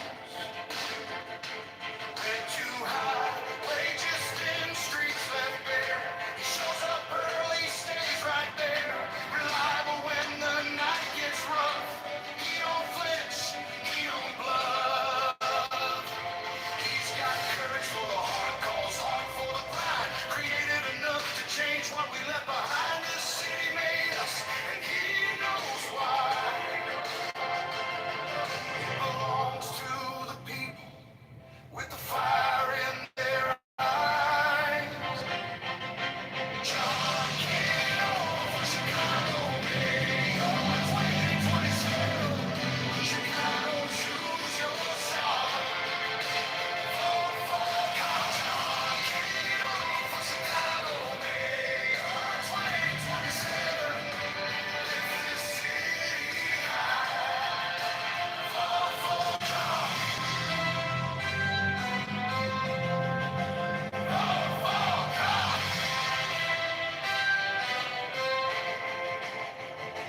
Picture the schools with the heat on a candy wave. Picture the clinics open, the blocks so ordinary. No more waiting for somebody else to care. God says the future starts right here. Right here. For Chicago, Mayor 2027. Chicago, choose your side.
fundamental harmony of these very varied works.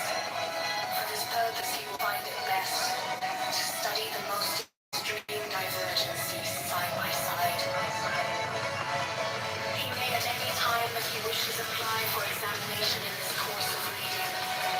During the whole of this elementary study and practice, he will do wisely to seek out and attach himself to a master, one competent to correct him and advise him. Nor should he be discouraged by the difficulty of finding such a person.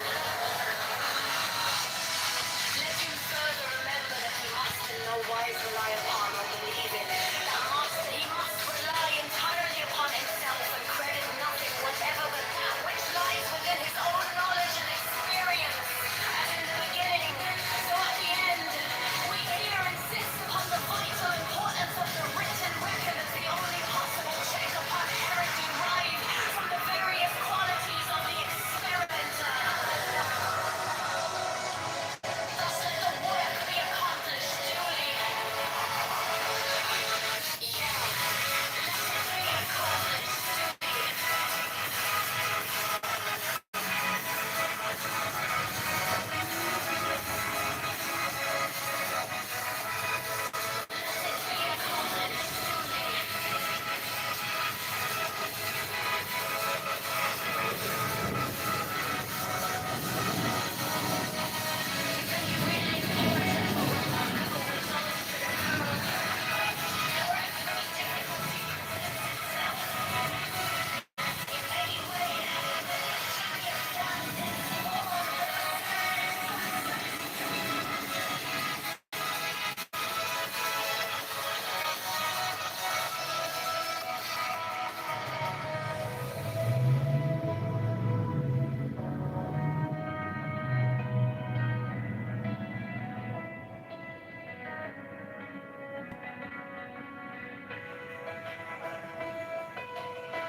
Careful study of these books will enable the pupil to speak in the language of his master and facilitate communications with him.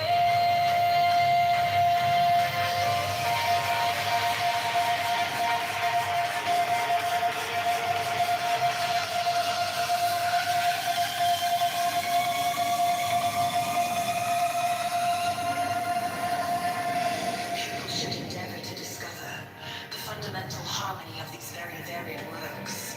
For this purpose, he will find it best to study the most extreme divergencies, side by side. He may at any time that he wishes apply for examination in his course of reading. During the whole of this elementary study and practice, he will do wisely to seek out and attach himself to a master, one competent to correct him and advise him no more, should he be discouraged by the difficulty of finding such a person. Let him further remember that he must in no wise rely upon or believe in a master.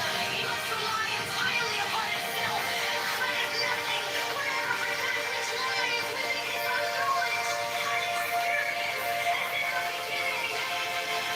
So we hear insist upon the vital importance of the written record as the only possible check upon errors derived from the various qualities of the experimenter.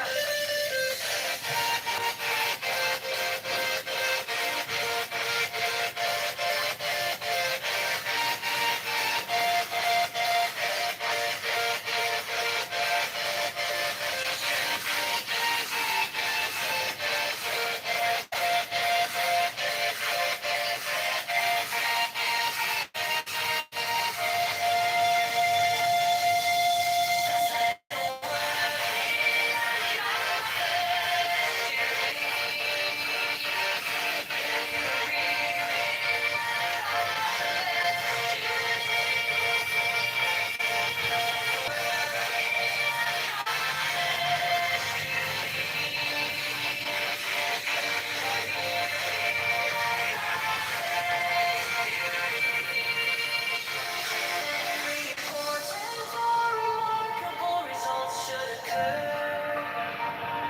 or if any great difficulty presents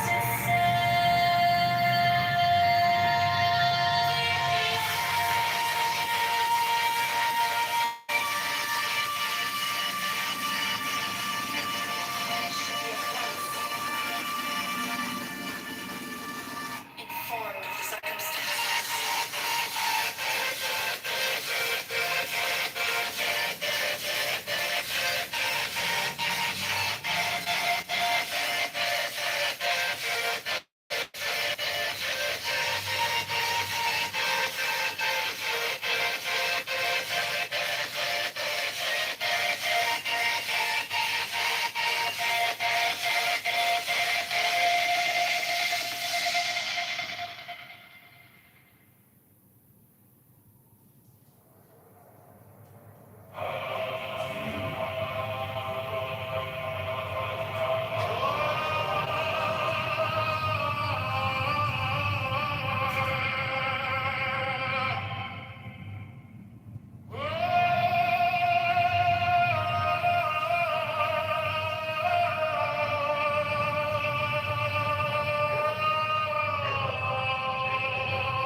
what a legend.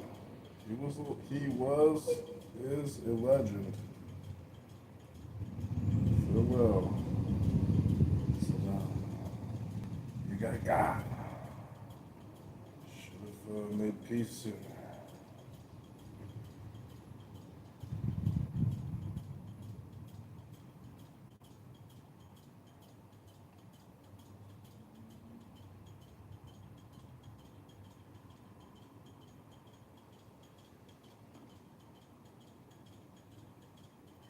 Support Palestine?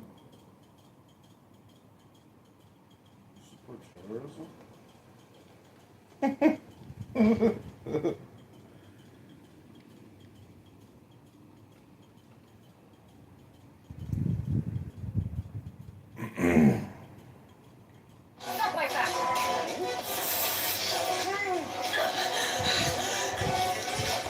So, what's the big plan? Sandbag me with the Elton virus? Jesus Christ, William, you've got a viper's nest in there. I heard about it, of course, but seeing it for myself, it's incredible. Disgusting, of course, but it's really effective. All that. All that. This devotion.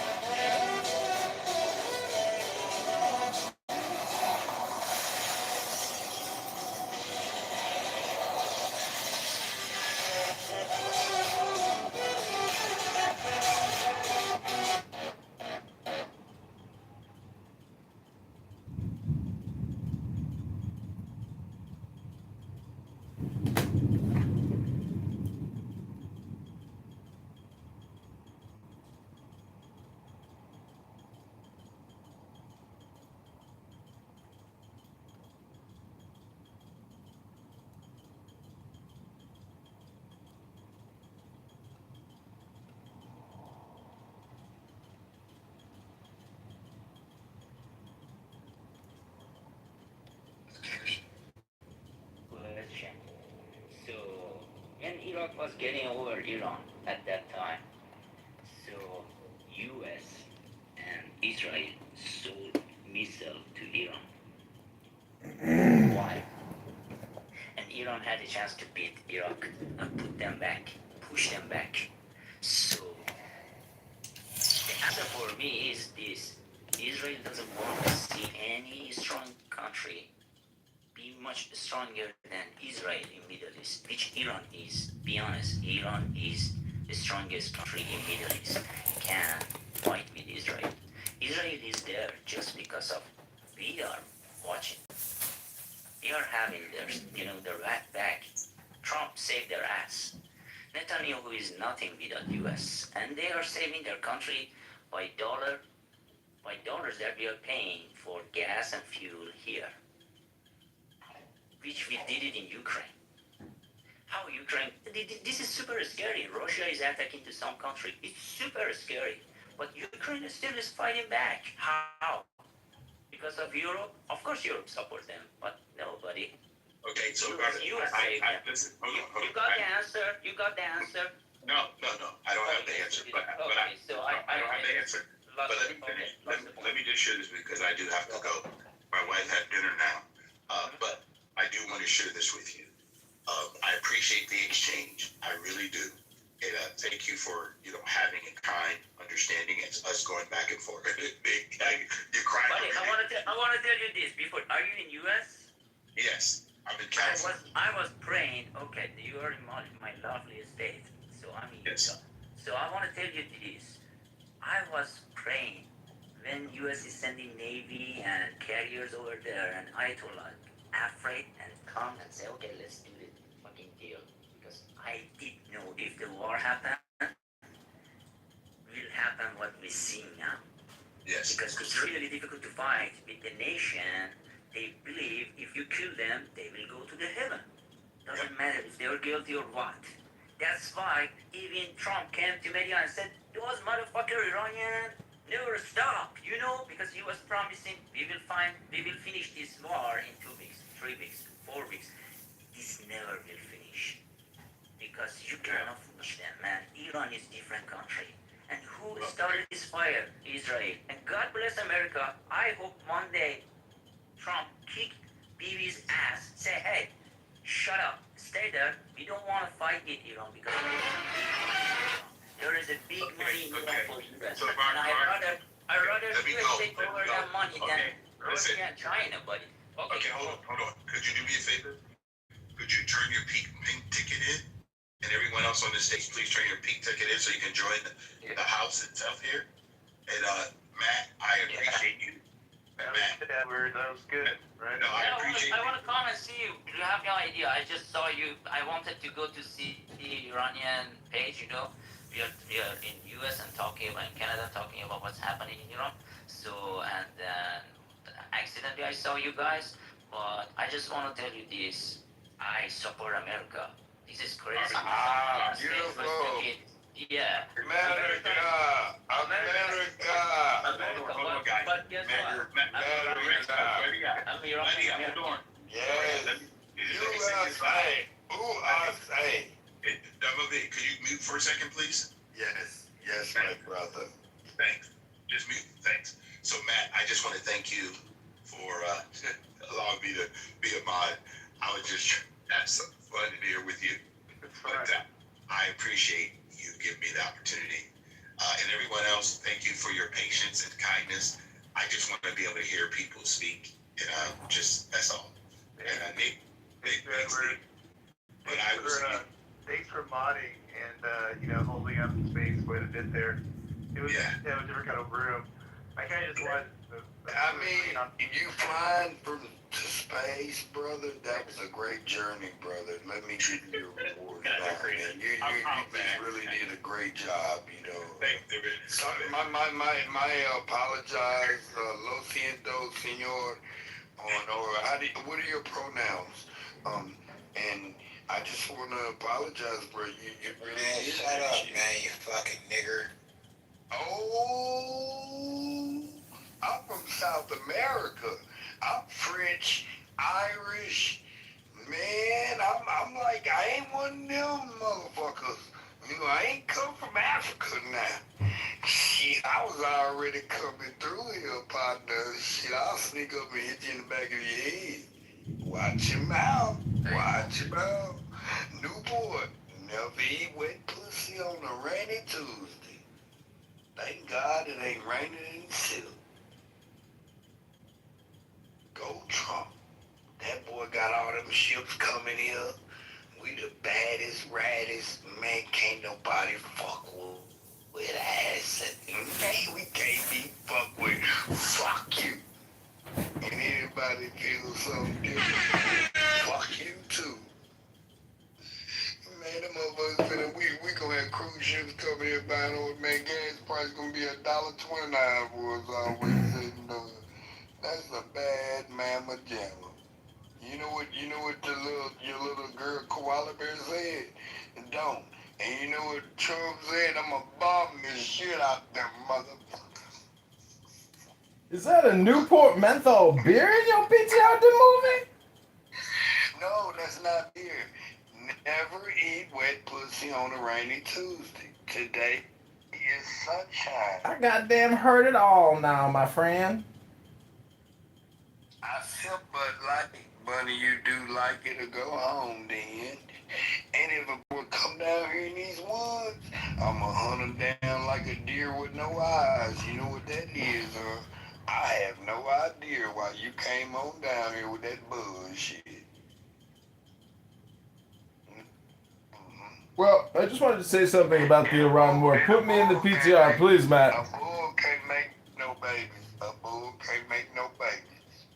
A bull just won't be able to make no babies. I'm sorry for the people who think, you want to be trans. Hey, yeah, I watch Transformers and Voltron. Shit, you can be a lot of things growing up, but when reality hits you and them bills hit you, shit, you gonna have to transform into jail or get your shit right. I know that. But hey, I'm just one of them country boys now. Hey, what do I know? I know one thing for sure. Shit, old Trump, shit. We bringing God back in the system. Man, forgot about him for a moment. Anybody else have to put their air conditioning on today? Why they got mad that the heat ain't on? Oh, hey, we'll get you to go find me. I mean, hey, my guy named Matt. My name P.A.T. Shit, putting all core together. When that touchdown paid all the time. Cooking, skiing, surfing, koala bear. I don't know what she love wanted to do. making, And you book owe me a reading, match. that kind of Lord thing. Buffett, enjoy these next 4 to 5 years like it ain't my last, baby. This is gonna be so beautiful. Oh my. And if y'all ain't in the stocks, some things been off the chain. Just y'all know. Don't believe CNN on everything. I'm telling y'all from a Hello? Mom. Hello? Hello? You sound like the black Doc, aka Brian Sellers down in Georgia. You sound like. Do you like to smoke cigarettes and drink beer? Well, I don't smoke and I don't drink. I sip and I puff. You sell marijuana and you puff marijuana? I sip and I puff. So you either do I drink, I don't drink, I sip. Speaking of puff, do you think P. Diddy was running an Epstein network? No, he was doing what the industry been doing. Foxy Brown was 16 years old. What? Y'all don't remember Foxy Brown? Yeah. Aaliyah was 14 years old. No. I mean, the industry been doing that. Didn't LL Cool J say in his video that she that was standing up pissing? The industry been freaky in Hollywood. Yeah. I mean, Hollywood. So I just wanted to say that, this Iran war, part of me wants to say, just fuck it. Send in 200,000 soldiers and just really regime change them. Like, really do it good this time. You know what I'm saying? No, why nobody, I gotta cut you off, because why nobody did this for Libya? What do you mean? I didn't hear no oppression to Libya. Y'all just couldn't wait to get rid of Gaddafi. And then Hillary Clinton said, we came, we saw, and he did. Yeah. And in America cheered. I mean, why we didn't have this same feeling for Gaddafi? He didn't do nothing wrong. He seemed like a pretty nice guy. You just believed everything shit, he could ride around with no top on. I just saw a video of Saddam Hussein in court yelling at the judge saying, "You were found guilty twice and I pardoned you. You cocksucker. The judge that found Saddam guilty then had him killed. Saddam Hussein pardoned that fucking judge. I got one better than that. People don't listen to what you call his speech in English. Who's the guy that got the swastika? What's his name? Adolf Hitler? Oh, Hitler. Man, his speech in English will let you know everything you need to know. That nigga was not crazy. Excuse me, using language. Isn't it amazing they say Trump is crazy every day in the news? He's got mental health problems. You see a video of him giving a speech in a $2 million suit. The guy looks fantastic. So for 4 years, we didn't say shit about Biden, and we wore masks. So nobody said shit for 4 years about Biden or Koala Bear. What are you talking about? The man let hundreds of thousands of illegal aliens run into the country. Man, run just so No vaccines, no COVID vaccines for all those illegal aliens. I wonder why. Maybe because it was all bullshit. Hey, look, they getting eat better today card money. And yeah, them vaccines, you know how many places? Man, I wouldn't even be here today if my mom would have got sick during that time. Oh no, y'all finna go see my people. You know what I mean, man, my cousin and them couldn't see their dying father. They had to look through him through a window. Nigga, I would have kicked that shit. Man, the Biden administration and Koala Bear, what the fuck? You don't even know what a woman is. It's an experience, like Clubhouse, like a cell phone. Listen, they have Angela Merkel. They got Angela Merkel, former Prime Minister of Germany, Chancellor. Go ahead. The movie, what is Koala Bear? I don't know that. Oh, that's Koala Harris, the one Tampon Tim. That's the first time I heard that before. Yeah, Tampon Tim and shit. I'm being gay, you know, I got a lot of dry humor, you know what I mean? It ain't, look, is Trump perfect? No. But I tell you this, if Koala Bear got on her period, shit, we would have had a nuclear war. But, you know, menopause, I don't know all the details. That was a deep joke, y'all. I told you I got that dry humor, man. Look. Koala Bear. Do you know how much we spend on nuclear weapons annually as taxpayers? Hundreds of billions of dollars. Can't we just get an arsenal and keep it and like cut the costs by 80%, but not keep, expanding and researching and I mean, when is enough enough? The country is broke. And this is what I want for Donald Trump. I don't want him to be the exterior facing president. His attention matters. And if his attention is just on the war in Iran, he's forgetting about the war at home. We have a war to wage against left, wokest liberals. We have to smash them. We have to take over these sanctuary cities and fully eliminate the threat internally before we ever spend any more blood overseas. We have to liberate America and make America great again. America first. America first. America first. Top gun, you're a maverick. You can be my wingman anytime. Hey, how do y'all feel about all those tankers coming into USA? And boy, we finna be a bad motherfucker. Oh, excuse my language. You know all those tankers coming to get our oil? Y'all heard about it? I didn't know if y'all, boy, Trump. Hey, like they say, this shit is chess, not checkers. And everybody think the queen can move around, but that king can go anywhere. And the game ain't over till you capture that king. That's what they fail to realize. And then y'all want to know something else? They call them diapers and depends.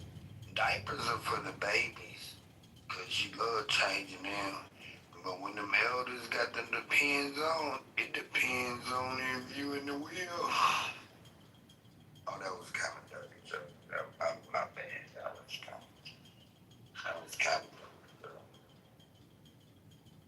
yeah, I was clean up a little bit, man, but I ain't had no other trash bag. Oh, he mad. He my roommate. I live next to a college. Alcorn State Hiring Rebels was the first black governor or senator or something. And the school where Steve McNair went to. Who else? Shit, Alcorn State, Alcorn, no rice, baby. Mississippi, Ole Miss grow the best weed too. We got that good weed there in Mississippi. Woods. If y'all ever seen a deer with no eyes, I have no idea.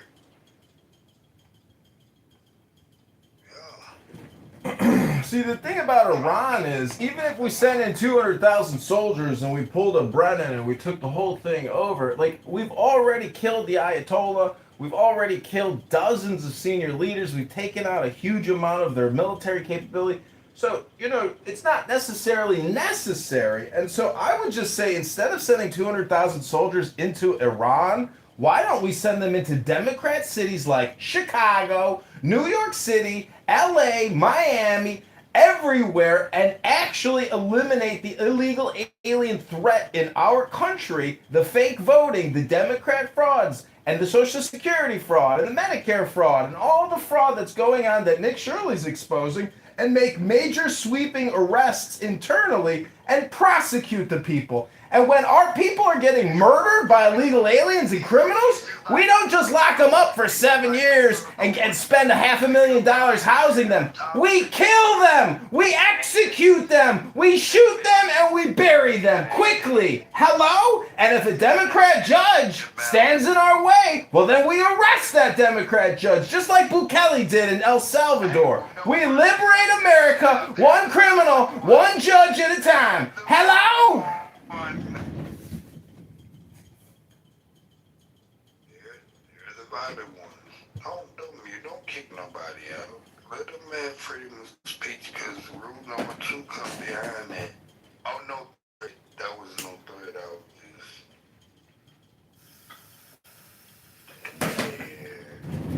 Yeah. We got them Sesame Street. See? Hey, everybody! We're gonna start executing killers again in this country instead of putting them in jail for retirement programs.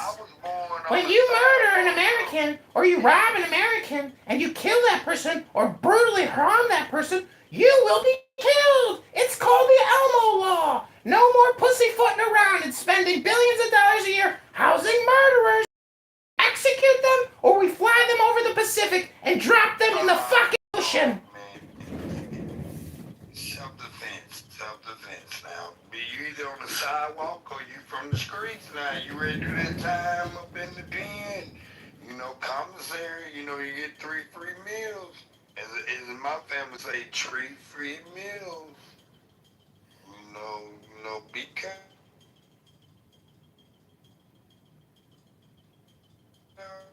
Tough talk is nice, but they got places where you gotta prove your innocence. Elmo is sick of looking at Instagram and seeing all the victims, and then the criminals getting let out of jail in just a few years to go on to commit more murders. Elmo is getting psychotically angry. And when Elmo gets angry, you better look out, because Elmo's going to give you the justice you're looking for, and it's not going to be pretty. Hello? If you can, protect your friends and family around you. Protect your friends and family around you, brother. I don't want nothing to happen to you because some ignorant, illegal aliens. And people are making it look like every illegal is bad. No, but shit. Y'all just done came over here bullshit. Y'all up to some bullshit. So, how the game goes. There was a homeless man that pushed over my garbage cans last night. Then he tried to break into my neighbor's apartment. So I killed him and I put him in the garbage can. Goodbye and good riddance. Elmo says sorry. You picked the wrong Elmo to fuck with. The only evidence you left was on here. Why didn't you say that? You just left evidence. Man, don't say that on here. Oh, Elmo's just making a joke. I was sitting on my balcony, but I did witness that yesterday, and it made Elmo a little angry. It wasn't you that did it. I'm just saying, if you kill Elmo, Elmo's gonna come back from the grave and kill you. Oh, you changing subjects. You just said you got you a body. No, Elmo was kidding. Elmo wouldn't hurt a fly. No. Elmo's your friend. No. Your ATV shows a white male. I'm running your place. I want them to be honest. Elmo's always honest. Elmo is very patriotic and loves his country. Sports. I found out you was trying to play female sports. That's a violation of a code 121-34A. the state code? Oh, it's federal, bro. Oh, you know, no! We have a .0099009. Yeah, prosecutorial misconduct. Your voice doesn't matter. See, your conduct. It's your content of your character. Elmo has good character. Elmo's never hurt anyone. No. His outside seems jolly, but his character is fucked up. It's true. If you ever looked inside of Elmo's mouth, it's a black nightmare of nighttime. It's a pit of abyss. Inside Elmo is the apocalypse. It's more like a fish. Well, can you roll up Elmo a joint, please, the movie? I'm ready to smoke. That's what I'm about Community service is what Elmo says. I'm willing to throw down. You hear? Elmo will throw down. Pack that blunt tight. I got you, the movie. Hey, can I ask my roommate when he get out Your here? roommate? Give me like $3. Yeah, I got roommates. That's how I pay my bills. Oh, shit. Elmo likes his privacy. Oh, shit, he sell weed, though. Alright, well, tell him Elmo's down to throw down. Community service, that's what I say.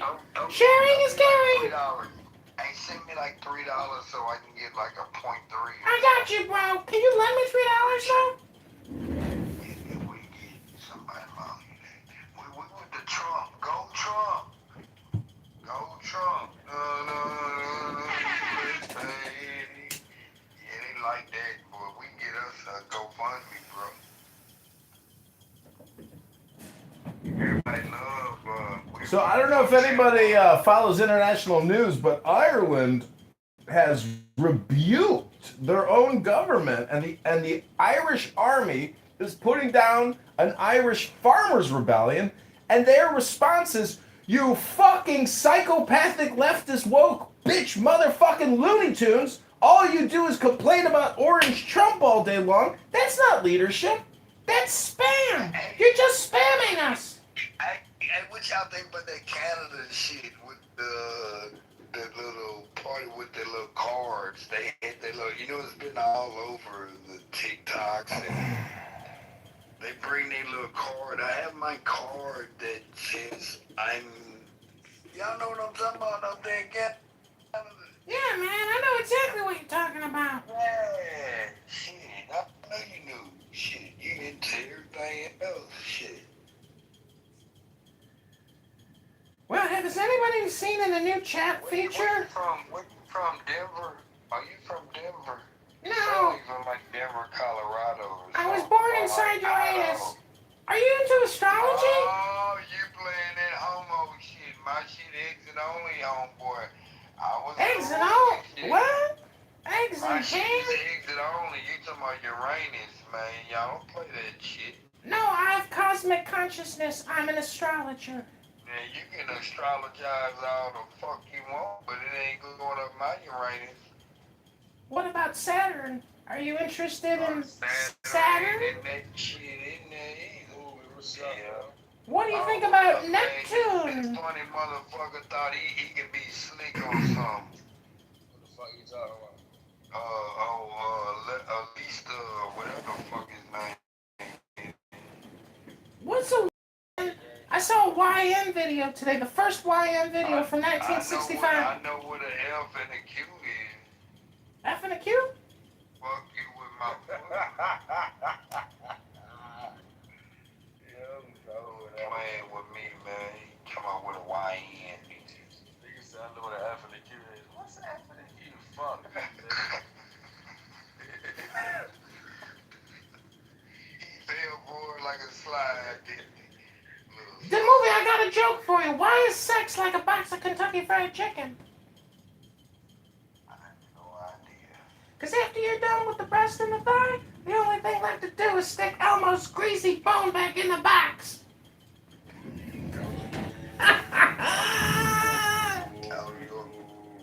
You know why you got chicken at the side of your bed? Because you just need some grease or whatever you do later, nigga.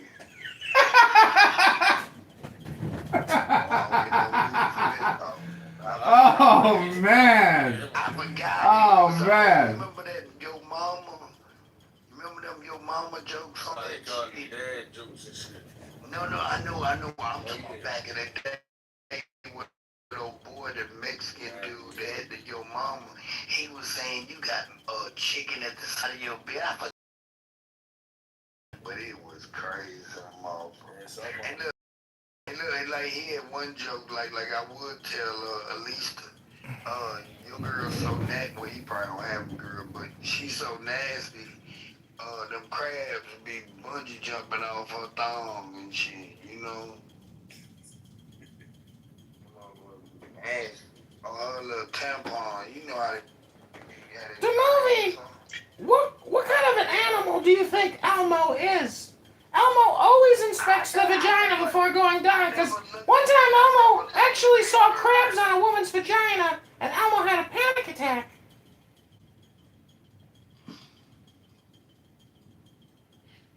That's what y'all doing. That's not. I couldn't bring her to class. I couldn't eat her out because Elmo was afraid of getting crabs in his fur. Been so solid. I think I heard his feelings earlier, and he just has his little get back moment, but it ain't working. Okay, see, the last time I chopped it up with you, we was having a good ass conversation. Of course, do you hear his voice? That's not him. Man, the movie, I can smell the chicken wings by the side of your bed right now. Who are you kidding? You need the grease for later, not me, buddy. See, I'm from the woods. You know what a deer is with no eyes? I have no idea.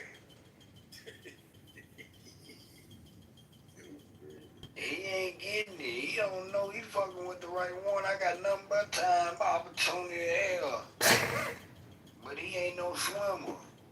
It looks like y'all got an audience down there, though, man. Y'all got. Oh man, it's all good, man. The movie. Why are black men always crying during sex? I have no idea. It's the pepper spray.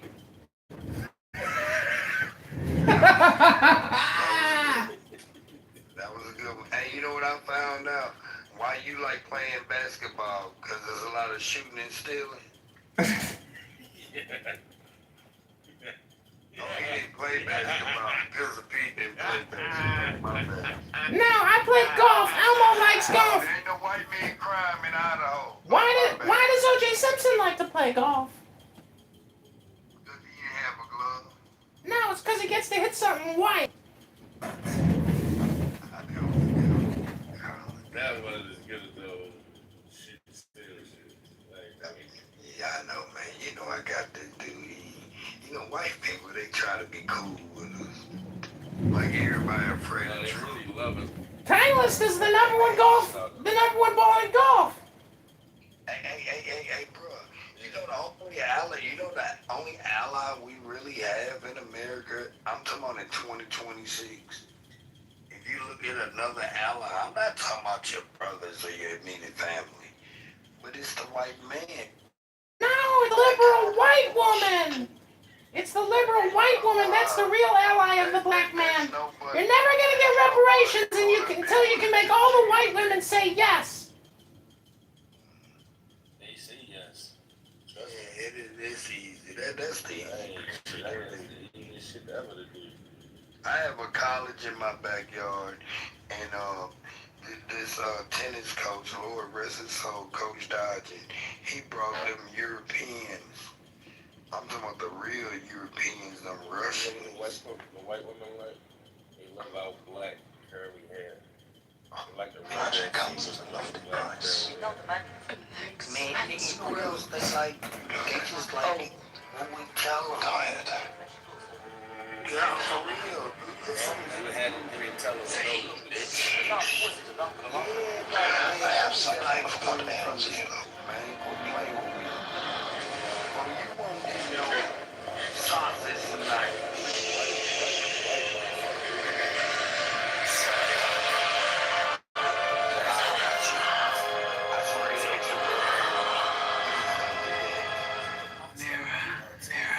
What the black woman do? Of them Right. why the fuck do y'all always I love it. I love it. Why reason they to always say make sorry shit. shit.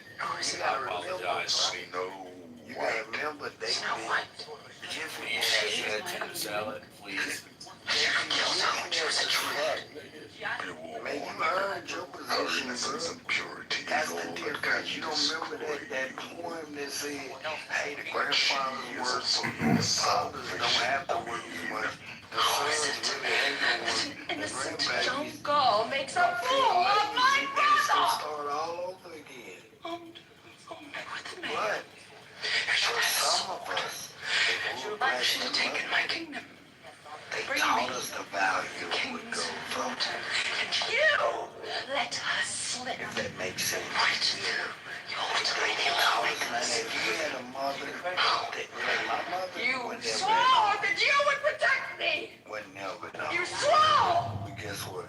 I went to some of There's the no most one I can trust. prestigious schools No one. in the There's United no States. loyalty. No loyalty. One of the best. None. Not even from you. Now. Shit, I did it. I got stamps on my past. I would have met her. There's no good to me in the dark forest. I need heart. You failed me, baby. I don't give it all to you. A lot of things, you know, it's blessed like that. Now, you got it out the book. Yes, I'll be right back.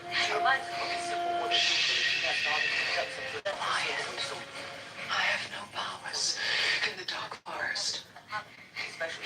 You have to find me someone. She declares that she can trust Someone who knows it. She insists no longer exists after the treatment. Someone who can hunt her. Well, this room is brought to you by the Black Caucus in Congress and the Senate, in the executive and in the judiciary. And it's all because of our great leader, Matt Cool, in Redondo Beach, one of the few and only maggots holdouts in Los Angeles. The thing about a maggot is, in the black community, it's a larvae. And a larva transforms like a chrysalis butterfly. It transmutates into something different. And that's a lie. Ain't never said it was the truth. Every motherfucker tell a lie so good you thought he was telling you the truth. I thought a fly can't die, but boy, a little salt water don't bring no sugar to no bee. You be tripping up in here. And that ain't no lie. A woman will fuck you over every time. And that ain't no lie. No, sir, the game of pimping and no limping is, if the woman choose you, you good. But if you chase that motherfucker, you gonna be broke as a dude on the side of my shoe. So go chase the one you want, but you don't want the one that choose you. See, we are the prize, but to get a surprise, you need a female. And again, and that's what it's called, a female. Oh, you don't have to pay attention. And if you a broke nigga, you better have a lot of attention. But if you don't have no attention, have some money in your pocket. But a female, the right one that choose you, you have no worries, at least. I promise you have no worries. White, black, Chinese, Espanol. I've been with many. You just gotta eat them. Just start the best raviolis. That's what goes. I don't know what he said. I didn't say that. I said spaghetti. No, I said at least. It don't matter whatever you go over or whatever. Maybe my words have. Nah, your words are straight, for real. Nah, I'm just letting them know. Nah, it ain't about black or white. Choose him, right? Man, if you get chosen, you're really good. But what happens with us men, we don't like being chosen. We want that challenge of that bullshit. And that woman run us down there, go down. We want that business. She did Samson, David,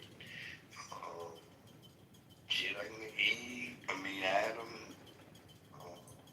Medusa was a bad bitch, but she was more methodical. There's a lot of women that took us down there through there, ain't it? They had one lady named the Black Widow. She Sublime Pablo. She killed all of us except one brother. They made a movie about shit.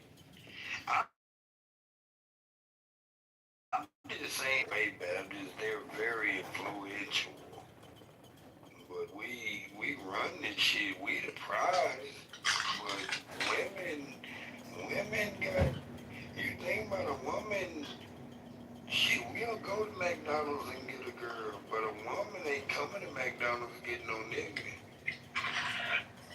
But at the end of the day, there's this unavoidable problem where men. This is realistic, and I think it's you're trying to blame. No, we're all tied into each other. You don't have without men and women. You don't have people. They have to have babies. They have to.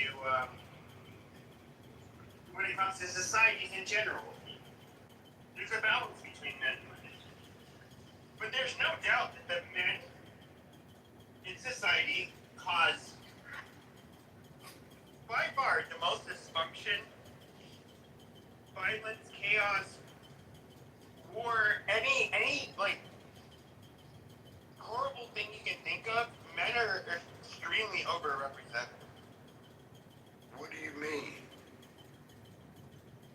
Okay, so we can look at. I don't know the statistic off of my top of my head, but if we were to look at like what percentages of murders are committed by females, it's probably under 10%. Vast majority are going to be males who do it. Serious physical assaults, robberies, any of this shit. Males are the ones that do this shit. Man, what the no fucking duh. Yeah, okay. You voted for Koala Bear. You voted for Koala Bear. I can tell. You like tampon team. Just tell me the truth. It really don't matter, but I can tell. It's okay, bro. Of course, male commit crime. Black, white, Hispanic. It's that move. What the fuck? With women going around, you think it's Wakanda? Okay, you know what? You know what, dude? You were such a breath of fresh air. It was so obvious that. Don't you be trying to hit on me, man. I'm straight at 6 o'clock. No, I am too. Okay. So, here's the thing, though. But you know not a joke, but I'm for real. You know. No, I'm for real too. Because if you were to ever flirt with me, I would drop your black dick, 6 inches in the dirt. Yeah, but hold on. You can tell that motherfucker voted for. He watched The View. He like Yeah, no, but what I was gonna say is this. Is that was also glaringly obvious is that the brothers in the United States of America. The what? The brothers, the niggas, the niggers. They commit, a disproportionate amount of. Hey, he not part of that MAGA Trump shit. I promise. No. You guys, look, they changed the name to. It's like how males do. He done took a couple of shots of Osamigos. Or males do in comparison to females. No, hold on. So we're gonna sit here. They trigger somebody. I got a T in my name. Put my hat on. Yeah. Go ahead and put your name. Nobody gives a shit. No, my hat on. I gotta put my hat on. Yeah, go ahead and put your hat. Nobody. Still. No, it's a San Diego because I can't charge them hoes. Oh, that went over your head. But go ahead with you saying. Yeah, I mean blacks are statistically, and everybody because it's racist and white people of color because the Indian. But we're gonna pretend like you. No. We're gonna pretend like you. We're gonna pretend like you guys are not more violent in comparison to other people. That is retarded. Well, let me tell you, when other people are dark with suntan, you don't call them black and shit. You don't call them Indians with that little beard on the head. Indians don't rob people and rape people the same Well, way that that's black because people black do. folks like basketball. We be shooting and stealing now. You leave that alone now. You better learn to crossover. You better get right. Got a vest? You can obfuscate all you Get want. a rope, get a tree. But the reality is that you guys make a lot No, of the reality is your propaganda can't reproduce. So y'all try to recruit little kids for your little. Uh-oh, projection alert! Based off of real fucking statistics, you stupid motherfucker. Oh. I gotta say, the shit! Every fucking year. The last year. Here's what's interesting. Every year, over the last 10 years, the majority of homicide offenders have literally been black, but they make up 13% of the population. So nothing goes on in Idaho. Hey, what happens in Idaho and North Dakota and Alaska? Where no black folks are really Well, I at? can tell you in Alaska, because I used to live there. I'm so glad they say killing the jury all the white folks, right? Homicide. Y'all be on them mushrooms. I'm so glad that we still killing all the white bitches. Nobody cares We about got the white puncher in there, white pussy. fantasizing about breeding the Ryan, one of them bunny rats. You guys There's nothing like breed your puncher in that own white women pussy. successfully. There is no play. But you end up We walking putting out out on plunger inside that white pussy. Yeah, they be happy too. They be saying, "Ooh, thank you, daddy." We punching that white pussy, that dirty white slut bitch. That's why she loves this black. Nothing wrong with gay people, but shit, I would've.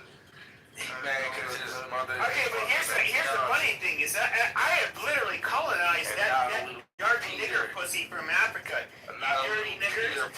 Yeah, you would sit there, you'd be crying in your fucking chair. Oh, well, yeah, we're running in that bitch. Oh shit, I wanna fuck that bitch. I'm jerking my dick in my hand. Why can't I be with that white boy?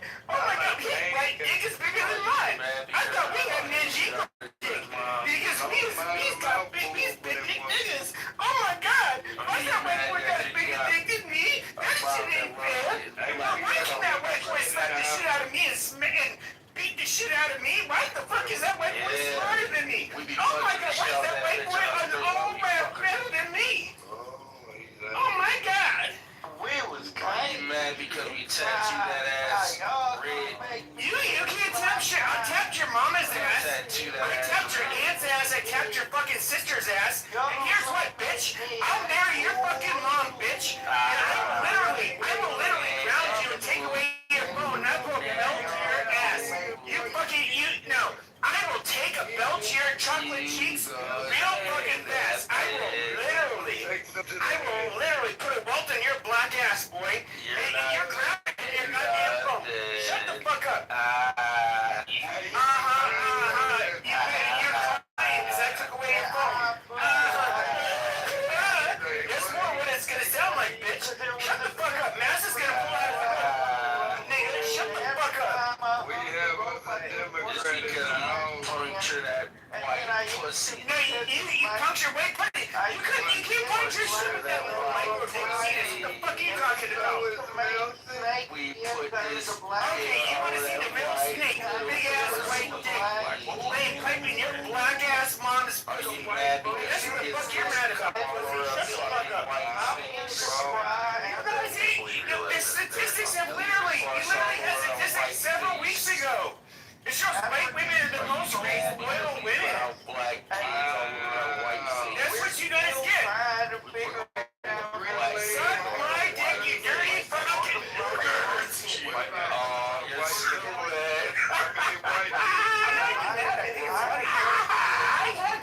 Lashing out and chipping out because of me. You dirty nigga. Listen to these dirty fucking chips. They're mad. They're saying like, oh, you crazy now. We fucking need white bitches. We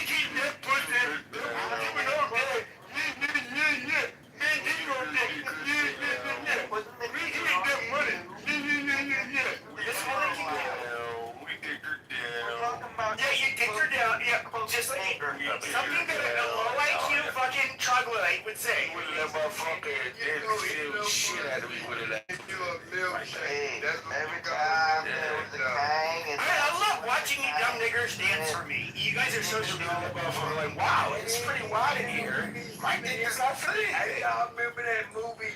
Wow.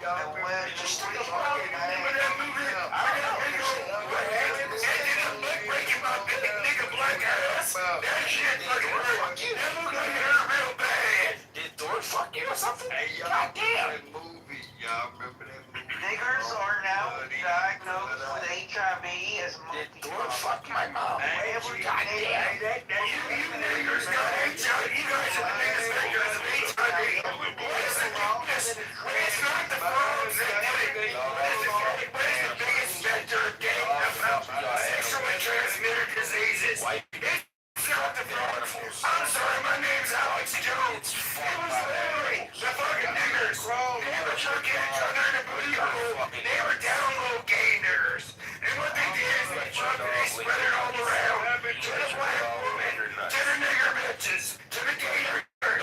And they literally spread it everywhere. And they spread AIDS everywhere. And Lena's gonna be the next epicenter of the gay apocalypse. Listen to this nigger monkey chimp that is speaking behind me. This is not your fault. This is MK Ultra. They took these dumb goddamn chimps and they convinced them that they were smart. They're in reality some of the most dumb low IQ niggers that think they have some funny shit to say. That think that they are literally God's gift to the world. But in reality, they're an abomination to the rest of the world.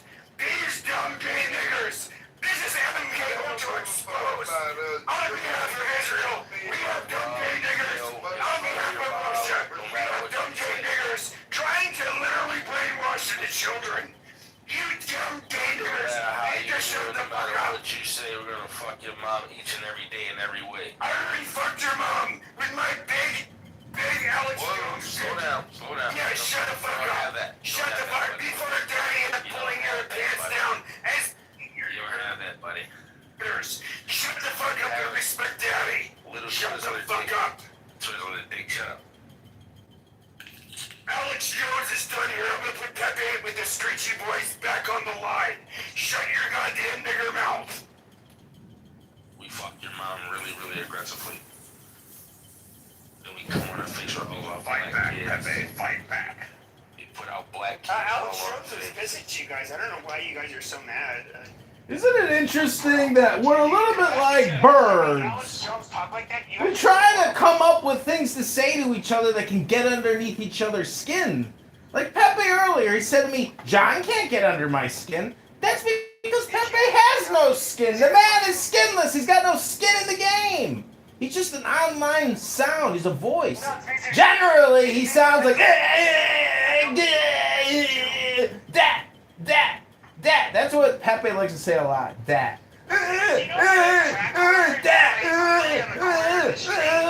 And she said, like, oh my god, I'm so good, I'm so privileged, and I want to like somehow, in whatever way that she thinks she's pretty, but she wants to insult you. And you're like, oh, you stupid Dominican crack whore with missing front teeth. Amazing, bitch.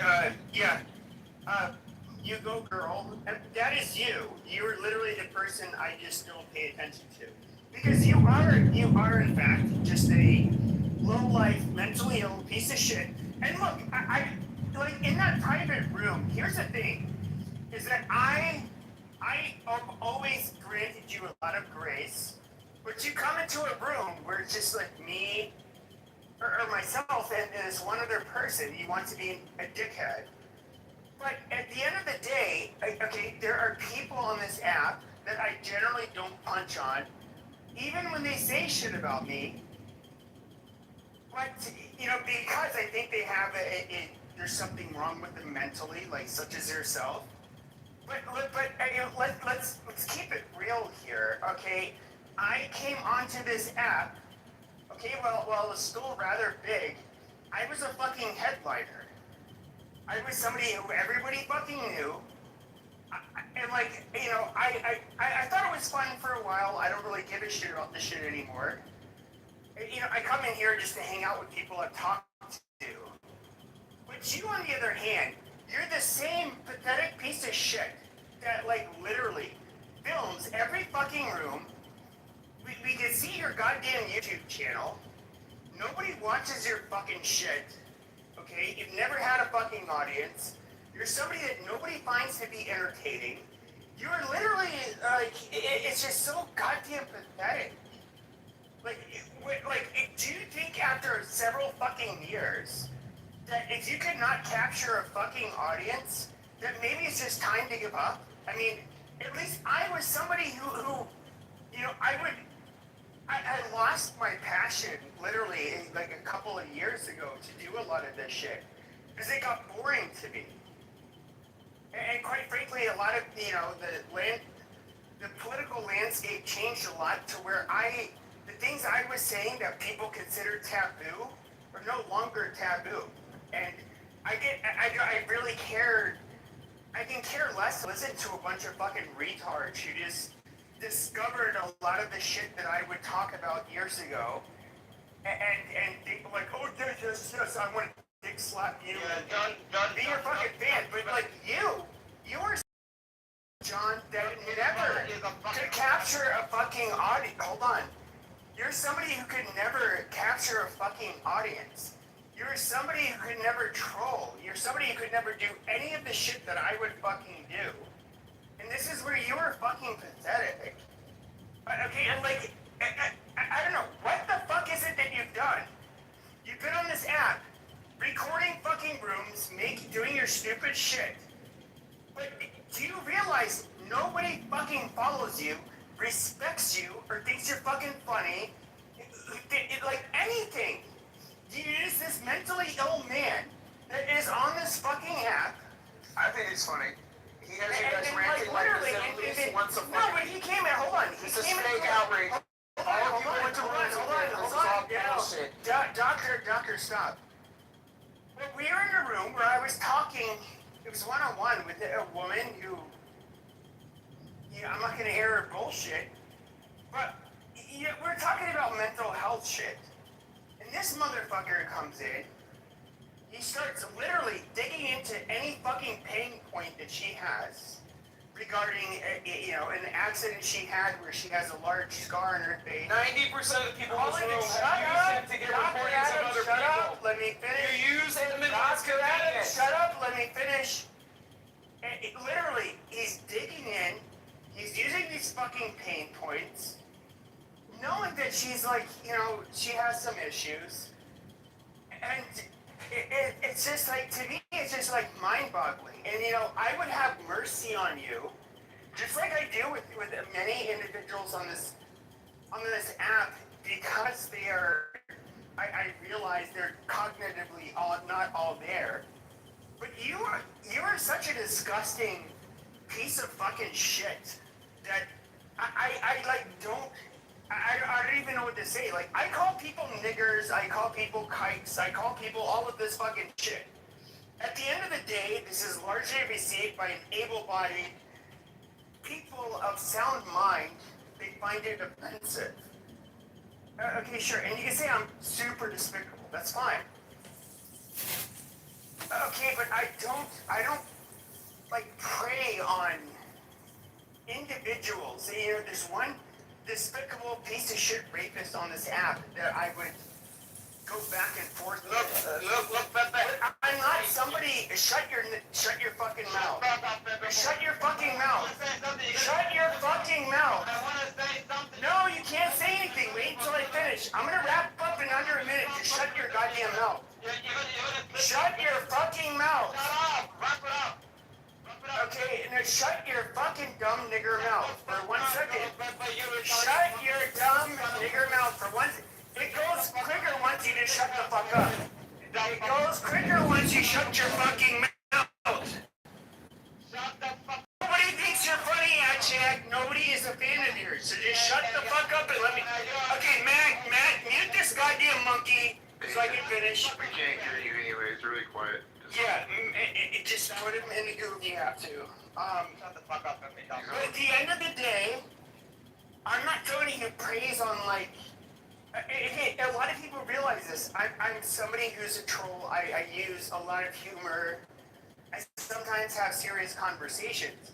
But then then there are defunct pieces of shit like you, Mr.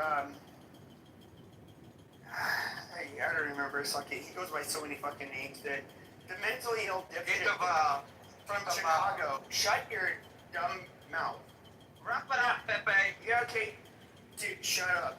Now, you on the other hand, you're a talentless, mentally ill piece of fucking shit that goes on this app. Nobody is a fucking fan of yours, you stupid motherfucker. Do you realize that yet? Even your own fucking community that you would stand up for the most, which I don't have to name, they kick you out of fucking rooms. Look at you as a mentally ill fucking retard. I mean, do you not understand that? I was somebody who always offered you grace. I realize you weren't all there, but then you just keep on picking at people.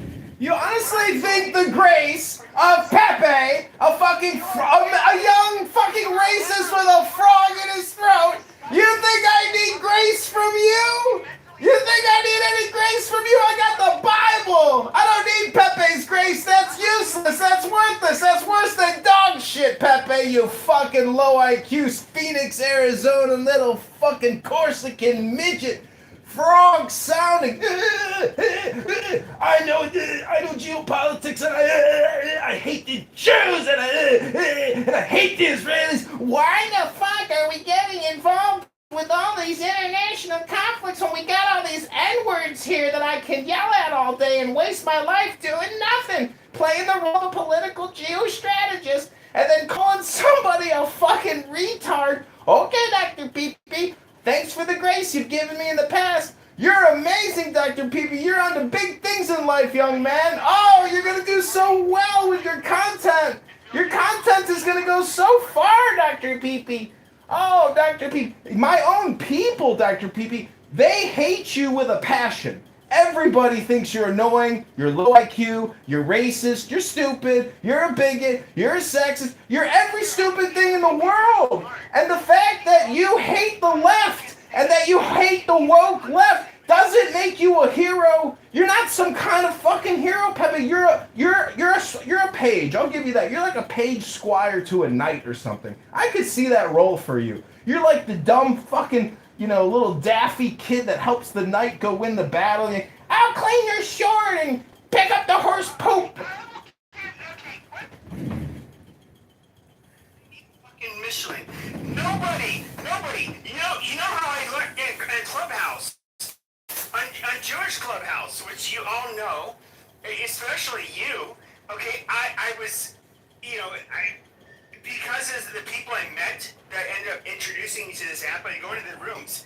Who was the one outsider who was considered a fucking mental freak show that literally, both left and right, no matter what camp they were on, they would fucking kick your dumb ass.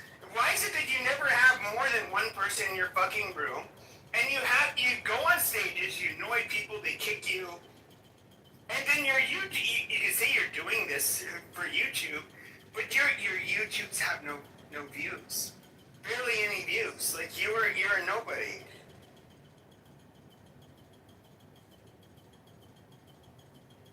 Are you talking to me? No, I was talking to the Chicago man. Hey, the Pope's from Chicago too. The Pope is fine, and you know who else is a dumb piece of shit? But Mr. Chicago, John Kitover, probably disagrees. But our president to talk to the Pope in the way that he did was absolutely deplorable. I mean, and then right afterwards, he posts a picture of him as Jesus, and the next day he says like, "Oh, I thought it was a doctor," It's because many people try to convert to Catholicism to earn rights. So, for example, I will gladly, in a heartbeat, convert to Catholicism for rights. I've actually already converted to Protestantism, but I only got ever in trouble when I was looking at the data of the Catholic Church, because it's technically a foreign government, the Vatican. Catholics and the Catholic. I really think that even if I would sign a piece of paper saying I'm a slave of the Catholic Church, that the Catholic people are very humane and even would not actually. Are you considering doing RICA? What? Are you considering doing RICA? What is that? It's like the adult conversion to the Catholic Church, because you said you became Protestant and you're thinking about the Catholic Church. And my thing, I just want to like finish up and drop Kitover for 1 second, because he pisses me off too. I disagree with Pep on a lot of things, but this is one thing. No, I didn't say I was considering the specific. No, you're actually making words. But the thing is, like, I'm not talking about a formal. Get out the way, let it happen. I'll give you an example of the Catholic Church. In the Catholic Church, you have your local priest, and then you have your bishop, and then you have your cardinal that you can go to, whatever the hell is. Like, every time I go to Rome, I can contact my cardinal, but you have to do your RICA training first, because it's not like, you're gonna do the Nicene Creed or whatever and become a Catholic. Oh my God, nobody said they were converting to Catholicism. If I were Wait, I'm talking about Jesus Christ, Abject, you're just speaking this. Wait. You're ruining the conversation. For so long, bro. But you're ruining. No, somebody else was speaking. So horrible, terrible. Let the other motherfucker speak. No, bro, you were just talking for so long. I just spoke for like 2 fucking seconds. I know, but you're not. You're saying I didn't hear you for so long. Well, shut the fuck up. Because you're derailing. You don't Shut the fucking fuck up for 1 second, bro. You were derailing for so long. He didn't say he was wanting to convert to Catholicism. He didn't even say he was considering. You're literally putting in your 2 cents. You're putting in your 2 cents to earn a banana. What you're looking at us did not fucking earn. Black Africans, I swear. You're talking for so fucking long. Like, shut the fuck up for 1 second. All I'm trying to say is, if he's doing it, he's gonna do it. He didn't say he wanted to. Shut up, bro. You can think for so long afterwards. Shut the fuck up. No. This man is primarily. It's exactly why I brought up the topic, because this is the point. Is you misunderstood exactly what I'm talking. Many people are informally Catholic without having this conversion. You don't get it. The Catholic Church does not have literal data of every single Catholic all over the world. Yeah, they do. No.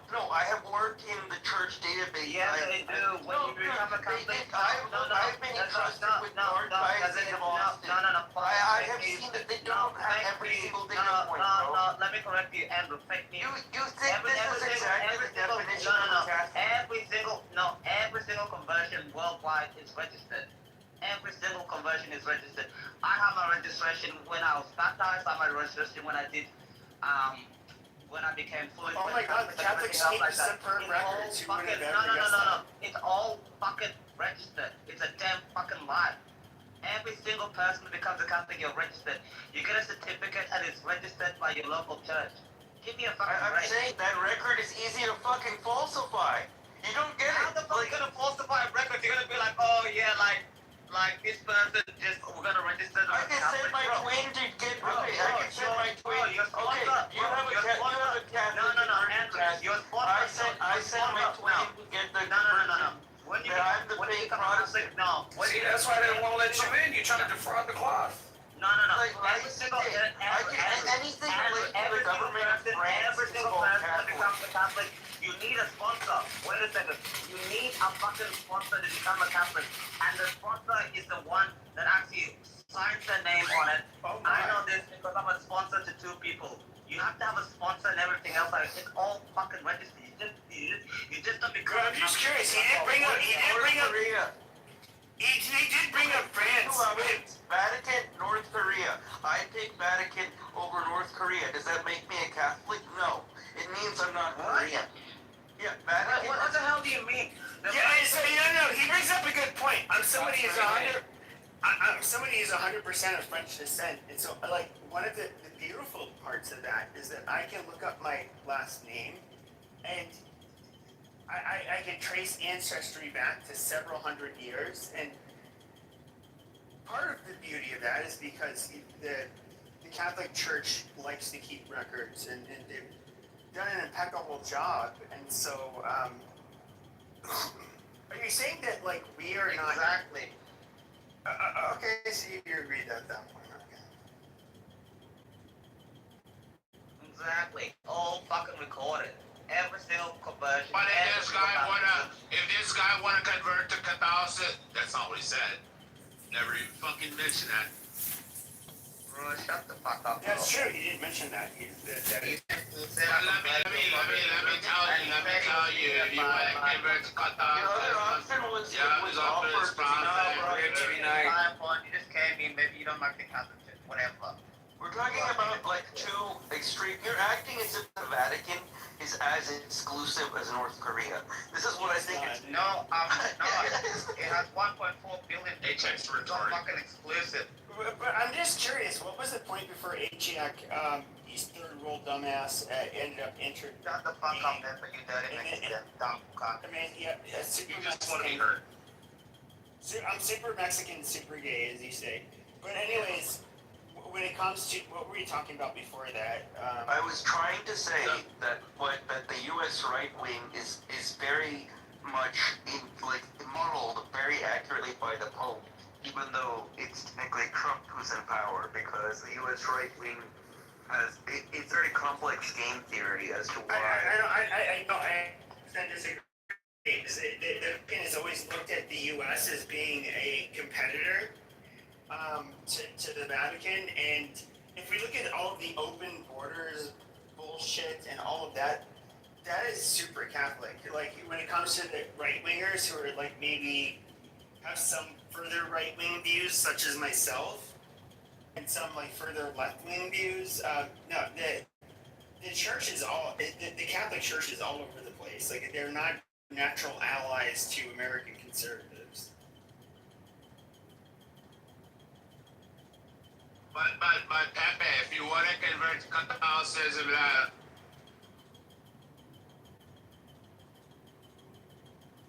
Yeah, I mean, I think it's where I just think it's you're retarded. functionally retarded, HX.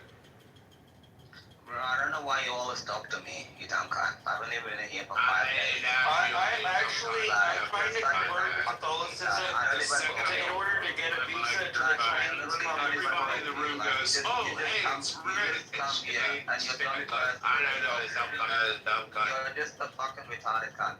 All you I do is know. find out. By the way, I don't think about you. I don't know what to talk about you. I don't even give a fuck with the hell. if you want to be... Okay, if you guys want me to give you a prime example of a retard that was brought in by the Catholic Church, it is literally this third world, Achaeak. He's a third world person brought in by Catholic NGOs. Absolutely worthless to the West. There we go. And here he gets to grace us with his presence by being on a modern, being on a modern, being on a modern internet, okay, or internet carrier. It doesn't matter. And he gets to bitch at us and give us this third world point of view. You're such a dirty fucking retard. You have so many problems. Pepe is such a dumb fucking retard because I was like, never once. No, you're just jealous. You're jealous. You're just a jealous person, period. Pepe is just a fucking retard. Fucking like sweating in fucking. I'm retarded, Mexican, and gay. Like for sure. And it's just like, oh yeah, I can do it. Like, shut the fuck up. People are just trying to have a conversation, and you're just a dumb fuck. You're like, oh, third world. You know, Pepe is one of those retarded edgelords that in school, like in high school, university, they're one of those slow fucking retards that never got and did anything in life.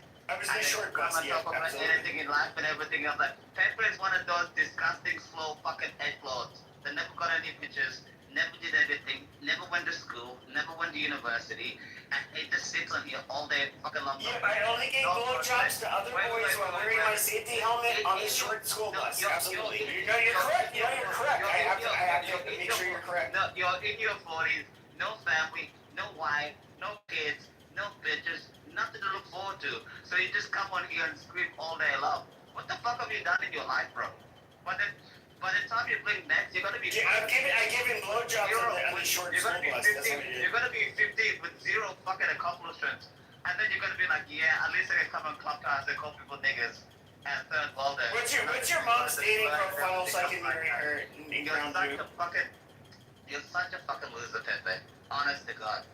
You were born in the greatest country in the whole world, and what the fuck have you done for yourself? What I'm curious about is you're pathetic. you describe yourself as a Catholic. You know what? But what I'm really curious about is that we look at the Pope. We look at the Pope. Can you tell me what is your opinion on what Trump said about the Pope and him dressing himself as Jesus? Wait.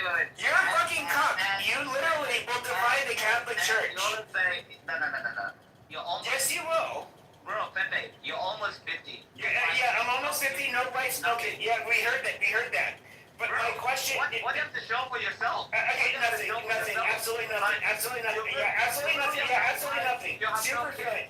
Yep, we heard that. No wife, no kids. We heard that again. I think you just come with the app and you just call people names. Yes, amazing. Okay, we got it. Okay, we get it. Achiak's claim is I have no wife, no kids, and I'm a fucking loser. Amazing. Let's. Okay, we get it. I repeated it for you. But my question is, what do you think about what Trump said about the Pope, and what do you think about him as Jesus? And you became a groiper. Retard. I'm not a groiper. I'm not a Christian nationalist, you retard. And everything else like that. I'm not even a religious person. I'm not a groiper, you fucking idiot. And you're so retarded. And you come here and you're the. What do you have to show for yourself? Okay. Yeah, absolutely nothing. We've already gone over this. Nothing. Yep. Super loser. Yep. Super loser. Such a fucking loser. Yep. He's just jealous, man. He's jealous. He felt left out as a kid, and he's jealous. Yeah, I just wanted him to get this part over with. I'm trying to ask him a serious. Why the hell? Okay, yeah, I get it. Actually, yeah, we get it. Yep, because I'm a loser. I'm a loser that nobody wants. That's the answer. Okay, everybody. Bro, you're almost fucking 50. No way. Yeah, I'm almost 50, guys. I'm a loser. Achek wins this round. Yep, absolutely. Achek won this round. Everybody give a point to Achek. Okay, but Achek, shut the fuck up so somebody else can talk. Because I'm literally trying to ask you a question. No, when it comes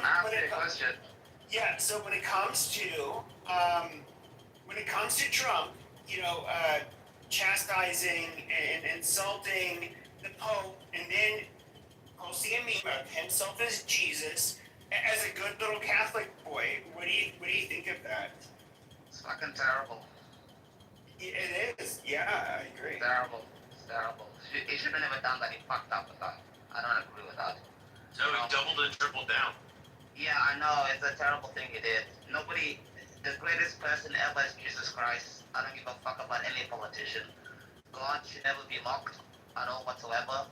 God should never be tested like that, and I don't agree with that. I think he fucked up. I think God deleted it. I was shocked, and I was like appalled by that. That was a terrible thing. He said it was an image of the Red Cross. It was terrible. Yeah, he lied. He thought all of us were stupid, and we're gonna buy the fact that he wanted to be a doctor and a healer. In other words, Trump was trying to say that we were just like stupid, and I have to disavow him. He says. Yeah, that was so fucked up. I don't know why he said like, oh yeah, like I'm trying to be like a healer and some bullshit. Just going up to it. He fucked up. Yeah, I checked. Why don't you shut the fuck up? Let the other guy talk. My battery died. I just got back, and the last thing I heard was Pepe, PP, or whatever your name is. Forget my PP Herman. PP, calling a bunch of men who are yelling back at you the N-word consistently. PB, how are you feeling about so that? Are you. Okay, like Pee Wee Herman, but my name's PP. I shoot motherfuckers in the back of the head. He did it with a load of cum, and I do the same thing as him. So that's fine. Come fuck with me. Yeah, he'll bust a nut in the back of your Puerto Rican. He'll bust a nut in the back of your fucking Puerto Rican hair. I got a real question. Like, are you playing? Like, are you a black man? Just like. Oh no, he's a white supremacist, but we do hate the niggers in here. Are Are you a white man? Wait, you're black adjacent, so you should. No, I'm Mexican. I'm Mexican. I'm a homosexual Mexican that does not have children because Ajay likes to say I'm a loser, but I am gay, so I wouldn't have kids. Well, you have kids in your butthole. No, but I took them out afterwards, so they don't last. Are you proud of yourself right now? Absolutely. Yes. Gay people can have kids too, by the way. Yeah, butt babies. Wow, you totally just exposed your weakness, bro. Like, you really exposed how insecure you are. Oh, God. You're the champion who's going to defeat us all. No, not mean it. Like, the way you just Santiago, I think you're in the wrong room. I don't think you get the vibe. Yeah, you should wait till Achek talks and then. Yeah, Santiago, I think you're jealous because I am a top at the end of the day, and I don't want to do your gay little I don't want to do your gay little Dominican butthole. Like just shut up. Santiago, just so you know, we have the blackest human on earth, which is Achek, because he's South Sudanese, is Dinka. So he co-signs everything, so we're allowed to say the word nigger. You can say nigga, you can say faggot, you can say cracker. See? I like freedom. I like freedom to say whatever the fuck you want to say. Retard in South Sudanese. Yeah, because I genuinely cannot believe what I'm hearing right now. Santiago, go be a fucking homosexual in another room. And be a nigga in another room. Nobody gives a fuck if you're like upset or whatever. I'm not upset. Santiago, you're acting like a kike chink. Santiago, you were so brave for speaking up. Literally got made by racism. I'm in shock. I'm very offended. And so Achek is African. I'm actually a black American, and I find what Pepe has to say is very offensive. I really do. So I appreciate you for being brave. I definitely appreciate you for being brave. Rich over here wears fake rubber breasts and sleeps with trans women, and he's yet to admit it. But I appreciate you standing up to these disgusting, degenerate men that are being racist, homophobic, and absolutely anti-Semitic. Oh, that is a gay nigger that was speaking, by the way. Fat black woman starts talking. You start calling her a nigga boo, fucking fat, big back, fucking disgusting whore and shit. I'm going to rest in my moral superiority, and I'm not going to respond. Santiago, you know what Hillary Clinton say? When they go low, we fly high. Okay, so don't absolutely do not do him too. I mean her. But again, so at the end of the day, I feel like we just need to don't let it trigger you. Don't let it trigger you, Santiago. Bro, I'm not at all triggered. I just think it's super shameful of all of you to act this way for real. Yeah, it's super shameful. Like, who gives a fuck, Santiago? Yeah, get off your fucking moral high ground and your pedestal, Santiago. Nobody gives a fuck about your moral, leftist, liberal, fucking moral high ground, bro. Oh, sorry. Santiago, you converted me. I feel so ashamed. As a white male, I should not have been saying the stuff that I've said. I'm sorry. I want to suck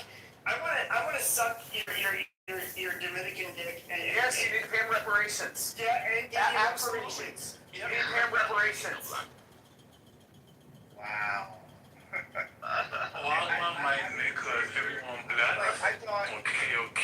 Bro, why you gotta come up and say one? Because I'm just saying one to my people down. But you should hear one thing. You're showing At least you're better than the mud cookie eating people. You're showing how fragile you are. Santiago, just fucking insult somebody. Nobody fucking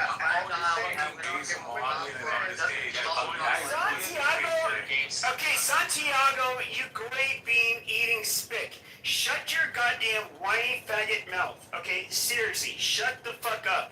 We obviously are used to insulting each other in here, and so shut your fucking mouth. Everybody's literally. Here, Santiago. I don't know. Exactly, Santiago. I never consented to this. I absolutely never consented to this. So I would have to agree with Santiago. I'm standing with you. I'm gonna add Santiago. I'm just saying, man, you're very fragile to react to this. Santiago, nobody's fucking fragile. No, your motherfucking pussy is fucking fragile, bitch. That bitch got 10 fucking STDs. That's the only shit that's fucking fragile, bitch. The fuck? Who You need to get that bitch Vagisil and fucking something's wrong with her. Like that is gross. She has vaginosis. You need to get her on antibiotics. That your mom's a stinky bitch, pussy, fucking Dominican whore. Like I'm just fuck you and your mom. Your mom's hurting the game, motherfucker. Because males' buttholes smell better than your mom's fucking pussies, bitch. How the fuck do you think that shit fucking happened? Exactly, bro. Like, Okay. you want cleaning the fucking toilet, Alright, so you go to fucking school, start talking, you dumb cunt, and you just come here being a bitch ass bucket. Like, bro, go fucking back. Santiago, you're arguing with a middle schooler and a refugee. I mean, like, don't back down, brother. My mom was literally swimming across the Rio Grande. Well, I'm not an anchor technically, but I was floating on her fucking stomach, and she claimed I was born here, bitch. Just like, why are you so sensitive? That's a big bitch too. I mean, that's a very big bitch. Yeah, she's a badass buoyant bitch. That's how I was able to come across. Yeah, extra. You're goddamn right. 400-pound bitch. That's what she's and she backstroked. Military or other administration I'm lying on her tummy, crying, and sucking on her big spick titty. And we made it across. Give me some rancid chicken. Hello. You don't know about Hello, chicken. Karen. Can you Bro, hear you me, don't know Karen? what fucking hard shit, bro. You're such a fucking pussy, chicken. Santiago. How the hell do you even how the hell do you even function in life being such a pussy like this? Oh, Pepper hurt my fucking bitch ass vagina. Shut the fuck up, bro. How the hell do you even function in life? I've said you have a vagina now? I've said multiple times. What is going I'm on? not offended. I'm not offended. But You're just like, oh, you feel so sorry for us because we're fragile. What the fuck are we fragile about because your left is locked in the subco bullshit? What the hell are we fragile about? the fact that you are reacting in this way as a I'm reacting like this because He sounds like a defensive black woman. He does. Why? You do, H-Check. You sound like a very defensive black woman. Y'all just be chattering and chattering and chattering for the last 10 minutes. Because Santiago, You won't even let the man speak. You know what? Let the man speak. Santiago, your mother Let him should speak. You see, this is what I'm saying. These angry black women can't get a word. You have to have the last word. Just chattering and chattering and chattering, shaking hoop earrings. Let the man go ahead, Santiago. Well, you know, I just opened up my app. I was driving home, and I listened into this room. Literally for like 10 seconds, I just hear a fight get started. I don't know what started it. So I'm like trying to figure this out. You know, I got a phone call. I had to go to the store. I got off. You know, battery died. Came back home. Turned my phone back on, and conversation changed. But when I listened to what was going on, I was in shock because these men, I don't know if they're still on the stage, were clearly trying to trigger this guy, Pepe. And My name is Pepe. Say it correctly. Okay, Pepe, my apologies. And we're clearly trying to trigger him and get him riled up, and it worked. And he went from like a 1 to a 10.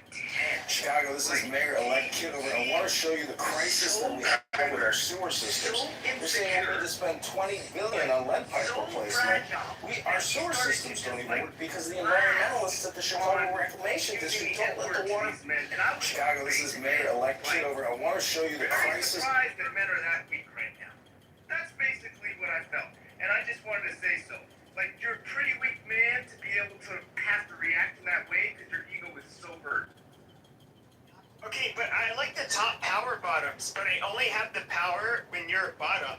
And so, sweetie, look, I understand. I let my words get the best of me, but honey, I will make it up to you. Just come on, dude.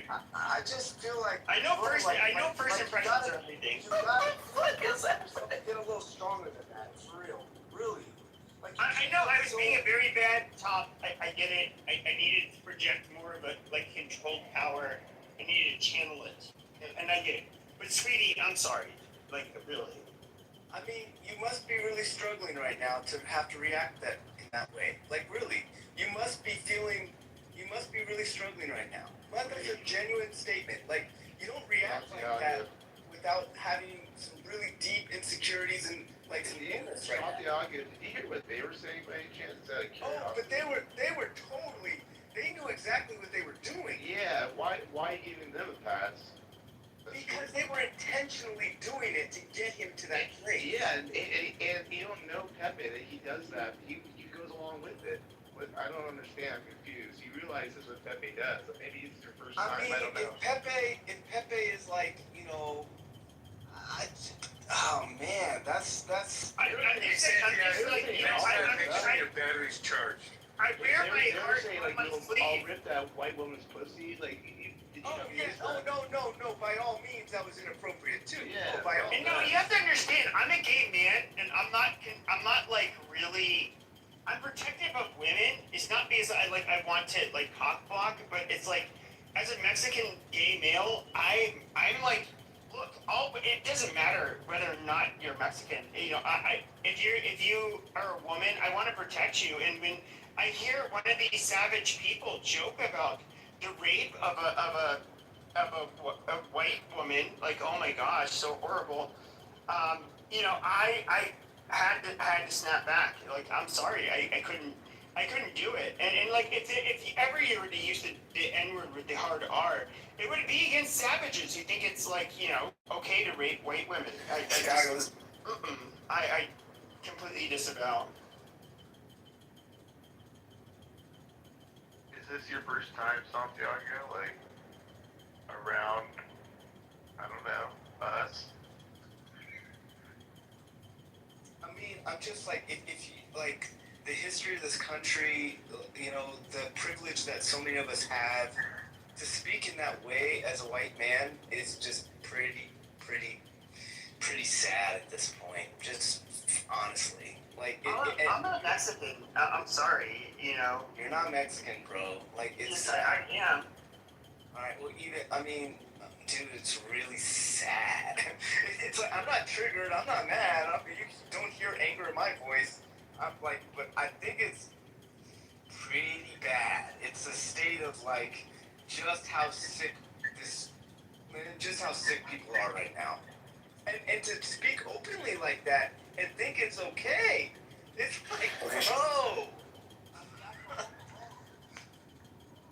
I mean, it doesn't matter. Okay, but I'm sorry, but is the joke about the, no, hold on, this is where the politically correct picture, this is where the politically correct, you know, culture really gets in the way. Is it worse to call somebody a nigger, or is it worse to say I like raping white women? I mean, I'm sorry, saying the N-word can be jarring at times, but it's not nearly as traumatizing as rape. I mean, at the end of the day, you know, I have rape fantasies about getting raped by men. You know, so I mean, maybe I don't find it traumatizing because I'm once again I'm a gay Mexican faggot. But hey, Pee, everything you said so far, like talking about being gay, all the rest, like being funny like that, yeah, that's cool. You could be funny like that. Like but like, bro, considering the history to go using the N-word like that to other men of color. Yeah, you're right. It's worse to call somebody a nigger. It's worse to, okay, you're right. Like, somebody said who honks their horn and uses, hey, what's a nigger? It is a lot worse than, like, you know, you're doing a nice job, you're like a 40-year-old woman, and you're like, really sweat. And then all of a sudden a guy pops out from behind the bushes, and he's like, hey, pretty lady, come here. And she's like, no, please, don't. And then he's like, I want some loving. And she's like, no, please don't. And then he's like, oh, look what we got here. And he's got an erection. And he sticks it under his basketball, or pulls down his basketball shorts. And then he rapes the living shit out of her. I would say one's a lot worse than calling somebody nigger. Wouldn't you agree? I think you should. Oh, no, wow, you're too scared. I think you should. Is getting raped worse than being called a nigger? I think you should reflect after this. You won't answer the question. I love this. And so, okay, let me ask you a question. Let me finish my sentence. So if I rape a black woman and call her a nigger, is that like, how much worse is that than like a white woman getting raped by a black guy He's saying like, you dirty snow bunny and raping her. You should. Is the victim? Are the victims gonna like feel that that their violation is somehow going to be less traumatic because one person of color, heard a slur, or are they both going to be like, oh my god, this guy violently penetrated me? Like, I'm just curious.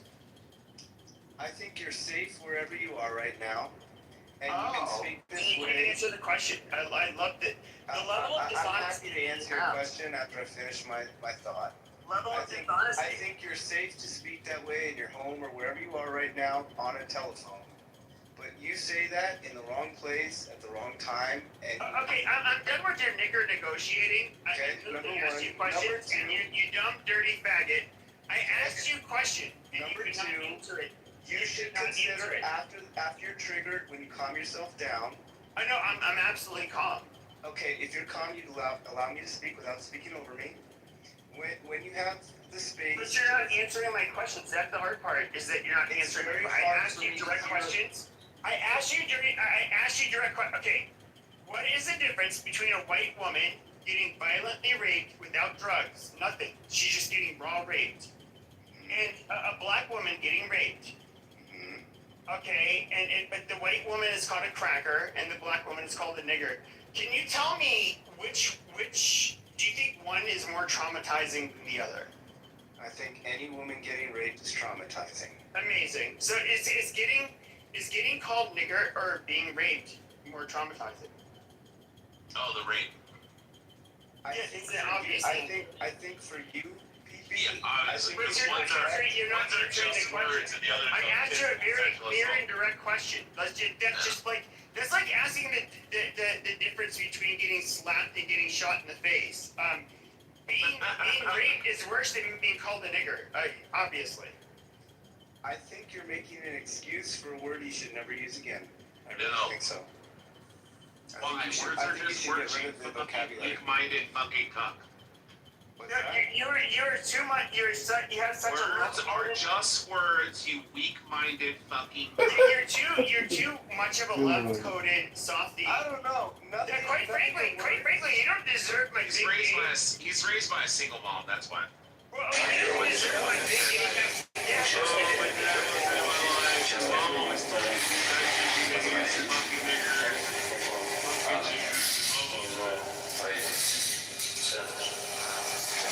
I think he's a nigger brother. That's his problem. No, he's raised by a single mom. Yeah, okay, he's a nigger-loving faggot that was raised by a single mom. I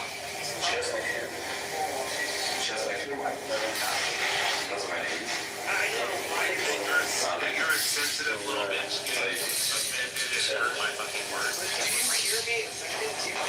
Yes, you hear you holding up the doll and touching your groin on the doll and saying, this is where they hurt me. You're trying to prolong this conversation so you can until you know what's funny? Hey, Pepe, you know what's funny? He'll sit down and watch Rick and Morty and just laugh fucking hysterically at South Park. But then he comes on a social audio app and he hears somebody saying the same words. And he's like, I can't believe people say these same fucking words in real life. Oh, God, no! No, but what he's doing right now is he's jerking off. He's imagining we're in prison showers. This is why we have a declining fucking population in America. Because all you pussies make fucking women fucking wet. You fucking cunts. But at the end of the day, he's literally jerking off to this shit. Nick and Matt, like, am I, like... Yeah, Nick's a groiper and Matt loves this shit. He revels in it. Well, I mean, I'm not offended. I'm not upset at all at anything. Oh, yeah, you are. You're a sensitive little bitch. Yeah, no. I'm okay. Yeah, no, I can't believe somebody would say offensive words. But I'll watch fucking comedy specials and watch South Park and Rick and Morty and just laugh at all the N-bombs and faggots they say. And you're a nigger-loving, raping, cheating, faggot spick. That's what you are. Does that make any sense to you? I'm literally somebody who has a big goddamn burrito as a dick, and I'm gay as fuck, and Mexican as fuck, and you cannot handle the level of machismo I would give to your hole. Round hole. Yeah, it just wouldn't happen. And so, like you were failed. You crack me like a coconut. I'm excommunicating you from the gay community, you dirty faggot. What do you do for a living? I fuck faggots. He's a gimp. They tie him up and beat him and shit. I'm literally. Yeah, no, I'm guapísimo.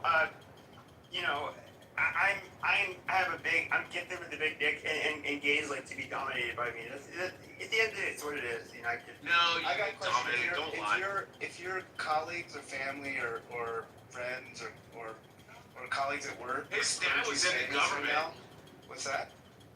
His dad was in the government. What if your friends heard this and they heard that you were talking to a goy and what was your dad, like a congressman or I was senator or something? like myself. Shut up, Rich. But what would they do if they would have ever healed? That you would just try to, you know, talk about this. The way that you do it, and not fuck my gay Dominican ass. I'm half Latino, I'm Dominican. Okay, Chicago is. You know, I never like. Okay, Chicago is his mayor. Pretty enlightening to me. Did you just join Clubhouse or something? This is no, I just didn't realize that like people. Jefferson Park When is you've we never are been in experiencing living rooms, insane flooding where all here. the blacks are screaming in Chicago, and they're Okay, like, Chicago is his mayor. Atlantic Kitover. I want to show you what Chicago looks like after a and then major they actually show rainstorm. up and you You actually got a really picture talk at to the end of them. my street. What rooms have you been on? Yeah, you've never been to a hood booger room in Atlanta or Chicago? Rich, hold on. Holy shit, like 500 blacks screaming. I want to ask him which room he actually goes to because I can't imagine him running into anything different than this, pretty much, you know? Oh, At this point. I've never heard. I mean, in all my life. AJ, can't hear you. You're a little mouse right now. Alright, go ahead. Santiago. He's on the phone again. In all my life, I've never heard this before. In all my life, I'm like mid-40s. I've never heard anything. You've never watched Blazing Saddles? You might I be mean, right. I don't know where you guys live, but Wait, you've never watched the movie Blazing Saddles? That's my question. No, I've never seen that movie. No. God, you're such a sheltered cuck. This is But why, this is why the replacement birth rate is so low. Because you guys can't fucking get women wet. Bunch of pussies. How the fuck are you a millennial acting like a fucking Gen Z? Piece of raisin chicken! Such a sensitive bitch. Hello, Karen! Can you hear me, Karen? Karen! Karen, get away from my car, Karen! Karen! I don't see how that's any relevance. You want your children hearing this? What, you want to be around kids or something, you fucking weirdo? I want to fucking claw hammer to your head. Rich, hold on, chill, dude. Yeah, I'm all your smells out tonight. I was just wondering, because, like, I mean, now the children would be on the stage. I don't know what you're talking about, Santiago. I mean, are you, it's a real, are you proud of how you're talking right now? Bro, we're talking to reality, bro. I don't understand how you get 40 and you get upset by trying to talk about Well, I'm not upset. I'm genuinely not upset, too. Yes, you are. You're so offended. You're like on the verge of fucking tears, you fucking cunt. I'm not upset, you guys. You don't You come in and say you're 40, but you act like a fucking 16-year-old. Like, I can't believe somebody said this back.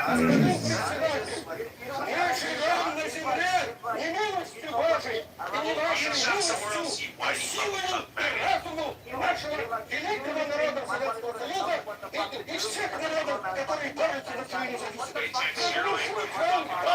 It's like you're in the bathroom again with that fucking towel floor. Yeah, right. Agent, rub your face on the fucking pillow. Exactly. You're laying down on the fucking pillow, you fucking faggot. I was not, bro. I just laughed because it's funny. You laugh like you were. No, I was just laughing because it's fucking funny. You laugh like Pepe was pegging the fuck out of you. Is this fucking Did you hear the laughter, Chris Santiago? Did you hear how HF was offended when I called him a faggot?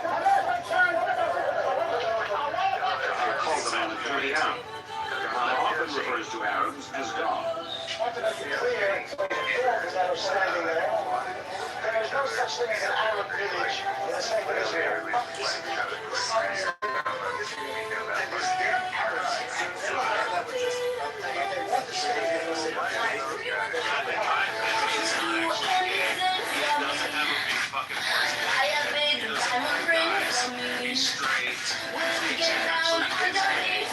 But pretends to be straight. But those men that I entered the conversation, actually, real question.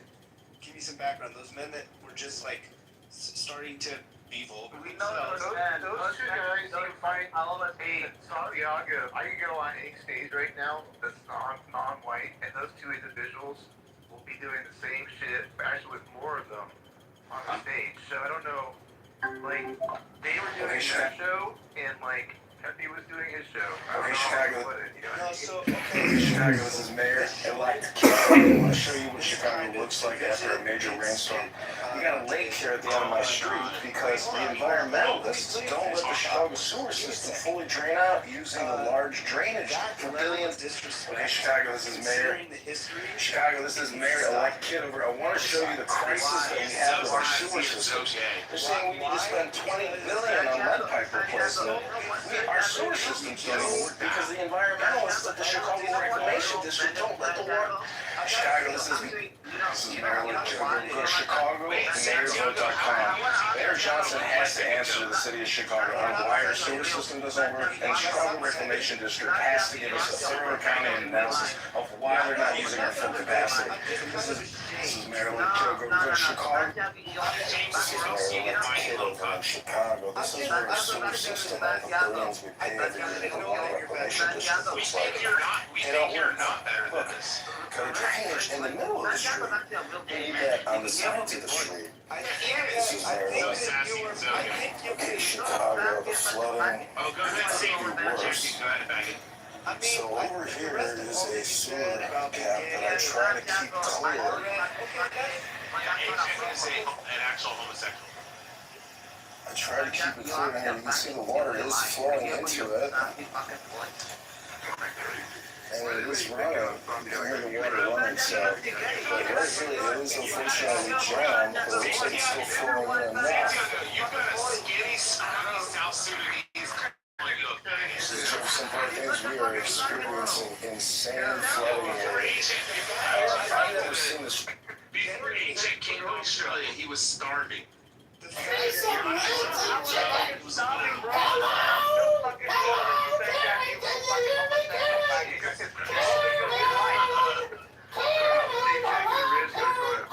away from my car, Karen! Karen!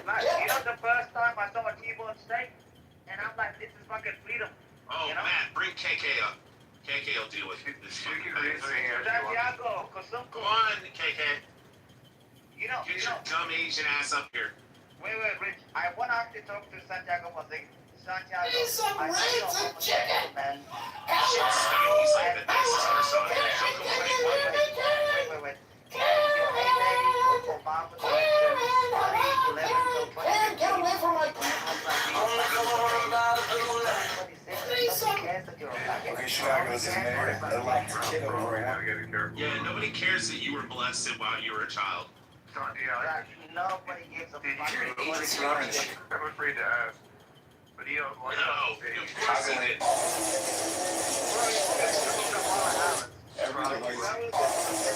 he probably didn't vote it at all. Land area and need a space that is This room is about. I mean, is this a room about Trump? Race, religion, and politics. Read the title in what the house name is. Read it what that is. I came into this room because I thought like the conversation was going to be about the fact that he basically just, changed his mind about Iran all of a sudden to get the market. There he goes. There's anti-Trumper. Okay, just double checking. We got it. Yeah. No, I mean that's what happened today, right? Yeah, we tracked it. Yeah, don't worry. This is Jefferson Parklands. We are experiencing insane flooding here. You sound so sassy and so serious. Content production.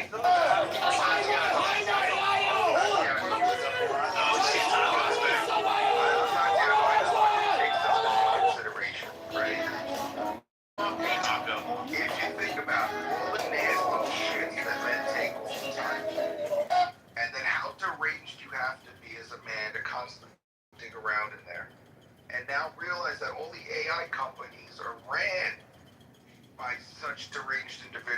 Jews. By Jews. What is the political? Almost all of the best startups that we've ever been involved with, they were able to very concisely and clearly communicate what they were doing in like 25 words. Founders that don't get good and clear, concise communication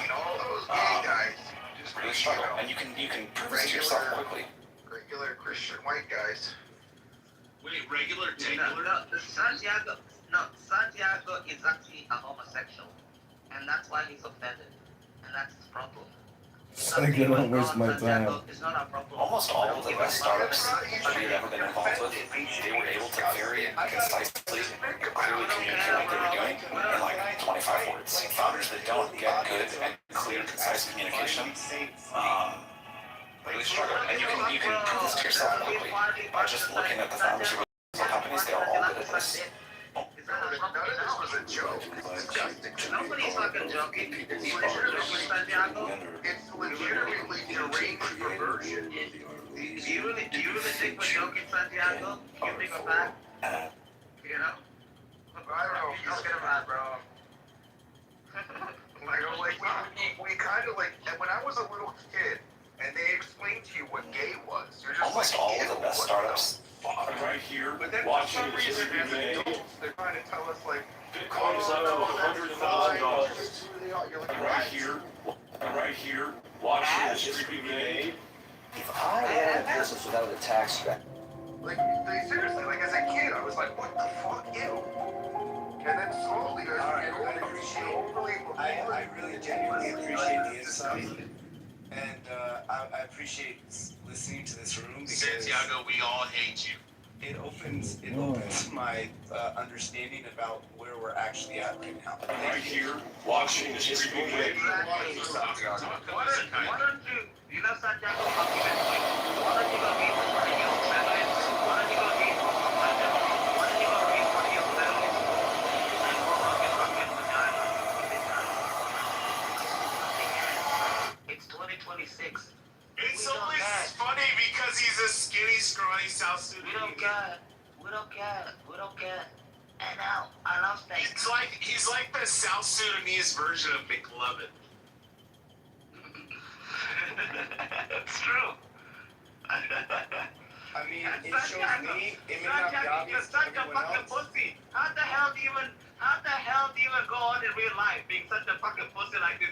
You know what you said? Like, you're like, oh, I'm so glad for the education. Now I know where we're really at.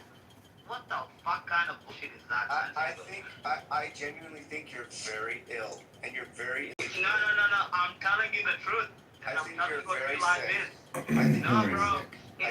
Were they Americans? If I'm being honest with you, I think you need some help, bro. I think you No. I think you need some help being a fag. You know, you need help. I think the fact that you were projecting all of this and No, nobody's projecting. Nobody, no, I'm telling you the truth, Santiago. I will never afford to Tesla, but I did see 4 extreme Islamist Muslim today from some Arab country driving a luxury Tesla. Were they Americans? Were they illegal aliens? How did they get so much money? Insulted by somebody to be called a fucking nigger. Can you imagine that? You're like, little Santiago is the best thing that ever happened to me. And you know that, and you know that we are little fucking president. You're like so. excuse me, sir. Right now, there's certainly things that the Pope has said the last few months that I disagree with. I like that the Pope is an advocate for peace. I think that's certainly one of his roles. On the other hand, how can you say that God is never on the side of those who wield the sword? It's the best way to call Kasumko. No, Kasumko means retard in South Sudanese. Yeah, fucking retard. Okay, can we You're a fucking retard. Tiagi, you said you had something that you wanted to bring up about Trump. What's going on? What were you talking about, J.D. Vance or something? Man, you shut your fucking mouth. Yeah, quiet. They just want to find any excuse they can to just excuse Iran's actions in the world. You know, I thought the conversation in this room would be about, I mean, the stock market was up a lot today, and the market's going up so much because... It's all bullshit. I mean, the market's going up right, it's getting squeezed. Cyclical. the reason the market's going up is because most people think that there's going to be a negotiation soon, and No, exactly. Go faggot. It'll go up and it'll go down. It'll go up and it'll go down. It'll go up and it'll go down. Chicago Pub is a pedal cover special. Just look it up. Chicago has always been a Catholic corridor for pedal priests. One in Chicago was built on a Catholic parking lot that was sold for pedal lawsuits. With Trump then, like mostly. what are my issues? Yeah. I can understand. I think it's I mean, so if you just posted it himself as Jesus, I mean that's pretty Irrelevant. irrelevant. I mean, Pretty. all right. The big picture of things is pretty irrelevant. I mean, like, let's get real. Like, people I mean, do all kinds of stuff like this. It's a deep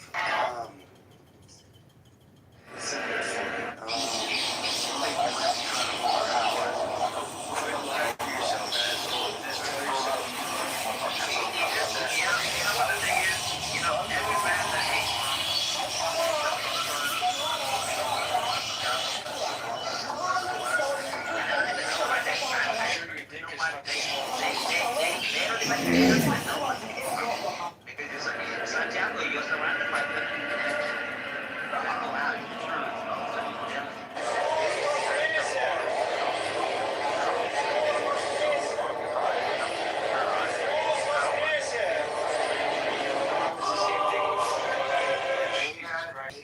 Professor Scott. So fucking deluded.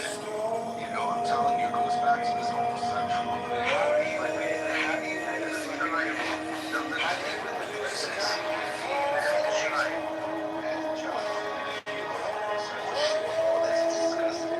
and they bombard you. Oh, you're like, I guess it's whatever. You know, but they've grown everyone up into this hypnotized, deluded state of what we accept as normal, and they thought they had everyone on it, and they're like, oh, Donald Trump is just such a goof. you're talking about Now they're extra mad.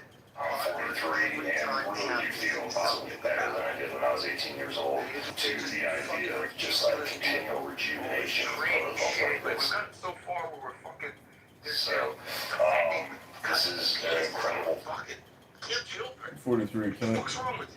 Can I grow all my hair back? Like that's a serious point of discourse in a good, maybe single-digit percentage of the I'm 43. Can I grow all my hair back and they kept teeth? It's insane.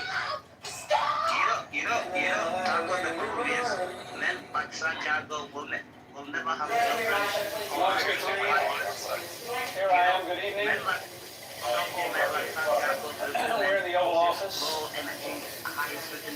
I'm being patted now. They don't know how to fly from Hawaii. They don't know how to fly from Hawaii. Wait.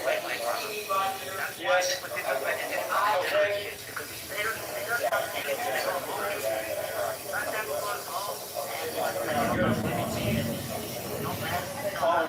You know, when I go home, I come home to my wife and beautiful family.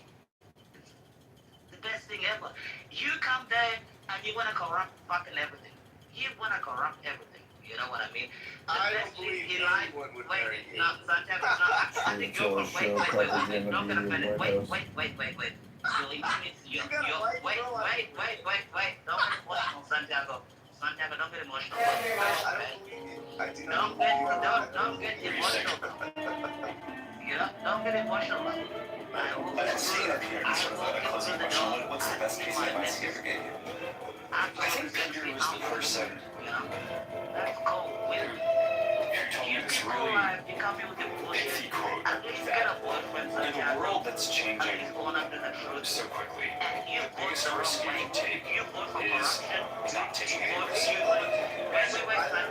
really think that's true. A lot of people think that. Whenever it comes to either get yourself I'm trying to be funny. No, I'm not trying to be funny. No. This is not being funny. The CIA paid for all his risks. Santiago, this is me being dead serious. I'm not even trying He to be took funny. risk. I'm being The CIA paid for all his risks. The best thing in life is to go home to a fucking family. God Galloway explained it's going to lead to a Democrat, you say, in the White House. Hello? It's going to lead to a Democrat. It doesn't matter, Santiago. Go create a family. I just want to the South. What makes you think I don't have a family? Go create a family with a trans girl. Of course, I was immensely impressed with Churchill. But he was quite not a thing. He had great humor, great irony. Back in Venice, trying to get some money for a movie. And there he was in the hotel at Toledo with his wife.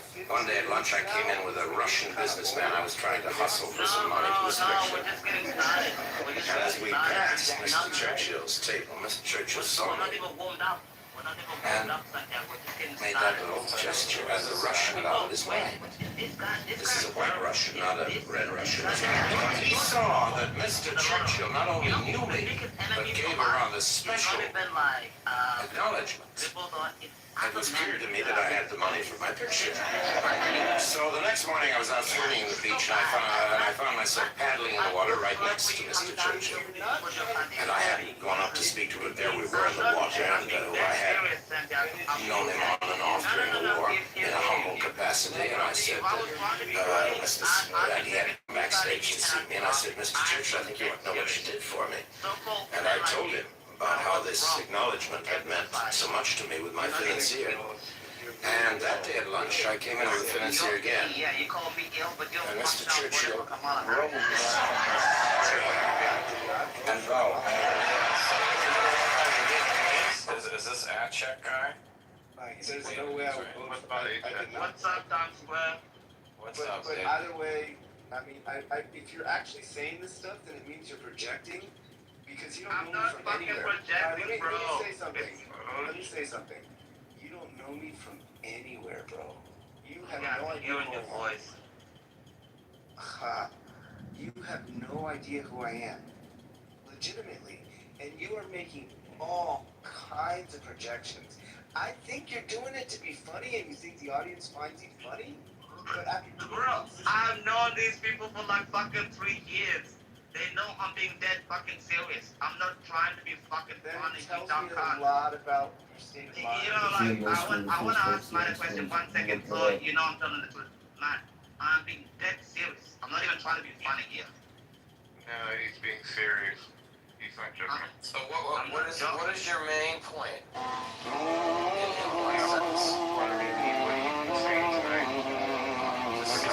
Summarize it.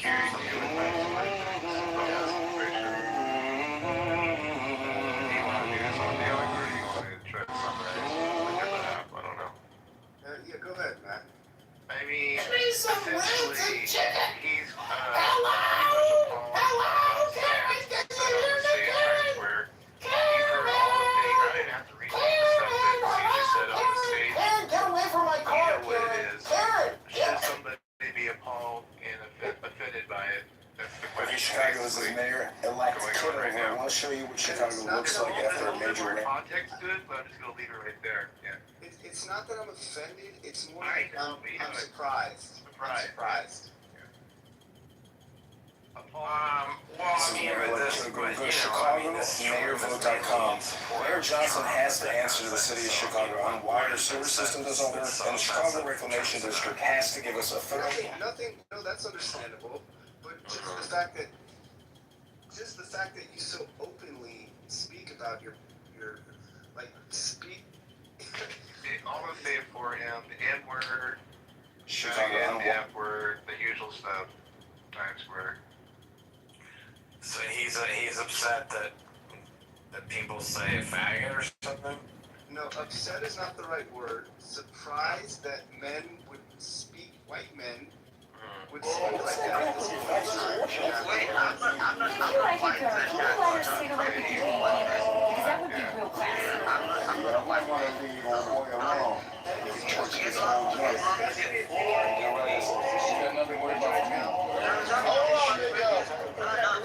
Don't give me a leftist talking point. And yet you're talking about privilege, one man, and you sit here and you're like, oh, I didn't vote for Kamala. At least tell the truth, bro. What the fuck? This is a joke. You're a man in America. What the fuck? And yet here you are. But you don't have to such a friend.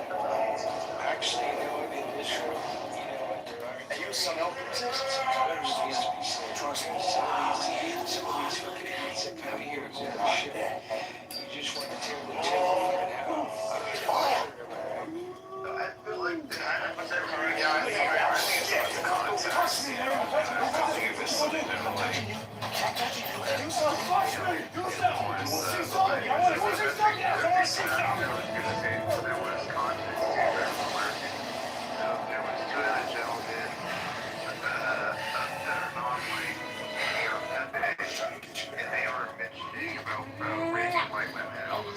so there you go, there's your context. I mean, I guess anything goes at that point, right? Over here!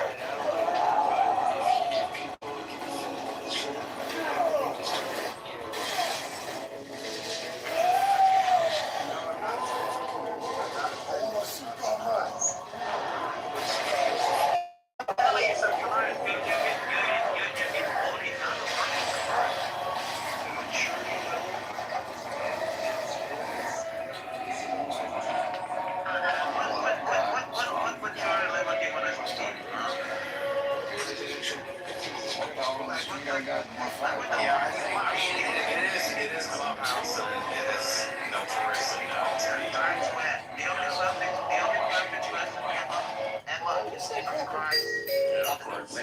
You found my chick. Nobody else believes like. Right. It's not. Maturity level. Clubhouse is actually like you're at the bottom of the barrel now. It's not really meant to be. It's not meant to be serious. There's something for Santiago. That's what you're looking for, like the quorum and like, somewhat of a reasonable conversation. That's hard to come by. I don't know what rooms you're in. That's what I was wondering. What rooms do you go in where there's not somebody just? Matt, I've lived in New York for, 15 No, he didn't ask me if he lived in New York. He said what room. Yeah, what room's that clubhouse that you I've traveled across the country, and for... Shut the fuck up, all right, good deal. This is Mayor-elect Kitover in Chicago. This is where a sewer system of the billions we pay every year to the Water Reclamation District looks like. They don't work. Look, got a drainage in the middle of the street. I've heard a lot of... Chicago, this is Mayor-elect Kitover. I want to show you the crisis that we have with our sewer systems. You're saying we need to spend $20 billion on lead pipe replacement. Our sewer systems don't even work because the environmentalists at the Chicago Reclamation District don't let the water... Chicago, this is Mayor... And then I had to get off the phone and go to the grocery store, but I was really shocked. Chicago, this is Mayor-elect Kitover. Yeah, I mean, he's kind of. Why? I mean, the problem, the truth of the Chicago, this is Mayor-elect Kitover. I want to show you what Chicago looks like. Chicago, this is Mayor-elect Kitover. There's a lot of struggle and a lot of deep wounds in that man. I need some ransom chicken.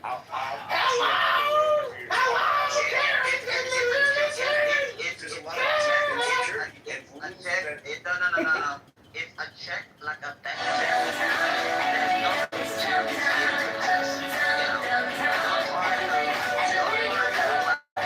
like your citizens ask you where you've been through, and it's like, oh, I've been like this.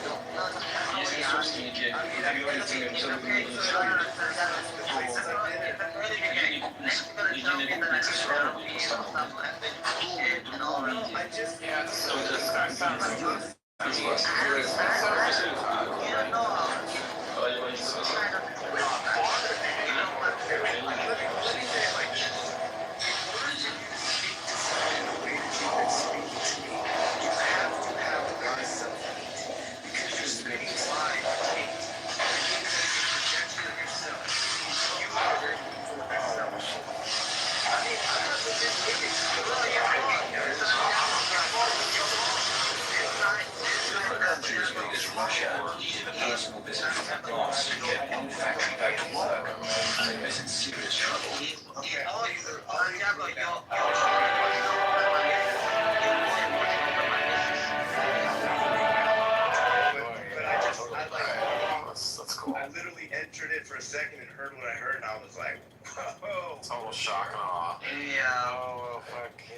you can speak about you don't want to. Don't speak about like what goes on in the room. If you want to talk about Trump, you can. But other than that, you're free to leave here. Whatever you want.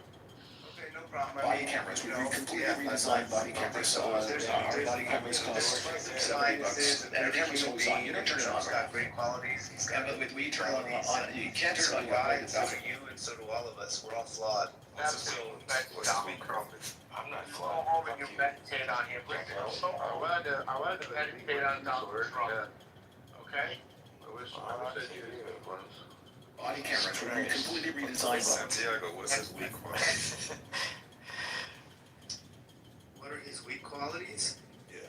He constantly needs to be validated. Welcome to Consistently needs to be validated. He's always surrounding him with people that are. He can't be. I mean, can he be like fully criticized? By who? By who? Validated by who? Well, he's always talking about himself. So in every conversation, every president talks about himself. Look at your shirt. Neither one of us can we believe right. Look at your shirt. What does your shirt say? It says fewer calories. Yeah, like we're not claiming that you're going to lose weight. We're saying that we are going to take some fat out of your body. Now, I don't care what you say. I know what my science says, and you're wrong. You're just plain wrong. Now, that particular molecule, that extract also will help you on your weight.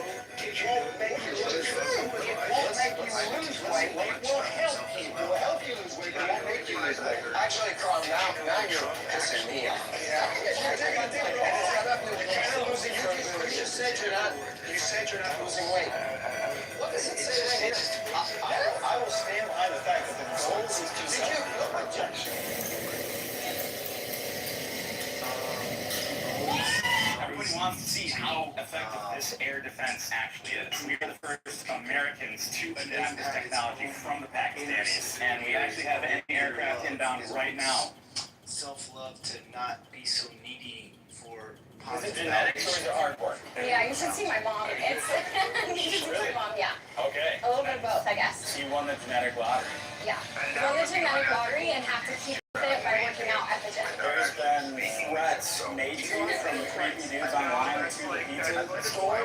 Yeah, we've been getting a lot of phone calls, people calling, asking for me. We have a guy that calls constantly. What was he saying when you picked up? Just like, where's Pizza Girl? There was this one guy that was like, I want to eat Pizza Girl. Like, I've gotten some things that he said when I met him both times. It was ego. And yet here you are criticizing him. No, I'm not. We all have our weaknesses. All of us.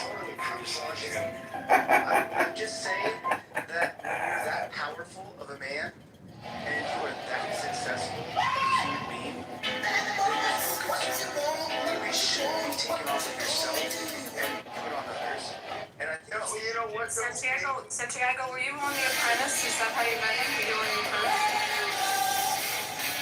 I met him at different charity events. What charity events did you meet him at?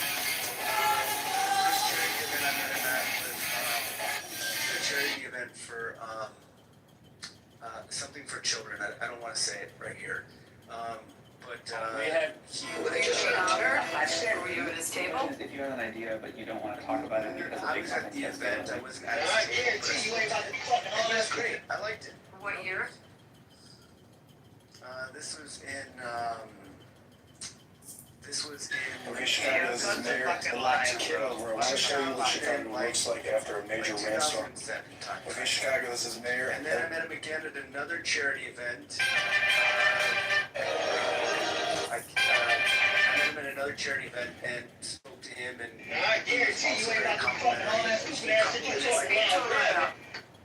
I said hello. People right foot separate, right? It worked for 100 years in the South, and I think it would work now. But he was the nicest fellow in the world. And living in South. $5. Sorry, Alex, that cash. I really got card. You're telling me you have a phone and you're still losing sales? Here, continue to talk to me because you can hardly how to use it. Watch this. Just type the amount. Tag. I pay. Did you guys go for New York?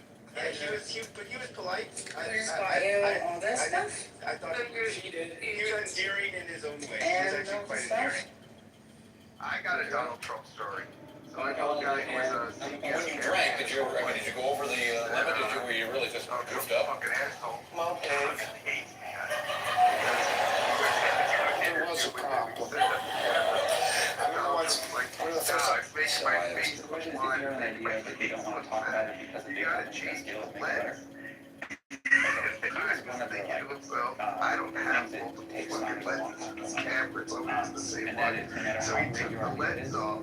He went to the Everybody else is so distracted. took like half an hour and came back up with the same lens on, and then Donald And Trump like, exactly trying to put it on 10 comes down. And take a risk. It probably is a good idea, but like everyone's really busy with their own things. Everyone's lives are really busy. So Santiago, what other And so weaknesses does he have? you can rely on that to protect you. Now, you can pick a few examples from history, like Steve Jobs walking. Might be on my phone. He's on the phone. This guy seems like kind of a little cuffed out, you know, it's fine. Well, he ran into Pepe in that whole deal. I'm voting to President Trump over Russia collusion that you guys made up. Shouldn't having an affair with a Chinese spy disqualify you from being in office? PTSD right now. That I Pepe. And we know that that wasn't true. How compromised are you to China? We won't forget Fang Fang. I like that. Wouldn't that title a room, PDS? You know, but the thing is, after reply to that man, he's in his mid-40s and he was like, oh, I'm shocked. I never heard anybody speak like this in my entire life. That's when I'm like, this is ridiculous, you know? Like, it's just terrible, you know? Like, He must be sheltered. it's just, nobody believes this. And he's like, he's a so-called socialite homosexual, which there's nothing wrong about being gay, you know what I mean? But he just acts like he's higher than thou. He's like, oh, how can you say nigger? Oh, how can you say like this and this? Forgetting the whole fact that what they were saying about people beforehand. Like, he doesn't realize, man, we've been talking for like 4 years, bro. We know each other. AJ, were you there for the whole thing though? What got was? Yeah, I was. I was laughing my ass off. There was like 4 guys. What happened? What happened? Yeah, that was like 4 guys attacking him. Yeah, 4 guys attacking Pepe, so he gave back the heat, you know, that kind of thing. But and the thing is, like, those 4 guys, I know them from like Black American rooms. And the thing about Santiago, he's like, oh, don't say the N-word. But in the Black American rooms, they don't even let Santiago in because they call him a dirty Mexican. And yet he comes here shocked. I don't get this, like, analogy. He's not even allowed in Black American rooms himself. And then he comes here, he's like trying to attack Pepe. Oh, he's on the phone call. I want to address that when he comes back. But, like, he can't even go to Black American rooms himself because he's not black enough. And then he comes here, like, I'm like, shut up, bro. It's terrible what they did. horrible, terrible.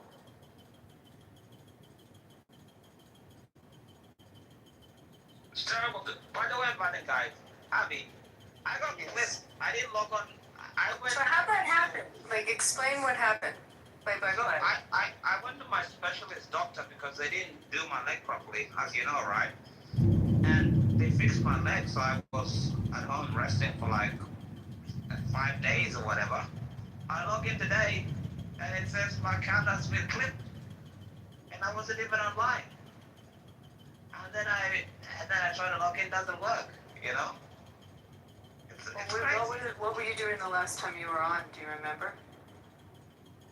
I was probably talking to you guys. I have no idea. Do you know? Okay, so last night, I can't remember. I feel like it was. There was someone who came on the stage, had like a cartoon-looking face named Powwow. You guys remember that? Anyone remember it? No, I didn't log on till today. No. I clicked on the face because the person came on the stage.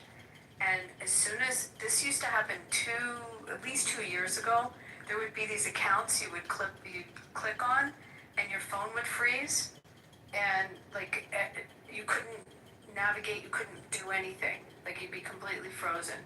And that happened last night when I clicked on that account. Like I went into suspension from it. Had to leave the app and come back on. Do you guys know what I'm talking about? Do you remember that happening? Yeah, it's a known glitch though. It's nothing more than that though. It's not the guy's account. It wasn't like that account. This happened to a couple accounts. Abby, why were you asking me how I met Trump? I'm just curious. I mean, I people in here know. I mean, I know him, and I worked for him. Were you his attorney or what? How do you? Yeah. I worked in-house at one of his properties in Atlantic City, and then my law firm represented him. And I know him through I'm in the RJC, and we're active with him. Are you still friends with him, or still? I'm not I mean, I know him to say hello, and but he's obviously the president of the United States now. I don't hang with him. I know, but are you still on good terms? I mean, if I saw him, I'd probably get a hug, and that would be the encounter. The last time I saw him, he was speaking as the president already, so it was a very different encounter. But I've had different experiences with him. What are your experiences? Well, I knew him as a casino owner, and he was married to Ivana then, and his brother Robert was running the property, the one particular property, and so was his wife. I thought she was a nut job and very difficult. He was pretty, what's the word I want to use? He could be adolescent at times. He could be petulant. There was that side. He was very strong and in what he wanted. Interesting, the fights he's having now in his role as in government. I watched him go through this with Merv Griffin over the Taj Mahal property. I don't know if you know Atlantic City at all, but they went to war with each other on purchasing that property.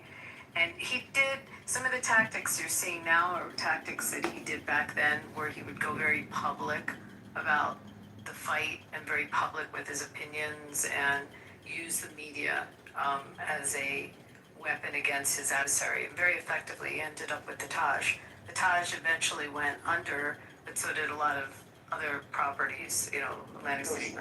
He went public with the conflict, but behind the scenes was not that way, or what? No, I wouldn't say behind the scenes was that way, but that was definitely part of his approach to a conflicted business deal or an aggressive business deal. So, Abby, I have a question for you, like that. But he was. I have a question for you, Abby, though, because I look at like business. There's different ways you can run business. You can run them wise and strategic and smart, and if you take the time to do so, foresight, planning, and he is not. But to use the judicial system and means to basically put people in corners to give to him what he wants is not. I don't call that a considerable, respectful way in which to orchestrate business in this day, especially in this day and age that we live at today. Well, a lot of people use the legal system as a weapon. But I mean, I can't. Abby, no one said. I wanted to share something else about him. No, Abby, no one said we not to use the legal system. But there is a point when the slapstick lawsuits come into play, which he's used based on Roy Cohn. This is how he learned to do business.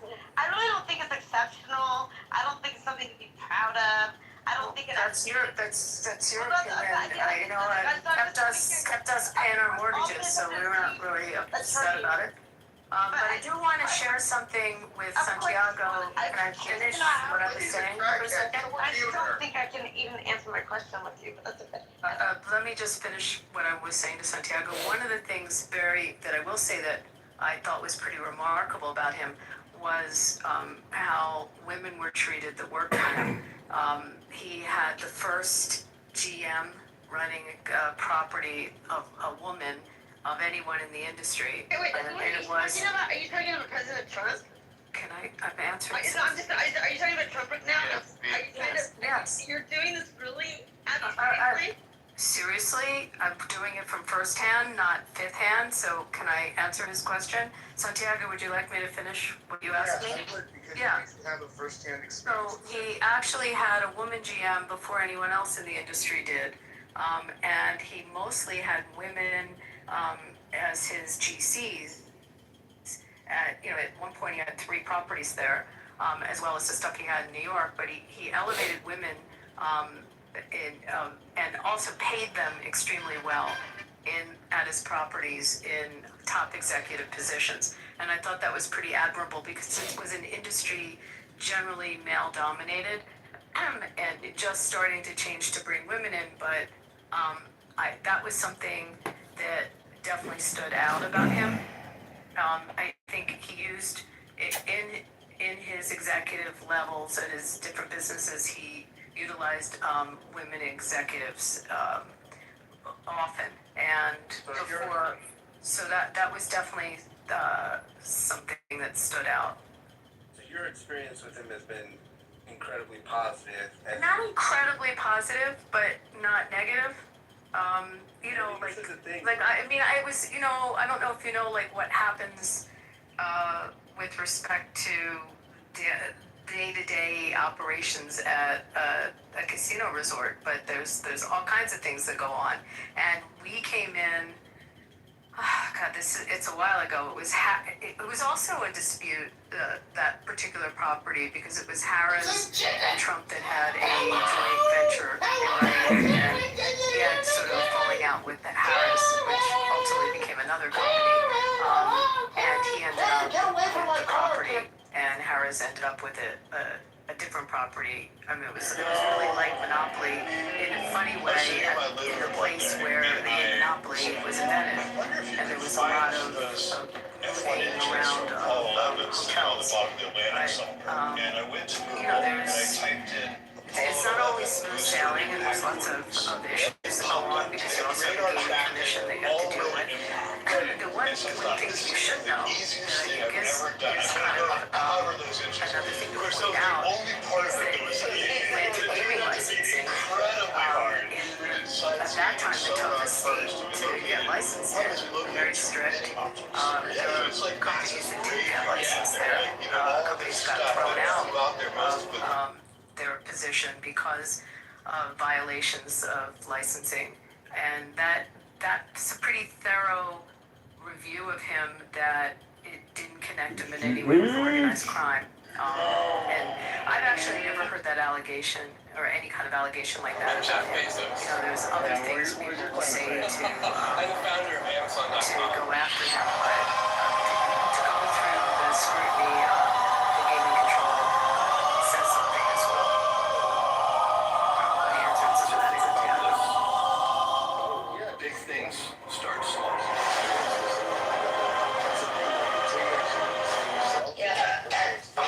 Alrighty.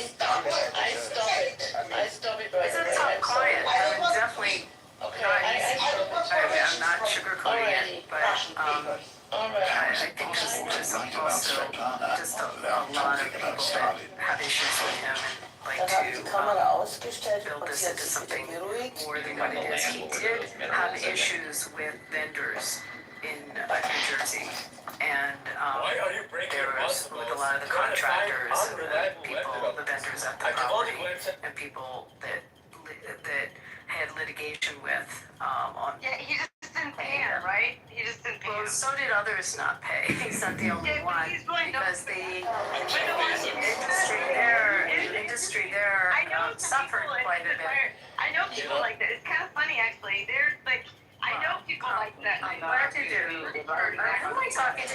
Chicago, this is Mayor-elect Kitover. I want to show you what Chicago looks like after a major rainstorm. You got a lake here at the end of my street. Anyway, I mean, the whole city went to shit, and the state ended up having to come in and take over a lot of what was going on in Atlantic City. But you had a number of properties go out of business and go under, including, Wynn pulled out. He knew that there was problems with respect to what was happening, and other jurisdictions around were getting licensing. Pennsylvania got it, Delaware got it. You're too sophisticated. Abby, wait, doctor. Wait, bro. Abby, you're too sophisticated. You're too sophisticated for C. All she wants, like, Trump is terrible. Trump did it. You know what I like about Trump? When he ran his and all that stuff, no, none of the women had dicks. Alhamdulillah, thank God for that, you know. Yeah, that's a good point. I didn't think about that. Exactly. No, I didn't think about that. When I was You know, I always absolutely. I have the most. You're terrible. No, you're terrible. All you want to do is like talk something terrible. Okay, so now, okay, everyone, Okay, guys, chill out. I'm gonna finish up with Santiago still here? Then C gets to go. Oh no, Santiago left. I was gonna finish up with the story of his three executives that, so horribly and so just no, this was really terrible. It was three of his top executives died in a helicopter crash coming from New York back down to Atlantic City. Three wonderful, wonderful men. And what he did for the families and, just also kept the memory alive. It's been Mark Edis, who was, I don't know if you know New York at all, but Mark was Mark Grossinger Edis from the Grossinger family that had a big resort up in the Catskills. Oh no, the Grossinger family? My father used to work for the Grossinger family. Really? So you know what, that resort. Well, anyway, after the helicopter crash, like he named the auditorium after Mark at Trump Plaza, but he took care of the funerals and made sure that families, there was three really wonderful men. So, I mean, you can trash and say all kinds of bad stuff, but I can also share with you some very menschy things that he did. Yeah, well, I like hearing that kind of stuff. Yeah. But okay, C, go ahead, get it off. What you need to get off. No, I don't have anything to say actually. I was already entertained. Thank you. Okay. See, why don't you Google and read about the helicopter crash and hit the family? You know the problem with people like C is when somebody's trying to tell like a genuine story, she interrupts. And then when that is like, you want to speak C so we can all be retarded together, she's like, oh well yeah, I don't have anything to say after like speaking for 30 fucking minutes when I was trying to like educate you and give you 2 brain cells at least that can rub together. She's a terrible person. Yeah, but you do the same thing, Achak. You do it all the time. You do it for the dopamine, Achak. Wait. You're a dopamine addict. Wait. You didn't talk with someone else talking. We'll record it for you YouTube. I don't give a fuck. Abby was trying to give C 2 brain cells at least. But it's terrible. She doesn't want to listen. You're a professional hater. You're a liberal. You're a terrible person. And you know what the Godfather used to say? Go buy a cat and a dog. Unfortunately for the dog and the cat, they're with you. And leave people alone. President Trump is the greatest president since probably like my dad used to tell me he loved Reagan. My dad loved Reagan. But people like C are just terrible people. In their 40s, no children, no hope in life. Terrible, just want to hate on everybody. And then go like, oh, Trump is a pedophile, Trump is this. And then when you give him time to speak, see, go ahead for like the next 5 minutes. What the hell do you have to say against President Trump? I want to know your grievances. Well, actually, see, what I just shared about what he did for women in an industry that really didn't have women in top executive positions, do you think that's a good thing about him? You said he hired a bunch of women GCs. Is that women general contractors? No, general counsels, lawyers at his properties. And he had a GM, a general manager, or president of a particular property. I will say this though, the concept of him being known for hiring people, smaller contractors, and then not paying them, it seems to be something that pro-Trump people don't really want to acknowledge head on. It is a particularly shitty thing to do. I don't disagree with you at all. And there's a lot of people that got hurt in Atlantic City. I also know that it's not the only property that went under, and that was there was a continuing problem in that city because business was changing. So I absolutely don't disagree with you on it, but I think you have to also take your lens out a little bit farther and look at what was happening business-wise there with other properties. Showboat went out of business. I mean, Wynn left town. Yeah, I mean, there's a number of them. The property was in terrible shape, and the more its story was shared locally, the more the structure was just destroyed. This was aided by the fact there was no security on the property, and for the owners, well, it didn't seem to matter much, since their plans were to erase it from the landscape anyways. In fact, movement on that front was finally made in 2006. I don't know if it was only at that time. I mean, I left there, and I don't know. I would assume things seem to have only gotten worse, not better there, because you know, there was, since I left, there's other properties that went out, and then companies came in and bought it pretty cheap on the dollar. No. So I don't know. I don't know whether you're going to say that's his business practice in New York and such. I couldn't tell you. I only knew what happened in New Jersey. Yeah, they kind of make it seem like that was an ongoing thing over there. I mean, I can tell you someone in particular, and I'm not going to say the name because I don't feel like getting a conversation about it, here in Las Vegas that also got accused of that, and and also of being very litigious and